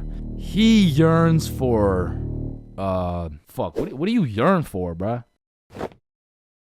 Damn, he's so cool. Now, being cool comes along with being calm and collected. Like, if someone walked up to you trying to fight and you started running away screaming for your life, I don't think anyone's looking at you like, damn, that's one cool-ass motherfucker, bro. Yeah, bro, the way he hit that high note was cool as hell. Shit, maybe I could be like him someday. Now, I'm not saying you gotta go all Jackie Chan on the guy, but you do gotta stay calm and think logically. Like, let's see how cool you are. What would you do in this situation? A, strike first, strike hard, no mercy. B, just walk away. C, give him a little kiss on the forehead. Or D, do the stanky leg. And the correct answer is any of the above, bro, because it's not about what you do, it's about how cool you do it. Except maybe the stanky leg one. I don't think anybody can look cool doing the stanky leg. But doing any of the other options, you could look cool as hell. Like, A, strike first, strike hard. Boom, one punch knockout. That's cold. But if you throw first, miss, eat shit, not cool. B, walking away. You're cool as hell, unfazed. Unless you get jumped from behind and get your ass beat. Not cool. C, give him a little kiss on the forehead. Assert your dominance. You pretty much just made him your son. But if you miss, well, now you're just kissing a dude, so... yeah. Now, even though being cool is all about how you do things, there's a few things that nobody can look cool doing, like riding a scooter, chasing a bus, taking pictures with an iPad, chasing paper in the wind, using VR, washing a cucumber, waving. You look nerdy as fuck, eating a cupcake, tripping, getting out of a restaurant booth, pickleball, and literally anything to do with Starbucks. Hi, can I get a caramel ribbon crunch frappuccino with 2 extra pumps of vanilla and the You're soy? not cool, bro. What? Now let's take it back to the element of mystery for a second, because this is the step that will either have people seeing you as a cool ass dude, or they'll just assume you're shy or possibly on the spectrum, bro. Listen, you gotta talk, bro, or else people have nothing to go off of and they'll start filling in the blanks themselves. Whoa, wait, so I gotta talk to be cool? Yo, Chains, what do I say? Whatever the fuck you want, bro. Oh, wait, really? Yeah, bro, the truth is the key to being cool is being yourself. And I know that shit sounds corny, and it is, but do you think the coolest dudes on earth give a single fuck about what you think? Hell nah. They're way too busy being cool, bruh. You gotta be like a peach, man. Some people hate peaches, some people love peaches, but at the end of the day, the peach is gonna be a peach. So here, take these sunglasses, and if you haven't heard it today, you're a cool ass dude, bro.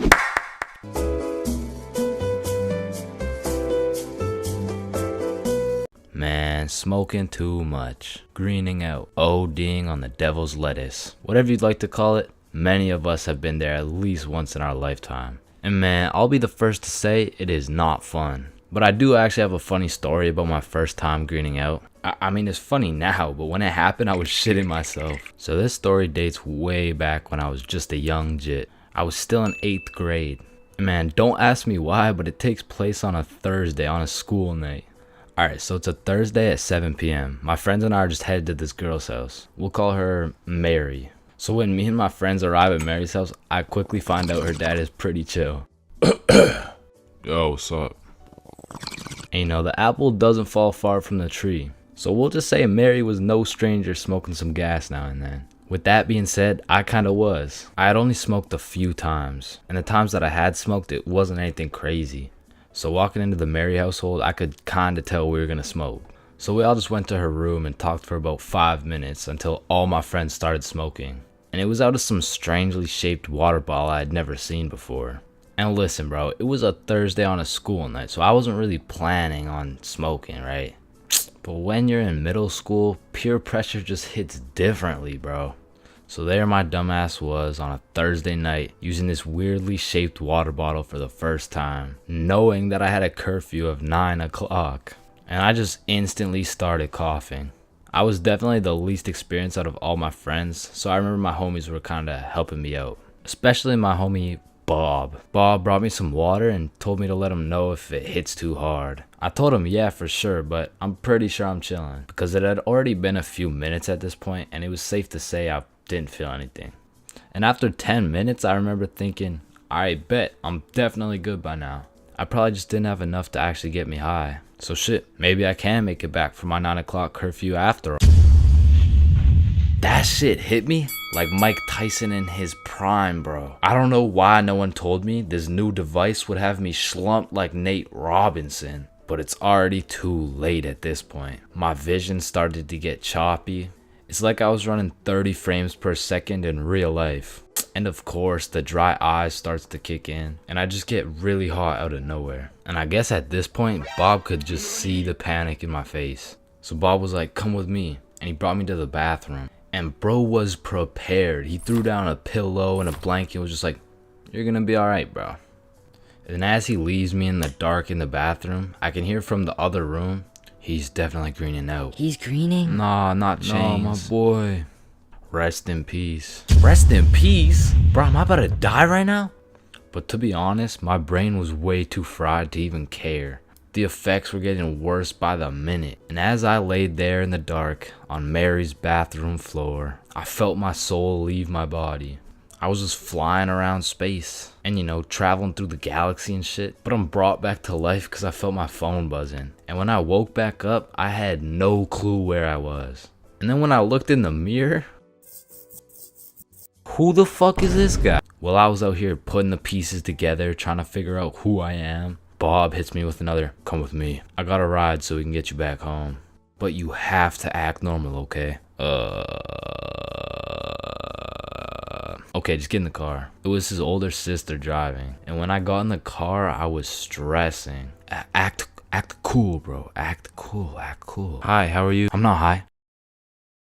Fuck. She knows. And the rest of the ride was just pretty much silent. I got out of the car and I stumbled all the way over to the front door. At this point, I was praying my mom was asleep. So I called my brother to open the front door. What's up? Door. At this point, I'm malfunctioning. I'm trying to explain what is happening to my brother, and it pretty much just went like this. Bro, is mom awake? Bro, holy, you're gone, bruh. I'm sorry, but this is the only way, huh? What the hell, bruh? I'm not gonna lie, the smack low-key woke me up a little bit. But still, I was way too big to be saved. But at least mom isn't awake. Chains, get up here right now. I'm fucked. The jig is up, bro. I slowly walk up the stairs to my inevitable doom. Still high off my ass, I walk into my mom's room and seal my fate.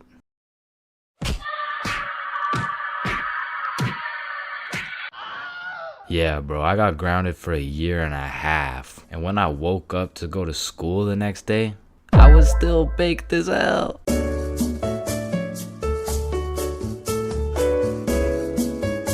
Man, you could be the 47th president of the United States and you'd still get flamed in school. It's just inevitable. It could be your haircut, your clothes, and bro, even when there's nothing to roast, somebody's gonna try and spit out some bullshit anyways. Hey, yo, why does Carl's face look like Spider-Man's left nut? Yo, I can't see it. Why do you know what his nuts look like? And bro, when I was in middle school, all my clothes were hand-me-downs I got from my neighbor, and this motherfucker just didn't want to see me win, bro, because I was getting piles of V-neck shirts and jeans that didn't even fit. And not only did my neighbor have no drip, but dude was 10 years older than me, so every fit I made was just a decade too late. And pulling up to school and that shit had me feeling like a rotisserie chicken, the way I was getting cooked at a 360-degree angle, bruh. But my fit wasn't even the only thing that was outdated, because my phone looked like the first phone ever created. And it acted like it too. I mean, I would have to click the screen 5 times and then send a prayer to the heavens just to turn that shit on. And only real G's know the pain of having to whip out an old ass phone around someone else. Like, I remember this one time a girl came up to me and asked if she could add me on Snapchat, and when I gave her my phone, my shit crashed, bro. I think your phone just ran out of battery. Oh no, don't worry, sometimes you just gotta... Yeah, here you go. Actually, I have a boyfriend, so... Wait, what the fuck? And ever since that day, that phone was my #1 op, bro. So much so that the next time a girl came up and asked for my Snapchat, I started fucking malfunctioning, bro. Hey, can I get your Snapchat? No. Oh. Okay. No. It's just because I don't have Snapchat. Oh, well, what about your phone number? I actually don't even have a phone. You don't have a phone? Oh, well, I did, but then my dog ate it. You know? Oh my God, is your dog okay? Sorry, I don't even have a dog. I don't have one.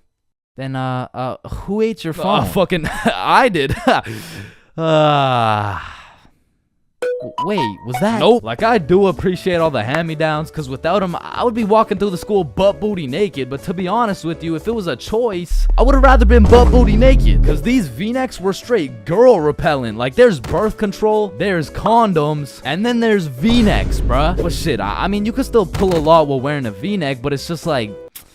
It's just gonna be dudes. And just when you think I couldn't have been more roastable, my mom will be like, oh, sweetie, you need a haircut. No, please, mom, no.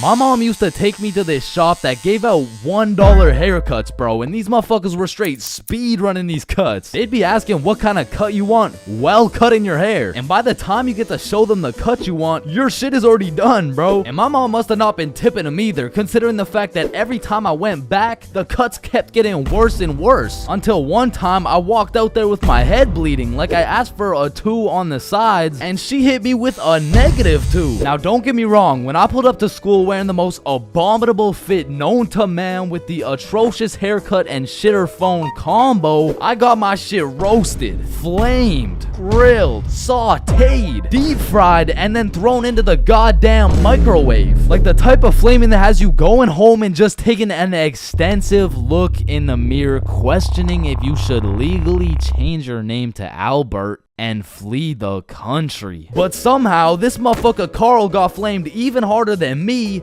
just for being Carl. Like, whenever a friend group is created, there's just one dude selected to be the punching bag for the entire group. And you know, I feel bad and shit, but like, it's better Carl than me, bro, so I'ma slip a few jabs in if I have to. Yo, what the fuck is Carl eating, bro? Oh, hell nah. Wait, whoa, Chains is eating the exact same thing. Nah, what? Your shit looks like it tastes like cardboard with honey mustard. Wow, how did you know? Like, Carl can't even get a little chuckle out without getting crucified, bruh. Damn, he's fucking that shit up. Looks like he hasn't eaten in weeks, bro. Oh, hell nah, Carl. I know you're not laughing. Yeah, no, I'm not. You're built like SpongeBob Brown Pants. You look like a malnourished Santa Claus, bro. Like, god damn, that's a face only a mother can love. What did I do? Now, getting roasted around your boys is tough, but that pales in comparison to the pain and embarrassment of getting roasted in front of your crush, bro. Yo, Chains, what did you get on the science test? I'm not gonna lie, I got like a 76. I'm surprised you're not smarter with that big ass head of yours.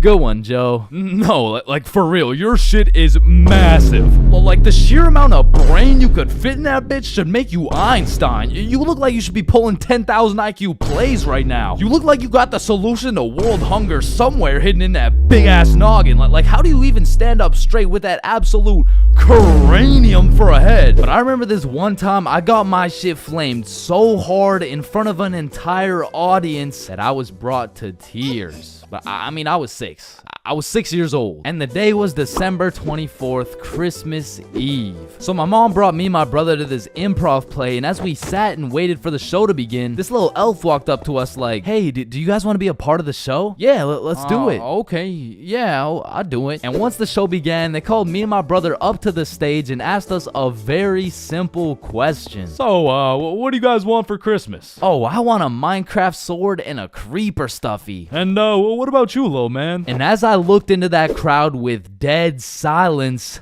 my brain stopped braining, bro. Hey, don't worry, it can be anything. Shit. I want, Just, kid, what do you want? I wanna... Man, I wanna... I don't really know what I want. Yo, who brought this fucking dumbass on stage, bro? Get the fuck out of here. Now I'm paraphrasing. I mean, I was 6. I don't remember exactly what he said, but that's what it felt like. And as we walked back to our seats, I was super embarrassed. But as the show started, it was actually pretty funny, and people had probably forgot about it by now. But 10 minutes into the show, a character walks on stage with some goofy-ass buck teeth. Yo, this guy looks stupid as hell. Oh shit. And this dude proceeds to absolutely cook 6-year-old me with no remorse. Hey, what's your name? I don't know. What? Okay, how's your day? Day? Day? What the fuck is a day? I don't know. Well, what do you know? No. That's just it. I don't know. I just don't know. Shit, I don't think I know anything. And that shit had the whole audience laughing harder than ever. And as I looked around, my brother was laughing and even my mom was laughing. And it was this very moment that I had hit rock bottom. And at the age of 6, I realized I would be put on this earth simply to suffer, and it made me cry, bro. I cried in the middle of this theater. And the next morning I woke up and it was Christmas. And under the Christmas tree I saw the best gift of all. It was a Bob pocket tee from ChainsClub.shop. That's right, it's brand new. You can wear it around your homies. You can wear it at school. You can wear it around your mom, your grandma, your great-grandma, maybe not your great-grandma, but damn near anywhere else, and Bob will be posted in your pocket the whole time. Wow, what a perfect thing to get someone for Christmas, am I right? Yeah, I'm right. Yo, when you think about it, every light switch is also a dark switch. Light switch, dark switch, light switch, dark switch. Okay, class, sound it out with me. Ball. When you really think about it, we learn to read, and then we read to learn. Teacher, yeah, I think Chains is high. What the fuck? This is kindergarten.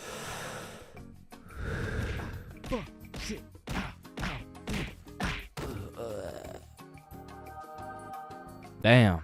Any staircase can be a staircase to heaven if you're not careful enough. Baby, I've spent the best 4 years of my life with you, and I can't imagine my life without you. You're a 1 in a million, so will you marry me? So 1 in a million, huh? That means there's 8,017 people just like you. How does that make you feel? Yo, if you cut your leg off, would it hurt? Of course it's gonna hurt, bro. What's? Nah, think about it. Where would it hurt? Your leg. Oh, cause you cut your leg off. Yo, what happens if you push down the gas and the brakes at the same time? Shit, let's find out. Oh shit, it takes a screenshot. Damn, my eyes are dry as shit. Just close them for a minute. Damn, bro. You never actually close your eyes. You just look at the inside of your eyelids. Damn. Yo. Can anyone answer 547 to the power of 3? Yes, Chains. Yo, did you know every single odd number has an E in it? Damn. Chains, are you high again? No. Wait a minute, bruh. Since you were born deaf, what language do you think in? Oh shit, you right. Damn, I just realized squirrels' cheeks are also their nut sacks. You know what I'm saying? That's kind of like your mom. What? The way she had these nuts all up in her mouth. Bro, if everyone in the world all blinked at the same time, nobody would know. Oh shit. That's facts. Oh, I just blinked. Did you? Nah. Oh, I just blinked. Did you? Nah. Wait, what about just now? Yo, which of these buildings do you think has the most stories? Oh, it's gotta be that one, bro. That's massive. Nah, this one's even taller. Oh, it's this one for sure. No, it's this one. No way. That shit's Library? tiny. Think about it. Oh, story. How are you supposed to get clothes? What are you talking about, bruh? Okay, imagine you had no clothes, right? How are you supposed to get some clothes? You go to the store and purchase that shit. Bro, they're not about to let you buy some clothes while your meat's hanging out. Nah, you just cop some clothes real fast. It's simple. Bruh, a young kid walks by and it's raps. So you guys both have the power to read minds? Yep, yes, that's sir. Right. Then if you both read each other's minds, whose mind are you reading? Oh, I don't know. We could try. All right, yeah, sure. Nah, that was not me. That was you for sure, dude. Damn, bro. When you think about it, the hospital is the only building you leave without entering. Damn. And people are having the worst day of their life, the best day of their life, the last day of their life, and the first day of their life, all in one building. Damn. Bro, I'm kind of scared down here. What? Why? But because I'm scared a shark's finna eat my ass. Well, when you think about it, there's more people eating sharks in the world than sharks eating people. Damn. That's actually really crazy to think about. Fuck. Yo, every single day, there's some random motherfucker out there who took the biggest shit for that day. Yeah, he's in this room. Bro, it's literally just you and me in the room. Yo, this Taco Bell is busting. So he incorrectly assumed his position. You spelled that incorrectly. But spelled what incorrectly? Incorrectly. Yeah, but what's incorrect? Incorrectly. Wait, what? Wait, guys. When you really think about it, the only time incorrectly isn't spelled incorrectly is when it's spelled incorrectly. Shut the hell up. Yeah, shut the fuck up. You know, the number of people older than you never increases. It only gets smaller and smaller. Damn. What? It just got smaller. Yo, pizza's here. Shit, I got the munchies. I'm about to fuck this shit up. Wait, I ordered a mushroom pizza. Why'd they give us cheese? Hey, any pizza can be a mushroom pizza if you're patient enough. Damn, I guess you're right.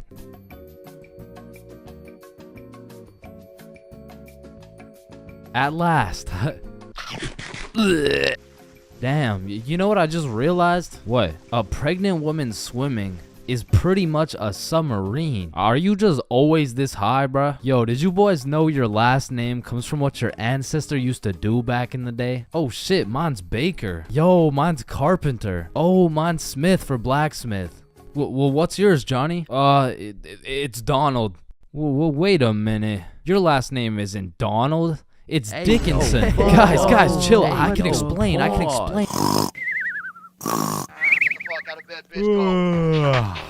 Your alarm is really your theme song because it plays at the start of every episode. Why the fuck are you in my house? Yo, is Chains still mad over that chair? Yeah, well, what does this dude have against chairs? Why is it a chair? Yo, why is there sidewalks in the movie Cars if there's no humans? This dude won't shut up. Like, just watch the fucking movie, bruh. Damn, think about this. When a child is an asshole, the child gets a whooping. But when the parents are an asshole, the child gets another whooping. Shit, tell me about it, bruh.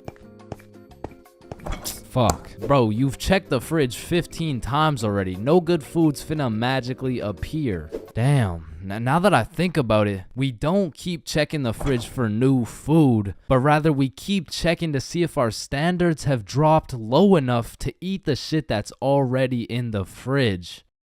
So we got Mercury, Venus, and then here's Earth. Yeah, Chains. What do you want? If Earth is the third planet from the sun, does that make every country a third world country? You're high again. Just get the fuck out of my class. And look at these sheep. Sheep.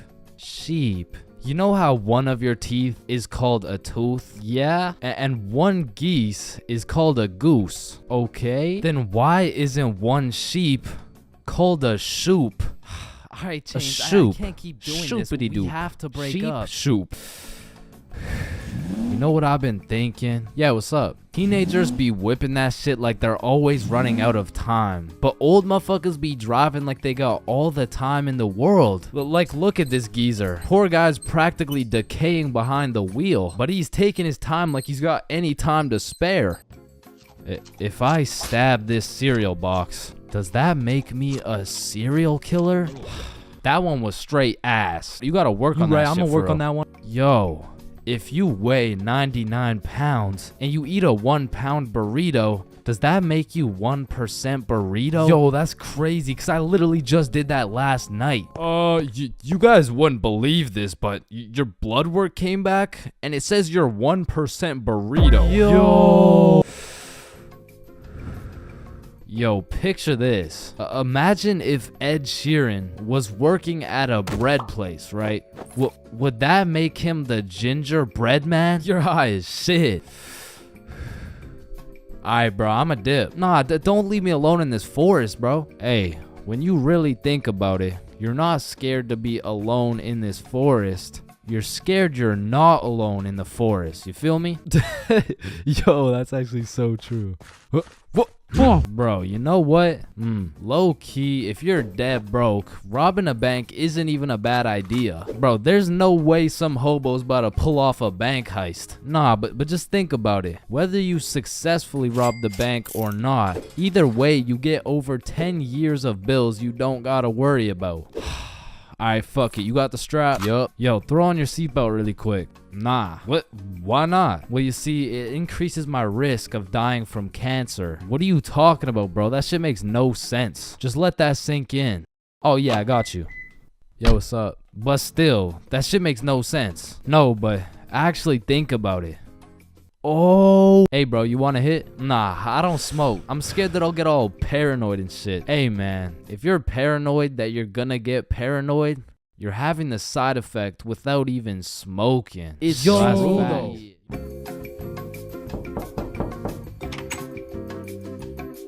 Alright, I already touched on the unspeakable things that go down in the high school bathrooms, bro. But there's only one place on earth that is more foul than those bathrooms. And it's the goddamn locker rooms. That room smells like complete and utter dog shit mixed with Axe spray. Like maybe I just went to school with a whole lot of Discord mods, but the rancid smell of the boys' locker room would contaminate anything in a 50-foot radius. And shit, Lord knows what goes down in that questionable place. Like you'll walk in there and see anything, bro. Motherfuckers will be having fights, chicken fights, group fights, sword fights. Like any laws and rules simply don't apply to the boys' locker room. Motherfuckers will be throwing hands, selling drugs, committing arson, committing several counts of fucking tax evasion. Shit, you name it. It's pretty much a GTA lobby in that bitch. Like I remember one day I walked into PE and my teacher was like, "Hey, where's your PE strip?" And I was like, "Shit, it's in the locker room." So I walk into the locker room and there's just two motherfuckers throwing hands and they just stop and look at me like, "Oh shit. I'm gonna just get my backpack and shit, so yeah. Alright, y'all be safe." And then they just went back to beating the shit out of each other. Now listen, I don't spend too much time in the girls' locker room, but anytime I walk by there, that shit smells like rose petals and rainbows. So I can only imagine there's no group fights, no chicken fights,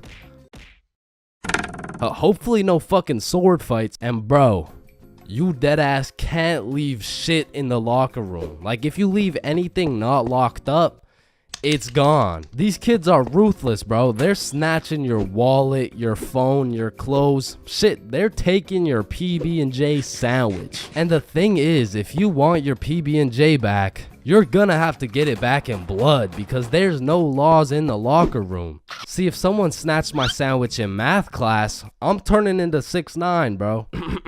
Mr. Cumminson, Jordan Johnson here, who lives on 123 Stickman Drive, postal code STK53Z, just stole my peanut butter and jelly sandwich my mom made me, so I'm gonna need his ass suspended. But if you try to tell a teacher about anything that happened in the locker rooms, they don't give a fuck. Mr. Principal, Jordan Johnson just stabbed me and stole my backpack, my phone, my wallet, and my ID. Damn, I'm sorry to hear that.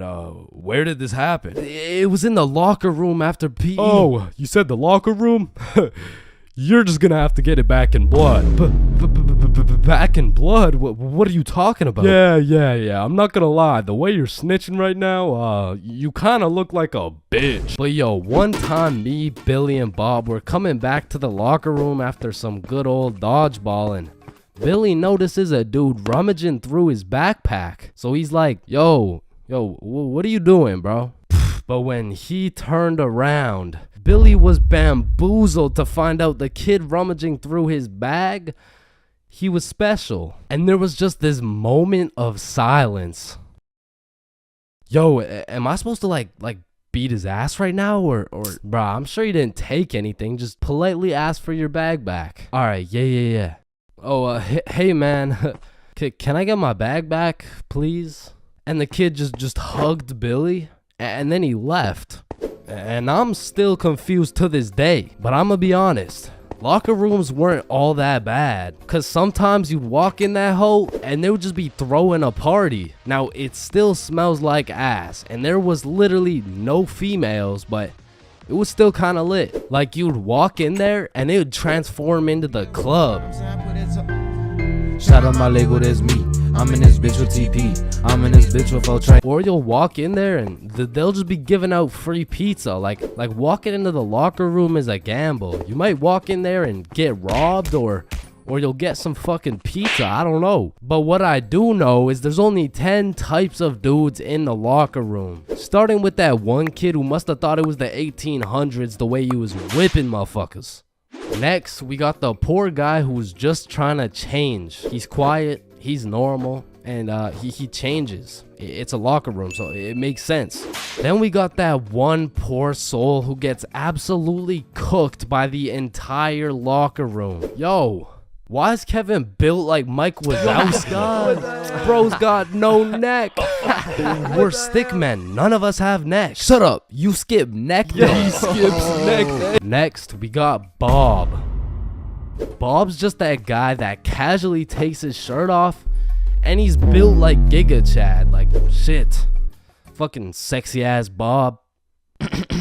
And I don't know why, but there was always that one guy who thought it was a good idea to just whip his nuts out. Unprovoked, uncalled for, completely out of pocket. Like, what do you look like with your nuts out in a room with 30 half-naked sweaty dudes? Like, personally in that situation, I'm keeping my balls in my boxers. Thank you very much. And bro, tell me why there was always one kid who was just dousing himself in Axe spray. And it's always the mustiest motherfucker doing it too. Like, who's gonna tell him that Axe spray doesn't replace taking showers, bruh? And I don't know about your locker room, but for mine, there was always a dude eating. Like, out of all the places on earth, why are you eating in the locker room? Like, for some reason, there's something about eating around a bunch of dudes in their boxers that just doesn't sit right with me. I mean, simply by bringing that sandwich into the locker room makes it contaminated. That sandwich will be tasting like wet dog and Axe spray. And next, we got the kid who just makes as much noise as humanly possible. Shut the fuck up. And then there's that one dude who decides he's having a shower. And all power to that guy, but personally, there is no fucking way I'm showering in school. Like, I can't trust this little door to stop these menaces from breaking into my shower. Cause remember, there's no laws in the locker room. Like, it's no jail, but I'm sure if you drop the soap in there, you're gonna get violated. And of course, you got the fiend. There's always a dude fiending for a vape in every locker room. And it's low-key worse in the locker room than the bathrooms. Like, these locker room fiends would do a little bit too much for some nicotine. I've seen them pay $5 for a single hit, and fuck, I don't want to know what they'll do for a hit when they run out of money. And still, I'm not gonna lie, the high school bathrooms get wild. They'll be hotboxed, there'll be fight clubs, but the thing about the bathrooms is a teacher can walk in at any time and get every student suspended. Like, even the poor kid taking a piss will probably get suspended just by association, which is exactly why the high school locker rooms get so fucking rowdy, because there's truly no teacher strong enough to stop the buffoonery that goes on in these locker rooms. So they don't even try. Shit, I don't care if your teacher is John Cena. There is no single man who can put a stop to the fuck shit that goes down in the locker rooms. But there is one thing that can: a female.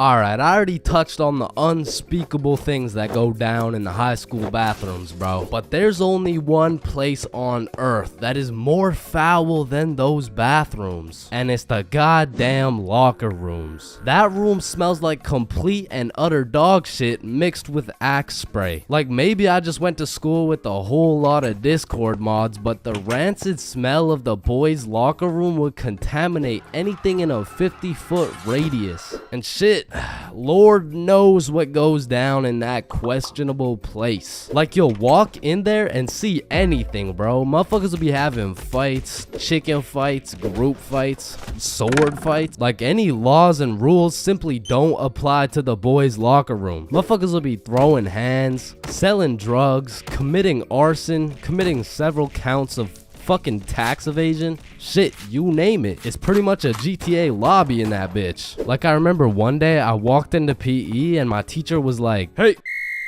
where's your PE strip?" And I was like, "Shit, it's in the locker room." So I walk into the locker room and there's just two motherfuckers throwing hands, and they just stop and look at me like, "Oh shit, I'm gonna just get my backpack and shit, so yeah. Alright, y'all be safe." And then they just went back to beating the shit out of each other. Now listen, I don't spend too much time in the girls' locker room, but anytime I walk by there, that shit smells like rose petals and rainbows. So I can only imagine there's no group fights, no chicken fights. Hopefully no fucking sword fights. And bro, you deadass can't leave shit in the locker room. Like, if you leave anything not locked up, it's gone. These kids are ruthless, bro. They're snatching your wallet, your phone, your clothes. Shit, they're taking your PB&J sandwich. And the thing is, if you want your PB&J back, you're gonna have to get it back in blood because there's no laws in the locker room. See, if someone snatched my sandwich in math class, I'm turning into 6'9", bro. Mr. Cumminson, Jordan Johnson here, who lives on 123 Stickman Drive, postal code STK53Z, just stole my peanut butter and jelly sandwich my mom made me, so I'ma need his ass suspended. But if you try to tell a teacher about anything that happened in the locker rooms, they don't give a fuck. Mr. Principal, Jordan Johnson just stabbed me and stole my backpack, my phone, my wallet, and my ID. Damn, I'm sorry to hear that. Where did this happen? It was in the locker room after PE. Oh, you said the locker room? You're just gonna have to get it back in blood. Back in blood? What are you talking about? Yeah. I'm not gonna lie. The way you're snitching right now, you kind of look like a bitch. But yo, one time me, Billy, and Bob were coming back to the locker room after some good old dodgeball, and Billy notices a dude rummaging through his backpack. So he's like, yo, what are you doing, bro? But when he turned around, Billy was bamboozled to find out the kid rummaging through his bag, he was special. And there was just this moment of silence. Yo, am I supposed to like beat his ass right now? Or bruh, I'm sure you didn't take anything. Just politely ask for your bag back. All right, yeah. Oh, hey man, can I get my bag back, please? And the kid just hugged Billy, and then he left. And I'm still confused to this day. But I'm gonna be honest, locker rooms weren't all that bad. Cause sometimes you'd walk in that hole and they would just be throwing a party. Now it still smells like ass, and there was literally no females, but it was still kinda lit. Like, you'd walk in there and it would transform into the club. Shout out my Lego, that's me. I'm in this bitch with TP. I'm in this bitch with Ultra. Or you'll walk in there and they'll just be giving out free pizza. Like walking into the locker room is a gamble. You might walk in there and get robbed, or you'll get some fucking pizza. I don't know. But what I do know is there's only 10 types of dudes in the locker room. Starting with that one kid who must have thought it was the 1800s the way he was whipping motherfuckers. Next, we got the poor guy who's just trying to change. He's quiet, he's normal, and he changes. It's a locker room, so it makes sense. Then we got that one poor soul who gets absolutely cooked by the entire locker room. Yo, why is Kevin built like Mike Wazowski? Bro's got no neck. We're stickmen. None of us have necks. Shut up. You skip neck day. Yeah, he skips neck day. Next, we got Bob. Bob's just that guy that casually takes his shirt off, and he's built like Giga Chad. Like, shit. Fucking sexy ass Bob. And I don't know why, but there was always that one guy who thought it was a good idea to just whip his nuts out. Unprovoked, uncalled for, completely out of pocket. Like, what do you look like with your nuts out in a room with 30 half-naked sweaty dudes? Like, personally in that situation, I'm keeping my balls in my boxers. Thank you very much. And bro, tell me why there was always one kid who was just dousing himself in Axe spray. And it's always the mustiest motherfucker doing it too. Like, who's gonna tell him that Axe spray doesn't replace taking showers, bruh? And I don't know about your locker room, but for mine, there was always a dude eating. Like, out of all the places on earth, why are you eating in the locker room? Like, for some reason, there's something about eating around a bunch of dudes in their boxers that just doesn't sit right with me. I mean, simply by bringing that sandwich into the locker room makes it contaminated. That sandwich will be tasting like wet dog and Axe spray. And next, we got the kid who just makes as much noise as humanly possible. Shut the fuck up. And then there's that one dude who decides he's having a shower. And all power to that guy, but personally, There is no fucking way I'm showering in school. Like, I can't trust this little door to stop these menaces from breaking into my shower. Cause remember, there's no laws in the locker room. Like, it's no jail, but I'm sure if you drop the soap in there, you're gonna get violated. And of course you got the fiend. There's always a dude fiending for a vape in every locker room. And it's low-key worse in the locker room than the bathrooms. Like, these locker room fiends would do a little bit too much for some nicotine. I've seen them pay $5 for a single hit, and fuck, I don't want to know what they'll do for a hit when they run out of money. And still, I'm not gonna lie, the high school bathrooms get wild. They'll be hotboxed, there'll be fight clubs, but the thing about the bathrooms is a teacher can walk in at any time and get every student suspended. Like, even the poor kid taking a piss will probably get suspended just by association, which is exactly why the high school locker rooms get so fucking rowdy, because there's truly no teacher strong enough to stop the buffoonery that goes on in these locker rooms. So they don't even try. Shit, I don't care if your teacher is John Cena. There is no single man who can put a stop to the fuck shit that goes down in the locker rooms. But there is one thing that can: a female.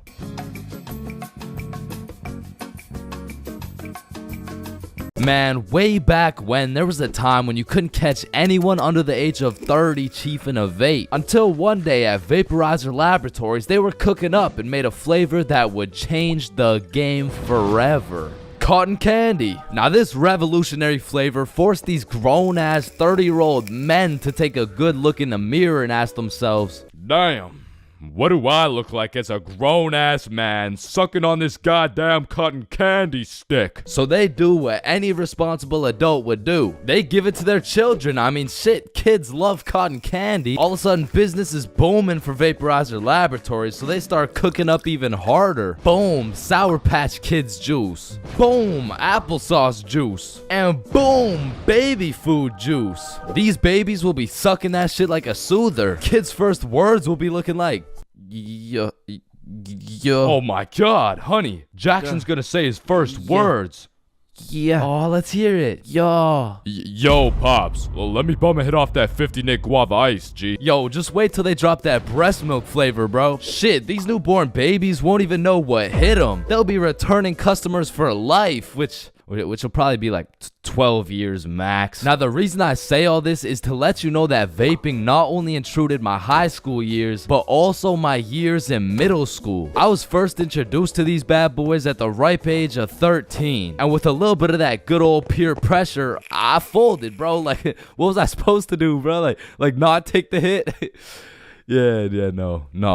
I probably should not have taken the hit. But from that point on, I started doing a little dabbling, you know. I mean, as a 13-year-old, there's only one answer to someone asking, yo, dude, you want to try a hit of this blueberry guacamole milkshake ice flavor, dude? And that answer is abso-fucking-lutely, dude. And I was never a fiend or anything, but I will say, I popped a few ghosts and blown a few O's back in my day, but it had never gotten to the point of me owning a vape. Until one day. This story takes place way back in grade 7. Me and the boys were posted in science class dissecting cowballs or some shit when Mr. Principal burst through the door like, Is Tessa here? Yeah, she's right there. And I look at Tessa and she just tosses her vape over to her homie Kate. And I seen that shit clear as day, but Mr. Principal's old ass must have forgot to wear his contacts or something, because he runs a quick pat down on Tessa looking for said vape, but sure enough, he doesn't find it. Miss Rhodes told me you were vaping in her class. Is this true? No, I would never. Okay. And then the bell rang and everybody knew what that meant. It was nut break. Now, I don't know who the fuck decided to name our recess nut break, but I will say most of the students understood that that shit was short for nutrition break. However, some kids took it a little too literally. Weird ass school, man. But this specific nut break, you best believe me and the boys weren't busting nuts or eating nutritional foods because Billy had something else on his mind. Yo, who's got you smiling like that? Who, me? Nah. It's nobody. Yo, wait, you got a crush on Tessa? What? To Tessa? Me? Yeah. Yeah, I got a crush on. Yeah. Oh shit, go talk to her, bro. Talk to No. No. Bro, it's simple. She's new to the school. She's probably looking for some friends. So just walk over and introduce yourself. You're right. I'm just gonna do it. Yes, sir. Hey, did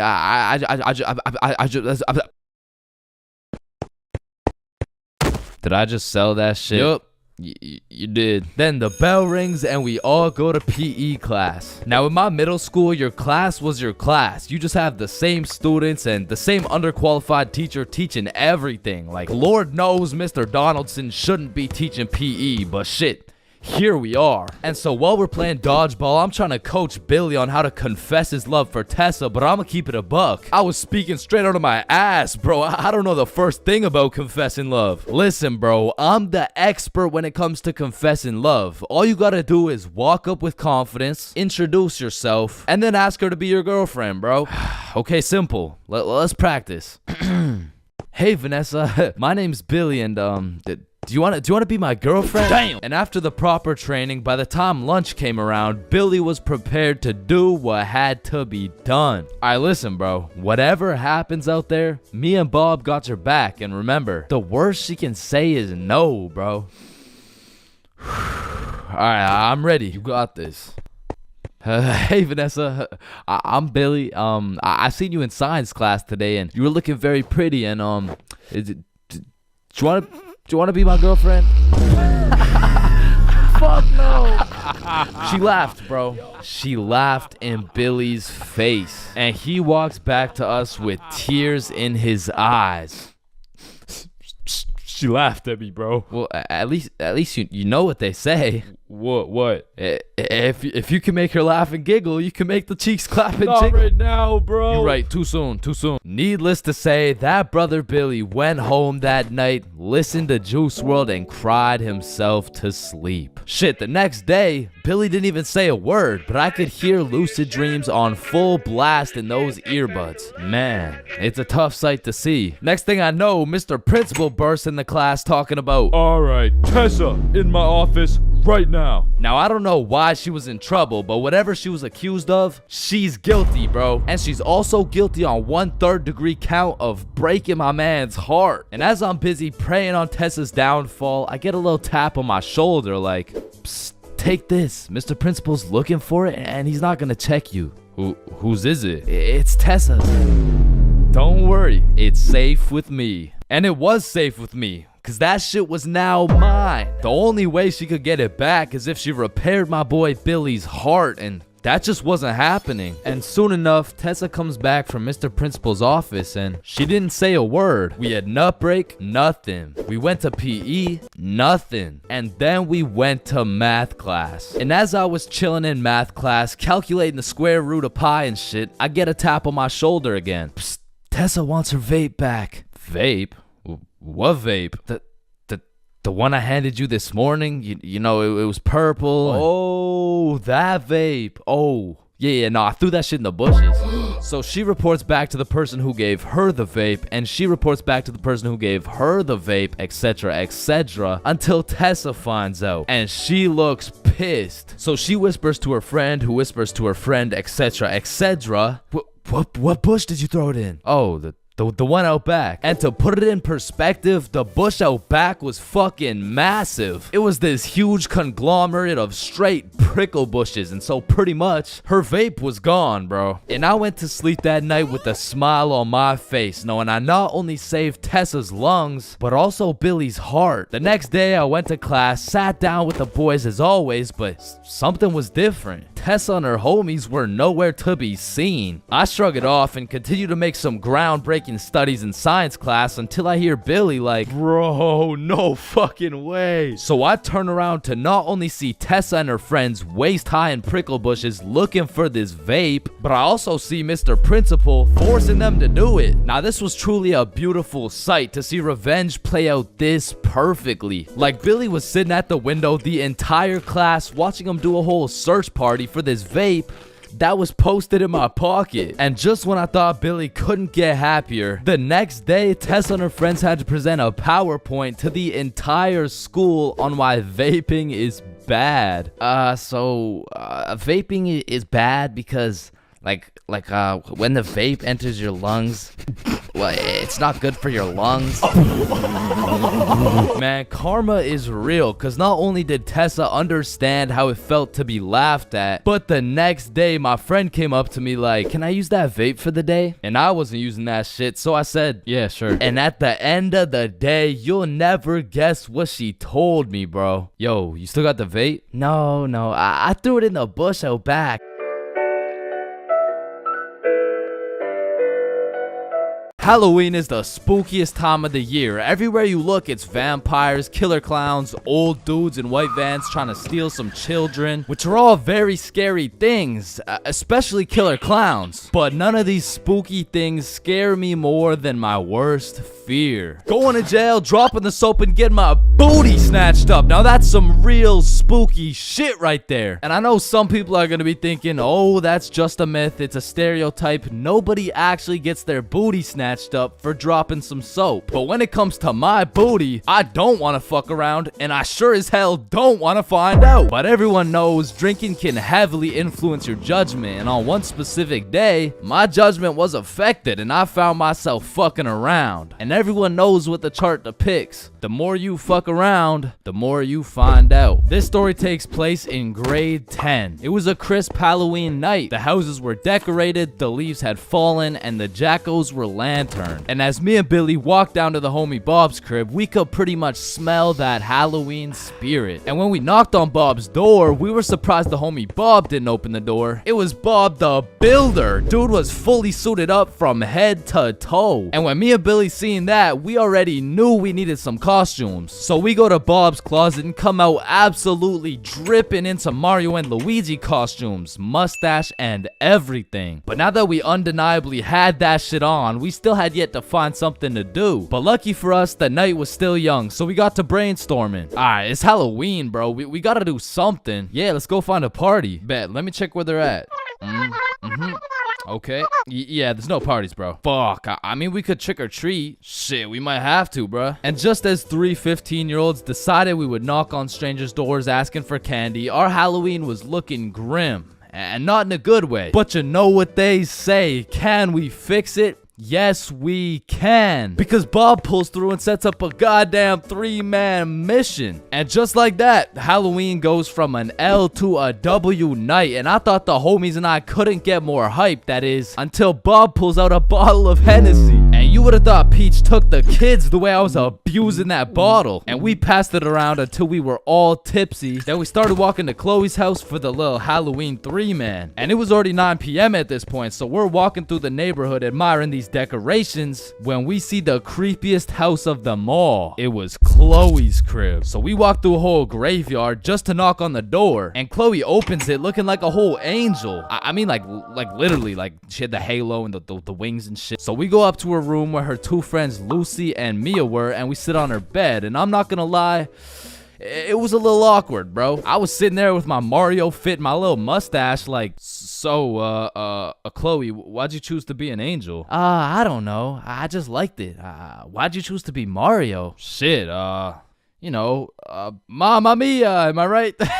Shit. Fuck. Then Chloe whips out some tequila and all of a sudden we're playing drinking games and shit. But honestly, I was just trying to get drunk, so it'd be like, haha, drink up. Oh no. Alright, it's your turn.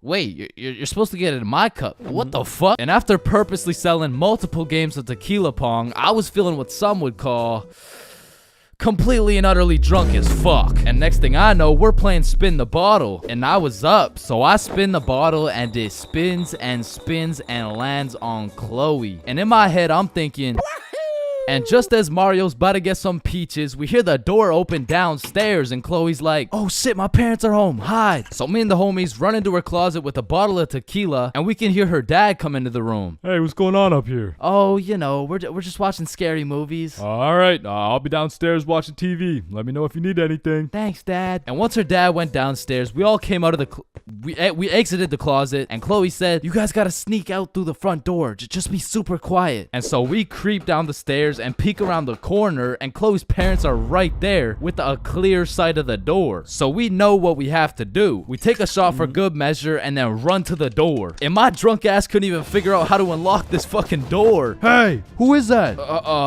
It's me, I'm Mario. Then we ran out that joint and we didn't stop running until I got a call from one of my homies named Dave. He was like, yo, what are you doing right now? Oh, nothing really, just drunk as hell running from Chloe's angry ass dad. Yo, that's what's up. Come link me and Joe at Stickman Elementary. And we had nothing else to do, so we pull up and it's Dave, Dave's girlfriend, Joe, and Joe's girlfriend. And they got some couples costumes going, but I couldn't help but notice Dave and Joe were shiestied up. What are you? If the Simpsons grew up in Chicago? Nah, I'm just Homer. Yeah, but I mean, Homer doesn't usually wear a fucking ski mask. Oh, yeah, no, I just wore this because we graffitied the hell out of this school. What? Joe was here and Dave was too? Bro, what the fuck were you thinking? What? Oh, you want me to include your name too? No, hell no. And just as we become guilty by association, 4 cop cars come zooming down the street. Oh shit, it's the cops, run! And the cops hop out of their cars and start running at us with flashlights. So we head for the forest, but to get to the forest, we had to run across this long ass muddy field. And in the middle of this field, there was a huge pothole. And how did I know that? Because I seen Marge absolutely eat shit right in front of me. And don't get me wrong, I was absolutely plastered, but as the cops got closer and closer, I could practically see myself getting caught and dropping the soap, and you know I wasn't gonna let that happen. And so with all that adrenaline, I Mario jumped that fucking pothole and hauled ass into the forest. And right when you get into the forest, there was this deep creek with a log going across it. But when I look back, I see the cops' flashlight getting brighter and brighter, so I say fuck it and take a run at this log. I get a good 2 steps and then my drunk ass slips. Boom, right into the muddy creek. But I don't have time to give a single fuck. So I run through this waist-high muddy water and then we regroup and check who made it. I see Bob, Joe, Dave, and Dave's girl. Yo, where the fuck is Billy? No, where's my girlfriend, bro? Oh, she ate shit a few yards back. Wait, what? Is she okay? Did she get caught? Wait, shut up. Billy's calling. Yo, where are you? I'm hiding behind a tree right now. In the middle of the field. The cops are looking for me. I bet we're coming. I gotta go. Fuck no, bro. If you go, you're gonna get caught. Listen, bro, I have to. He's the Luigi to my Mario. So I go back in to save Billy and my main man Bob comes with me. So we get to the edge of the forest and see Billy absolutely shitting his pants trying to hide from these cops, but they keep getting closer and closer. So Bob turns on his flashlight and both cops look at him. He's right there. Get over here. And while the cops were looking for Bob, me and Billy both run for the street and we ran, but once we were at least 5 blocks away, we text Bob like, bro, we both made it, are you good? And Bob's like, so Bob makes it out of the forest and we all link up. And we take a moment to appreciate the fact that none of us went to jail. And more importantly, none of us got our booty snatched up. And after our moment of appreciation, we were like, yo, maybe we should have just went trick-or-treating. Yeah, bro, some Reese's Pieces would hit right now. I mean, it's not too late to buy some candy. So we all go to the store and cop the biggest packs of candy we could find. Then we walked back to Bob's crib and enjoyed the rest of our night while fucking up some Halloween candy.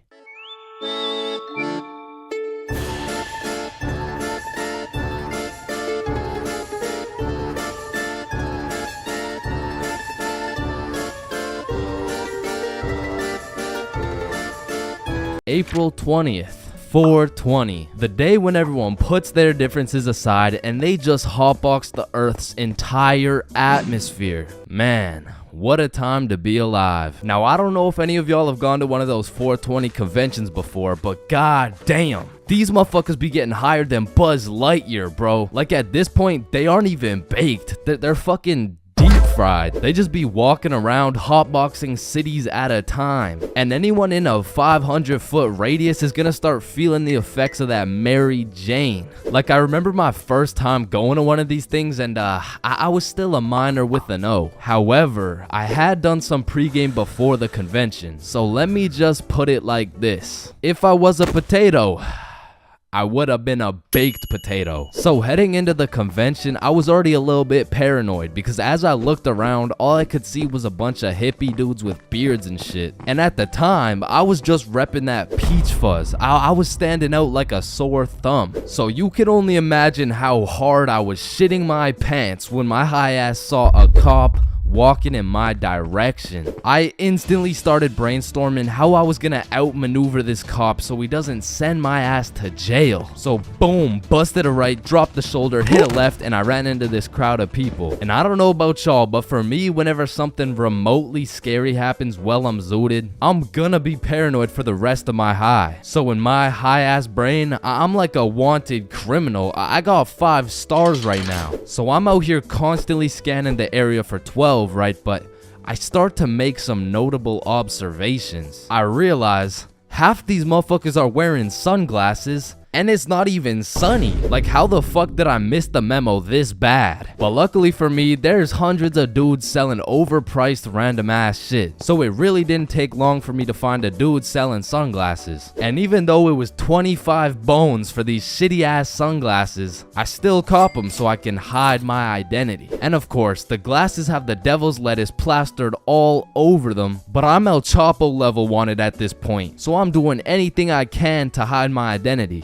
including dropping my life savings on these dog shit glasses. So I'm out here pushing through these groups of people, but I'm keeping it low key. And as I'm scanning to the right of me and to the left of me, my dumbass pretty much walks right up to a cop. And the moment I realized that homie was right in front of me looking at me, I started to panic, bro. I felt like at this point my best option was just to confess. Like, if I take the plea deal, I'll definitely get a lower sentence. But as I was stressing heavy, that adrenaline starts to kick in. And I know some of y'all can relate to this, but the scientific breakdown shows that when you're zooted and you get into a high stress scenario, the adrenaline gears up and starts beefing with the THC in your brain. Now, if you're lucky, the adrenaline will beat the THC's ass and will have you thinking properly in said stressful situation, which is exactly what happened to your boy. So as I transformed from a baked potato into a less baked potato, this is where the table really started to turn. I looked at this cop in the eyes and this motherfucker was more baked than me. Like, shit, at this point, I'm about to put this dude on citizen's arrest. Officer, are you baked right now? No, there's a sorry, there seems to be a lot of cannabis in the air right now, and so it's like this poor officer probably had to pull an 8-hour shift in the world's biggest hotbox while trying to do his job. And needless to say, after realizing the officers were faded than a hoe, I had no problem walking around with my peach fuzz mustache smoking on that Mary Jane.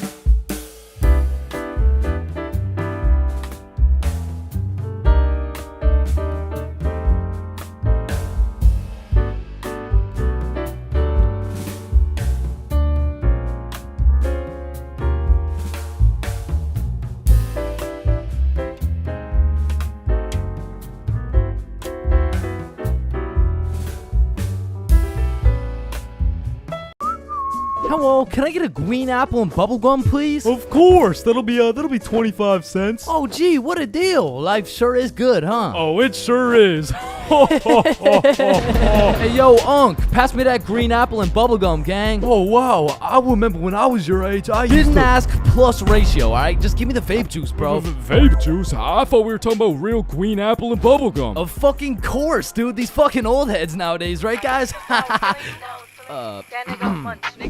Just give me the vape juice, please. All right, well, in that case, I need to see some ID. Yeah, I got you, Unc. Your ID says you just turned 11 years old. Type shit. No, you gotta be at least 21 to buy vape juice. Oh, shit, yeah, no, I guess it's a robbery then. Oh, wait, what? Aw, shit. Listen, the times are changing, bro. Not too long ago, kids were just playing outside, playing sports, and climbing trees and shit. But nowadays, I swear these kids are just grinding TikTok, playing GTA in real life, and the only thing they're climbing is the spectrum, and I blame the internet, bro. Cause now these kids are coming straight out the womb watching Skibbity Toilet Brain Rot, and if that was my kid, shit, I would want to restart, bro. Like take two from the top, bro. And honestly, I feel like most of these kids were coming along just fine, you know, like they were developing into some cool dudes. They had a banger theme song and shit. Like, yeah, I was low-key fucking with this new generation, and then the birth of brain rot. Millions of people scrolling TikTok, Instagram Reels, YouTube Shorts, and even it was great. I mean, we had all the free time in the world to fill up our brains with dog shit, and it didn't even matter until we had to talk to each other again. Like, Oh, shit. hey, oh, hi, oh, what's up? What? Hi. Oh, what's poppin'?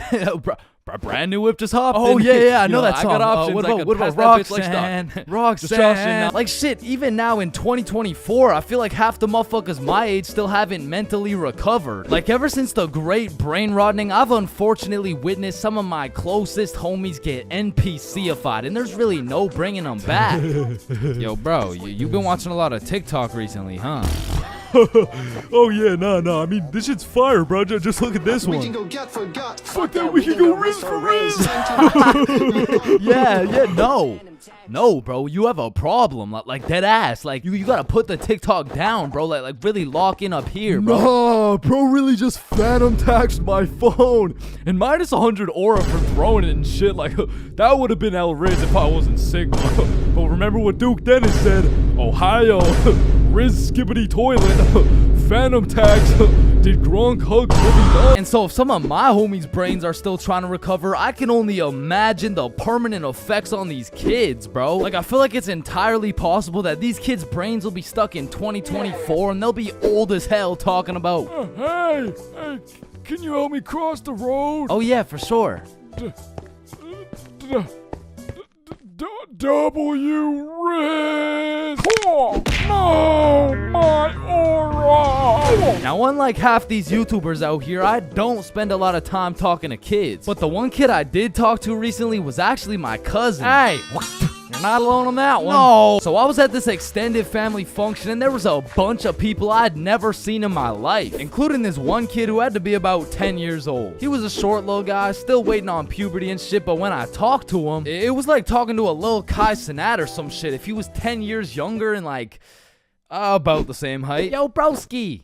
The fuck? Hey, down here. Oh, shit, what's up? My name's Elijah. Okay, Elijah. How's school, bro? Shit, it's alright. Yo, what grade are you in, bro? Grade 5. Type shit. Damn, I remember being in grade 5, bro. I was actually the fastest kid in my school. Yeah, but you probably had no hoes, bro. I already got a girlfriend and she's bad as hell, bro. You should see the gat on that shit. Nah, what? And I never thought I'd be saying this, but back in my day, grade 5, we were still running from cooties and shit, and is this motherfucker vaping? What the fuck? I feel like kids these days just skipped a part of childhood, you know? Like they're fresh out of elementary school, chiefing some coconut watermelon ice. Like, bro, your little ass should be watching Cocomelon twice. Chat, did that hit? Yeah? No. Shut the fuck up, Grandpa. Okay. It's because when I was born, everyone was given a good 10, 11-year grace period where you could be as cringy as you wanted. Like, you could make shitty YouTube videos. You could wear those smart-ass t-shirts. You could even get away with saying shit like, man, yo mama's so stupid. She brought a spoon to the Super Bowl. Oh, yeah? Well, yo mama's so fat. When she walked in front of the TV, I missed 3 episodes. Okay, but yo mama's so fat, she takes selfies in panoramic mode. Well, yo mama's so nasty, she got fired from a sperm bank for drinking on the job.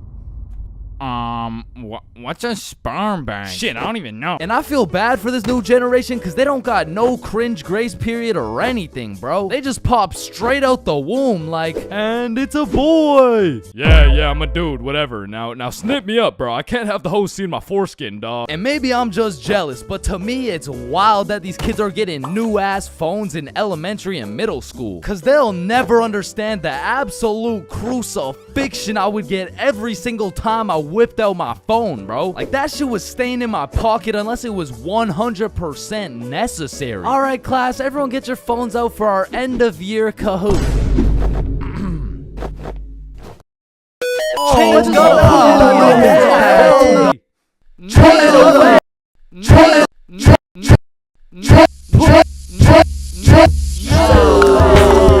I honestly feel like the world would be a better place if we implemented a new law where if you saw a kid who had an iPhone number higher than their age, you had every right to respectfully and lawfully slap the shit out of them and give them a devious wedgie, bro. Like, you're 10 years old. What the fuck do you need 6 gigabytes of RAM for? I need it because I like to play Fortnite on my phone. Man, how about you eat 6 gigabytes of this shut up sandwich before I ram this fist up your ass?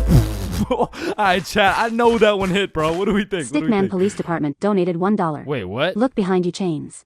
Oh my. And it's the same with these kids' fits, bro. Like, whatever happened to wearing neon shirts and light up Skechers? Like, why am I seeing literal children walking around in Jordans, bro? Like, I didn't even know what Michael Jordans were until I was getting my shit cooked for walking around in some Michelle Gordons, bro. But I mean, that shit was necessary for my character development. And that's what's wrong with these kids, man. They're straight up skipping out on some of the most crucial moments of their lives. I feel like we could low-key do them a favor. Next time you see a kid walking around on the street thinking life is all sunshine and rainbows and shit, you could just give him a little character development and like maybe roast his cut or something, you know? Like, hey kid, you look like you cut your hair with a fucking pencil sharpener.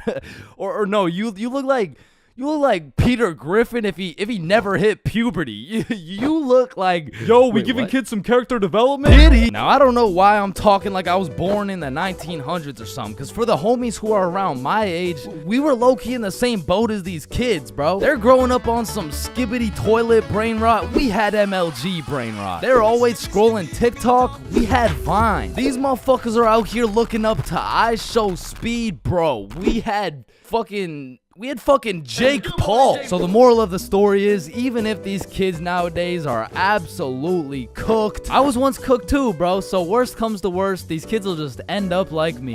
Oh, fuck no, please, no.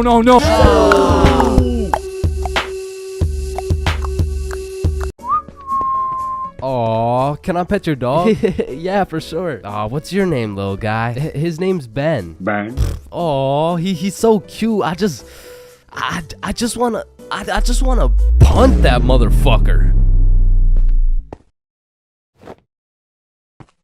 Man, these intrusive thoughts I be having make me wonder whether I belong in maximum security prison or not. Like, I don't even mean to, but the thoughts that pop into my head are so menacing that I can't even say this shit on YouTube, or this video will get taken down. Then I'll be canceled. Then my whole channel will get deleted. Then I'll be thrown into a psych ward, and then I'll be put on the fucking death penalty. Like, these thoughts that pop into my head are so alarming that they make me want to beat my own ass, bro. Hey, man, why'd you just sock yourself in the face? Oh, well, you see, I was about to push that unsuspecting toddler into the deep end for no apparent reason, so... Yo, this guy's about to assault a minor. Hey, you can't do that. Cool, but it's not like every single intrusive thought I have is bad enough to get me convicted. Like, whenever I'm walking across a bridge, I have to use every cell in my body to fight the urge of just tossing my phone into the water. Like, there is literally no benefit from doing that shit, but there's just something inside of me that would feel so much satisfaction with just seeing my phone dissipate into the water. You know, maybe you get that urge because it would just be satisfying to do some shit that's out of the box, some shit that nobody else would do, just to break the simulation a little bit. Cause I could be having the best day of my life. I could wake up, get the meanest pump in, hop in the shower, eat the most fire breakfast, and draw the most pristine stickmen I've ever drawn. But as I'm casually walking beside a bunch of cars that are going 65 miles an hour,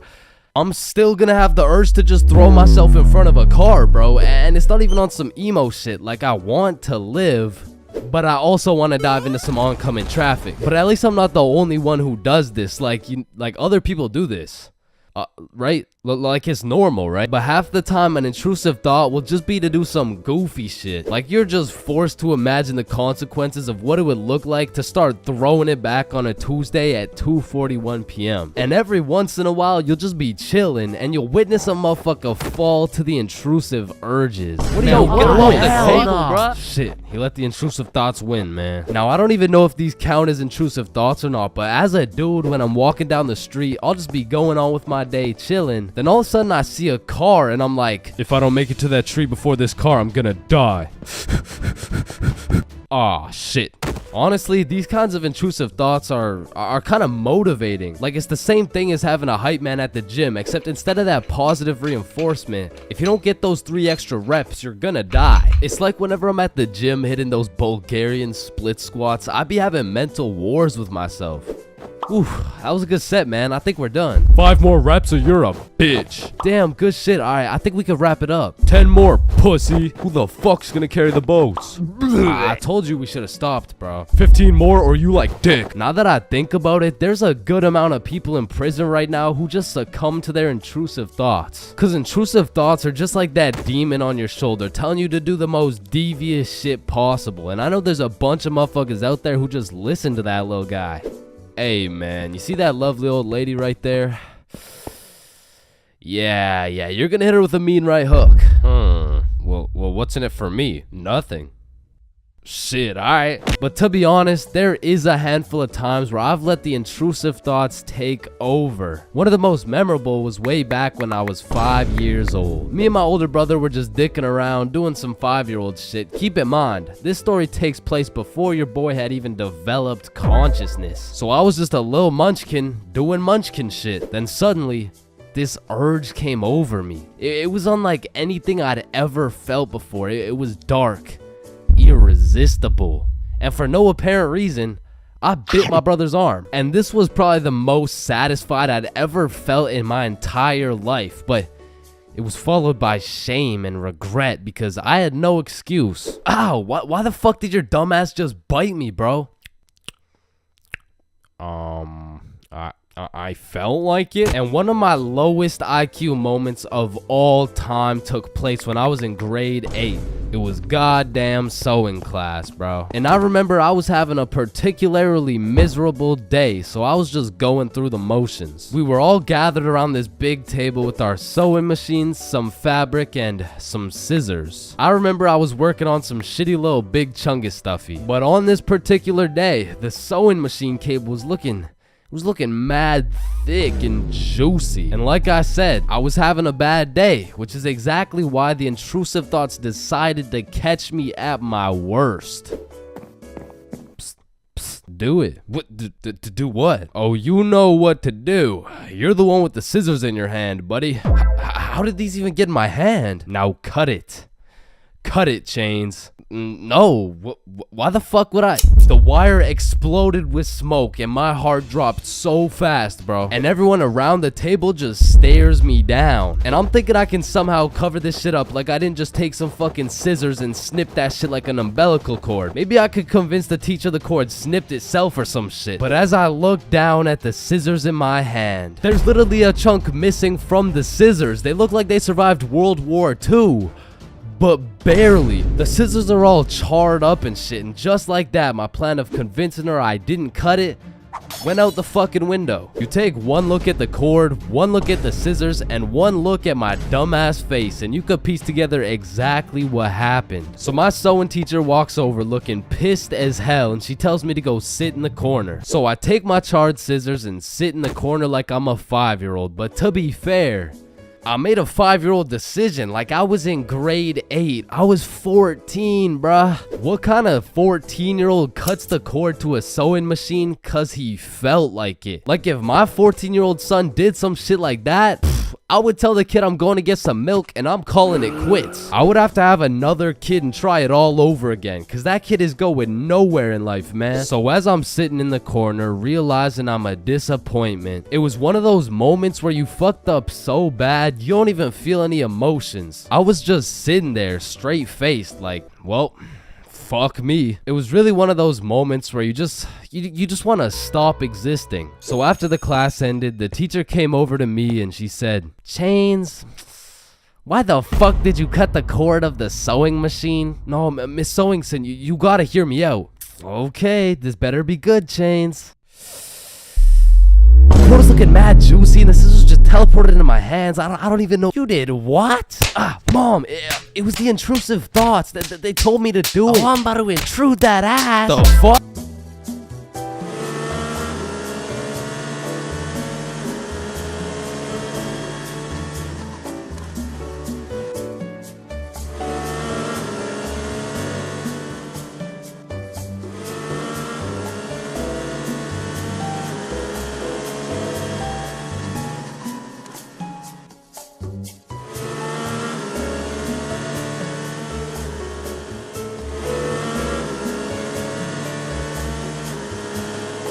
Listen, bro, in this world, there's levels to clout. You could get yourself some Instagram followers, you could stack up a few bands, you could even be famous, but there's only one spot in life that is superior to the rest. A spot so glorious and sought after that they are idolized like no other. It's me, I've got the infinite money glitch. Come on, Jimmy, you know it's me. I need a max win. Man, shut the fuck up, Drizzy. I'm literally Kanye West. Nah, but I'm the top G. Alright, low bro, let's go band for band then. It's me. But I'm the fastest kid in my school. Bro, I don't know who decided speed would be the deciding factor for who's the king of the school, but all I'ma say is that motherfucker's the GOAT, bro, because I was the fastest kid in my school. I was clapping everyone in races, I was breaking track records, and I had all the 9-year-old baddies, man. I wish I could still pull like that.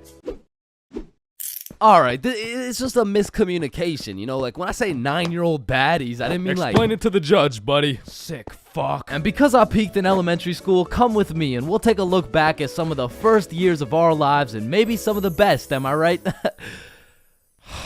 Kindergarten. Coming into kindergarten, kids were either excited or terrified as fuck for their first day. I mean, I would be pretty fucking pissed too if I knew this was the beginning of me being locked up every day for 13 years. But kindergarten was funny as hell because these kids had no clue what was right and wrong, so they'd be saying the most outrageous shit for no reason at all, bro. Hey, buddy with the hat, can you pass me the skin color crayon? I mean, at this age, kids were just walking NPCs, and I can't even blame them. I mean, they haven't developed consciousness yet, bro. Like, at this age, recess consisted of catching bugs, playing on the monkey bars, and fucking eating sand. And I've talked about the high school bathrooms and all the wild shit that happens in there, but to be honest, the elementary school bathrooms blow that shit out the water, bro. Because these kids aren't hitting vape tricks, no, they're hitting toilet trick shots, trying to set some world record for the farthest piss taken from the toilet. And let's just say even Stephen Curry couldn't splash that 3-pointer, so essentially, motherfuckers was just pissing on the ground. Like, you need to walk into that bathroom 110% alert, or else the next thing you know, you're getting that R. Kelly treatment, bro. And I remember my kindergarten had those green, yellow, and red cards to show how good you were that day, but there was always that one kid with the permanent red. I'm talking the teacher didn't even bother to change his shit the next day, because everyone knows as soon as he walks into class, he's doing some fuck shit. For me, it was this kid we'll call Dennis, because he was a menace, bro. He was always loud, always throwing shit, but besides being a menace, he was also a truth speaker, a fact spitter, for better or for worse, because this little guy had no filter. Okay, Leah, you're up first for our show and tell. Okay, I brought my favorite painting of mine. This right here, this one's me, and this is my dog, Peanut Butter. That shit is ass. Dennis, what did we say about saying the truth out loud? I mean, not the truth. I'm talking about, like, he was the only dude I knew who could talk over the quiet coyote. I mean, to this day, if I see one of those things, I just can't I just can't talk over it. I mean, maybe he's gonna eat me. I don't fucking know. But there was one thing that could shut Dennis up, and one thing only. boy-girl seating arrangements. Dennis always had so much to say until you put him beside Isabel and Leah, and all of a sudden it's like, hey, what are you drawing? Nothing. Aw, is that your dog? Maybe. Shit, he's just like me for real. Like, to this day, you know?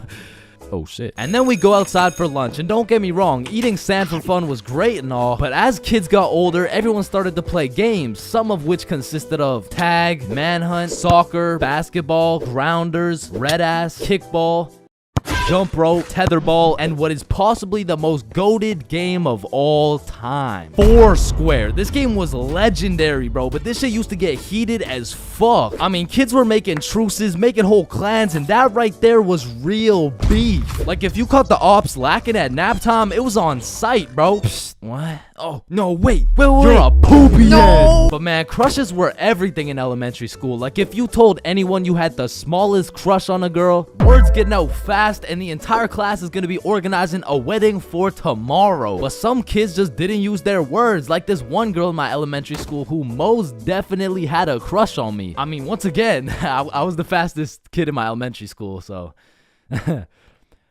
As I was saying, this girl had a crush on me, but she didn't like using her words, so essentially, she just she just beat my ass. I mean, what better way to tell someone you like them? And she must have really liked me, bro, because you could see it when I came home. Like, oh my god, Chains, what happened? Oh, well, I think this girl at school likes me. Oh, yeah, that's great. But why do you have so many bruises? Well, Mom, I think she really likes me. No, I think you need to go to the hospital. Yeah, probably, yeah. And there was also that one kid who went around teaching people swear words just cause he could. And of course, when I learn some shiny new words, I'm gonna use them. I mean, I still fucking do. But I remember just talking with my friends, dropping the F-bomb, feeling cool as hell. And then one time I see this girl hauling ass over to the teacher and whispering in her ear. And I already knew what was going down because this girl was the biggest snitch known to man. Like, unprovoked. It was like a hobby or some shit to her. And her name was Erin. Like, her real name was Erin, spelled E-R-I-N. Yeah, how's it feel to get snitched on, buddy? But getting in trouble in elementary school was tough because they would act like you were committing war crimes for the smallest things. Like, when I got snitched on for swearing, I was in grade 4. I was a big boy, you know what I'm saying? But my teacher was pissed, bro. Chains, you can never say that word. It's horrendous. What does horrendous mean? It's not good, okay? Aw, shit, my bad. Chains! Oh, sorry, it's just stuck in my fucking brain. Chains, cut it out right now or you get detention. Okay, I'm sorry, motherfucker. What? And I'm not gonna lie, the most cursed part of elementary school was the talent shows, bro. Cause the teachers expect you to be all quiet and serious and shit, but it was literally a real life try not to laugh. Like, how am I supposed to be serious when Jimmy's up there shitting out Minecraft parodies like it's comedy gold? I mean, at my school, it was less of a talent show and more of a come on stage in front of the entire school and do whatever the fuck you want for 10 minutes type of show. And man, that shit was brutal. It was like watching paint dry. But if the paint was 7 years old and standing on a stage in front of the entire school nervous as hell shitting his pants. Cause elementary school had some weird kids, bro. Like those kids who used to put glue on their hands to let it dry so they could peel it off. Or the kid who would just straight up eat the glue. Or the weird kid who would secretly take a bite out of every single foam football. Like, how are you that hungry? The kid who only wore shorts through rain and snow. The kid who was mad at everyone for no reason. The kid who wouldn't stop yapping. The kid who always had to flex how strong their dad is. My dad is so much stronger than yours, he can beat up your dad with his pinky finger. He can bench press 625 pounds. Wait, what even is that? You don't know what a bench press is? No, what the fuck is a dad? The kid who thought he was Albert Einstein. The snitch named Aaron lives at 354 Stickman Way. The fake snitch. Bro, you won't believe what I just did. What'd you do? I just put my juice box in the recycling. Get this? With the straw inside. I'm telling the teacher. Bro, chill. Teacher. Jackson? Yeah, can I go to the bathroom? The teacher's pet named Aaron, E-R-I-N, postal code 3310. And of course, the fastest kid in the school. You know what I'm saying? That was me. I was him. I was the fastest kid in my... Awkward conversations. We all know him and we all hate him. Hey, how are you? Oh, I'm good. How are you? I'm great. How are you? You already asked me that. Damn, you right. You right. So, how's your day going? My pet frog just died. Damn, that's tough. I found myself taking the most inconvenient routes to avoid an awkward conversation. Like, I can't really explain the feeling of an awkward conversation, but it's just mildly uncomfortable. Like, I would compare the discomfort levels of an awkward conversation to wearing wet socks. Like, it's not the end of the world, but let's keep it real, no one wants to wear wet socks. And honestly, I would take a slightly inconvenient path if it meant I would not have to wear wet socks. Also, I feel like there's some other situations that are in the awkward conversation family that I also hate. For example, the handshake fist bump dilemma. Yeah, it was nice seeing you. Yeah. Oh, fist bump. Oh, no, sorry. No, I don't. Yeah. God damn it. After you experience one of these bad boys, you'll be thinking about it cringing for the next hour. And if you're anything like me, you might even lose some sleep over it. Man, why the fuck didn't I go in for the handshake, bruh? Obviously it was a handshake. And what about the good old you said goodbye to the person you're talking to, but you guys both walk the same way situation? I mean, this situation is the perfect way to ruin a smooth conversation. Yeah, man, it was really nice to see you. Yeah, for sure. See you later, bro. Alright, peace out. Alright, bye. Yeah, bye. Shit, we're still walking the same way? I'll just turn this way so it's not awkward.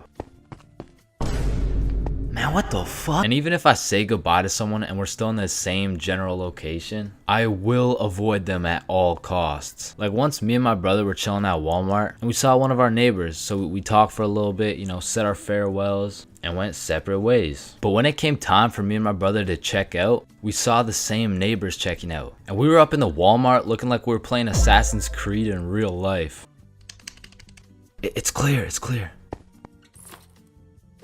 And of course, I can't forget about awkward silence.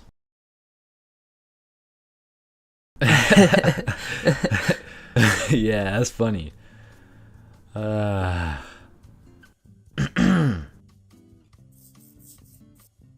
Me personally, I have some procedures in place to avoid awkward silence no matter what. For example, my philosophy is to just say things. Yeah, that's funny. So do you play Minecraft? What kind of question is that? In the end, they may think I'm a dumbass, but at least there's no awkward silence, you know what I'm saying?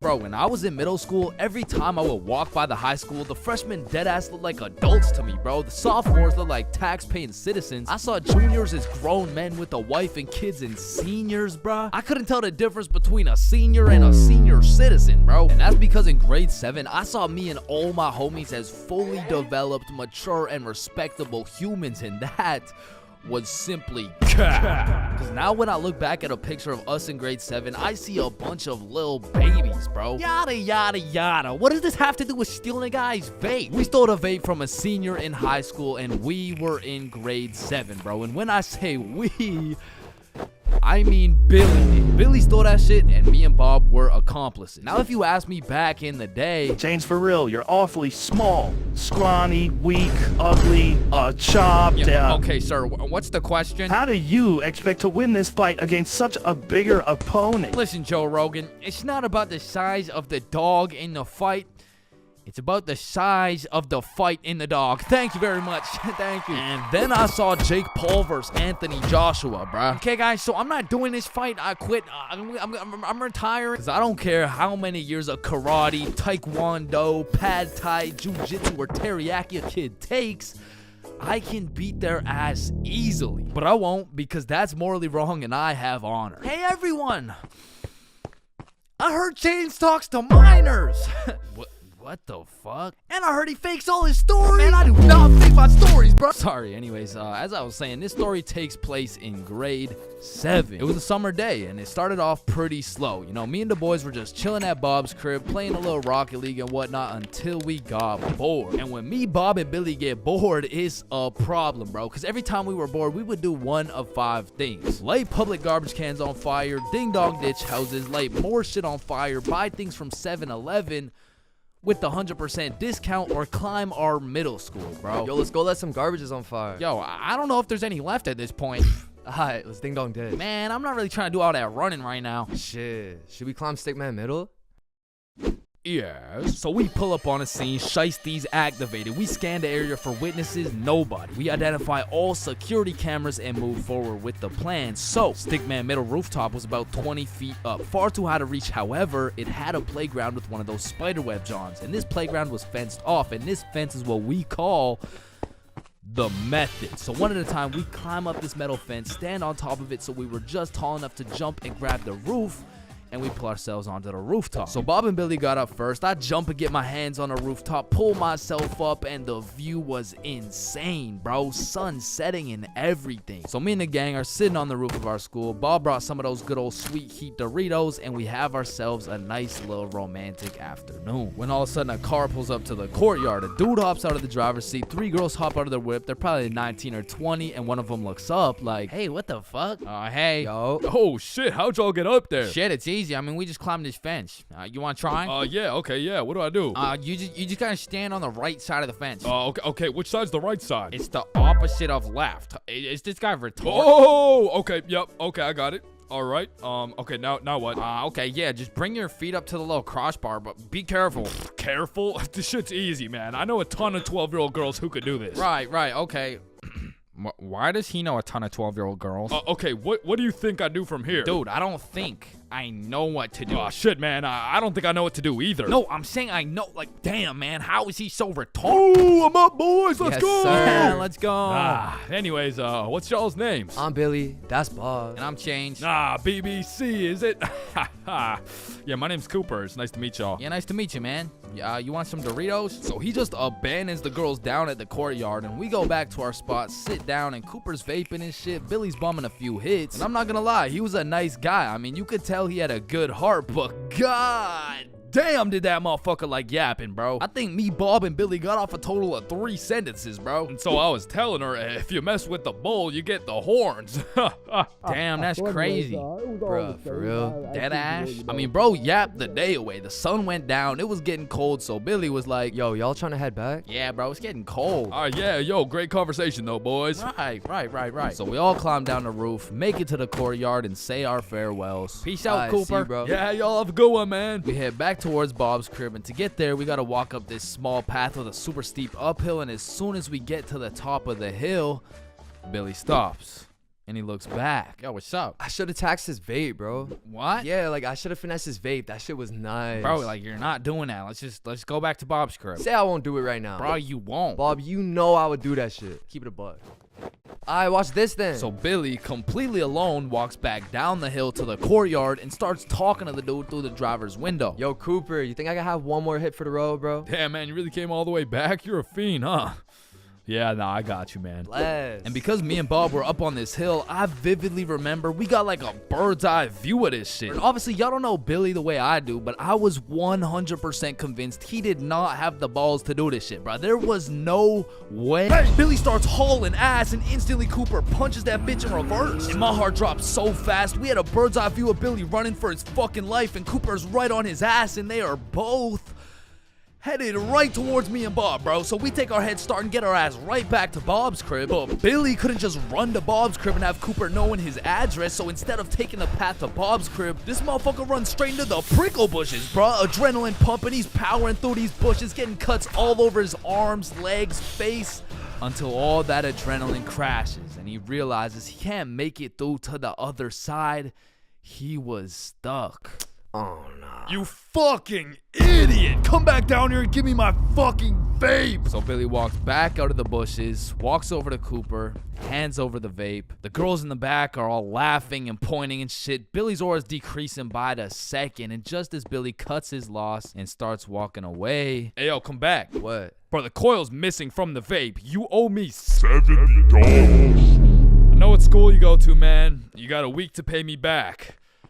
Or else. Billy not only lost all the aura he'd been saving up for 13 years on this earth, but now he's $70 in debt with 1 week to figure it out. So every day after that, Billy begs his mom for $10 for lunch money, $10 for pizza, $10 for school supplies until a week had passed and Billy had his 70 bones saved up. So as agreed upon, me, Bob, and Billy are posted up in the parking lot 1 week after the incident, and just as expected, Cooper pulls up. And this time he's got like 4 shorties in the car. Like, genuinely, how the fuck? So Billy hands over his life savings. Cooper pockets that shit, and with the most shit-eating grin I've ever witnessed, he mutters, "Hey, look, it looks like we got some pizza money for tonight, am I right?" Yeah, look at this dumb. Billy got scammed, bro. He got his shit rinsed. $70 could have bought this dude like 3 whole vapes, but I mean, truthfully, that's karma. And the moral of the story is, don't steal from people, but more importantly,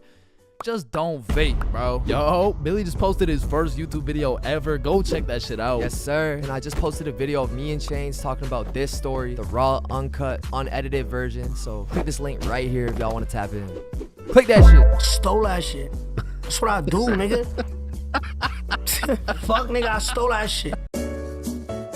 Okay, Chains, welcome to your first day at Jim Jordan's. These are our new product, Bieber Bites. Just smile and remember. The customer is always right. Okay, yeah, nah, I could do that. All right, I'll leave you to it. Okay, yeah. Hey, sir, what can I? Can I get some Bieber Bites? Yeah, how many? Right. How about this? Hey, let me get a pack of Justin Bieber's balls. Funny, yeah. How many you want? Hey, let me get a pack of Bieber's sack. Okay, yeah, how many, bro? Hey, let me get a taste of Justin Bieber's wiener. Back in my day, I used to work at a fast food place called Jim Jordan's. Now, for legal reasons, this is not Tim Hortons, okay? It has J's and shit. Like, they don't even look that similar, bruh. But honestly, working at Jim Jordan's, I felt like Johnny Sins, the way I'd put on my uniform and go to work just to get the soul sucked out of me, bruh. And instead of dealing with a bunch of fat asses, I'm dealing with a bunch of fat asses talking about... Alright, so I ordered an extra large BLT with ranch, extra bacon, no veggies, and I only got 5 strips of bacon. I want a new one. Okay, yeah. Where's the sandwich? I ate it. Of course you did, bruh. Like, you do not need more food. I don't think your arteries could compensate for any more bacon.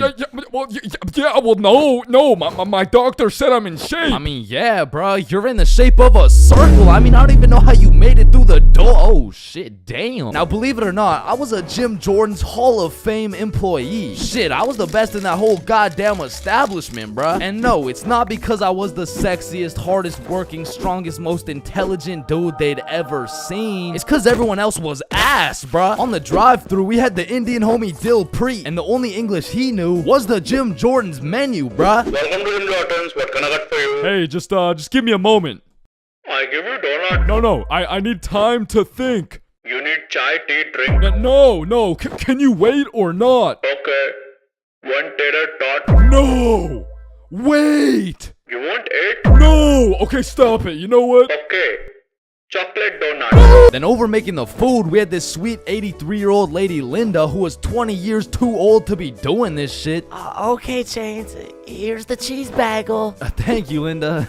But, yeah, this is the 9th cheese bagel you've given me in 20 minutes. Oh my good gracious, I'm sorry. I'm sorry. Oh, what's this? Oh, cheese bagel coming right up. And overworking the counter, we had Sebastian. Now, don't get me wrong, Sebastian was a really nice guy, but...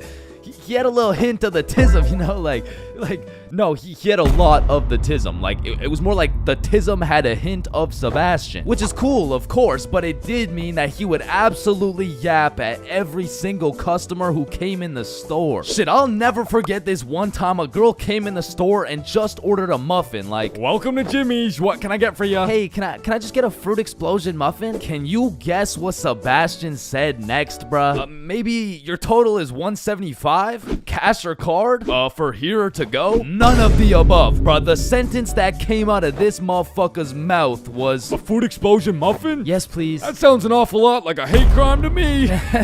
Yeah, can I get my muffin, please? Do you get it? Yeah, you get it? Yeah, I get it. Okay, listen. It's like, you really don't need to explain. Explosion, okay? Sir, it's like if you took a bunch of gay people. So that's Sebastian. And over on drinks, we had this dumbass 15-year-old who's always spilling and shit. That was me. Yeah, that was me. I was ass too, but like I was still the best by default though. So the point is, our Jim Jordan's crew was looking like a group of clumsy villains from a Disney movie. But just because we were all really ass at our jobs doesn't mean we were useless. Because if there's one thing we knew how to do, it was making people's days. even worse than they already were. You pull up to our drive-thru all happy, just wanting a small coffee? Shit, you're leaving with a small hot tea and some suppressed anger you'll probably bring home and let out on your wife and children. You pull up to our drive-thru just wanting a breakfast sandwich? You're leaving with nothing because we ran out of eggs and cheese and bread and the breakfast and the sandwich. You pull up to our drive-thru pissed off, complaining about how there's not enough mayo in your wrap? Bro, you're leaving with a wrap filled with super special secret Sebastian sauce. So I'm sure you could probably tell, but we had to do a lot of customer service and talk our way out of a lot of mistakes. And by we, I mean me, bruh. I was the designated customer service dude, because before it was me, it was Dilpreet, and that shit would usually go something like, "Hey, I just took a bite out of my chicken wrap, and it literally tastes like someone busted a nut in that shit." A nut? Yes, someone busted a nut in my goddamn food. You want a donut? No! And then before Dilpreet, it was Linda. "Hey, I just took a bite out of my chicken wrap, and it literally tastes like someone busted a nut in that shit." Oh my heavens, that's horrible. I'm sorry, I'll get you a refund right away. Ah, thank you. Hello? Hello. Welcome to Jim Jordan's. What can I get for you? God damn it. And before Linda, it was Sebastian. "Hey, I just took a bite out of my chicken wrap, and it literally tastes like someone busted a nut in that shit." Oh yeah, that was me. Now, of course, our elite Jim Jordan's crew had a manager, Magnus. Now, Magnus was strict as hell, but she would only show up like once a month. But whenever she did show up, she was running this Jim Jordan's like it was the military or some shit. Cause usually I'd be 54 minutes into my 30-minute break playing Clash Royale. But when Magnus was there, bruh, shit, I'd clock into my break, make eye contact with her, shit my pants, and then clock right back out. She was so intimidating that whenever she would show up, I would never spill a drink. Sebastian used real mayo. Dilpreet spoke fluent English, and Linda would be so stressed out she'd forget to forget. She was running this place so much like the military, she had my ass waking up at 4:30 every day. And when Magnus was teaching me to do customer service, she really loved to say, "The customer is always right." So of course I listened, but it was low-key a crazy statement, cause honestly, the customer is never right, bro. It doesn't even matter what we're talking about. It could be like, "Hey, how you doing?" "Hey, I'm doing good, can't complain. I mean, it's a nice sunny day outside and all." Damn, this chicken wrap is good as hell. I am 100% sure nobody busted a nut in this. And I don't know about you, but I personally have never complained about my fast food order ever. I usually just get my order, check the bag, realize instead of a Big Mac, they gave me a McChicken with a bite taken out of it, cut my losses, and I keep it pushing. But some of these motherfuckers in the Jim Jordan's drive-thru come in like you just murdered their entire family and then took a shit in their coffee. Oh shit. Hey you, there's not enough sugar in my fucking coffee. Oh, okay, yeah, sorry about that. Do you want me to add more sugar in? No, this is unbelievable. Now, I swear these angry customers love to throw around the word unbelievable. But I'm not gonna lie, we forgot to put sugar in your coffee. It's pretty fucking believable, bruh. I mean, look at the staff. We're getting paid minimum wage. The guy who took your order doesn't speak English. The guy who made your order's a 15-year-old running off 2 hours of sleep. And the rest of our staff is playing fucking patty cake. You're lucky we even had enough brain cells to get you the coffee. And I'm gonna be honest, it was a blessing that I was broke as shit and really needed that job, because if I didn't, I would have crashed out for sure. "Hey, some dumbass forgot to put cheese in my fucking grilled cheese." Oh, hell no. Yo, Linda, you hear this ungrateful piece of shit? Oh, hell no. You keep running your mouth, I'm about to grill your cheese, bitch. What the fuck is your old ass gonna do? Don't talk shit about Linda. Like that, and I busted in your sandwich last week. Wait, what?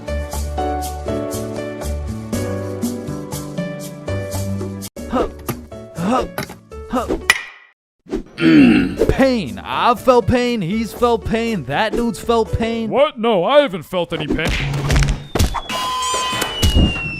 We've all felt pain, because you know what they say, the only things truly guaranteed in life is death and pain. Wait, what about taxes? Wait, what? Is this Chains for real? No. And I hate to be all controversial here, but pain That shit hurts, bro. Specifically, the little shit that just does 1 damage has no business hurting so bad. Like stubbing your toe or biting your tongue or fucking paper cuts. Like that shit shouldn't even hurt, bro. It's paper. It's not scary. Oh, shit. And I still remember the first time in my life I ever took some real damage and felt some real pain. And it was back when I was 4 years old. Which meant I was still learning the controls of life and shit. Like, yeah, I could run, but it was low-key like watching a dude play Fall Guys if he was drunk and fried and asleep. But regardless, one day I was bored doing 4-year-old shit, and then I seen my arch nemesis, a fucking chair. And I instantly knew what had to be done. I had to assert my athletic dominance by running and jumping over this chair. So I take a deep breath, I run up, jump, and clear this chair clean as hell. Now keep in mind, I was 4 years old, so that was probably the coolest shit I'd ever done in my entire life. So you know I had to show my mom to make her proud of the man I've become. Hey mom, watch this. What the hell are you doing, Chains? Hey man, just watch and learn. Oh shit.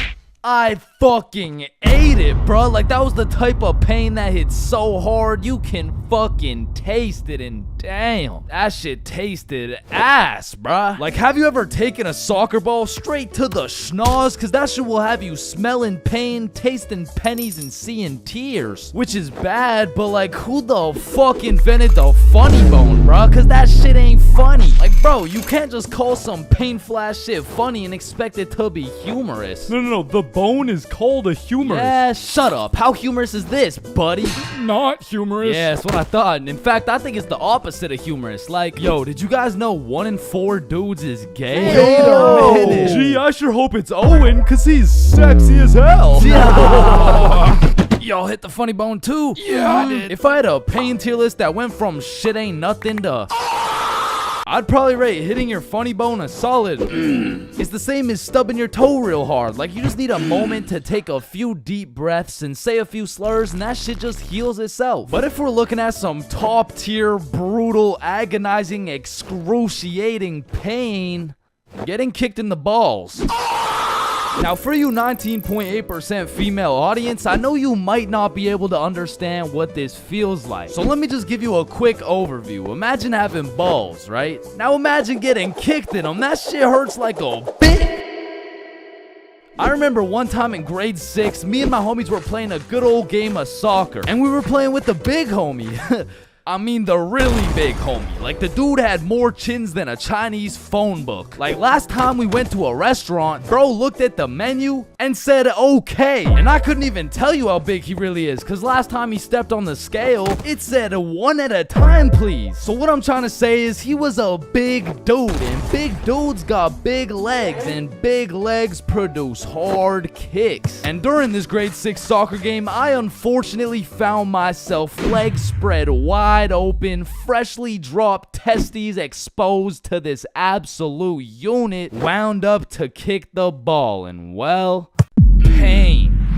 Just pain, bruh. Followed by a moment of silence from everyone on the field. And I don't know if the moment of silence was for me or for my next generation of kids the big homie just wiped out, but I felt that shit.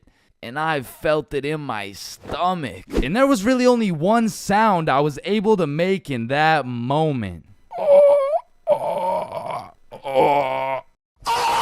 Now I know what a lot of you guys are thinking. Getting kicked in the balls is nothing compared to childbirth. Childbirth is so much worse. This guy's a misogynist. And no, I don't give people massages. And I might be the first to tell you this, but I've experienced both getting kicked in the balls and childbirth. And honestly, childbirth wasn't even that painful at all for real. But to be fair, it was probably a little worse for my mom, so like...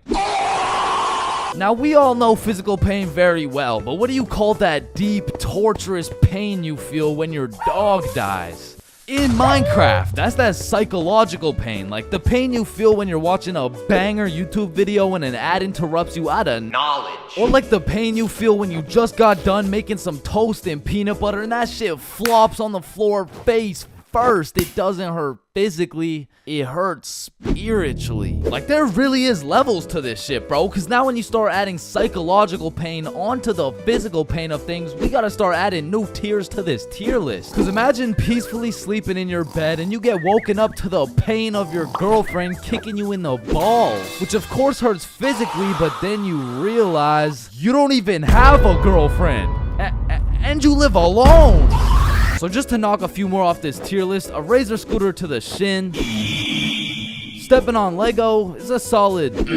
Now getting socked in the face is an interesting one, because that shit can range anywhere from all the way to getting the Sonic rings knocked out of you. And if that shit's a good enough punch, you might not even feel anything. Now for the tier, I would say that's the shit where you just take one damage, like eating some food that's too hot, or getting a brain freeze, or when you're laying in bed with your phone and that shit slaps you across the face. Like, it's just minus 1 HP. And minus 5 IQ. And if anyone's seen that shit, it's probably a lifetime debt of aura. Now I'ma keep it a stack. For something to be in the shit ain't nothing tier, it's just gotta be a good ass day, bro. Like, some days I'll just be feeling invincible, bro. Like, wake up, roll out of bed, shit ain't nothing. Eat a nice hot breakfast, shit ain't nothing. Stub my toe while simultaneously getting socked in the face, shit ain't nothing. Get a bad phone call? Yeah, Chains, this is Dr. D's. I'm sorry to break the news to you, but, you know, you tested positive for chlamydia. Hey, man, shit ain't nothing. Oh, shit, who's this? Yeah, I wasn't finished. You also tested positive for herpes, syphilis, gonorrhea, hepatitis. You got a whole ecosystem on your shit. Honestly, at this point, our best bet is just to chop that thing clean off.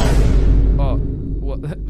Shit ain't nothing. No, it's definitely something. We're chopping your meat off. Yeah, but on some days, bruh, it's just like,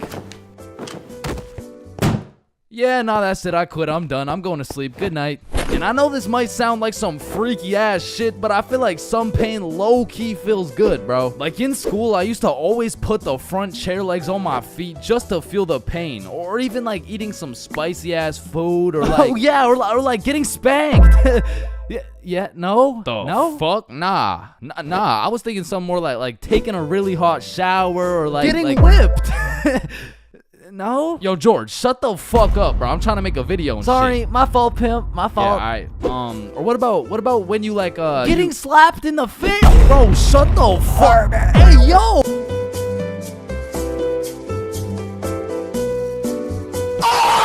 Bigfoot, the Loch Ness Monster, leprechauns, unicorns, two pretty best friends, and love.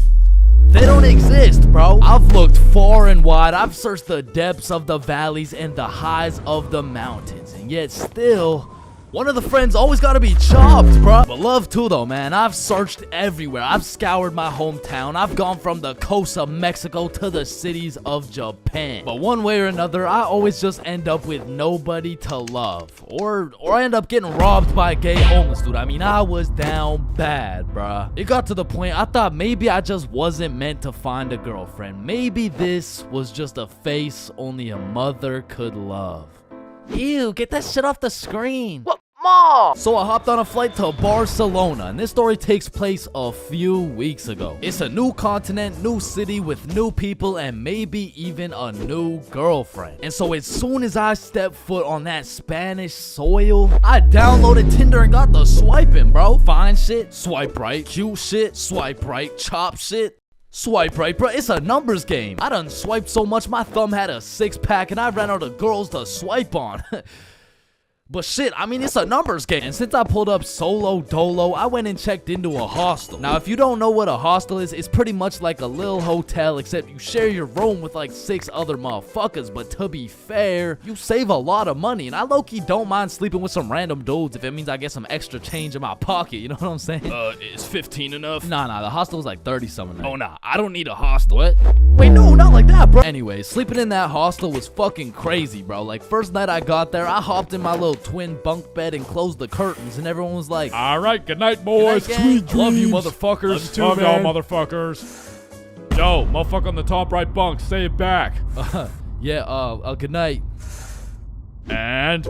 I love you. Love you too, bro. Lights out.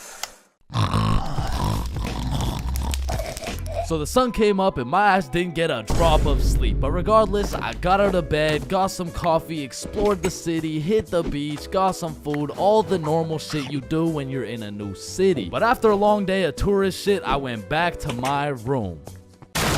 I went back to our room. I hopped in my little bunk bed and prepared myself to open up Tinder after letting that shit cook for a solid 24 hours. And when I opened that shit up, yo, I got 28 matches. Yeah. Yeah, thank you, bro. Thank you, man. Yeah. Oh, hell no. Now I'm gonna keep it a buck. Initially, that number 28 was looking mad nice until I clicked that shit and started looking through my matches and realized, yo, this shit is not a numbers game, bro. Like, you know you're cooked when the chuds are sliding on you, saying shit like, hey, yo, I'm trying to put you in chains for real, and then touch your stick, man. Yeah, nah, I'm deleting this shit, bro. And just as I'm about to give up on my dreams of finding my other half, I get a new match. It's Yvonne, straight dime, certified fine shit, bro. I had to slide in with some heat. So I'm like, Yvonne? Nah, more like King Von, because I'm trying to take you to the O of marriage. Now that would be a crazy story. Opening bracket featuring Lil Durk, closing bracket. And before I send her some absolute bullshit like that, she hits me with a, hey. Oh, you know, nah, that works. What's up? How are you? Great, how are you? And we end up having a marvelous conversation. We share a bunch of beliefs, perspectives, and above all, we got the same taste in music. So I'm like, you free tomorrow? Yeah, I'm free tomorrow. What's your favorite food? I'm a drinks type of girl. Say less, I know a place. I don't know shit. I literally just got here, bro. Okay, see you tomorrow. And just like that, I just got myself a date. I'm coming. Nah, you can't come. It's my date, bro. Oh, hell no. So that night, I did a little research and found the coolest bar in Barcelona. But when I went to make a reservation online, they only do in-person virtual queues. So instead, I went to sleep. So the next day, I woke up with some pep in my goddamn step. I looked at some fire architecture. I hit a mean leg day, ate some gas Spanish food, and before I knew it, it was time to get ready for my date. So I hopped in the shower, put on my toughest fit, sprayed on a little Valentino, hopped into Uber, and arrived at the bar 30 minutes early. So this way, I could join the virtual queue in order to get into the bar at 9 p.m. sharp. So I'm waiting outside and Fine Shit messages me like, yo, I'm gonna be a little bit late. I'm still doing my hair. And I'm all like, that's no problem. I know some people. I can make some calls. Don't worry about it. So I walk up to the security out front like, yo, so Fine Shit says she's gonna be a little bit late. Can I change the time or something? Nah, bro, just rejoin. I bet. So I rejoin, go sit outside and wait, and then I get another text message. I'm so sorry, but my makeup took longer than I thought, so I'm gonna be a little extra late. So I walk up, rejoin the queue, and security's like, yo, what's going on? It's nothing. Fine Shit's makeup took a little longer than expected, you know. Hey, listen, man. This Fine Shit of yours, you sure she's even coming? Nah, yeah. Nah, of course, that's Fine Shit. She's coming. So I go back and sit down outside, but looking back, I definitely gave her the benefit of the doubt, but that was her first red flag. So now it's about 9:40 p.m. and I get a text message from Yvonne that reads, I'm here. So I go to link with Yvonne for the moment of truth, whether or not I'm about to go on a date with Fine Shit or 50-year-old neck bearded catfish shit. And fortunately for me, no catfish. Chains. Yo. Hey. What's up? Now, the virtual queue still had 10 minutes before we could get in, so we go and sit down outside and have a little chat. And it's a great conversation. We got a lot to talk about, and the vibes are there. So you could travel to Barcelona alone. What do you do? Is it daddy's money? Yeah, it's daddy's money. Ah, okay, interesting. But I'm daddy. Yeah, no, I need to drink some alcohol. Yeah, nah, me too. me too. My phone beeps and it's our turn to go inside, but this is no regular bar. So I'm like, yo, just follow me. So we enter this pastrami shop. I open the fridge, we go inside, and we go through this tunnel that leads us to the bar. We order our drinks and continue talking. Okay, so if it's not daddy's money, then what do you do? And so obviously, I just told her, like, OnlyFans. You're lying. I am dead ass serious. My meat is all over the worldwide net. What? No way. Show me. shit, like, nah, shit, maybe after a few drinks, you know what I'm saying? And right on time, our drinks showed up, and my shit was radioactive, bro. Like, here's a picture. There are no filters or effects on that shit, and I'm not gonna lie, it tasted exactly how it looked. But regardless, I'm tanking that shit, and I don't know what it is, but that shitty ass drink was giving me superpowers, bruh. That shit had me cooking up the greatest answers to her questions possible, bruh. Okay, so if you had one wish, what would it be? Damn, that's a good question.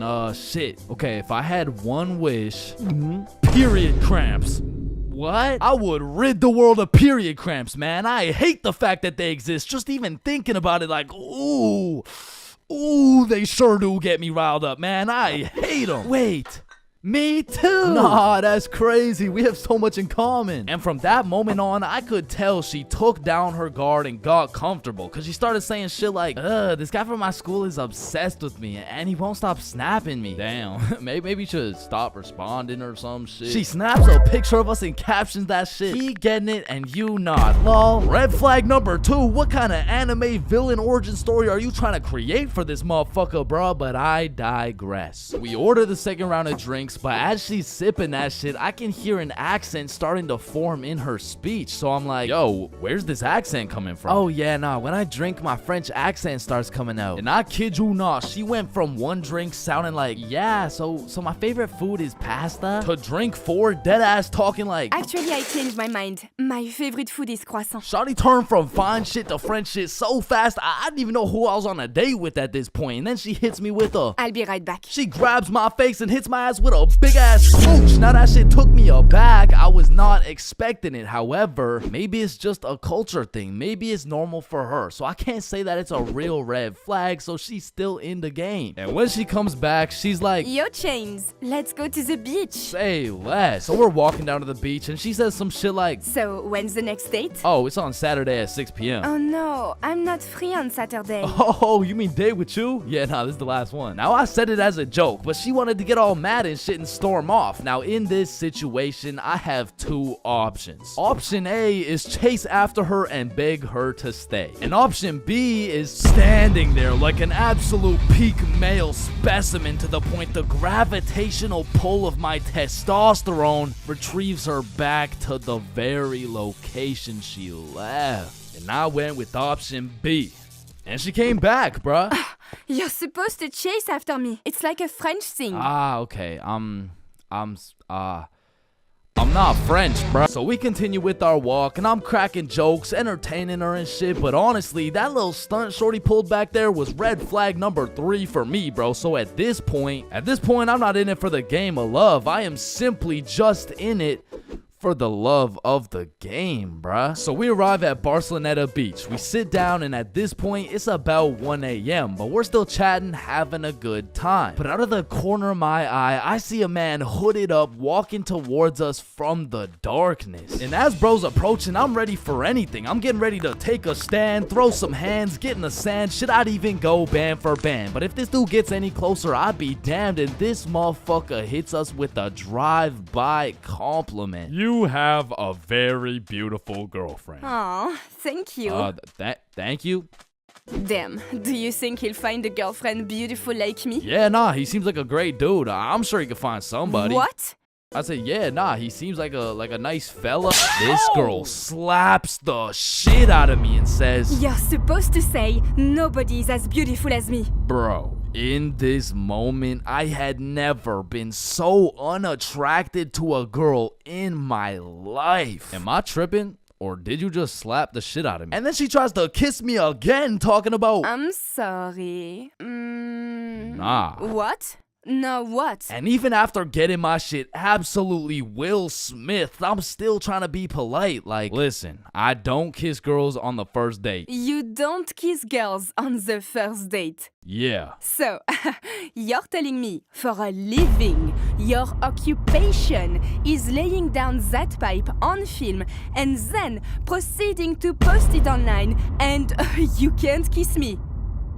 Type shit. And she storms off, bro, but I know exactly what to do to solve this problem, so I stand there like an absolute peak male specimen to conjure up that same gravitational pull, and she's still walking, bro. She She just kept walking. She got on the bus. She dipped, bro. She left. Damn. And as the bus disappears in the distance, I hear a motherfucker say, yo, you from here? Nah, I'm just visiting. Oh, shit, okay, us too. You know where the good clubs are at? Yeah, I mean, I heard all the good ones are like right there, bro. Oh, shit, bet. Okay, we're about to go hit those if you're trying to pull up. Bro, say less. So these two random ass dudes I just met and I start heading to the club together and I'm like, yo, where you guys from, by the way? We're from France. Yo, that's crazy. I just had a date with a French girl. Oh, no way. How'd it go? Ah, shit, I think it went pretty good. That's what's up. That's what's up. Yeah.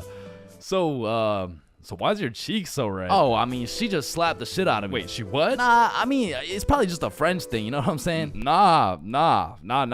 Not a French thing. You just got assaulted. Aw, shit. So me and the new French homies pull up to the club and it's jumping, bruh. We start taking shots, shooting shots, airballing shots, and then I get a bunch of voice messages from Yvonne talking about, all the good feelings I had for you are gone. You are a literal piece of shit.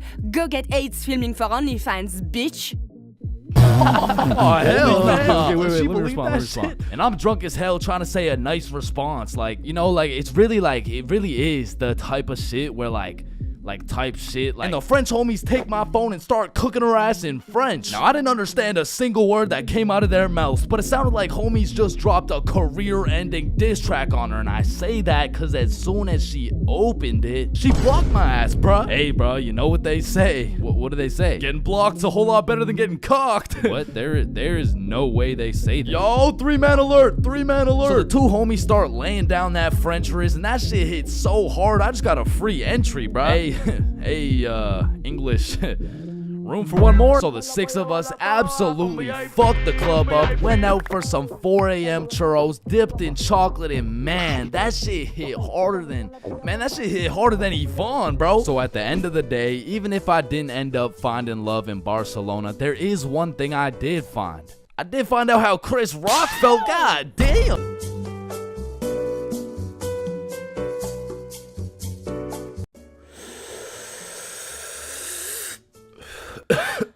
Space isn't empty.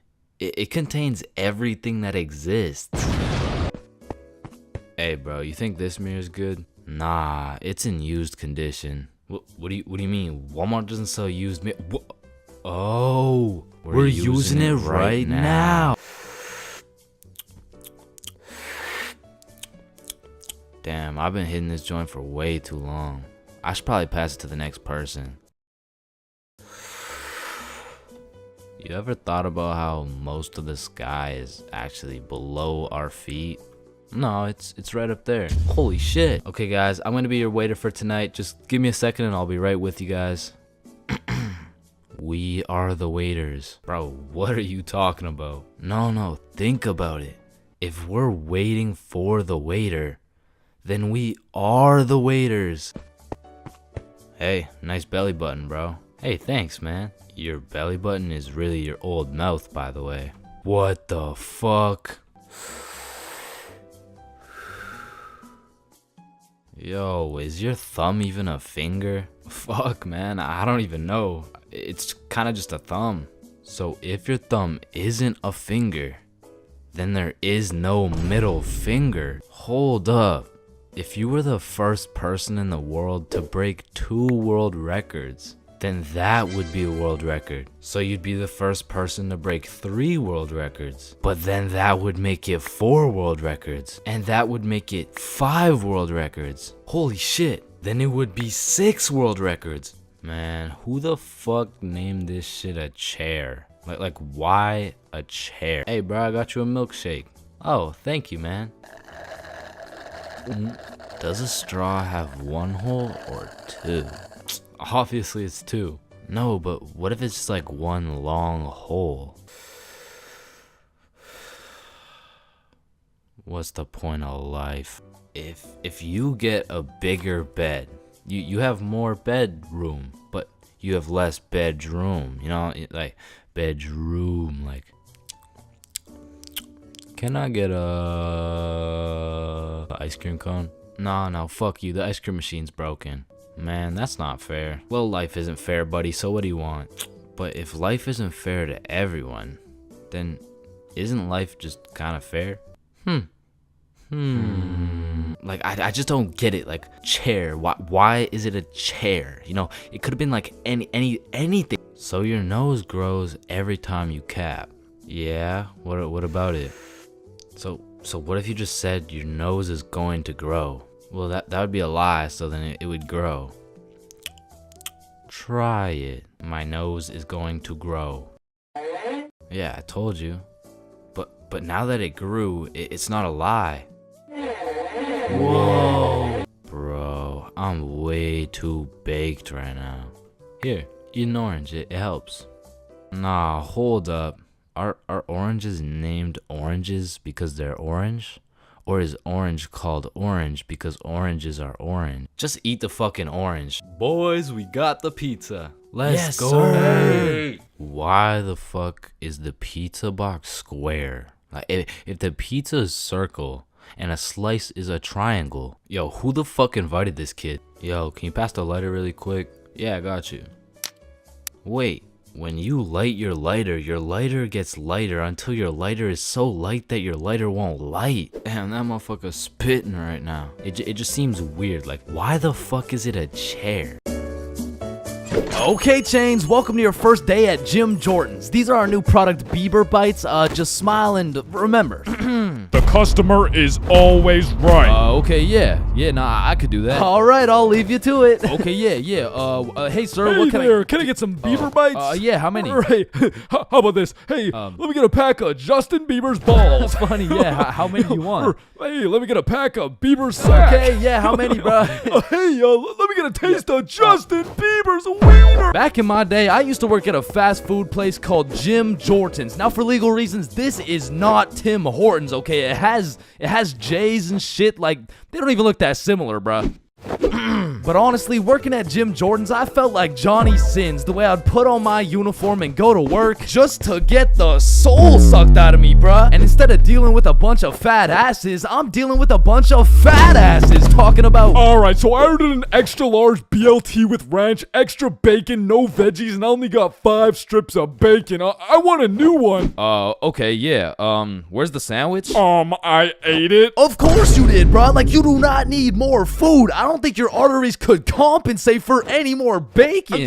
No, my doctor said I'm in shape. I mean, yeah, bro, you're in the shape of a circle. I mean, I don't even know how you made it through the door. Oh, shit, damn. Now, believe it or not, I was a Jim Jordan's Hall of Fame employee. Shit, I was the best in that whole goddamn establishment, bro. And no, it's not because I was the sexiest, hardest working, strongest, most intelligent dude they'd ever seen. It's because everyone else was ass, bro. On the drive-thru, we had the Indian homie Dil Preet, and the only English he knew was the Jim Jordan's menu, bruh. Welcome to Jim Jordan's. What can I get for you? Hey, just give me a moment. I give you donut. No, I need time to think. You need chai, tea, drink. No. Can you wait or not? Okay. 1 tater tot. No! Wait! You want 8? No! Okay, stop it. You know what? Okay. Chocolate donut. Then over making the food, we had this sweet 83-year-old lady, Linda, who was 20 years too old to be doing this shit. Okay, Chains, here's the cheese bagel. Thank you, Linda.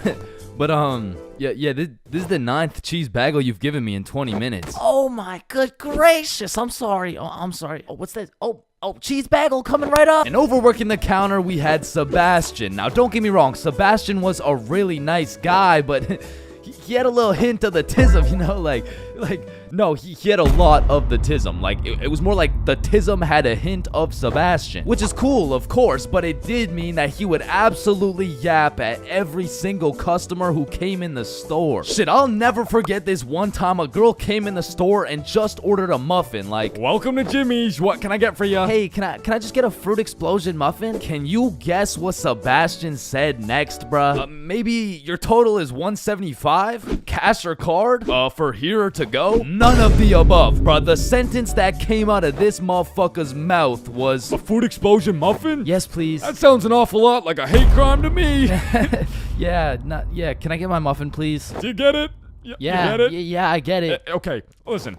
It's like, You really okay, don't need to explain. Explosion, okay? Sir, you it's don't- like if you don't took need- a bunch of gay people. So that's Sebastian. And over on drinks, we had this dumbass 15-year-old who's always spilling and shit. That was me. Yeah, that was me. I was ass too, but like I was still the best by default though. So the point is, our Jim Jordan's crew was looking like a group of clumsy villains from a Disney movie. But just because we were all really ass at our jobs doesn't mean we were useless. Cause if there's one thing we knew how to do, it was making people's days even worse than they already were. You pull up to our drive-thru all happy, just wanting a small coffee? Shit, you're leaving with a small hot tea and some suppressed anger you'll probably bring home and let out on your wife and children. You pull up to our drive-thru just wanting a breakfast sandwich? You're leaving with nothing because we ran out of eggs and cheese and bread and the breakfast and the sandwich. You pull up to our drive-thru pissed off, complaining about how there's not enough mayo in your wrap? Bro, you're leaving with a wrap filled with super special secret Sebastian sauce. So I'm sure you could probably tell, but we had to do a lot of customer service and talk our way out of a lot of mistakes. And by we, I mean me, bruh. I was the designated customer service dude, because before it was me, it was Dilpreet, and that shit would usually go something like, "Hey, I just took a bite out of my chicken wrap, and it literally tastes like someone busted a nut in that shit." A nut? Yes, someone busted a nut in my goddamn food. You want a donut? No! And then before Dilpreet, it was Linda. "Hey, I just took a bite out of my chicken wrap, and it literally tastes like someone busted a nut in that shit." Oh my heavens, that's horrible. I'm sorry, I'll get you a refund right away. Ah, thank you. Hello? Hello. Welcome to Jim Jordan's. What can I get for you? God damn it. And before Linda, it was Sebastian. "Hey, I just took a bite out of my chicken wrap, and it literally tastes like someone busted a nut in that shit." Oh yeah, that was me. Now, of course, our elite Jim Jordan's crew had a manager, Magnus. Now, Magnus was strict as hell, but she would only show up like once a month. But whenever she did show up, she was running this Jim Jordan's like it was the military or some shit. Cause usually I'd be 54 minutes into my 30-minute break playing Clash Royale. But when Magnus was there, bruh, shit, I'd clock into my break, make eye contact with her, shit my pants, and then clock right back out. She was so intimidating that whenever she would show up, I would never spill a drink. Sebastian used real mayo. Dilpreet spoke fluent English, and Linda would be so stressed out she'd forget to forget. She was running this place so much like the military, she had my ass waking up at 4:30 every day. And when Magnus was teaching me to do customer service, she really loved to say, "The customer is always right." So of course I listened, but it was low-key a crazy statement, cause honestly, the customer is never right, bro. It doesn't even matter what we're talking about. It could be like, "Hey, how you doing?" "Hey, I'm doing good, can't complain. I mean, it's a nice sunny day outside and all." Damn, this chicken wrap is good as hell. I am 100% sure nobody busted a nut in this. And I don't know about you, but I personally have never complained about my fast food order ever. I usually just get my order, check the bag, realize instead of a Big Mac, they gave me a McChicken with a bite taken out of it, cut my losses, and I keep it pushing. But some of these motherfuckers in the Jim Jordan's drive-thru come in like you just murdered their entire family and then took a shit in their coffee. Oh shit. Hey you, there's not enough sugar in my fucking coffee. Oh, okay, yeah, sorry about that. Do you want me to add more sugar in? No, this is unbelievable. Now, I swear these angry customers love to throw around the word unbelievable. But I'm not gonna lie, we forgot to put sugar in your coffee. It's pretty fucking believable, bruh. I mean, look at the staff. We're getting paid minimum wage. The guy who took your order doesn't speak English. The guy who made your order's a 15-year-old running off 2 hours of sleep. And the rest of our staff is playing fucking patty cake. You're lucky we even had enough brain cells to get you the coffee. And I'm gonna be honest, it was a blessing that I was broke as shit and really needed that job, because if I didn't, I would have crashed out for sure. "Hey, some dumbass forgot to put cheese in my fucking grilled cheese." Oh, hell no. Yo, Linda, you hear this ungrateful piece of shit? Oh, hell no. You keep running your mouth, I'm about to grill your cheese, bitch. "What the fuck is your old ass gonna do?" not talk shit about Linda. Like that, and I busted in your sandwich last week. Wait, what?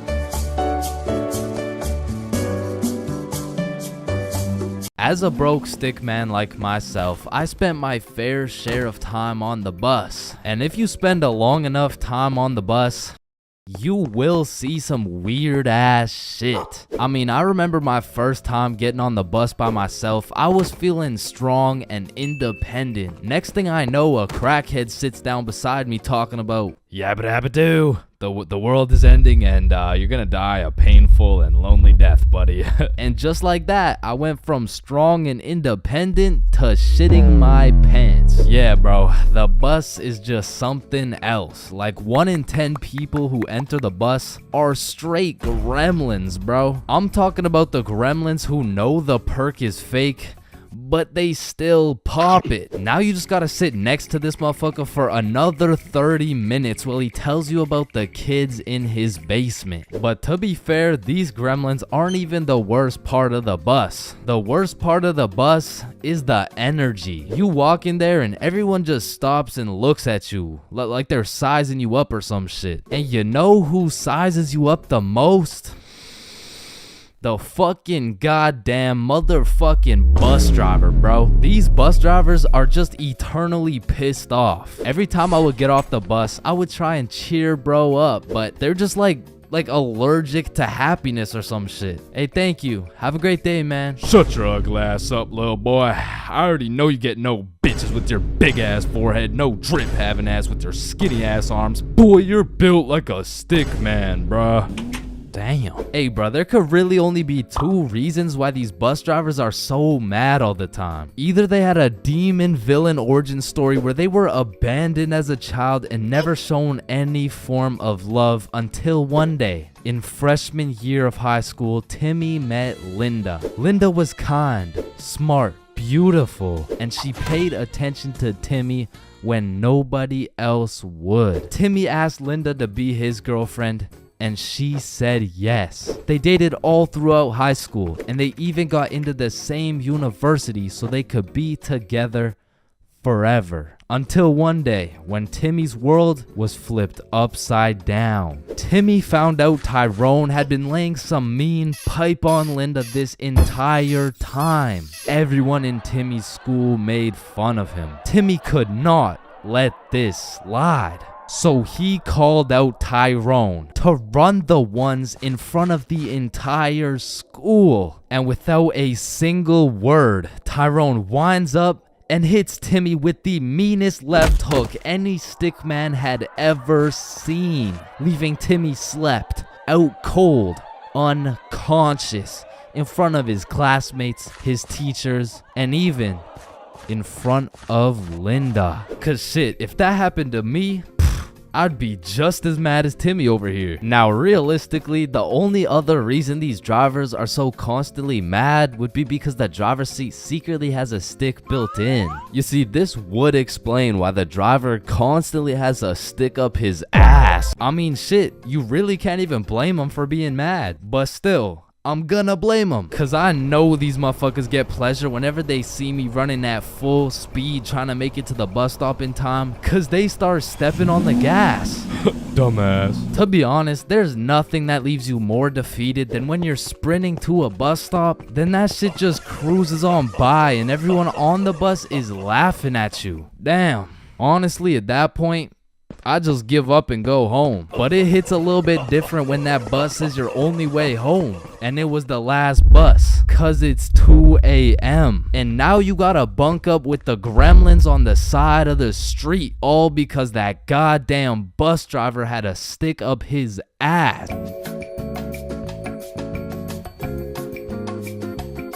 Listen, I am no criminal. In fact, I would consider myself a good Samaritan. Type of dude who helps grandmas cross the street. Type of dude who might even pick up some trash now and then. And absolutely not the type of dude to go to jail. Now, I know for a fact I would never go to jail. Not because I never break the law, but because I'm fast as fuck. In the streets, they used to call me Usain Jr., bro. So there was no way you would catch me getting arrested by some 50-year-old man with a beer belly and a donut in his hand. I would be out here crossing bro up hit him with a little body feint, leave him in the ER, bro. But with that being said, I needed that speed. I needed that speed to get out of all the dumbass situations I put myself in. Cause I'm still no valedictorian, but back in grade 9, I was nominated stupidest dumbass, and all the runner-ups were my homies. So evidently we had some stupid ass ideas. Like I remember this one time we were all looking for something to do, and if you're from a small boring city like mine, you would know there's not many fun things to do besides smoke and break the law. So what did we do? We smoked. And then we broke the law. This story takes place at Billy's crib. So it's just me, Billy, and Bob. We're chilling playing PlayStation or whatever. And Billy's like, damn, I'm bored as hell. We should go do something. Yeah, facts. What's something fun we could do? Shit, we could have some girls over. We got no hoes, bruh. Holeless. Shit, I forgot about that. I mean, we could get some food. You got money? You're broke, bitch. Damn, you're right. Wait, we could smoke. You got grass? Yeah, I do actually. Oh shit, bet. So we all go outside, roll up the grass, and get baked. Then we go back inside and hop back on the PlayStation. Damn, I'm low-key still bored. Yeah, let's have some girls. You still have no hoes, bro. Fuck. I mean, we could have a bonfire. Oh shit, that's not a bad idea. Genius. So you think this is a good place? Nah, it's too out in the open. What about here? Nah, it's too close to the school. What about here? Oh shit, this is kind of nice. So we were looking around, we gathered up the best sticks to build the fire, and we set them up quite nicely. We lathered those bad boys in some gasoline, and apparently my high ass didn't know how fire and gas worked. So I leaned over the fire, and when I go to light it, for a second my life flashed before my eyes. So I quickly jumped back, but my friends and I are baked to perfection. So they're like, yo dude, are you good? Yeah man, I think so. Are my eyebrows still there? You never had eyebrows. Oh, okay. So we're all just staring at the fire in silence, thinking about random things. Damn, I need me a 4-piece Popeyes combo right now. The meaning of life, it must be to evolve and become the best person you can be. God damn. Bob's mom is so hot. And as we're just chilling, watching the fire, it was pretty much sending out a smoke signal, and anyone in the vicinity probably saw it. And soon we started hearing a siren in the distance. Guys, it's definitely just an ambulance. I mean, it's getting kind of loud, don't you think? No, we're chilling. Fuck, bro, I'm out of here. Yeah, I'm way too hot for this right now. So Billy and Bob just leave, and I'm thinking, they're just being some scaredy cats. They're gonna come back. It's literally just an ambulance. Right? Man, it's getting kind of close. Oh shit, they're definitely coming for me. And then the siren just stops. Oh, I guess they're not coming for me. And then I look behind me, and I make direct eye contact with 2 officers. My heart literally stopped. Oh, you're fucked.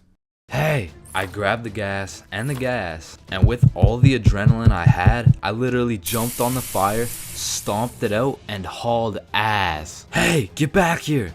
I'm being chased by these 2 cops, and I am red-handed as fuck. I mean, I'm holding a liter of gasoline, a lighter, and the kush while I'm baked as hell, running from these cops. And they were on my ass, bro, because let's be real, I could have outrun these fat asses any day of the week, but I'm at a major disadvantage here. Like, I have to run carrying the can of gas while I'm zooted, bro. So sheer speed was not gonna do it, but I had to get them off my tail, or else I was going to jail. So I take a sharp right, and then I'm faced with these 2 paths. I hit a quick left, and as soon as I get out of their sight, I slide into these bushes smooth as butter.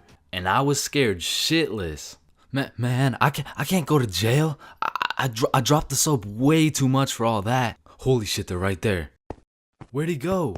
We almost had him. And we would've had him too if your fat ass didn't eat so many damn donuts. Shut up, Robert. That's why Dave fucked your wife. As soon as it was clear, I booked it straight to Billy's house. Oh, guys, it wasn't an ambulance.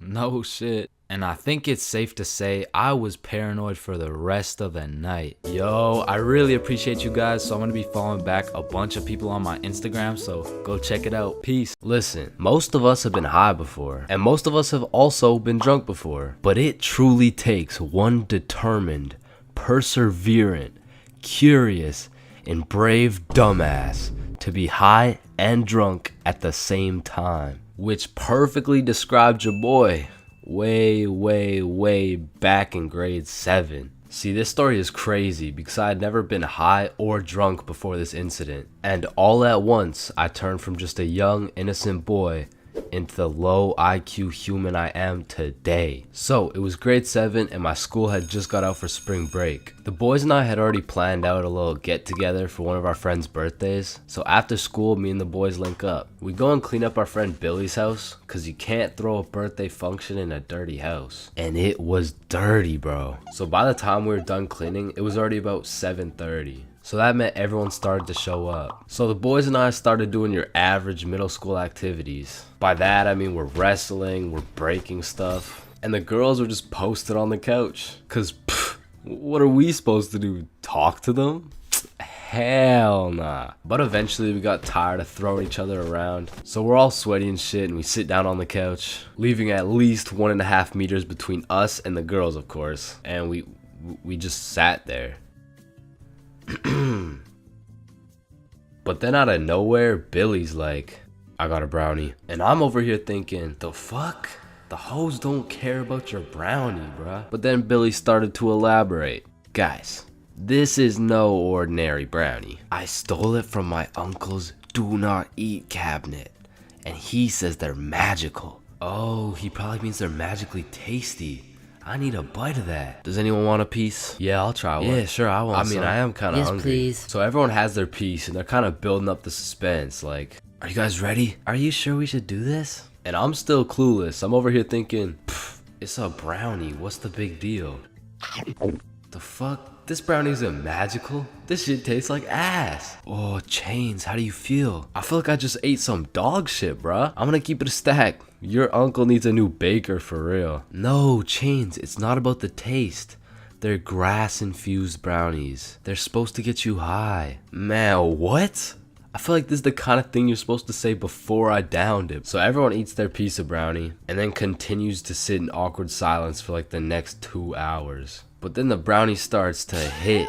People are dropping like flies. And eventually, everyone felt it except me. And they're just doing high stuff, like eating all the food in the kitchen, watching Netflix documentaries. But for me, the brownie still hasn't hit. And Billy notices that I'm sober, and he's like, wait here. Bro goes into his mom's liquor cupboard and pours out unholy amounts of vodka and just hands me the cup. Keep in mind, I had never drank before, so I have no clue whether or not this is a lot. So I literally chugged the whole thing. Looking back, it had to have been at least 5 shots all at once. But man, I had no clue. So I'm just sitting there chilling on the couch, waiting for something magical to happen. And I start to think, maybe I'm just invincible. Like nothing can affect me. It all hit at once. The brownie and the vodka was out here running combos on me like John Cena and Randy Orton. And bro, something in that brownie changed my settings and enabled third-person perspective. It was the weirdest feeling. It was like I was watching myself on a movie, but like I was in the movie. Bro, I don't know. And apparently it also gave me the ability to teleport. Because I swear, when I blinked, I teleported from Billy's crib to the front of a McDonald's line. And listen, I have no clue what happened in between that time, but I had no business being in a public setting right now. Hi, what can I get for you? Sir, can I help you? Yeah. What can I get for you? Listen, because I was high, drunk, and apparently had no social capabilities, I was spitting some nonsense to this poor McDonald's employee. Yeah, do y'all got the Popeyes chicken sandwich? Sir, this is McDonald's. Yeah, and let me get that Dairy Queen Blizzard. Dairy Queen, what? And, what kind of nachos do you guys have? I blinked again, and we were all back at Billy's house. The very last thing I remember from that night is there was absolutely no blankets. So I was out here using literally anything I could find for a little bit of warmth. But eventually, after a long night, I passed out.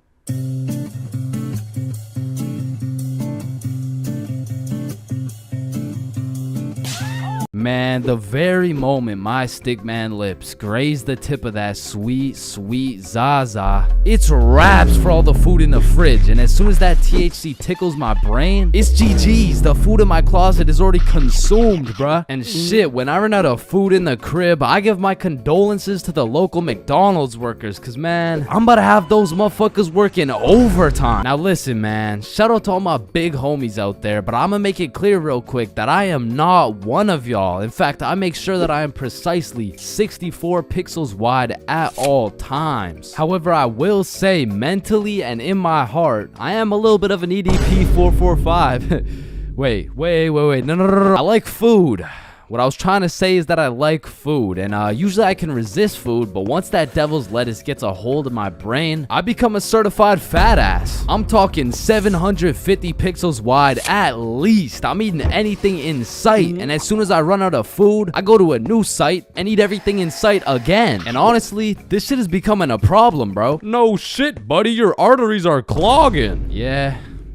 And your blood pressure is through the roof. Yeah, that too. And you're developing type 7 diabetes. Whoa, type 7? I thought there was only 2 types. There was, until your fat ass decided to eat 87 ice cream sandwiches. How the fuck do you stomach 87 ice cream sandwiches? Anyways, man, the munchies are lit, bro, because it's the only time you can truly taste each individual atom as it hits your tongue. Like eating some good food while high is like a meditation, bro. Like when you're zooted munching on some Doritos and you start closing your eyes, shit, you might just fuck around and become the Dorito. Now, this happens to me on a routinely basis, and as heavenly as that experience is, I must warn you, when you come out of your Dorito coma, you will be at least 5 bags deep in that motherfucker, and your hands may never be the same. Man, I'm still trying to recover to this day.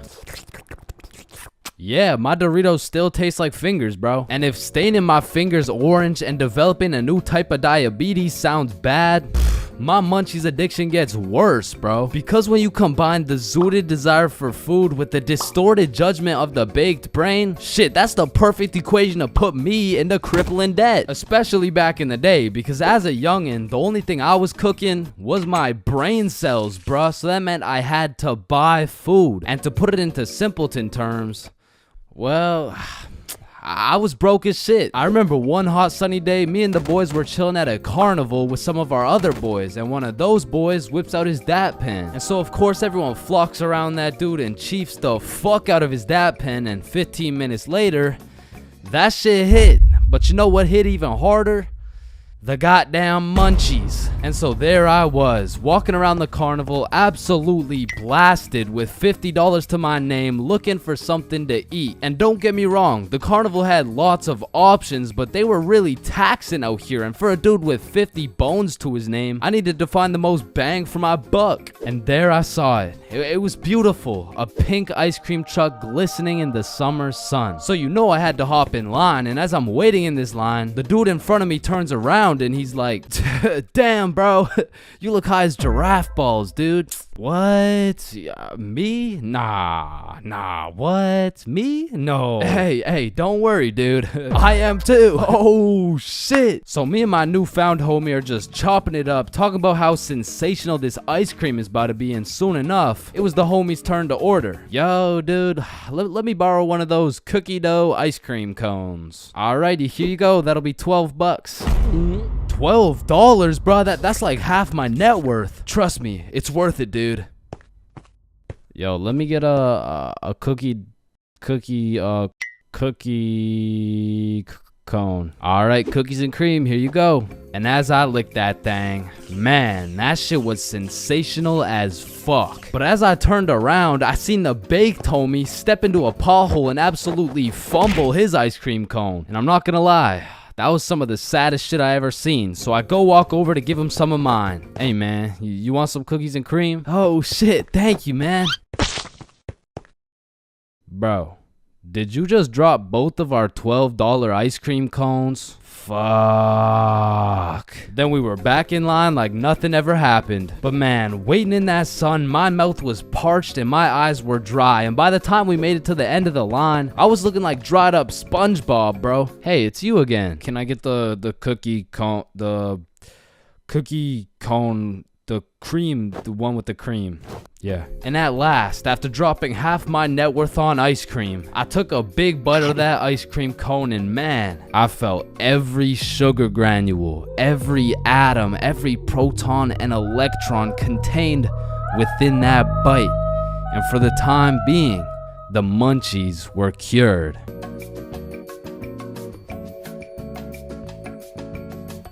Imagine putting in hard work, time, and dedication into saving up for some new shoes. You go to Foot Locker and find the perfect pair. You try them on, you check them out, and you cop them. And even though you spent your last $200 on these shoes, you're happy because you feel fresh as fuck and these J's might actually get you some bitches. But as you're leaving the mall, a gang of motherfuckers wearing shiesties take those J's right off your feet, leaving you shoeless, broke, depressed, and with absolutely zero bitches. Now personally, I wouldn't let that slide. However, when I was just a young wholesome boy in 7th grade, I still wouldn't have let that slide. But I was weak as shit, so it would have slid anyway. I mean, in 7th grade, I could have got my ass beat by Hezbollah, bruh. I was a walking lick, which is exactly why I got a story for y'all today. So as I said, this story takes place in 7th grade, where I was young, innocent, and built like a string bean, bro. So one Friday night, me, Bob, and Billy were going to this girl's house for the 3-man mission. The plan was simple. There was 3 of us and 3 of them. We would put on a scary movie, and if everything went to plan, we would get some cheeks. Now just earlier that day, I had copped some fresh ass Jordans, so I've got a little confidence boost as we walk up to this girl's house. So we knock on the door, they open it, and we go inside. Now we stuck to the plan. We put on some cheesy horror movie, and one thing led to another, and by the end of the movie, Bob had all 3 girls, bro, and me and Billy were in the corner playing Bloons Tower Defense. Don't ask me how this shit happened, I don't want to talk about it. So after hours of me and Billy straight fumbling, we all decided to go home. And although I was a little disappointed in my performance tonight, I put on my brand new uncreased Jordans and I remembered, damn, even Curry airballs sometimes. Now the bus route back to Bob's crib took 2 buses. So we hop on the first bus, it takes us to the next stop, and as we're getting off, we see the second bus we need drive right by us. Fuck, is that our bus? Damn, yeah it is. Wait, check when the next one comes. Yeah, it shouldn't be long. Damn, bro, the next bus comes in an hour. So we have no choice but to wait at the bus stop for an hour. So we wait, and at this point, it's already getting late. I checked the time, and it's already 11 p.m. As we were sitting there, bored as hell, waiting for this bus to come, one of the other buses stops in front of us to let someone off. The person gets off, and as the bus starts leaving, we hear this loud thud come from the bus. What the hell? What was that? Oh shit, it's a baton.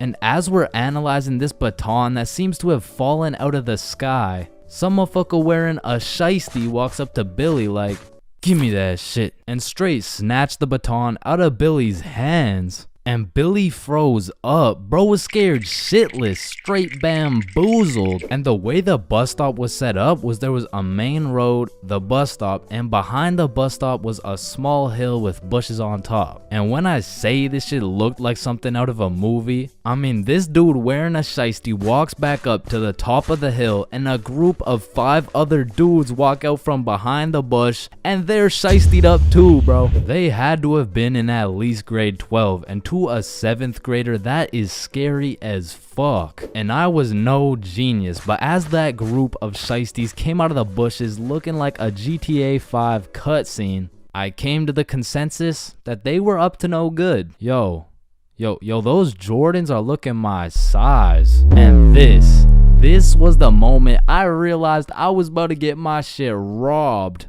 So I started analyzing my surroundings and calculating my options. Maybe I can talk my way out of this. Hey sir, how was your day today? Shut up. I said, what size are the shoes? Damn, I can't fight them. It's a 3-on-5, and they got the high ground, and they got a baton, bro. They would knock my ass out and take the shoes. But I'm fast. So if I take a right, then make a left, there's no way they can catch me. Wait, fuck, I can't run. I'd crease my Jordans. And just as I had ran out of options, Billy says the last words I would expect to come out of this man's mouth. Wait, Ethan? Yo, who the fuck? Oh shit, Billy. Oh, I didn't know it was you, bro. Man, Ethan, you had me scared for a second. Damn, man. My bad, pimp, my bad, Yeah, my bad. no, you're good, How's your mom doing? Oh, yeah, she's doing good. Yeah, it's great to see you, Yeah, man. you too, bro. See you around. Alright, peace out. Yo, don't worry. I seen a kid over there with some new forces we could snatch. Oh, yes, sir. Dibs. I bet. Man, he's a good dude. Nah, bro. He just tried to rob me. Who the fuck was that? Oh, that's my longtime homie Ethan. Why do you know him? Oh, yeah. We went to the same preschool. Same preschool? That dude looks 20, bruh. Oh, yeah, no, he is. He just got held back a few times. Held back in preschool? How the fuck do you get held back in preschool? Oh, he used to beat up the other kids and then take their toys. Oh shit. Makes sense. So we bust back to Bob's crib, and as we're walking to Bob's front door, I stepped in mud.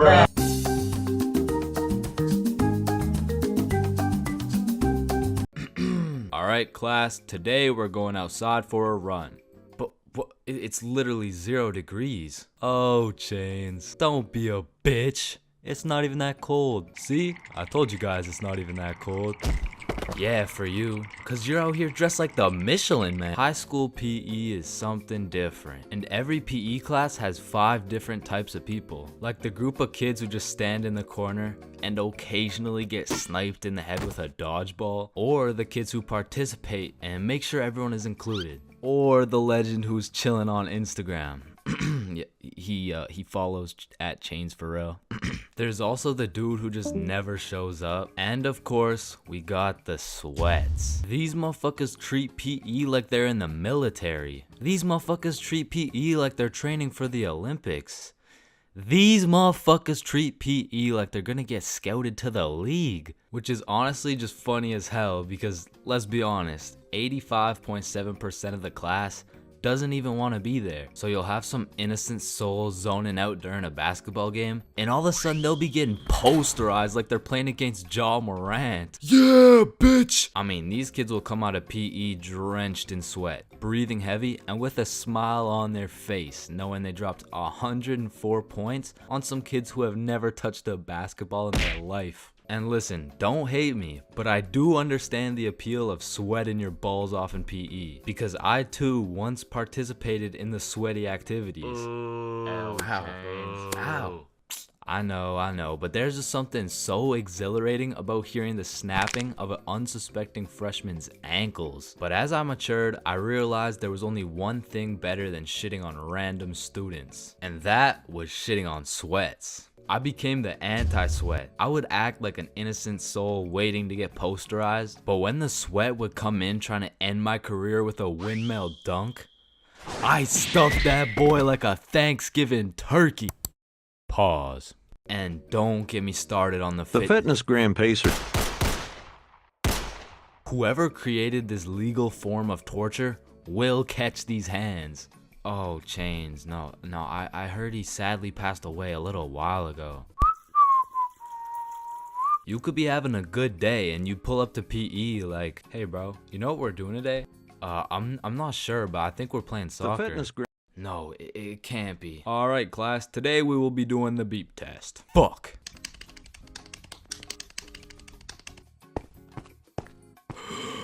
Woo. Damn, what was I at?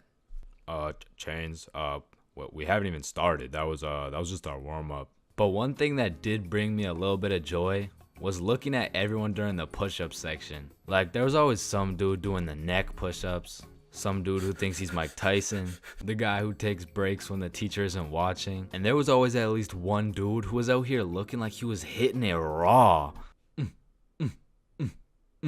James, I don't think that's how you do it. Oh, yeah, you're right.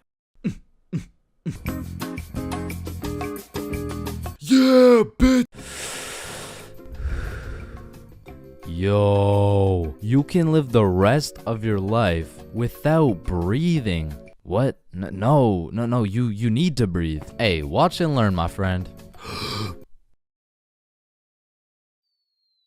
Oh, shit.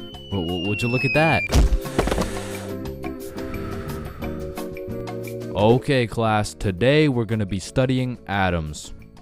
Yes, Chains. If we're made out of atoms, and we're studying atoms, does that mean atoms are studying themselves? Chains, are you high? No. No. Damn. You know how everyone says, oh, I took a shit. No, you never take a shit. You leave it. Yo, guys, I just took the meanest shit I've ever seen. Hell no. Bro, isn't it crazy that you can imagine what it would feel like to lick any object you look at? Bro, why are you looking at my balls like that? Oh, hell no. You know what I just realized? Yeah, what? Walking around with one crowbar is much more suspicious than walking around with 3 crowbars. Bro, is that your car? Oh, shit. Yo, this burger is busting in my mouth right now, bro. I know, this shit is scrumptious. The ham is just exquisite. Wait, ham? There's no ham in the burger. It's a hamburger, dumbass. Of course there's ham in the burger. No, the patty, it's made out of beef. Bruh, that's like saying a hot dog isn't made out of a dog, for Pete's sake. Damn, you're high as shit. Okay, when I say sun, do you think of day or night? Obviously the day, that's when the sun's out. Okay, makes sense. But what if I were to tell you that you see more suns in the sky at night than you do in the day? Whoa. You are hereby sentenced to 35 years in jail for repeatedly kicking a pregnant woman. Objection, Your Honor. When you really think about it, everyone in this room has repeatedly kicked a pregnant woman before. Even you, Your Honor. Fuck. Holy shit.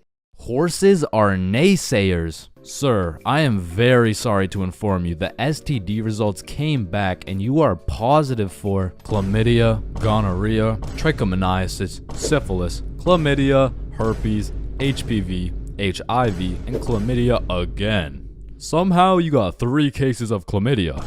Damn, you know what that made me realize?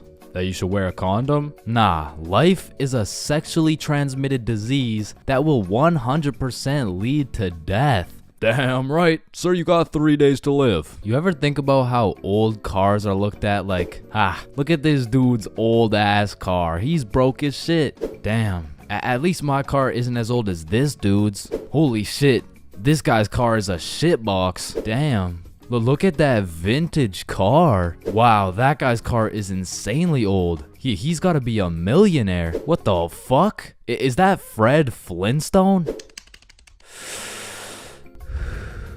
Whether we like it or not, we were all once inside some balls. Facts. I'm talking in the testes. Damn. I'm talking in the family jewels. Real. I'm talking in the nut storage. I'm talking in the semen spheres.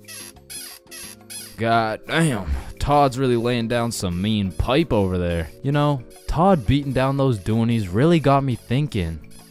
Most people are made in a bed, born in a bed, and die in a bed. Damn. Bro, stairs were made to make a really big fall into a bunch of small falls. Oh, shit, are you good? You know, someone probably still got your nose from years and years ago. Got your nose, give it back. It's me. What do you mean? It's me. I am the one who got your nose. Wait, are you serious? Yes. Dude, give it back. Or what? Give it back. No, it's my nose now. You gotta eat the frog. No, Just eat the frog. Nope. One bite. Not doing it. You just gotta try it. I'm not eating the frog. It tastes like chicken. Yo, mama tastes like chicken. Come on, it's tradition. You have to eat the frog. Damn. Traditions are really just dead people peer pressuring us. Eat the frog, pussy. That's why you're dead, bitch. Listen, I just can't wrap my brain around it. Yeah, what's up? Can you tell me why the fuck we park on the driveways and we drive on the parkways? It makes no sense. Hey Alexa, order some extra large magnums real quick. No, we both know you get absolutely zero bitches. Alexa, you literally Alexa, got stop. No reason Stop. on top of that, Alexa, you and I both know Alexa, you are a shut size up. small condom boy. Bro, over the next generation, we're gonna see a serious decline in the number of people who are named Alexa. Damn. Wow, that's quite a beautiful birdhouse right there. Yeah, do you think it's made out of wood? Oh yeah, for sure. And where does wood come from? Fuck do you mean where does wood come from? It comes from a tree. Exactly. Are you thinking what I'm thinking? People cut down birds' houses to make bird houses. Oh, The fuck? Yeah, I meant people cut down bird houses to make bird houses. As you get older and older, a life sentence continues to become less threatening. Yo, there's probably a point where you just don't give a fuck. Put the money in the bag, bitch. I hereby sentence you to a life sentence in prison. 3 days later. Whoops. Oh. Okay, how the fuck did somebody look at all these rocks and trees and shit and just think, yeah, I can make a Wi-Fi out of this? Why is it a chair, bro? Someone tell me why it's a chair. You see, the word chair actually originates from the word cathedra, which is a combination of Latin words that mean sit and down. Incidentally, the word cathedral got its name as it is the seat or chair of the bishop. Oh, damn, this sandwich is about to go crazy, bro. Wait, that sandwich would hit way harder if we smoked before you eat it. Oh, okay, yeah, you right. A few moments later. Damn. What? Damn. My sandwich went bad. Nah, when you think about it, your sandwich didn't go bad. Something just started eating it before you did. Whoa, that's crazy to think about. Wait. Are you eating my sandwich right now? You gotta be faster than that, bro. I'm talking inside the cum factories. I'm talking inside the sperm bank. I'm talking inside these nuts. I'm talking in the Dwayne The Rock Johnsons. Nah, fuck you. Hey, fuck you then. That's why you eat meat. I don't eat meat. I'm vegan. Oh shit, same. But you're still a bitch. Okay, and I still laid pipe on your mom. Yo, what's going on here? He called me a bitch, and he said he had sexual intercourse with my mom. Yo, calm down.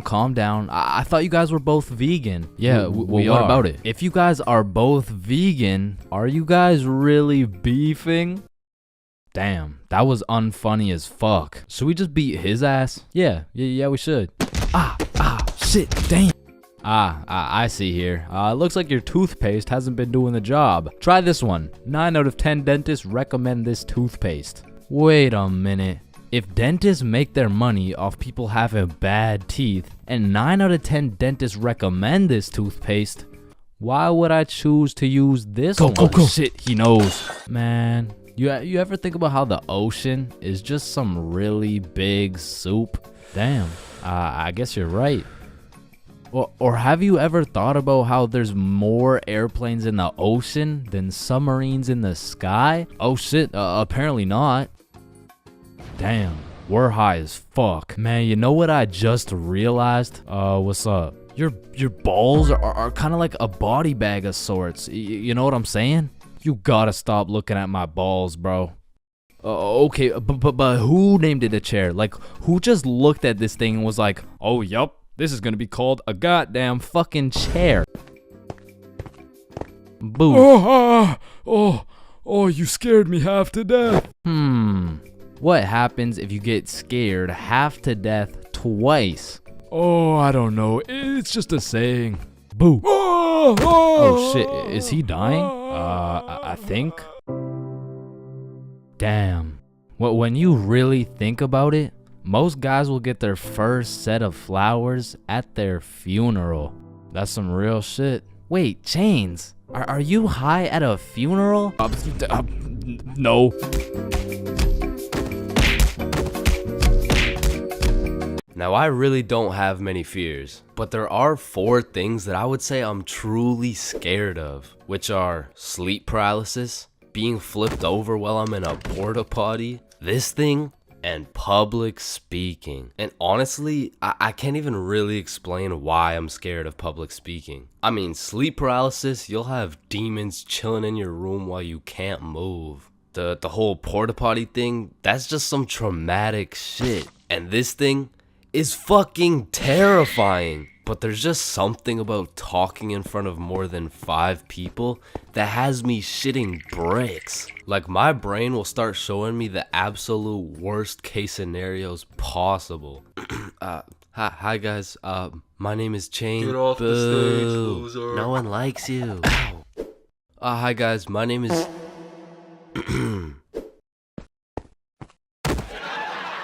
So I volunteer at daycares because I really like young kids. I love young kids. I mean, like, not love, like they're only 4 years old. No, like, I'm not attracted to... Sir, hands behind your back.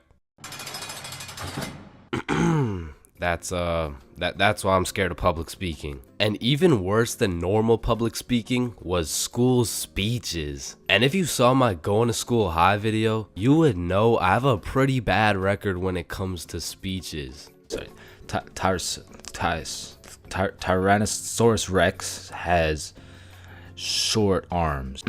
Yeah, Chains, don't worry about it. You can sit down. You could just go tomorrow. It's alright. In fact, after I failed miserably while trying to present my speech well zooted, some motherfuckers was flaming me for it. So you know me, I had to get my get back. So when speeches came around next year, I put my heart and soul into that shit. And it wasn't just a speech, it was a spoken word, so it all had to rhyme. I mean, I was whipping up some heat. I was writing bar after bar like Kendrick. Shit, I had to have a fire extinguisher on standby while I was writing that shit. And I was never the dude to actually study. Like, I would start learning while I was taking the tests. If y equals mx plus b, then who invented the Eiffel Tower? Oh shit, I guess y equals mx plus b. I mean, even though I did bad on all my tests, maybe I can just get a job drawing stickmen or some shit. Anyway, so I never studied, I never did homework. But when it came to this spoken word, I had something to prove. I mean, it felt like motherfuckers was preying on my downfall. So I actually spent my own free time at home practicing and perfecting this spoken word. So by the time I had to present, I was prepared as fuck. I mean, don't get me wrong, I was still shitting bricks. But when I got up there, Chains, get up here. And don't stutter like last time, alright, buddy? He's gonna stutter for sure. Don't get on here rapping, I'm stacking, making it happen. Okay? I've been perfecting this speech while y'all jits was lacking. You don't want beef with me, I put you on a tee, I call that shit fashion. Okay. I'll put you in a box like some cereal. You'll get crunched, I'm the captain. Captain Crunch. Now let me stir it up like some mac and cheese. I want 100% like curry from the 3. I'm talking all A's, no B's. Bitch, I'm blessed like a sneeze. Blue 100's like the seas. I'm too icy, I might freeze cause I'm him. I'm not talking slash he. Damn. Spitting right now. I went bonkers, bro. In fact, I went so bonkers, the teacher volunteered me to go present my speech to the entire school. Now, usually I would be way too scared to public speak in front of that many people. But right now, I'm all hyped up on how bananas my speech went. Plus, I spent all that time perfecting it, I might as well share the heat with the rest of the school. Alright, next up is Chains with a spoken word on Don't get on here rapping.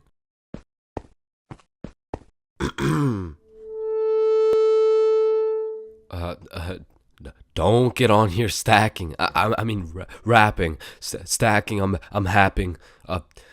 You don't want beef with me because Quite frankly, I will put you on a t-shirt. I mean, you could call that fashion. So, thank you guys for having me. I fucking fumbled. I folded under the pressure, bro. With the entire school watching my fear of public speaking absolutely crush me. And that is the reason why I have a fear of public speaking.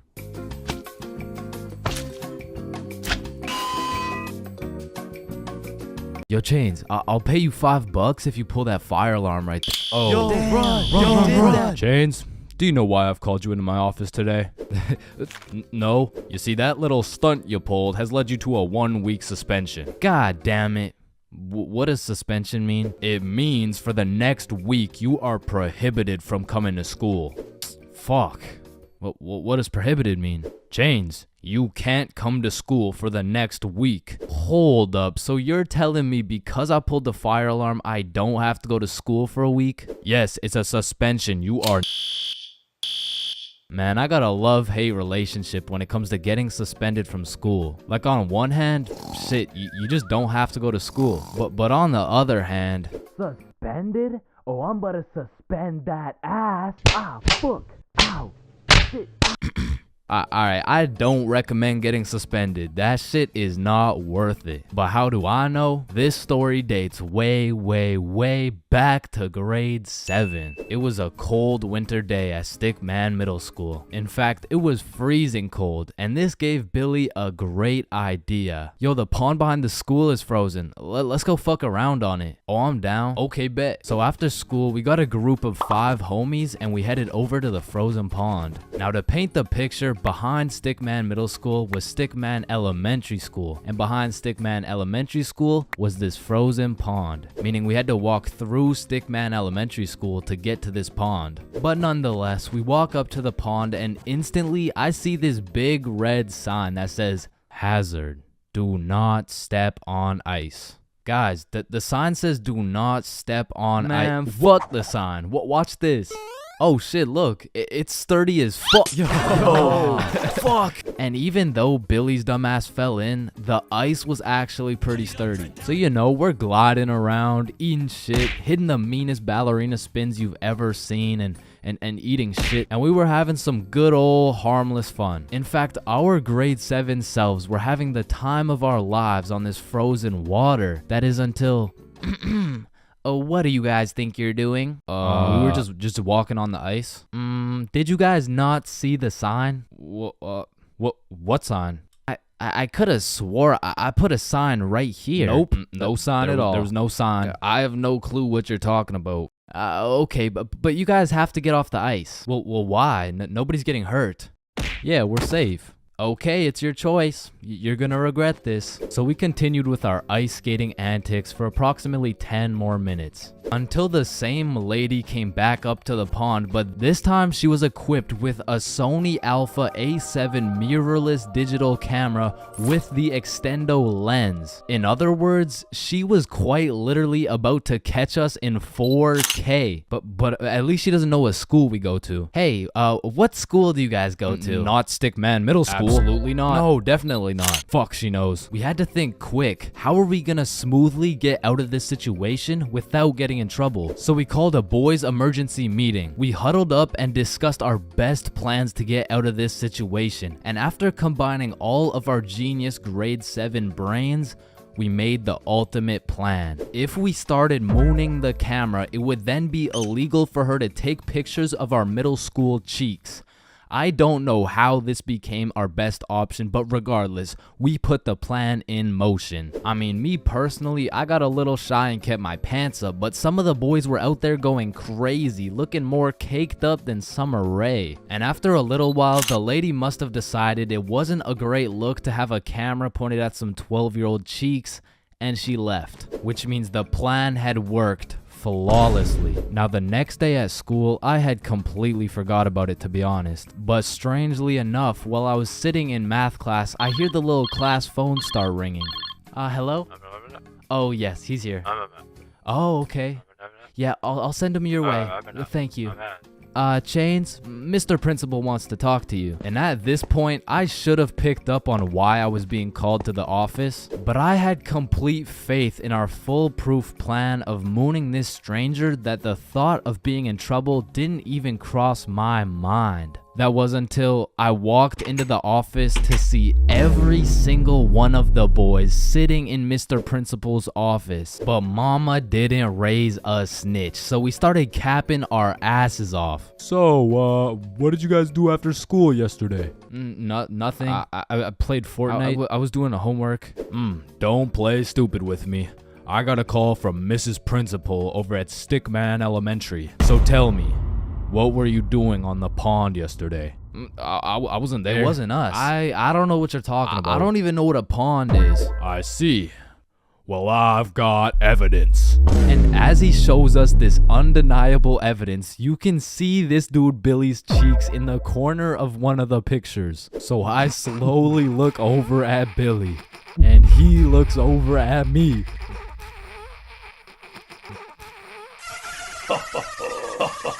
If you don't stop laughing right now, you're all suspended.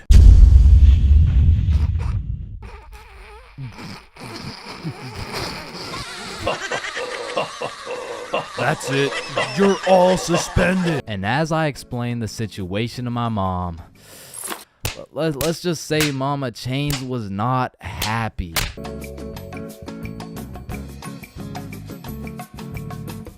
Man, you could be the 47th president of the United States and you'd still get flamed in school. It's just inevitable. It could be your haircut, your clothes, and bro, even when there's nothing to roast, somebody's gonna try and spit out some bullshit anyways. Hey, yo, why does Carl's face look like Spider-Man's left nut? Yo, I can't see it. Why do you know what his nuts look like? And bro, when I was in middle school, all my clothes were hand-me-downs I got from my neighbor, and this motherfucker just didn't want to see me win, bro, because I was getting piles of V-neck shirts and jeans that didn't even fit. And not only did my neighbor have no drip, but dude was 10 years older than me, so every fit I made was just a decade too late. And pulling up to school and that shit had me feeling like a rotisserie chicken, the way I was getting cooked at a 360-degree angle, bruh. But my fit wasn't even the only thing that was outdated, because my phone looked like the first phone ever created. And it acted like it too. I mean, I would have to click the screen 5 times and then send a prayer to the heavens just to turn that shit on. And only real G's know the pain of having to whip out an old ass phone around someone else. Like, I remember this one time a girl came up to me and asked if she could add me on Snapchat, and when I gave her my phone, my shit crashed, bro. I think your phone just ran out of battery. Oh no,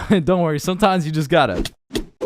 Yeah, here you go. Actually, I have a boyfriend, so... Wait, what the fuck? And ever since that day, that phone was my #1 op, bro. So much so that the next time a girl came up and asked for my Snapchat, I started fucking malfunctioning, bro. Hey, can I get your Snapchat? No. Oh.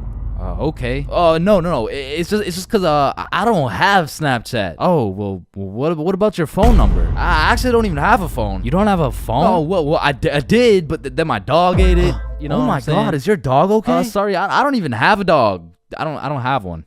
Then who ate your phone? Fucking I did.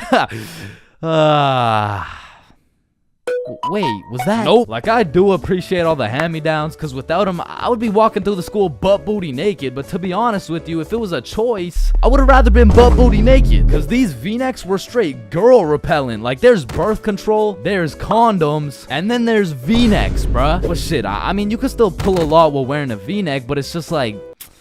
It's just gonna be dudes. And just when you think I couldn't have been more roastable, my mom will be like, oh, sweetie, you need a haircut. No, please, mom, no.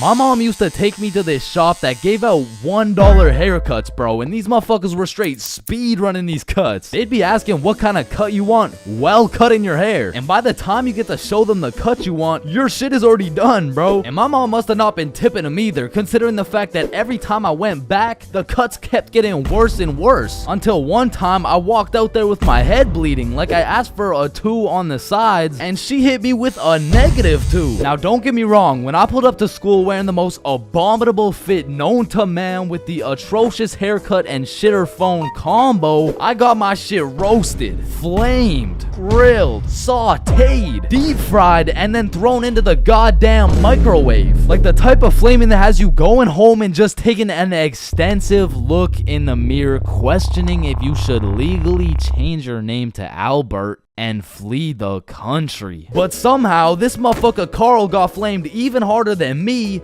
just for being Carl. Like, whenever a friend group is created, there's just one dude selected to be the punching bag for the entire group. And you know, I feel bad and shit, but like, it's better Carl than me, bro, so I'ma slip a few jabs in if I have to. Yo, what the fuck is Carl eating, bro? Oh, hell nah. Wait, whoa, Chains is eating the exact same thing. Nah, what? Your shit looks like it tastes like cardboard with honey mustard. Wow, how did you know? Like, Carl can't even get a little chuckle out without getting crucified, bruh.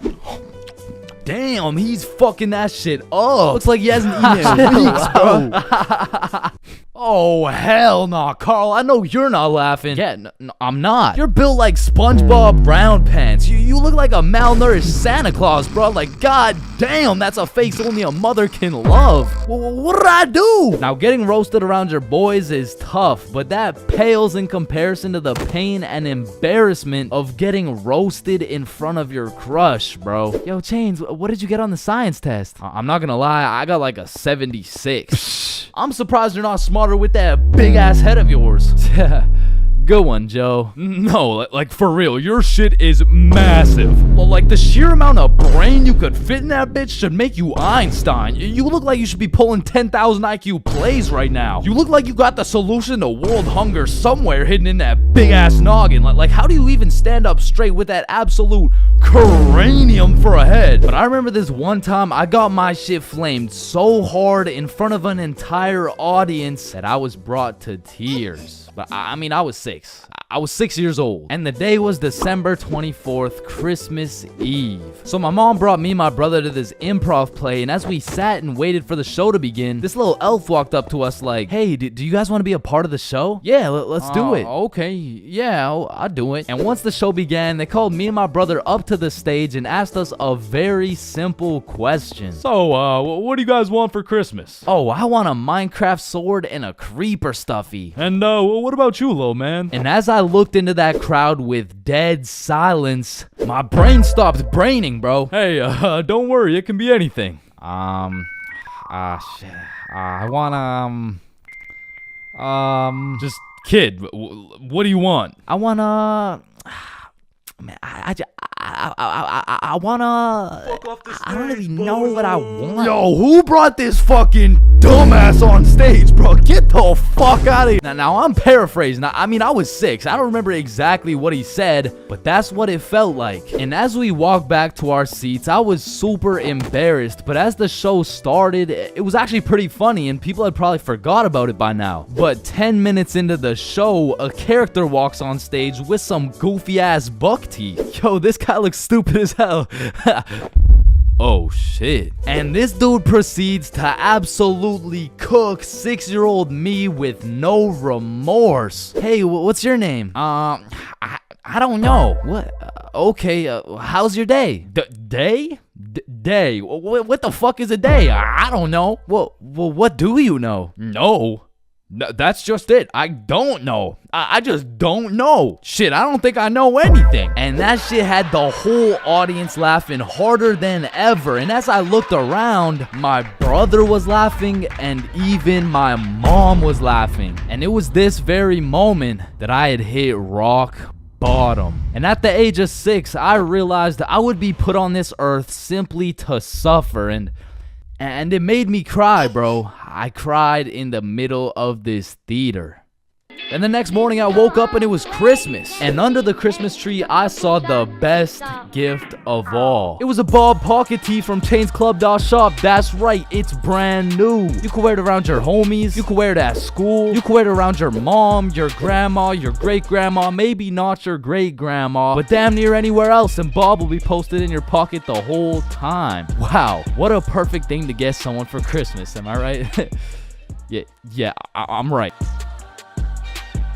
Billy is one of my closest homies, and we've been friends ever since we were little kids, and for as long as I can remember. But Billy's been a dumbass, bro. I'm talking he's slightly retarded, you know what I mean? And everyone knows Billy for just two things: always making the absolute worst decision possible, and always having the best stories, bro. Like, statistically, this motherfucker should have died 61 different times already, bro. Nah, I got plot armor, bro. Bro, no you don't. I do. Man, shut the fuck. What the fuck? Now, this story takes place on February 14th, 2025, Valentine's Day. And I'm gonna be so honest, this story is one of the craziest stories I've ever heard in my life, bro. So, wait, can you swear to them that is real? It is. Say you swear. I swear, bro. On everything you love, the Valentine's story happened, bro. On everything I love, the Valentine's story really happened. It was a fine Valentine's Day night. Bob, Billy, and I were all some single dudes, except Billy had a little situation, you know. He was talking to a girl named Elise, and they would hang out from time to time, but it was a new thing, so they weren't really dating, and they were definitely not Valentine's. Now, I don't know much about Elise, but just 2 weeks prior, Billy was telling me about how he met some cute girl. They would text, they would hang out, but for whatever reason, their conversations would always be some like, hey, how you doing? Oh, I'm good. I am a little bit stressed because I'm moving and everything. Oh yeah, moving sucks. How about you come over, I relieve all your stress type shit? Billy, I really like you. I like you too, Elise. But I think you might be a whore. Wait, what? Like, you're most likely a bop. Okay, wait, I mean, you're like, definitely a fuckboy. Okay, chill now. I've never fucked a boy in my life. So keeping that in mind, we were all single, and this Valentine's happened to land on a Friday, and because of this, we going to the club. yeah. Yeah. So the plan was simple. We go to the drink store to get something to pregame, go back to my house, and then hit the club, fall in love, and live happily ever after. Now the problem was, Billy was stuck working a 9.5-hour shift until 10 p.m. Now he was the pizza delivery guy for a chain we'll call Big Caesars. So he's doing his thing, delivering those Valentine's pizzas. Well, me and Bob decided that we would go get the drinks now and meet Billy back at the crib once he's off work. So we hop in the car, we get to the drink store, and at this point it's 9:30 p.m. And so Bob calls Billy to ask what he wants. No answer. I call him. No answer. We both text him. Nothing. Now this was strange because Billy usually responds while he's working, but we shrug it off. We go inside the store and get Billy his go-to bottle, Hennessy.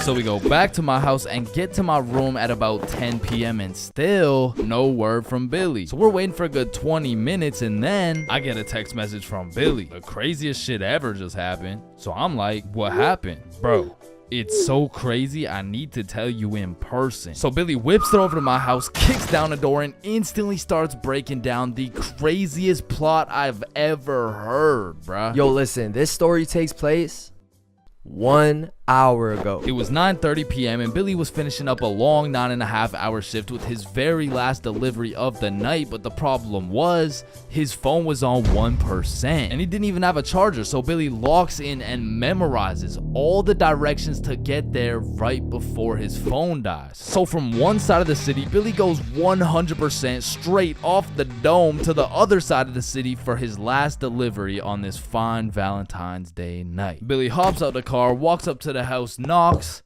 and they open the door. Hey man, happy Valentine's Day. Oh, thank you. Thank you so much, but I didn't order a pizza. Oh shit, are you sure? Gerald, did we order a pizza? Fuck no. Yeah, no, we didn't order a pizza. I don't know. It says a Meat Lover's Pizza for 3516. Oh, honey, no, this is 3416. 3516 is all the way around the back of the cul-de-sac. Oh, okay, thank you. Have a good night. So Billy's walking for a good 8 minutes to get to the back of the cul-de-sac where at last he finds 3516. He walks up to the door, knocks, and a fine-looking woman in her 40s opens the door holding a vape, and Billy sees a little potential here. Hey, happy Valentine's Day, man. Oh, thank you. Of course, beautiful. How's your Valentine's Day going? You know, it's okay. Why's it's okay? You ain't got no special plans? Well, honestly, my husband's out drinking at the bar, so... Bro, this was the perfect situation for Billy, bro. There's so many things he could say to make a move right here, and out of the infinite combinations of words he could put together, he says... Well, a man's got a drink, you know? Yeah, okay, yeah, well, anyways, here you go. Keep the change. Have a good one. Billy fucking sold, bruh. He missed a wide open layup, and as he turns around to head back to his car in shame, Billy gets an idea, a genius idea if I do say so myself. So Billy turns back around, walks back up to the door, and knocks again. Hey, what's up? Hey, so my car, like the pizza car, is on the other side of the cul-de-sac. So if there's any way I could cut through, it would save me like 10 minutes. Yeah, of course, come in. And this motherfucker just got his own rebound off the backboard, bro, but he only has 60 seconds on the shot clock to make a move, and so he starts breaking down that professional barrier. So what's your name? My name's Angelina. What's your name? My name's Billy. Wow, you have a very beautiful name. And you have a very beautiful smile. Ah, thank you. Holy fucking shit, he was cooking, but they had made it to the basement, meaning he only has 30 seconds left before he's back to the cold, lonely outside world. So Billy cooks up yet another genius play. Angelina, I really hate to ask, but is there any way I could charge my phone real quick? Like, I just need to get it to like 5%. Of course, honey, sit down. It's no worries at all. This motherfucker Billy did it again, bro. Now, I don't know if it's because she just wanted some human connection on his Valentine's night or she was genuinely just being nice, but this motherfucker's now in a position where he's posted up on this woman's couch in her basement at 10 p.m. on a Valentine's night. Yo, what flavor is that? Oh, it's mango ice. It's my favorite. Damn. You think I could take a hit? Only if I could hit yours. Oh, shit, I bet. So as these two fiends are bonding over a little nicotine addiction, Billy's like, so you said your husband went out to the bar? Yeah, he did. To be honest, it kind of hurts because like it just sucks to be alone on Valentine's Day, you know? Yeah, 100%. I feel you. I don't got a Valentine either. Type shit. Now at this very moment, Billy's about to shoot a shot farther than a three-pointer, farther than a half-court, full-court football field. This was a blindfolded shot from Mars by a 6-year-old kid with Down syndrome, bruh. I mean, shit. We could be Valentines tonight. Oh, that's so sweet, but my daughter's upstairs. Ah, shit, yeah. I get it, but like this couch low-key spacious though. I mean, it's not that spacious. Please? Billy, you're funny. Now at this moment, Billy's 0 for 3 with these shots. I mean, the defense line was tough. She's got a whole husband and a daughter who's just posted upstairs, probably waiting for that fucking pizza. But to be fair, Billy was still on the court, but his phone was already at a good 3% charge, so he needs a game-winning shot right now, and so he reaches deep into his bag. I'm talking middle school years. He pulls out a shot I never thought I would see in the big 2025. This flavor's fire. Yo, let me show you a new trick. Yeah? What is it? Alright, so it's called a transfer. Basically, me and you just transfer the smoke. Okay, teach me. You gotta come closer though, alright?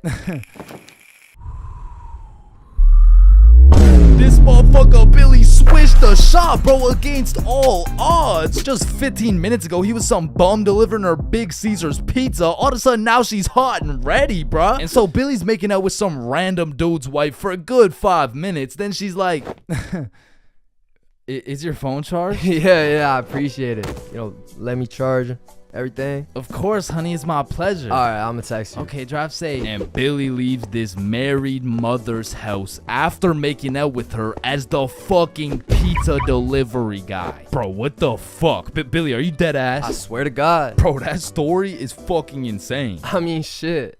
I'm not done, bro. Cause if there's one thing that Big Caesar's taught Billy, it was how to deliver, bro. So he takes the receipt, boom, takes her number down and texts her. So he drives back to Big Caesar's, goes in, clocks out, hops in a car, drives home, goes inside, showers up, gets out the shower to check his phone.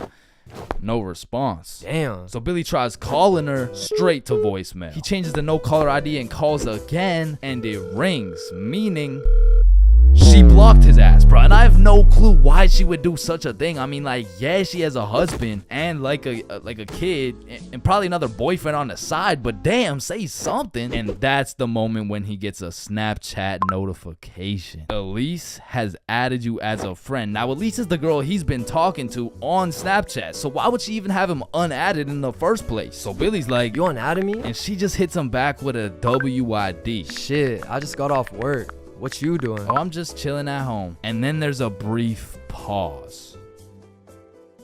Do you know whose house you were just in? Do I know whose house I was just in? I've been to her house before. She doesn't even live close to... Wait. And Billy starts piecing everything together. How Elise was moving houses, all the boxes laid out in that woman's house, how Elise's family loved eating Big Caesars, and the woman's daughter being upstairs the whole time. Oh, fuck. Billy hooked up with his girl's mom. Now, we have no clue what her mom told her, because it makes the most sense that she said something along the lines of, hey, why did the pizza dude take so long? Elise, I think he was flirting with me. Because let's be honest, what is the other option, bruh? Hey, why did the pizza dude take so long? Yeah, no, I mean, I just cheated on your father with the big Caesar's pizza delivery guy who actually just happens to be your age. So Billy's texting Elise, trying to play it cool, like, oh, I had no clue that was your house. What are the chances? And she just says, yeah, I get my good looks from my mom. And then she blocked him again, bro. Because after telling her 100 times that he's not a hoe, he's not a bop, he's not a fuck boy, I accidentally hooked up with her mom, bro. Billy, you know I gotta make a video about this, right? Yeah, I know.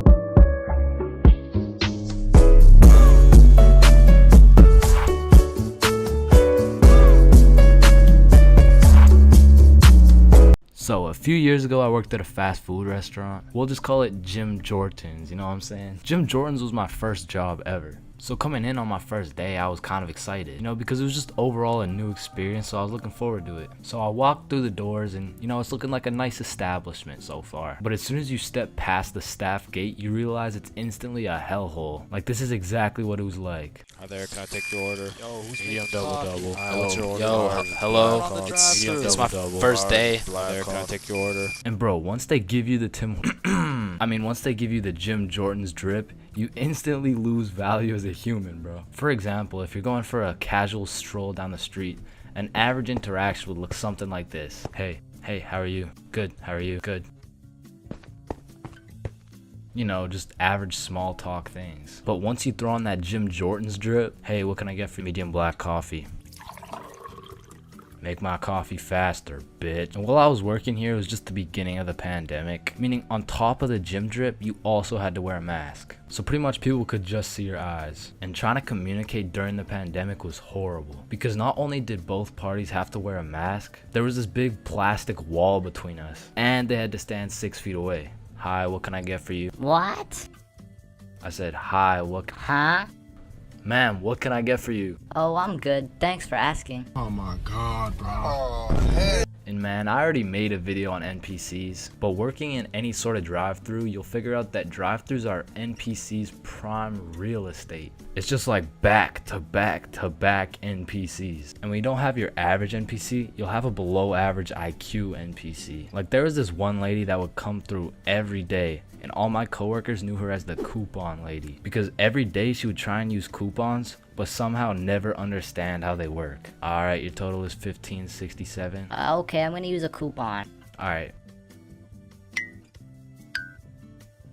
What are you waiting for? The coupon? Oh, it's just at my house. And don't get me started on my manager, Magnus, bro. Next time I see Magnus, it's on site. Wait a minute, Chains, is that you? The longer I worked there, Magnus just started getting a little bit too comfortable on booking my shifts. After about 10 months of working there, she just decided to give me 5 a.m. shifts every time. And that wasn't even in my availability. So, you know, I would send a polite and professional email, and she would just hit me with some shit like, okay. Then just continue to book me at 5 a.m., bro. So I ended up working there for about a year and a half. And like most people at minimum wage jobs, when you're there for long enough, you just start to care a lot less about getting fired. I mean, I was snatching donuts, whipping myself up some food whenever no one was looking, and hooking up all my homies with free everything. And eventually I just got tired of waking up at 4:30 every shift, so I put in my 2 weeks. And during these last 2 weeks, I did not give a fudge cake, bro. I was out here setting up coffee cups and playing basketball with the gym bits. And if someone was kinda polite to me, I would just hook them up with a free donut. And I remember on my last day, I was working a night shift, and it was just about 15 minutes before I got off forever. And some dudes rolled up in the drive-thru baked as hell. Hey dude, can you check how much is on this gift card really quick? Yeah, you got 21 cents on it. What can we get for 21 cents? One sec. I just went to the back and cleared the shelves of every single donut in sight, and I just sauced them all for free. Yo, thank you so much, dude. You're the GOAT. Can't believe this cost 21 cents. So yeah, that was my experience working fast food, and it's definitely not fun, but I feel like it's a valuable experience because now that I know I hate working there so much, I'm gonna work hard enough so you will never catch me working in fast food ever again, bro. Getting baked is usually an exceptional experience that consists of eating food, laughing, questioning your entire existence, eating food, watching Netflix while eating more food. And you know, that's great and all, but every once in a while, that Zaza can take you to the deepest, darkest depths of the shadow realm. And trust me, that shit is not fun. So I wake up on a sunny Saturday afternoon at 1 p.m. You know, a respectable sleep in. I hop in the shower. It was a good shower. I check the Clash of Clans base. I didn't even get raided. I eat some scrambled eggs and toast. Shit was scrumptious. And all of these things led me to believe, damn, today's gonna be a good ass day. But little did I know, today would be the day I would look death in the eyes and fight for my life. So I finish my scrambled eggs and I pull up the boys group chat and I'm like, what's the move? And Bob's like, I don't know, let me check. So I'm like, okay, bet. There's no moves, bro. And because there was nothing to do, the boys and I would have no choice but to reside to the default move. Let's just smoke. Bet. I'm down. So the default move always takes place at the boys' home base, Bob's crib. Now, Bob's crib was the spot to be baked for many valid reasons. First of all, bro's basement was simply comfy as fuck. Couches on lock, blankets always ready with infinite pillows.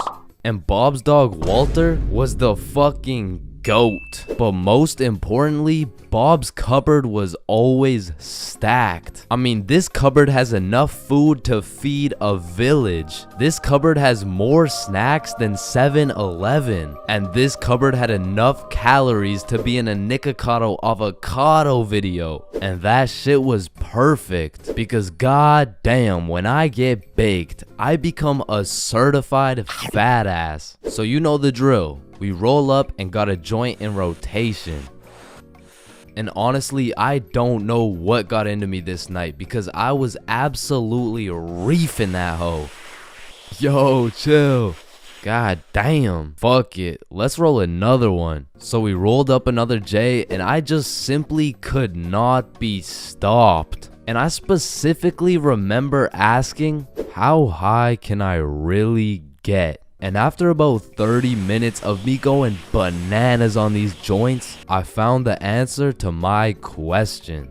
Pretty fucking high. I mean, I was beyond zooted. Like at that point, time was literally in slow motion. And it was one of those highs when your senses become extra sensitive. So I was just posted up in a blankie while munching on some pizza pops. And I was truly invested in those pizza pops. I mean, in that moment, I thought I was the pizza pop, bro. But once I finished the pizza pops, we all decided it would be a good idea to go for a walk. However, the moment I stood up, I started feeling peculiar. But regardless, we went outside and at this point it was already dark. Because in the time we were smoking at Bob's crib, the sunny Saturday turned into a very cloudy, dark, and cold Saturday night.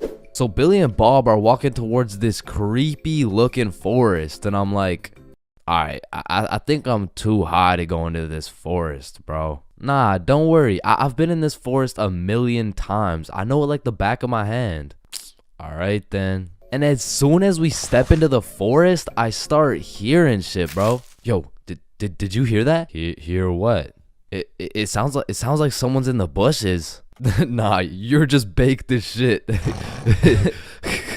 So we continue walking for about 5 minutes and out of nowhere it starts pouring. And this was really the point where everything shifted because I was far too faded to be out in a dark, cold, rainy forest. So I'm like, alright, let's just go back to Bob's. Yeah, facts. I didn't know it was gonna be raining. But as we're walking back through the forest, I can undoubtedly hear something in the bushes. Okay, what the fuck was that? Oh shit, run! Oh hell nah! Bob and Billy start hauling ass, and scared as hell, I slowly turn around to see a fucking demon coyote pack looking at me like I'm lunch, bro. And this had to be because of the second joint, but for a moment, I looked this coyote dead in the eyes, and I saw death. I saw death, bro. And in that moment, I gathered all the functioning brain cells I had left to just run. And I couldn't see where I was going. I was just hauling ass. And when I looked back, all I could see was the devious coyote eyeballs staring into my soul. And the next thing I knew, I stepped in a pothole, and my trajectory completely changed from running away to eating shit, bro. And when I say falling felt like it was in slow motion, I mean I had to have been falling for 5 minutes. But once my face made contact with the ground, this is how I went out. I was about to get packed up by a pack of coyotes. As they approached, I was saying my goodbyes, but out of nowhere, I hear something in the distance. This motherfucker Bob drop kicks a coyote in the face. And it had to have been that Zaza that made these coyotes look so devious, because after Bob socked that jit in the face, they weren't so scary. I mean, they all just ran away and dispersed. They had me like, yeah, and don't come back, bitch. So we walk back to Billy's crib, and I'm still tweaking off those joints. I'm like checking behind me, checking beside me, checking the sky to make sure no evil crows pick me up and kidnap me. But we get back to Bob's crib, and I sit down on the couch, and just as I finally felt relieved, I get jump scared by Walter. Bro pretty much gave me a heart attack. I thought the coyotes had invaded Bob's crib to come and kill me, but it was just good old Walter coming to chill with the boys. So I got some more pizza pops, and we lived happily ever after.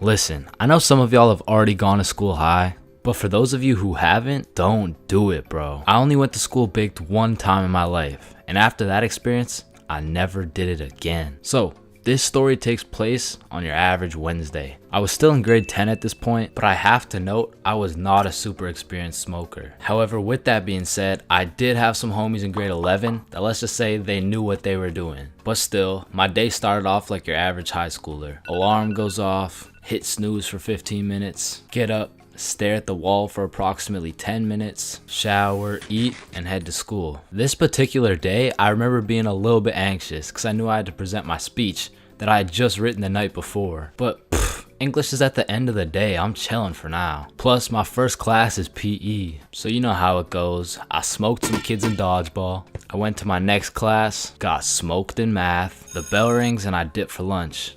See y'all boys. Guys, yeah, peace out, man. I do. So I link up with the gang for lunch, and we kind of mob around the school for a minute, but we end up just chilling in this forest right outside our school. And this is when one of my experienced friends whips out that Zaza. We'll just call him Jimmy for now. Jimmy just asks everyone, "Are you dudes trying to smoke?" "Yeah, for sure." "Hell yup."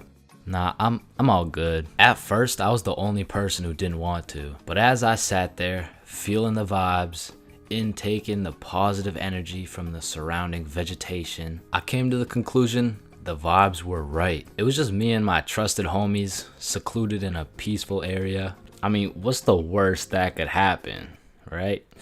And man, when it comes to drinking, I'm a certified heavyweight champion. But for whatever reason, when it came to smoking, I had the tolerance of a newborn baby. But then again, what would I look like taking this lil ass inhale? So I did what any dumbass individual would do. Yo, look at Chains. Yo, chill, dude. Damn. So my friends are low-key hyping me up, and I'm out here thinking, I am such a cool guy. I am literally that guy. I'm literally that guy. But much like everything else, everyone forgot about it in 5 minutes. But I'm still left with all this tetrahydrocannabinol compounds waiting to alter my neural chemistry. So as we're walking back to the school, the THC raids my brain like the FBI. FBI!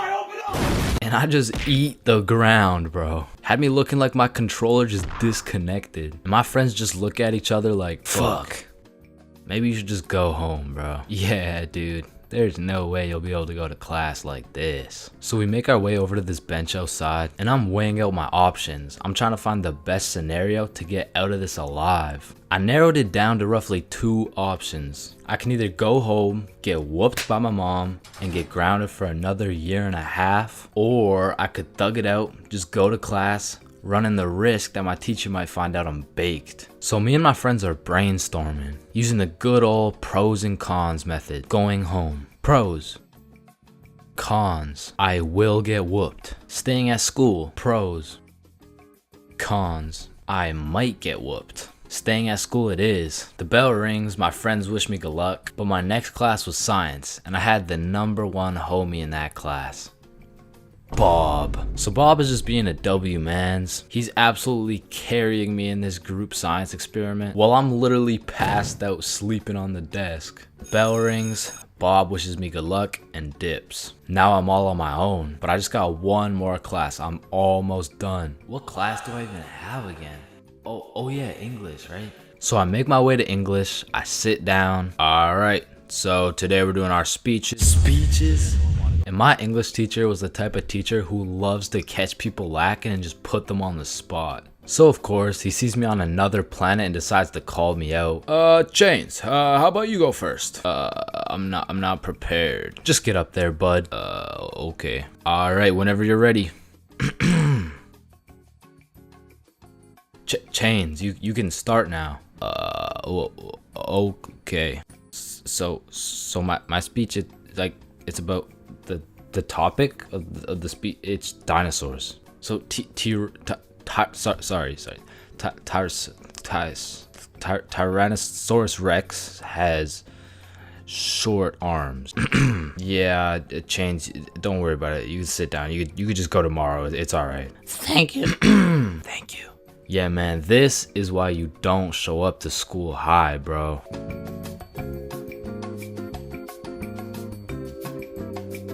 If you saw this video, you would know my mom has caught me lacking, baked beyond belief before. And after that experience, I really changed my ways. I mean, I was grounded for over 1 year. So in that time, I decided to get my life together. I started working out, eating healthy, getting straight A's in school. Okay, that's cap, but straight B's in school. Okay, B's and C's, but that's besides the point. The point is, I got my ass beat for coming home zooted, and I never smoked again. Until I did. So, this incident takes place with the man, the myth, the legend, Bob. So me, Billy, and Bob are chilling at Bob's crib when Bob says the holy words.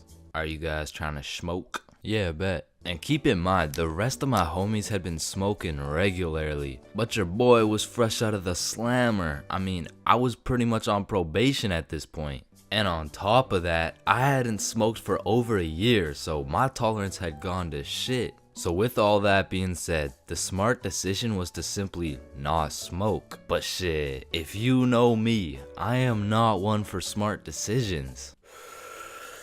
In fact, I was one for stupid decisions. So I was out here hitting this hoe like Chris Breezy. I was puffing this joint like Wiz Khalifa. When honestly, I should have been patient and just taken my time, because who knows what my tolerance was at this point. So when it starts hitting me, it hits hard. But the homies were closely monitoring me because they knew if I got caught high again, well on probation, I would be serving 20 to life. So they're out here checking my eyes, checking my heart rate, checking my pulse, and the diagnostic was, I think you're chilling, bro. But progressively, I was getting higher and higher. So as we're there watching the most goated cartoon, The Amazing World of Gumball, I start floating. And I don't know if anyone else has experienced this before, but sometimes when you get mad high, you just forget that you even exist.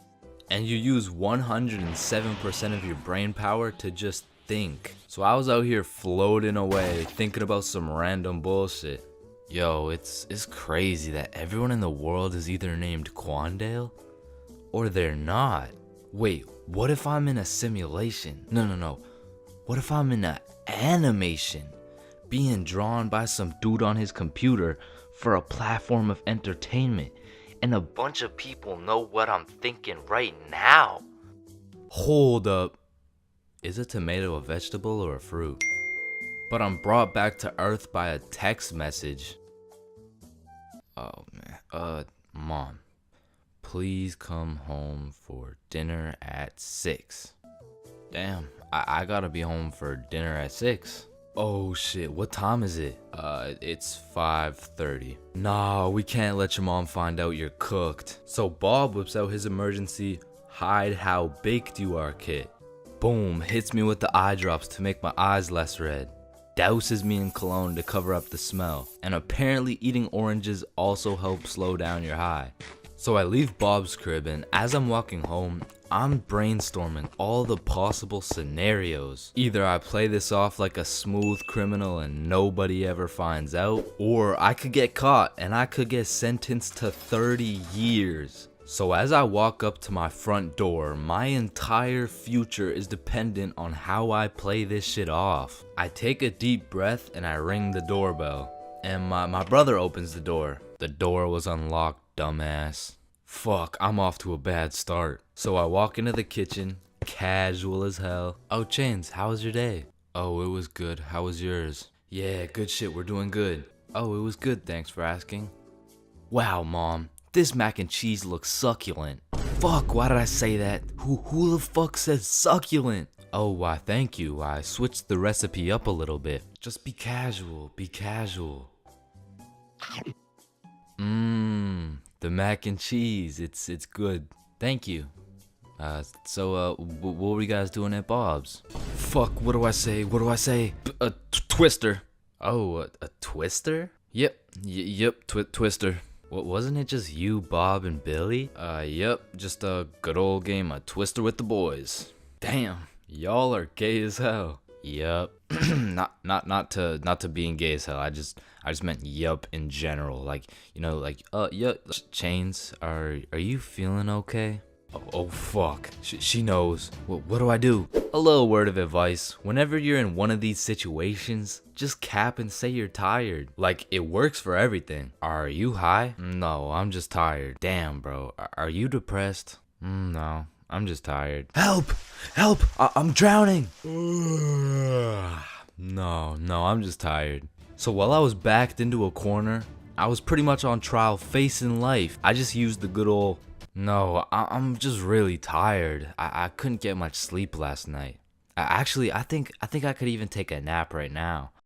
But thank you very much for dinner. And call me Michael Jackson, cause your boy was a certified smooth criminal. And I moonwalked my high ass all the way into a nap. And god damn, that nap hit. Bum, bum, bum, bum, bum.